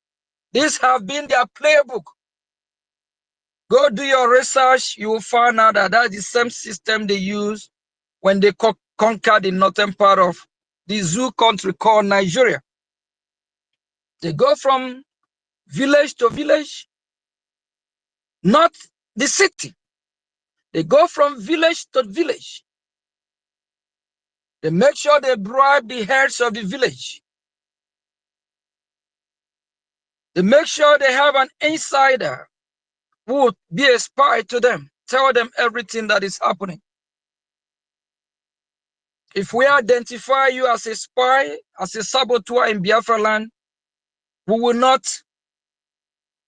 if you like, you call it a jungle justice, or if you like, you call it whatever you want to call it.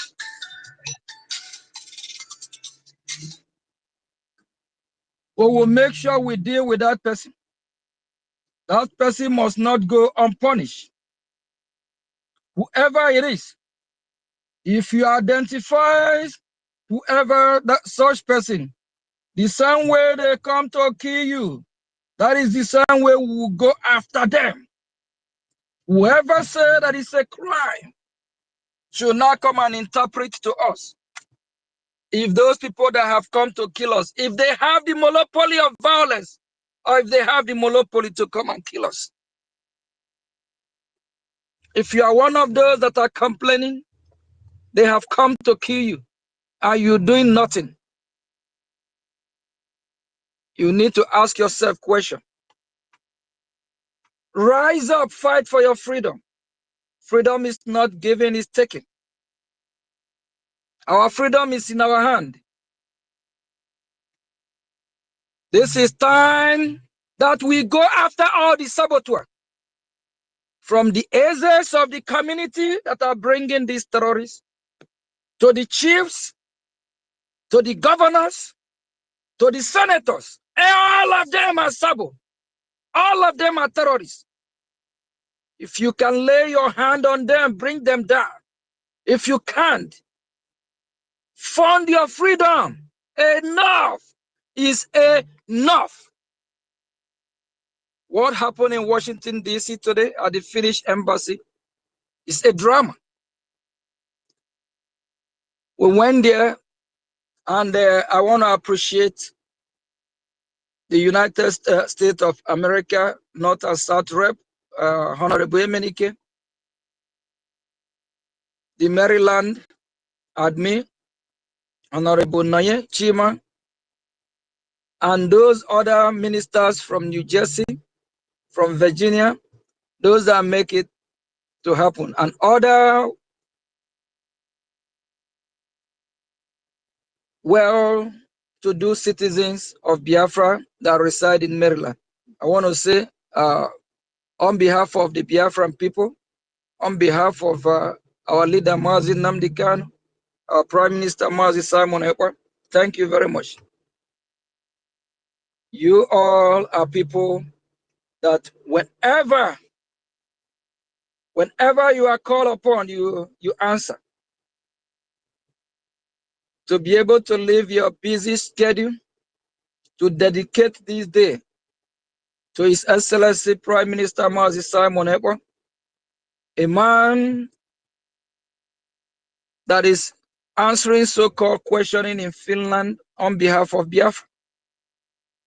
They did not invite him or call him or detain him for his own personal business or personal dealing. It's all about Biafra.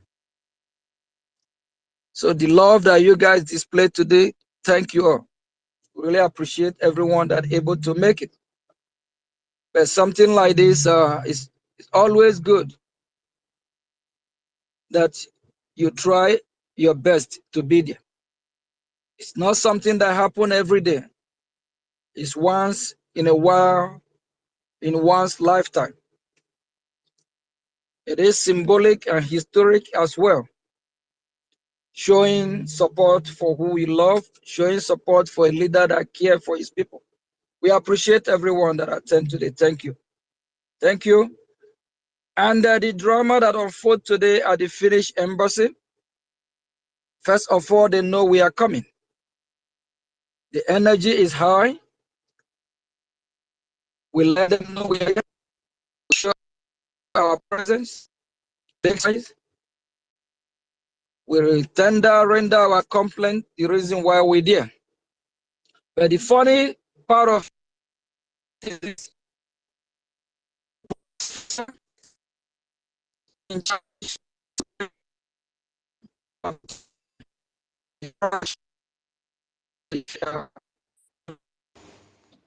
APM, we cannot hear you again. The line is breaking. We can't hear you again, please.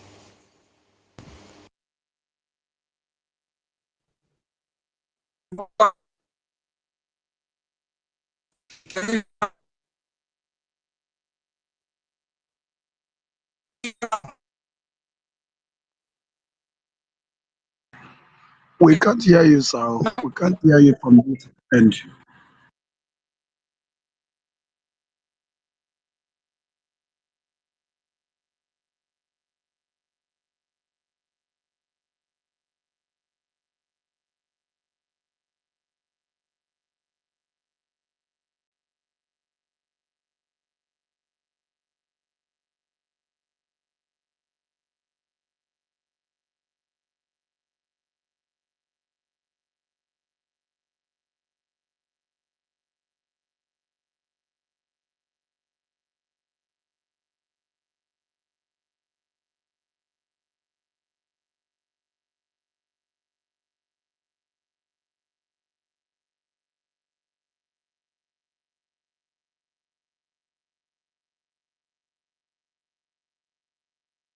Yeah, as APM finish speak because network is playing pranks here.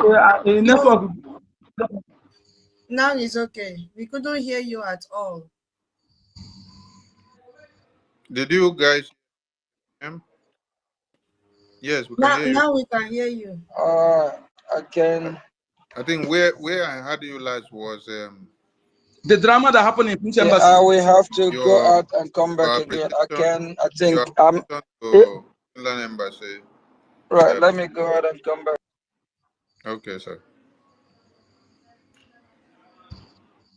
The last place I heard of him was when he appreciated the reps and admins that participated in the protest in Washington, D.C. Yes, that is something. Just it was about saying the drama that happened in the Finnish embassy. So that was where we had him last. He was about to explain the drama before it starts fluctuating. I think he's still on transit, so network is bad.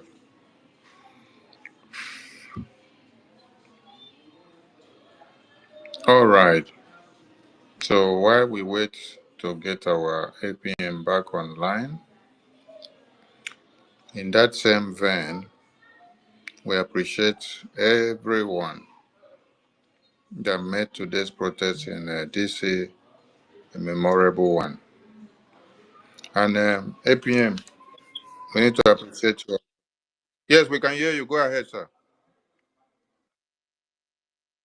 Appreciate everyone that showed up. The rep, not Mazi Honorable Emenike, Maryland admin, Noyechi Chima, and our ministers from New Jersey, all those that make it happen. Please, something like this next time, we encourage every Biafrans to show up. It's very important. But the energy was really high. We can feel it, feel it in spirit if you are somebody who notices in the spirit. So we are happy to be there to do what we know that is needful, what is best, and the reason why some of us have to leave.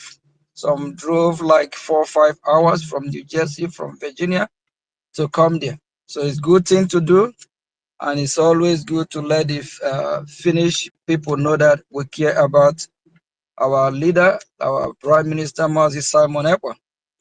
So thanks everyone that make it happen. And the drama that happened there today, the chief officer, the police who is in charge of today protest, he reached out to the Finnish embassy if we can get his staff to come and receive our letter. The Finnish embassy, they say they are closed today just because they don't want to see us. You start to ask yourself question, what is going on? Start connecting the dots. Go to their website, you'll find that they are open. And with people going in and out, known went to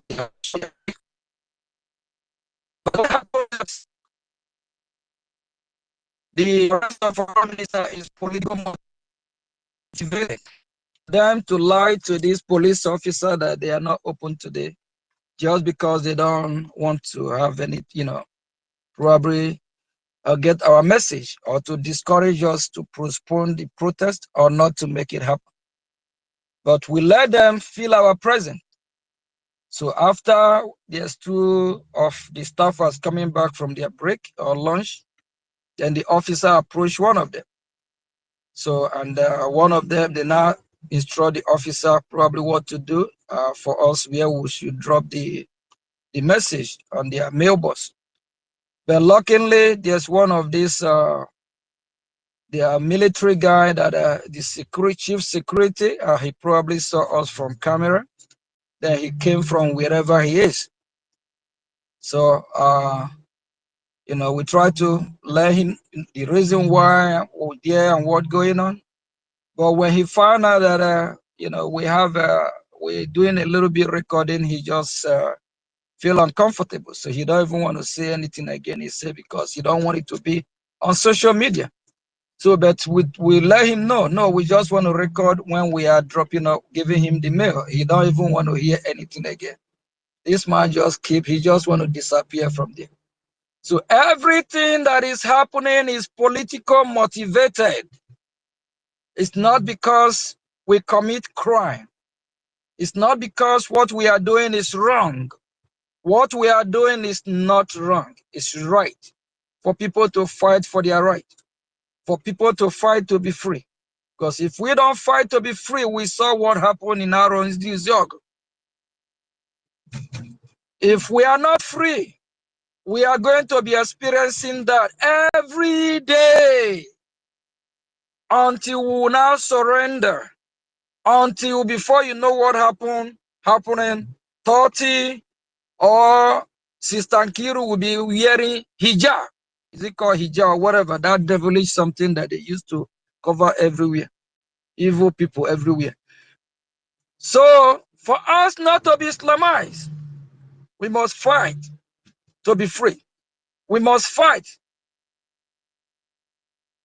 so they won't overrun our land. Everything that is happening to our leader Mazi Nnamdi Kanu is political motivated. Everything that happened to our Prime Minister Mazi Simon Ekpa, political motivated. If not, I don't see any reason why the Finnish embassy, I don't see why they go too far to lie to the officer that they are close. Just because of our presence there. The energy is too much. Just because they don't want to see us. Just because they are scared. They don't want the Finnish image to be destroyed in Washington, D.C. So the best thing for the Finnish government is to let our Prime Minister go. The best thing for them to do to release our Prime Minister. If not, I don't think it will be good for their image. They have to remain the status if they are considered first world country, or they are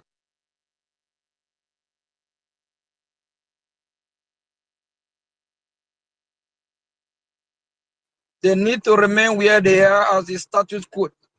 So please, my fellow Biafrans, what we are, the message that we are passing, the rest of the world, they are getting it. They are feeling it.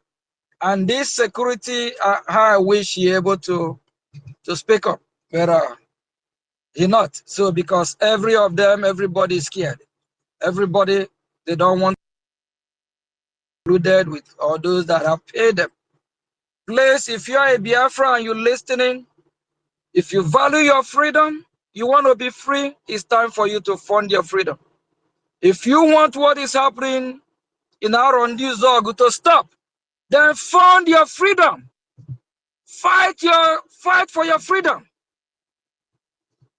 If you don't, And then they are on this Zog. This message is for all of you, especially those that have the money, the millionaires, the Tanzanians, the billionaires there. We saw what happened in Hiamufu because the citizens of Hiamufu, majority of them that have the money to fund their security or to fund their freedom, they remain to be coward and let their people, let the terrorists invade their people from their home. If Aaron Zogu, if those of you that can support what we are doing, we have our BDF that are doing the needful. Please support our BDF, that is the Biafran Defense Forces, so they can defend our land, so they can protect our land against these terrorists, so that what happened yesterday and today won't happen, so that the burning of houses in Arondi Zog will stop.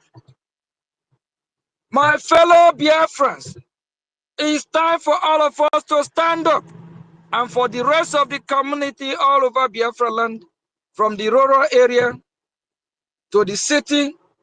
Please, this is not a joke. The freedom that we are looking for is real. Our life is in danger. If we don't fight, they will kill us all. If they don't kill us, they want us to surrender. Surrender everything we have. Surrender our life, surrender our family. Even for those married couple, either you surrender your husband or you surrender your wife or your kids. You surrender your religion, and they will make you embrace their religion. Those that like to eat ofe gusi and ofe goat head and ofe salad, they will change that to tuwo for you. Those that like to eat 404, they will tell you it's haram, that you're not going to eat. Those that like ofo kazi, they will tell you ofo kazi is haram. My fellow citizens, those that like to eat what we call ofe edikaiko, they will change ofe edikaiko to something else. Is that what we want? Is that what we want, Biafrans? It's time for us to do what is right. Thank you from here, and message to Aaron D. Zogo again. We know and we believe we have well-meaningful citizens of Aaron D. Zogo that have Biafras at heart. We encourage these people to stand up and fight against the enemies that have come to kill us, and fight the enemies within. Don't keep quiet. And those that are complaining, where is our BDF? Do you give our BDF what they will use to do to defend the entire land? When we talk about Biafra land, we are not talking about one state. Biafra land, Biafra is a big country. It's not a dot in a circle, just like the dead Buhari that was buried 2 times said. Our BDF have a large territory to cover. With your support, we'll be able to cover everything. And if you bring enough, if they have enough, if they are not doing the needful, we cannot complain. Please support your freedom. Freedom is not given, it's taken. And based on what happened in Finnish embassy in Washington, D.C. today, I believe a lot of us, or most of us, will learn something from it. There is a deep politics going on. And for the Finnish embassy to be able to lie to the police officer that they are closed while they are not closed, that's a red flag. Our freedom is here and we must take it. Thank you from here. Dewo APM, Dewo. Co-host, over to you, please.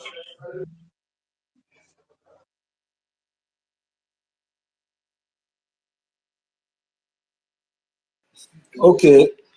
Co-host. Yeah, thank you so much. Thank you so much, our Honorable APM. Thank you for coming around. to speak with us today. We really appreciate your presence, and we want to thank you for all the sacrifices and commitment that you've given to Biafrans. When we see you, we see our PM speak to us.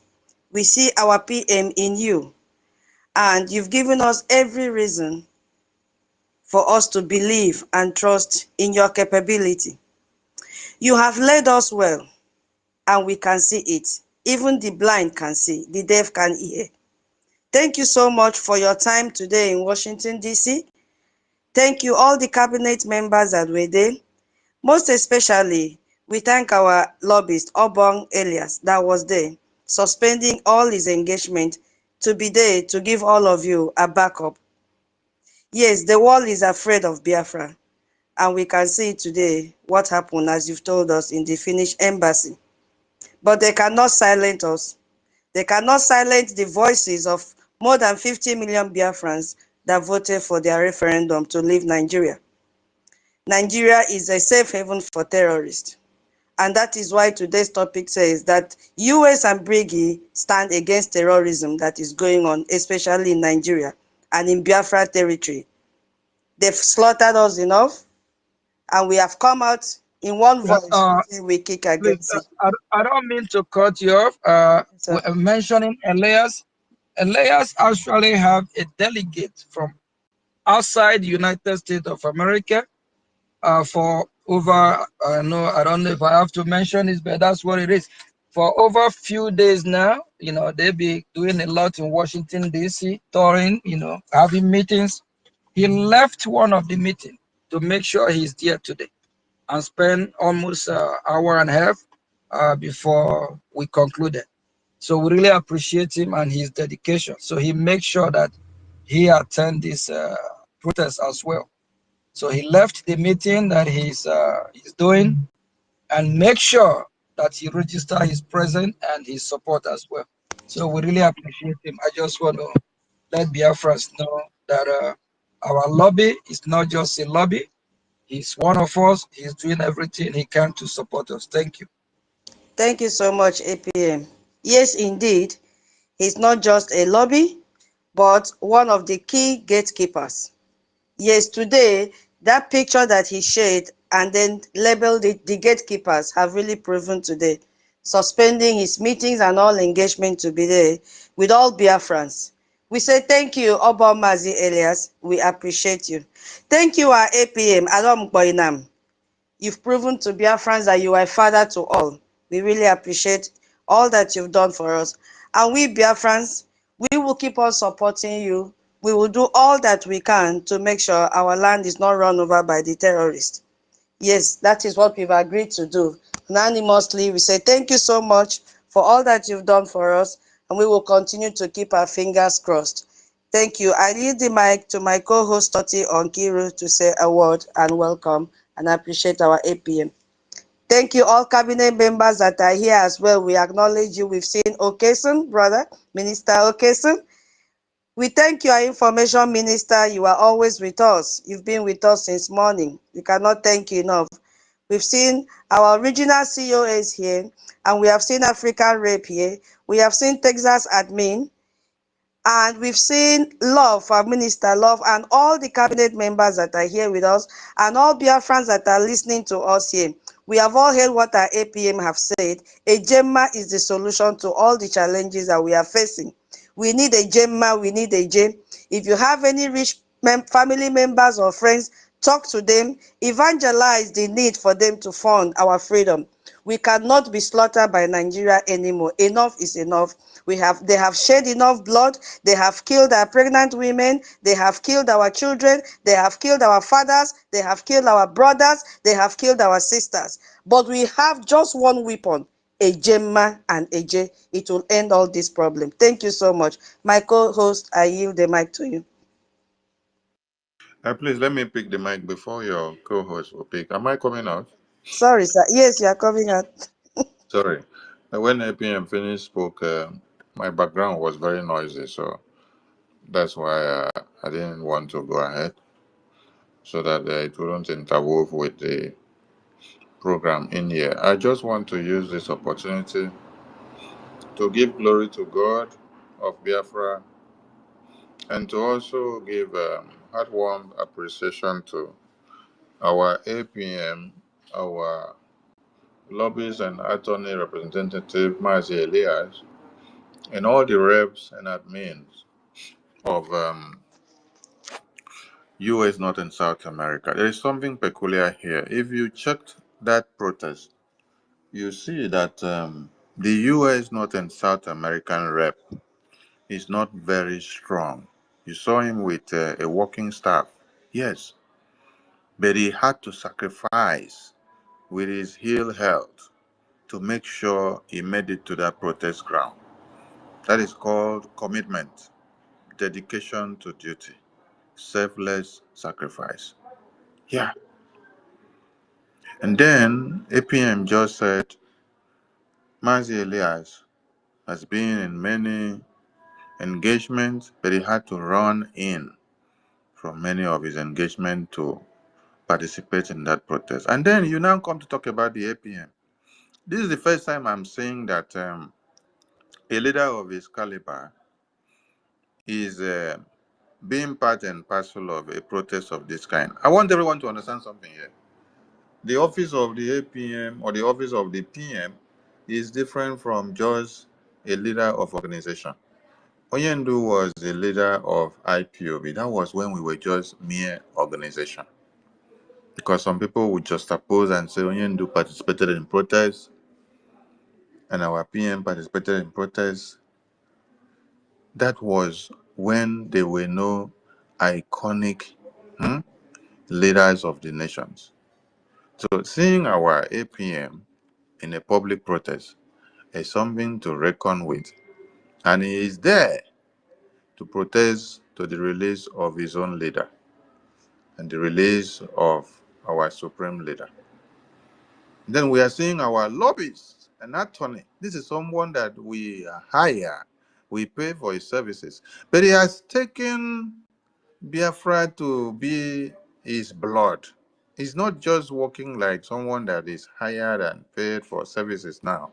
He's now working like someone that is on a voluntary service, like a fellow Biafran, leaving his own engagement and job and money that he's supposed to be making with his client and coming to participate in a protest that is demanding the release of the Prime Minister of Biafra and the Supreme Leader of Biafra. This is something to reckon with. So we salute and appreciate the effort of these iconic men and women that have made it to this very day. And the chief organizer of this protest, the Maryland admin, thank you, Honorable Noye, and the reps and admins of USA and North and South America, thank you so much. You guys are few in number, but you are doing wonders, honestly. And I can cite the presence of the deputy rep of North and South America here, Simon Ekpa Chichi, that is Honorable Chine. I can also see Honorable Akuta Abigail, Texas rep, admin. I see you all. I salute you for your good work. You all possible. It was not a one-man idea and a one-man plan and achievement. You all made it possible. You all staged another protest in Texas, and today we saw another one in Washington, D.C. So we appreciate your collective effort for making this possible. And Mazi John, who always speak with us here, yesterday he called us here and said those that are coming in from New Jersey should contact him on phone so that they can join the same car that is going to haulage from New Jersey down to Washington, D.C. And they started off the journey that took them about 3.5 hours or 4 to get down to Washington, D.C. This is the sacrifice that you speak of. This is for you to drive or embark on a journey that will take you 4 to 3 hours or 3 to 4 hours to get down to Washington, D.C. because you want to make it. You sacrifice that time. You leave your job, you leave your family, you leave everything that you have, and yet you still contribute financially to the freedom of the Biafran people. Mazi John, God bless you and everyone that joined you from New Jersey down there. And I saw many faces there, which I can't remember all their names, but the God of Biafra will replenish you and continue to refill your pockets. You will all be recompensed in the strength of Chukwu Kikabiama.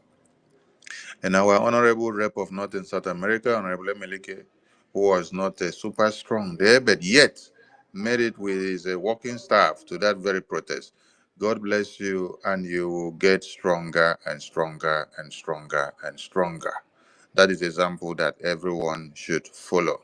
Yes, we appreciate and we are so happy for this protest to have come to realization. It's not all about the number, like our APM normally say. It's not all about the names, but it's about the quantity.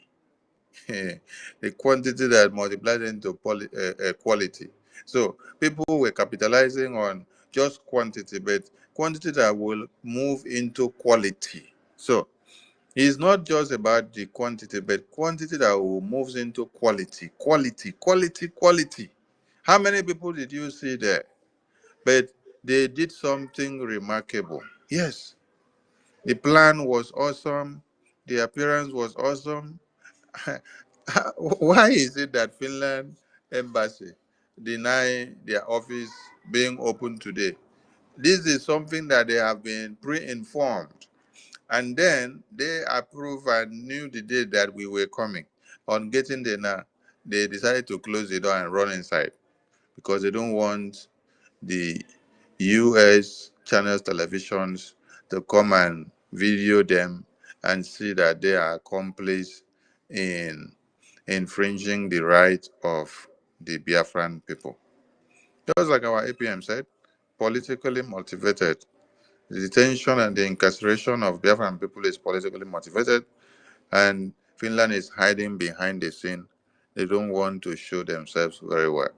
But we've been able to expose them, yes, because the meetings of the lobbies and attorney and the APM to the Washington, D.C. lawmakers is already exposing the nakedness of Finland and how they are accomplice in what is happening.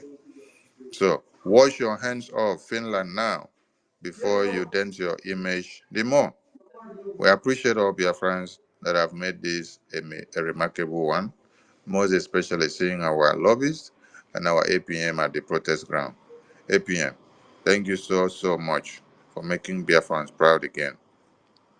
Those that are shouting that they are leaders in different spheres and they are occupying these positions and another, we want to see one of your leaders appear to stage a worldwide protest to the release of our leaders. Some of you can't even come out to show your faces. Some of you don't even want to be identified where they raise Biafran flag. But you see, the APM, which some of you are calling criminals, is proud enough to stand anywhere in America and raise Biafran flag and speak on behalf of Biafra. He's not afraid that he is using American citizenship and then he's carrying another flag. No, he's very proud of his heritage and where he came out from. Those of you on the media blabbing and calling him a criminal and calling the lobbies all manners of names and the attorney, I want to see you people stage a protest, carry Biafra flag, and then walk down to Washington, D.C. so that we will see the permit you got and your ground in Washington, D.C. So it's only fools that will see what is happening and will continue to listen to some of you. True leaders are seen by examples. And today, you all have seen. If you see the APM protesting to the release of the PM and Onyendu, what else are you looking for? This is the same APM that is still going to the White House, the Washington, D.C., to make sure everything is in line, discussing with the lawmakers of America to see that Biafra is on the table. doing everything that is necessary in line with Biafrans worldwide and back home to see that Biafra is fully restored. He is still the same person that has come here now to condemn the massacre of Biafrans in Arondi Zoku. He's still the person that is sending message to Biafrans in the homeland. He's still the person that is talking now for all of you to support the Biafra Defense Forces in the homeland for us to be able to liberate the homeland. Those that are talking from the two sides of their mouth, please ask them what they are bringing on the table and what has been different with their mouth jumping from left, right, center. I salute all of you, Biafran people. Let's not forget tomorrow is our fundraising where we raise funds to support our freedom, and Sunday is our U.S. North and South America Town Hall meeting. Thank you so much, our APM. May the God of Biafra continue to strengthen you on this very assignment that you have carried upon your shoulder. Biafrans are solidly behind you. There was and our Mazi Elias, please, God will continue to bless you because we don't know what Biafrans would have done without you. You are a blessing, yes. Since the day our PM unveiled you and Moran strategies leader to the Biafran people, it has been amazing. It has been one success and another, one strides in Washington, D.C. to another. And Attorney Dabiri, you are another blessing. People don't know, but we that have you, we know and appreciate you. Thank you so much. And we thank our Biafran Defense Forces for all they do, because without them in the homeland, what you see that is happening in some places today would have been 100-fold. So your strength and your stand speaks a lot to all of us. And we will continue to say, may Chukwu Kikabiyama protect you from all that are coming against you. He say.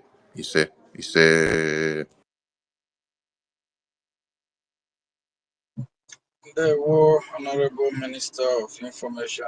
There were, and thank you very much for all you're doing. Biafrans, our freedom is here. Our freedom is in our hand. We just need to take it. Time to play around is over. So we all know what what to do. What to do is to fund our freedom, to stop so that the killing can stop. We need to get our country back. We can't stay in a shithole country like that so-called Nigeria. I hate that country with passion. If I have the opportunity, I have what it takes, I will light that country up with fire. If I have what it takes to do it, I will do it. The country called Nigeria is a dream killer. Just look at what happened yesterday. Those that are massacred, what is their crime? And today again, they burn innocent Biafran houses. And the people that burn the houses today, they are the Nigerian terrorist state military, the armies of Nigeria. For those that still want to remain in Nigeria, I don't know how. I don't know the joy you derive from seeing something like this happening. These innocent Biafrans that are killed yesterday, if you have told them about a week, 2 weeks ago, that they are going to be massacred in the hand of this Nigerian terrorist army and Nigerian Fulani herdsmen, they will say how? Don't wait until it happened to you. Every Biafran life matters. All Biafrans are brothers and sisters. We are one family. We are one people. What about the Biafrans that their house were burned to ashes today? If you have told some of them yesterday, 2, 3, 4 days ago, that what happened today will happen, they will say, how? Some of them maybe are not even preaching Biafra. Biafra is our hope. Biafra is our salvation. In Biafra, we will have peace. We will have security. Living in Nigeria is not guaranteed. That's why we decide to leave Nigeria. We have tried it. We spent over 100 years of experiment. It didn't work. That's why one of the foolish man, I call it, sorry to use that word, that he's foolish or even idiot, is a former president of the same country, Nigeria, Goodluck Jonathan. Goodluck Jonathan testified, he confesses. He made it clear that Nigeria is not a country.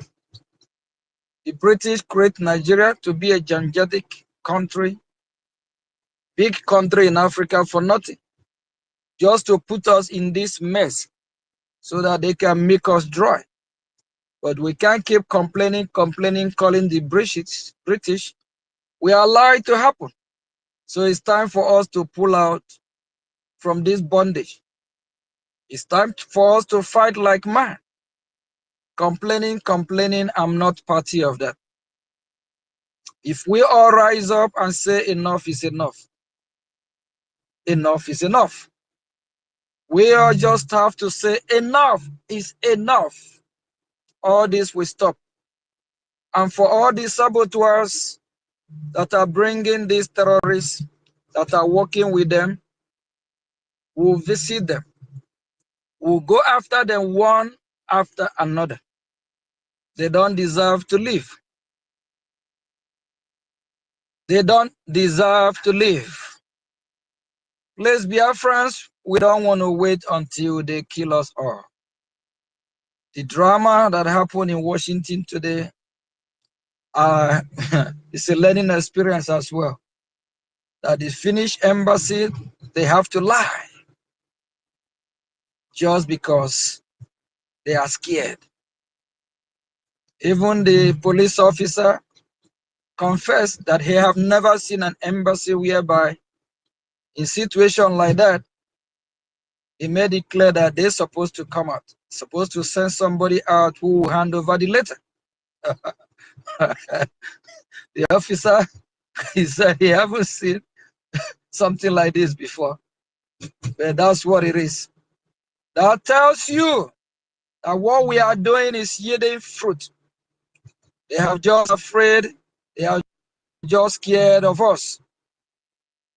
Those that don't want us to be free, we just want to assure them that even if we are free, we will contribute to this entire global community. We are not going to be free to harm anybody. Rather, our freedom will bring peace and security. We will work with every nation to make sure that there is peace four corners of the earth. We are not violent people. We are not criminals. We are not terrorists. We will make sure, Biafra will make sure that they contribute positive to this global community. Biafra as a nation will not be a nation that is built of terrorism. Rather, Biafra of a nation will be a nation just and peace, a nation of live and let live, a nation that will work with her neighbors, a nation that will love every human being as long as you don't come to kill us. If you come to kill us, terrorize us, we will hate you with passion and we will destroy you before you destroy us. But as long as you come with good faith, we will coexist with you, we will work with you, we will do business with you, genuine business for that matter, because it's going to be Biafra first, not business that you will rip us off just like the same way our forefathers were ripped off. Just not like the same way we were ripped off over 100 years ago, to amalgamate us with people that we don't have anything in common with. My fellow Biafrans, I hope whenever we close our eyes, we do dream about Biafra. We do dream, just like Martin Luther King once said, that he had a dream that one day we all will live in peace. One day, we all will live as human beings. One day, we all will live as one people. I hope, my fellow Biafrans, you do have such dream that one day we will be free, develop to our pace, develop in a way we want to live. I hope we have that dream, that one day we will compete among League of all nations.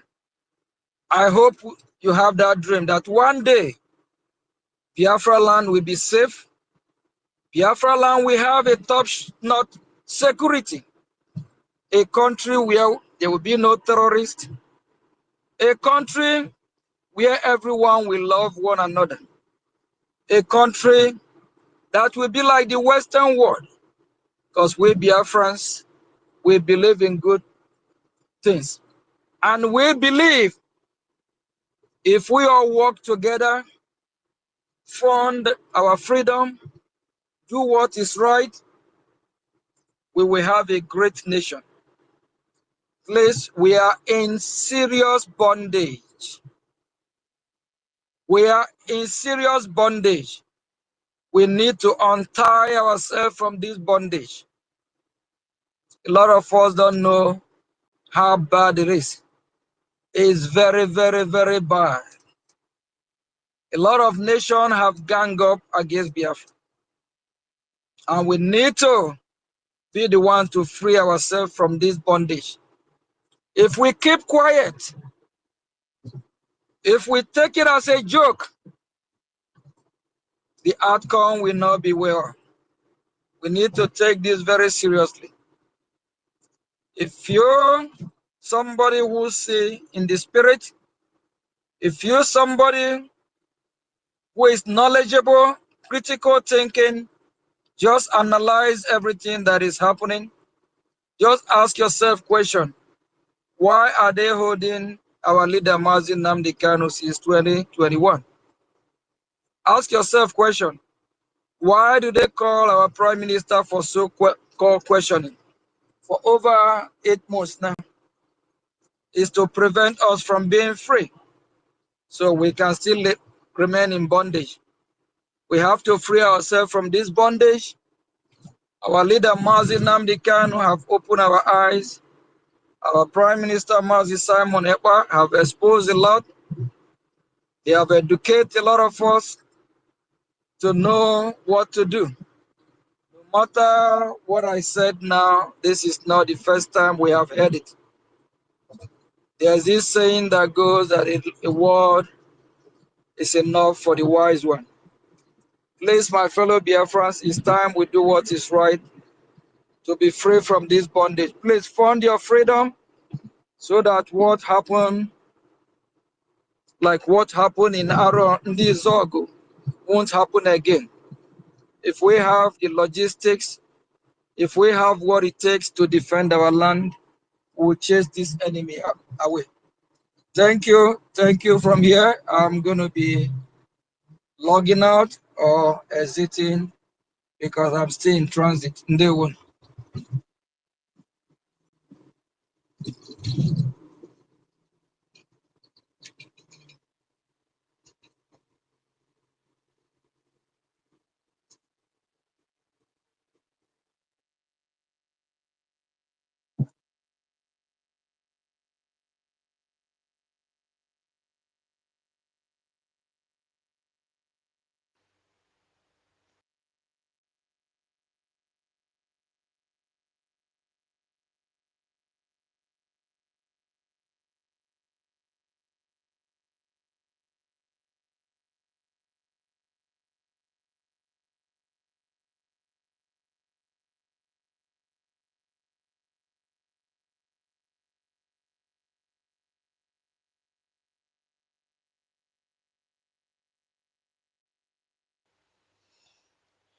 Can anybody hear me?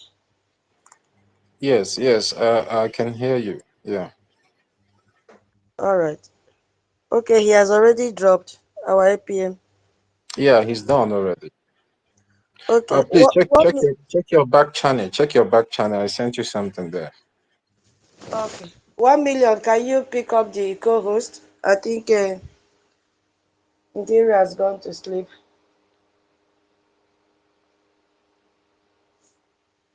I did that already. I'm not there. I'm not even in the co-host. It's like the network kicked me out again. You can see me on the co-host, but I'm not there.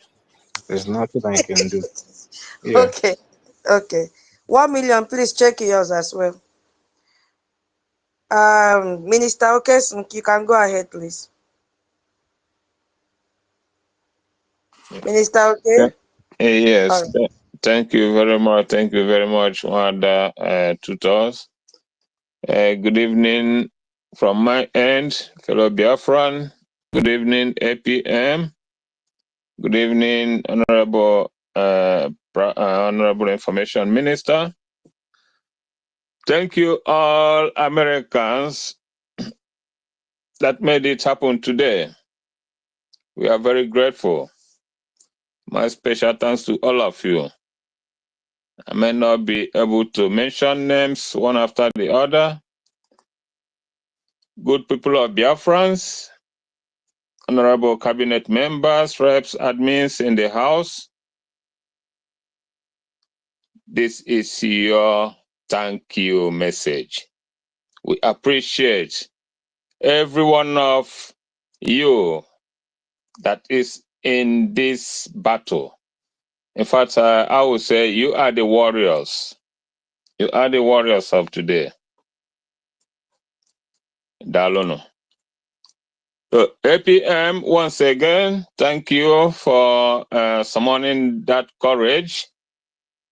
You and all those in US to carry this battle, this banner, to the enemy's front. That is very, very, very, very appreciable.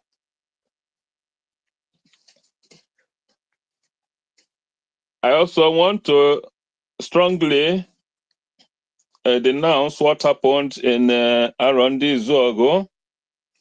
It's very, very sad to hear. It's very, very unfortunate that such a menace will once again happen in Biafra land. And we must all rise up to denounce it, to speak against it, to wage a battle against these forces. But something is very, very remarkable in this menace. Something we must know, and something I also want Biafrans to remember. The people of Arondi Zog, please, I want to urge us. You have one of your illustrious sons who you can run to and ask to brief you. Maybe he can do that better than any one of us, and to find solution. The very person I want to call out here, because he's an illustrious son of Arondi Zogo, the Odogoman, is it Odogo? No, Ogodoman. Ogodoman heard from Arondi Zog, if I may be rightly quoted, and he's highly placed.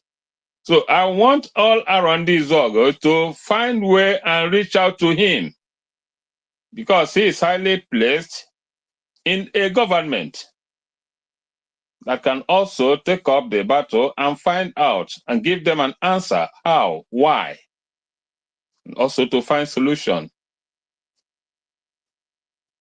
It's not always good to be pointing our fingers. So it's just an idea, because he is in a position to know and to tell. Because that guy have a hand in so many things that are going wrong today in our midst, in Biafra land. That said, I would like to hint on two issues raised by Mazi Nkodinamba earlier on today. One is a plea for APM. Please, sir, inasmuch as we are thankful and know the great battle and your sacrifice, what Nko the number earlier said should be put into serious considerations. And like Minister of Information also pointed, yeah, it's unheard of. Person of your rank and position to march out and carry this battle, to lead it to the battlefront. Yes, it's unheard of. So this one that happens today, we appreciate. But please, sir, this cry by Nko Dinamba should be very, very, very, very highly considered. In next ones, you are highly excused from participating in this in such a protest in America. I'm just speaking to support that suggestion by Nko Dinamba. We know, we regard, we hold you in high esteem. Your position now is that they should be calling you on phone when they see warriors on the street. They should be calling you on phone to at least reach out for you for discussion. That is the rank. That is your position now. I know it's difficult because I know the enemies will always pick on it. And maybe if you weren't there present today, it will give them a hell of a point to discuss. Yes, he's in America. Why didn't he? Why wasn't he present? Yeah, to hell with them. So we don't care any longer, and we know your place. We know your position. We know what we mandate you to do. So please, sir, and any other one, don't listen, don't look, don't consider what the enemies will say. Once they come up with it, we will tell them that we mandated you not to ever come out for such a protest. So it's also just a support to what Nko Dinamba said. Another one is about the takias, the use of takias by the Fulanis over our people. Yes, history had made us know that the Fulanis or the Muslims normally use this takia to cage or to wage their battles. And very, very unfortunate, they have successfully used it over our people. That every politician today in that contraption called Nigeria is now under the Fulani takias, being manipulated by them. And one cynical thing with this takia is as long as you agree, you do their biddings, as long as you do the bindings of these people, anything you like do, you will be covered. The law will even protect you as long as you agree to do that which they want you to do in suppressing your people. And that is why it is easy for them to succeed. Because almost everybody, almost every one of them in that country have subjected themselves to under this spell. They've agreed, even those that are free have voluntarily added themselves into the cage, as long as there is material gain that will come out of it. And this to the amusement of the Fulanis. Because that's all they want, that's all they need. Every other thing is playing out to them as they wish, using the people to suppress whoever, wherever they want to suppress. If you are a Biafran, still undecisive, still thinking, still imagining where your problem comes from, it is in this takia. And that is why that country will never, never, even in 1,000 years, will never develop. because he is already under the spell of Fulani Takia. This thing we are talking about Takia is very, it is very, very effective, and they are using it well because most people, because of the disunity in that place, because of the dangerous diversity in that place, because of the hatred among tribalistic ends in that place, because of the distrust. And that is why it is easier for them to use this their takia to manipulate everybody. So if you are a Biafran, stop thinking, stop hoping, stop believing, especially if you are not yet into this.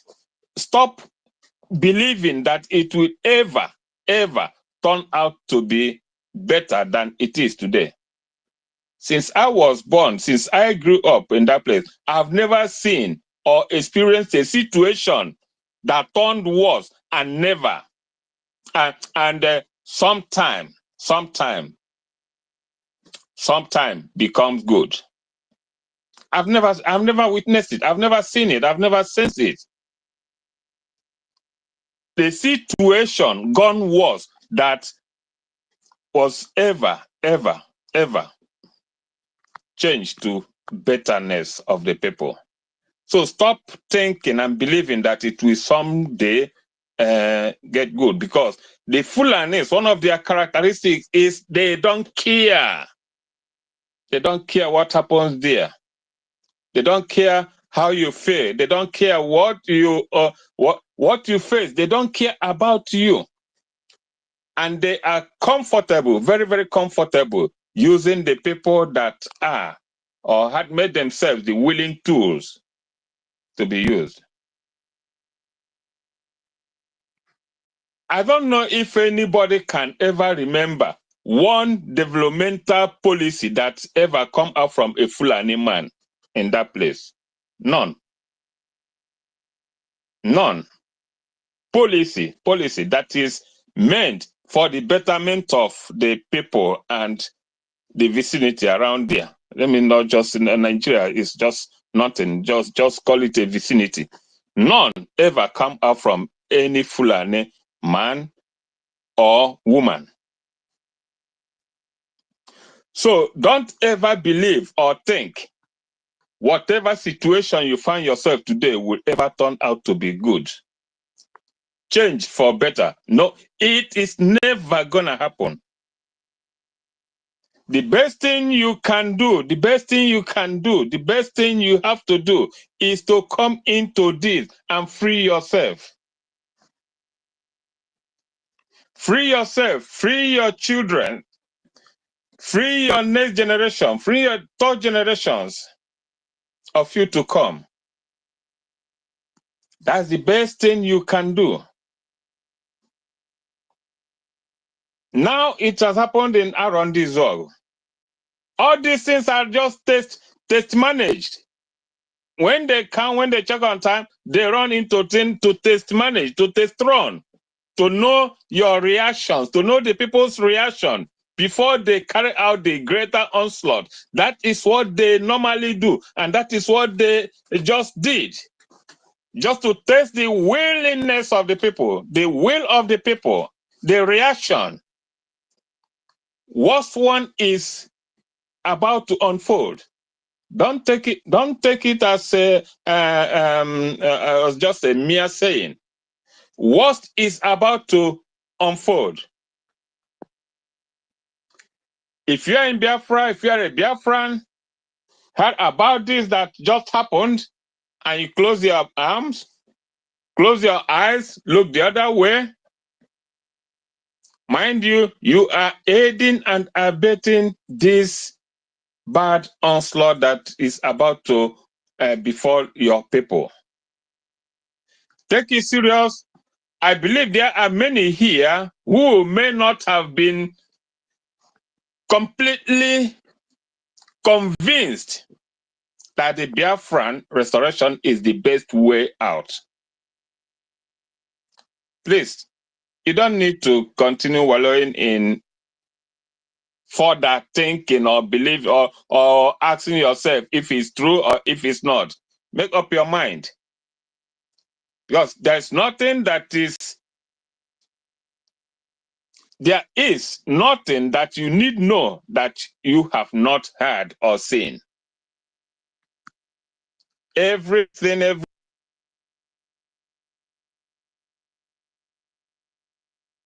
to see. And for Biafrans, those the hymns of affairs and the Biafrans at large, there's something we have to take into cognizance. There's something we must know. In freedom fighting, there is a word that said, whatever stands in the way becomes the way. You don't need to look both sides again to find for a route for escape. Whatever stands in your way must be the way, should be the way, becomes the way. The only thing you have to do is to march on it and go on. If you try to take the other way, maybe an easier way, you derail. So you must march on whatever you feel that stands in your way to get there. That is just a sign that you must cross all battles. You must march on every battle, every hardship, every unthinkable hardship that you see standing on your way. Step over it and go on. That is just one of the tests. And once you do that, you definitely pass the hurdle. Try to take another route, that will be a way to derail. Please, Biafrans, nothing more, nothing less. Our gallant men needs only but one thing from every one of us. They have given out their lives, they have sacrificed, they have sacrificed the greatest that anyone can do, their lives. What do we owe them? That support, funding.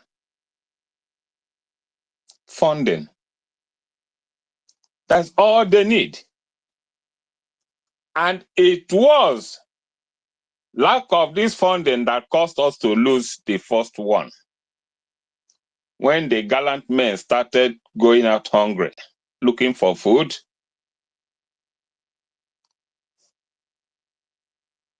to go into the battlefront, you need to be well loaded. You need to be well loaded. Eat well, drink well, load your sack in case the battle extends to weeks, 2 weeks, 1 month, so that you will never run out of stock. So that you will not need, so that the enemies will not take advantage of you running out of stock to march on you. That is what is needed. Like APM said, they need enough groundnut and things to eat, waters to drink before moving into action. They cannot go there barefoot with sticks to chase people with armor tanks, jets. What do you think will become of them? Many still foolishly today asking, what did they do? Why are they not there? What do you expect of them? It will turn to a suicidal mission to take maybe 5 rounds of groundnut to go and face people, men with tanks. What do you expect? They must be fully loaded. And if you don't do that, if you don't help them to be fully loaded, you need not ask it again, where are they? Why didn't they respond? So ask yourself, How much have you helped these men to withstand the onslaught, the atrocities? What have been your effort? Also, again, lastly, Mazen Code Number hinted about screening whoever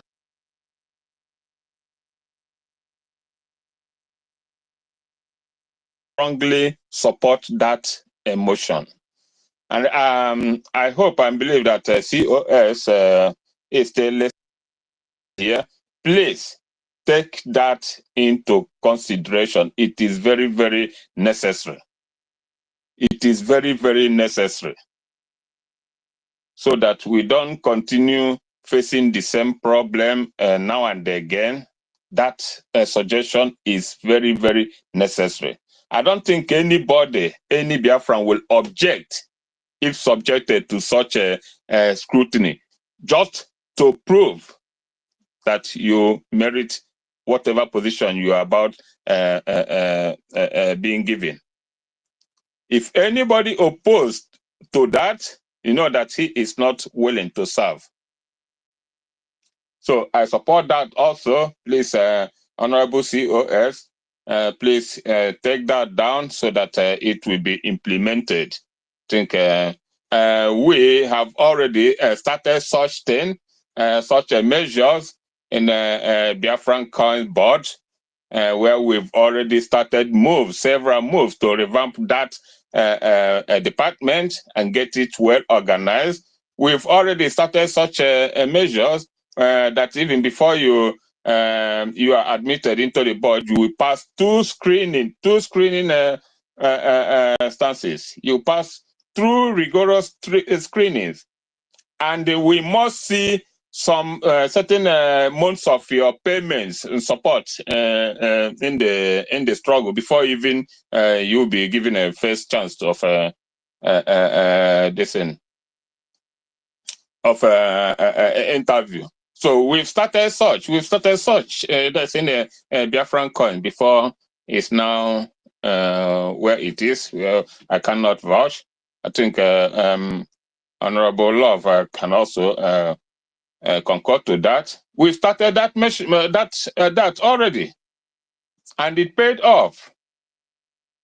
And all those that passed the screening, they accepted it. Nobody objected. Nobody questioned it. Everybody was saying very, very eager and willing to cooperate. Without first tendering, I think minimum 6 months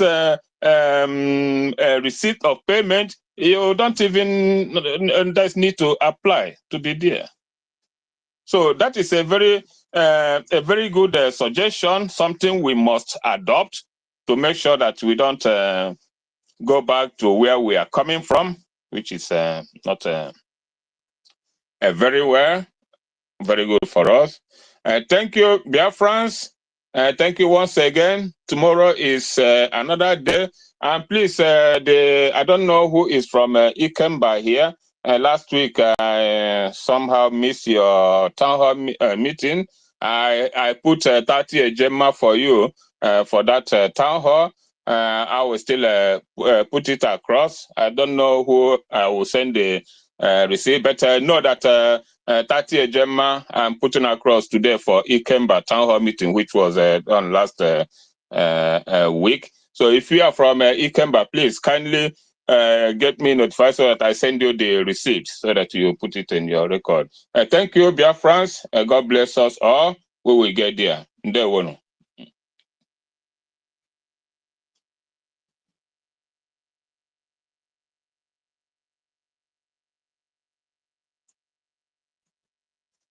Please, am I still online? Yeah, we heard you. Oh, okay.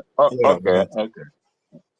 Yeah, thank you very much for your submission, Mazi. Okay, thank you very much. And I believe the COS is here and is taking note of all your submission, everything that you said concerning the way to continue to move our government and also the restoration project of the Biafran people forward. So thank you very much for that. 1 Media, your hand is up. You can have the mic now. No. Let others go first, okay? I'm still the co-host. Thank you very much, my brother. Thank you very much. So, take care. Yeah. Okay, no problem. Where is Simon Ekpa? Are you there? Yeah, I'm here, sir. Thank you very much, sir. You can have the mic now. Yeah. Fellow Biafrans, please permit me to start this form or in this way the spirits have directed. I'm here to thank Ekpa-IBIBIO, who created all of us. I thank his angels, Saint Pike, Saint Ori, Saint Afo, Saint Nkwo, for they have been so kind to us. They never disappointed us, but we have been the one disappointing you, Ekpa-IBIBIO. We are crying that enemies are killing us. They are terrorizing us. They want all of us eliminated out of this beautiful planet Earth that you brought us all in free of charge. But you never abandoned us, because from our internal leader, the great man, you used him to save us. You used him to deliver us. But we were those. We never knew your love for us. We never appreciated you. We were carried away by the things of the world, and we forgot that enemies are all over us. They are within us. They are among us. Will it last? And they took advantage and betrayed our great leader. They sabotaged him. They did all kinds of things. And millions of your children died through starvation, through air blockade, through diseases and sicknesses in different kinds of forms. We were humiliated. You left because you were angry with us. Still, out of your love and mercy, you came again with the name Owazurike. Still, we never knew that you have been coming, sending great men and women to save us from these enemies that live around us, that have multiplied themselves among us. Some of these enemies took advantage of us and they betrayed him. Many of your children, Ekpa-IBIBIO, died. All the great commanders he raised, all the strong angels he raised to protect your children, enemies killed them all. Ekpa-IBIBIO, you still left. You were angry with us because we failed to recognize you. We failed to be conscious of you among us. You were betrayed, you were sabotaged. Ekpa-IBIBIO, you left. But you never stayed long, you came again. You came again through a prophet, Ekpa-IBIBIO. Ekpa-IBIBIO, you used him to open all of our eyes. You used him to open our brains. You used him to give us that wisdom, that fruit of life. But Father Ekpa-IBIBIO, we were still in darkness. Enemy within came in again. They sold him for a piece of paper, or pieces of papers that was printed by the Almighty human beings. We cried, we begged, but for your mercy, you never abandoned us. You didn't stay long, you came again. You become so great and so powerful. You give the powers to our Prime Minister, Master Simon Ekpa. But still, because we too much trust We are full with love. We don't know that our enemies are in and around us. They have their spies all over. They betrayed. They sold him again for pieces of papers. You still never abandon us, even when we are not ready for you to protect us, even though when we turn away from you. You never disappointed us. You still come again. And now is the final. That Oge has come. That your time has come. But enemies are still everywhere, laying their pipes and the nets everywhere. But since it's your time, that Oge has come. My only supplication to you, Chukwokeke, is your protection over him. Over this new name that you have chosen for yourself to liberate your people. Chukwokeke, do not abandon him. Do not abandon Honorable Minister of Communication, Mazi Sonia Marawa, one of the powerful angels you have sent to us to protect us.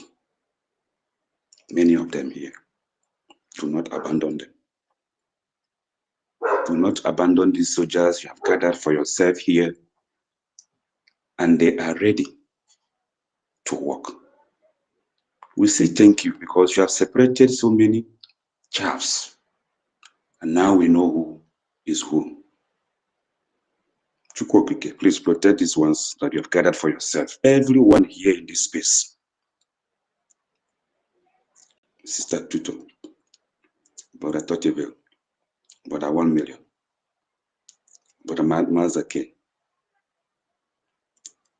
Sister Mary Toka, and so many of them here, whom you have chosen. Denounce, no Mazake, please. Denounce, no Mazake. Yeah, yeah. Nkodudamba, sorry. Nkodudamba is what I meant. Please, the name didn't show nice. Thank you for that. So, we are not here to cry like people who has no hope or who has no father, who has no God.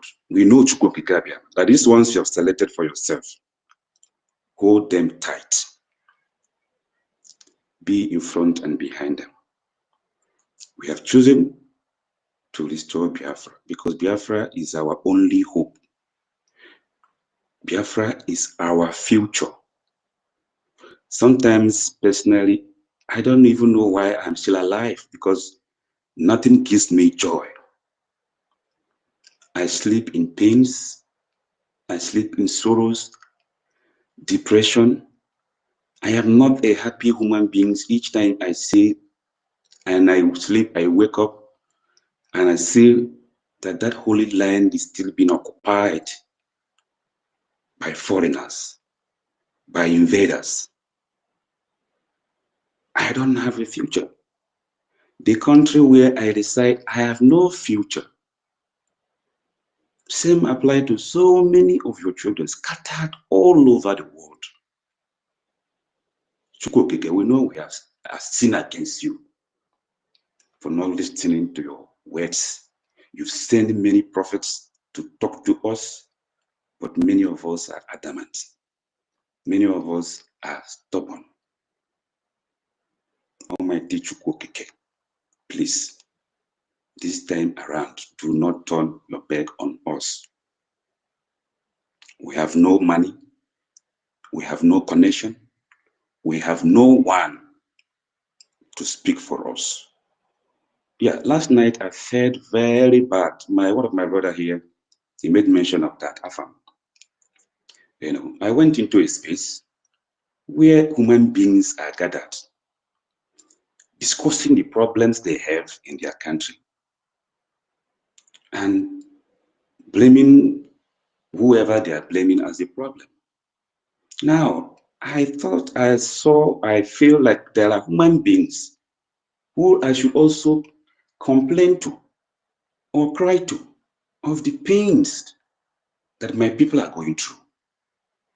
and seek for their support and seek for their voice and just to speak out. They humiliated me, they kicked me out without even giving me this chance. You know, let it be that I speak out of point or I say things that they never want to hear. It was done on me then that we Biafrans, we are on our own. We are on our own. We have nobody to speak for us. We have nobody to fight for us. Our destiny is lying in our hands. Our lives is in our hands. If we don't come together and join this wagon of safety, this vehicle of freedom, we are doomed. Nobody is coming to help us out of this mess. We don't know how we get into this almighty mess we are in now. We don't know. We are in a very big mess. If we don't wake up now and fight and liberate ourselves, it's going to be hard and difficult and to take generations again, if at all anybody will remain. They hate us. They hate us. I don't feel the happiness of eating food. Each time I remember there are men in the bush for years now. I don't feel comfortable when I go to the bed to sleep. The first thing my mind goes is these angels who are sleeping in the night, come rain, come sun. And still the enemies among us are donating money, sponsoring our enemies to come against them for their own selfish interests. We are not free anywhere in the world. They are chasing us like rats to kill any slight mistake. They come against us. And they are not coming in peace. They are coming to destroy us. They are not even given a warning. They are coming straight to terminate or exterminate us and destroy us. What is our crime? What is our crime? It is high time we wake up. It is high time we wake up. Nobody is safe. If you're a Biafran, you are not safe anywhere. You are not. We don't have a future. We are like these Fulani Janjaweed terrorists who are looking for where to page. And our place is a favorable place for them.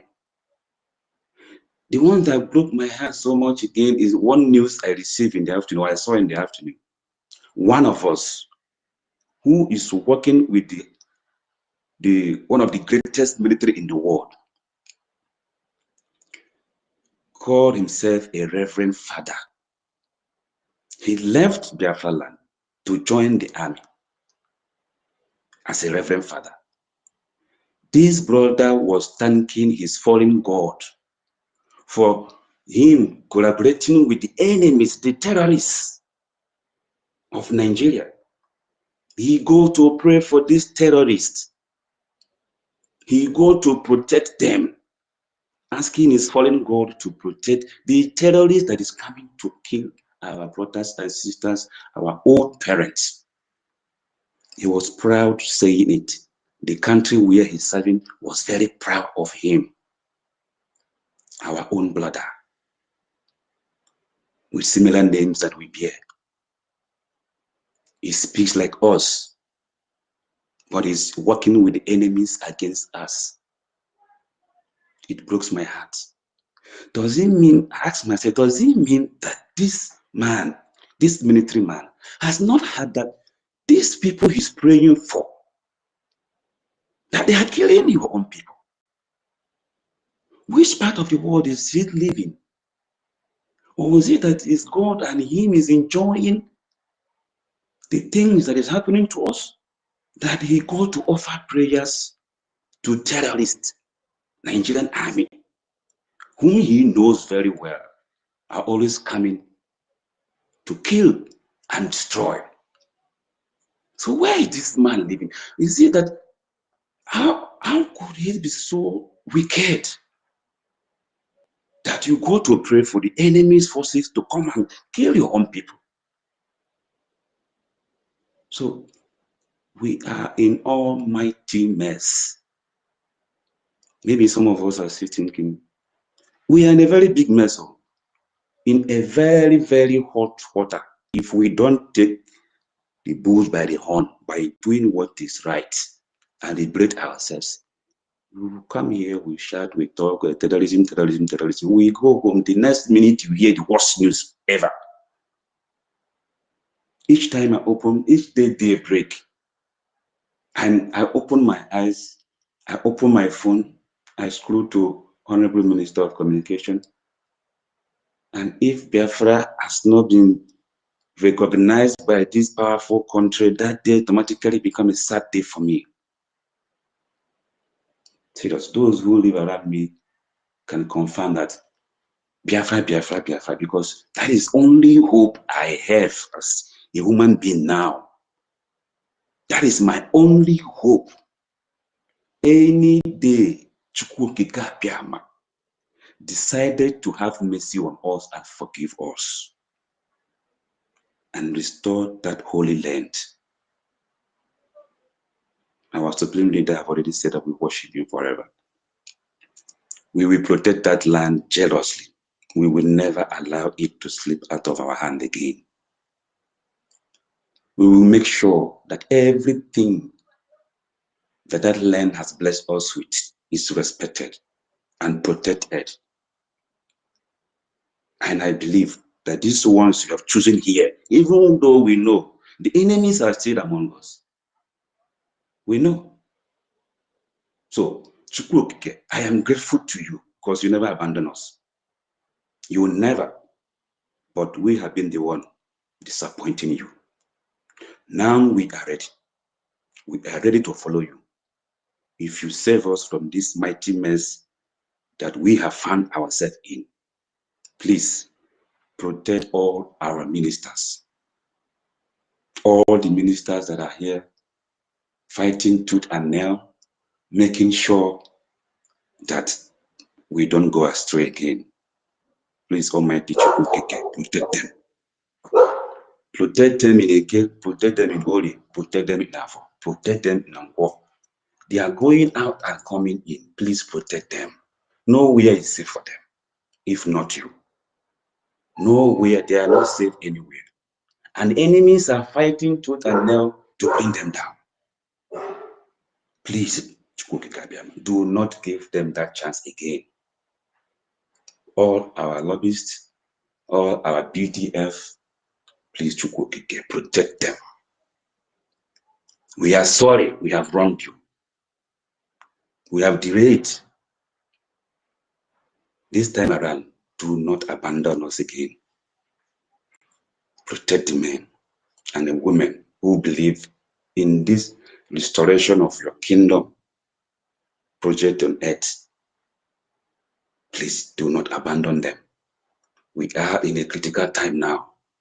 We are in the last time, the injury time, and the war is intensifying. They are ganging up all over the world against us.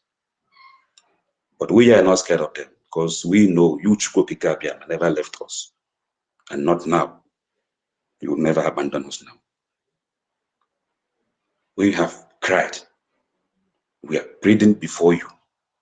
Forgive us and give us this chance again.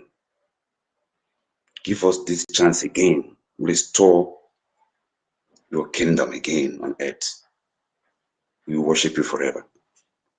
Please, Chukwukike. Those in the homeland, protect them. They have no, even though they don't know you, even though they don't believe in whom you have sent, to fight to liberate them. They call them names. Criminals, all sorts of unprintable names. Anything that is evil name, they have called them. Unknown to them that you, Chukwuka, send this prophet, this great man, and this great woman for their sake to protect them. They are ignorant, and many of us were that ignorant like them. Many of us were fools like them. The day you send your prophet, your holy prophet, Mazen Nnamdi Kanu, to remove the veils in our eyes, that is when we can now see where the problem is coming from. We can now see that some of our brethren are blind, and we have been trying our possible best to open their eyes, because you have opened our eyes to know that enemies are surrounding us, and they have surrendered us. So Chukwuokike, please, even though they don't know you and they don't believe in your prophets, they don't believe in these great men and women you gathered to fight, to even starve themselves, to use their last money just to liberate even those who don't know you, who call your prophets names. Please still protect them until the judgment day, until the last day, when you will come and pay every man according to his works and deeds. That day that you will restore Biafra fully. That day that you will be the head of our government.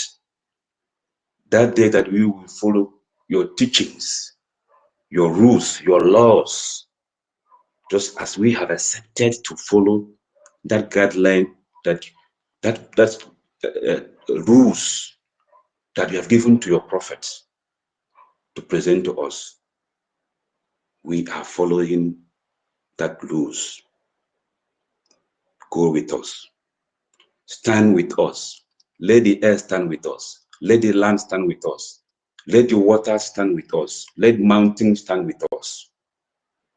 For at the end, we shall all give glory and praises and honors and sing hallelujah and sing hosanna to your holy name, Almighty Chukwuka. And then we will never turn away again from you. We will never disappoint you again.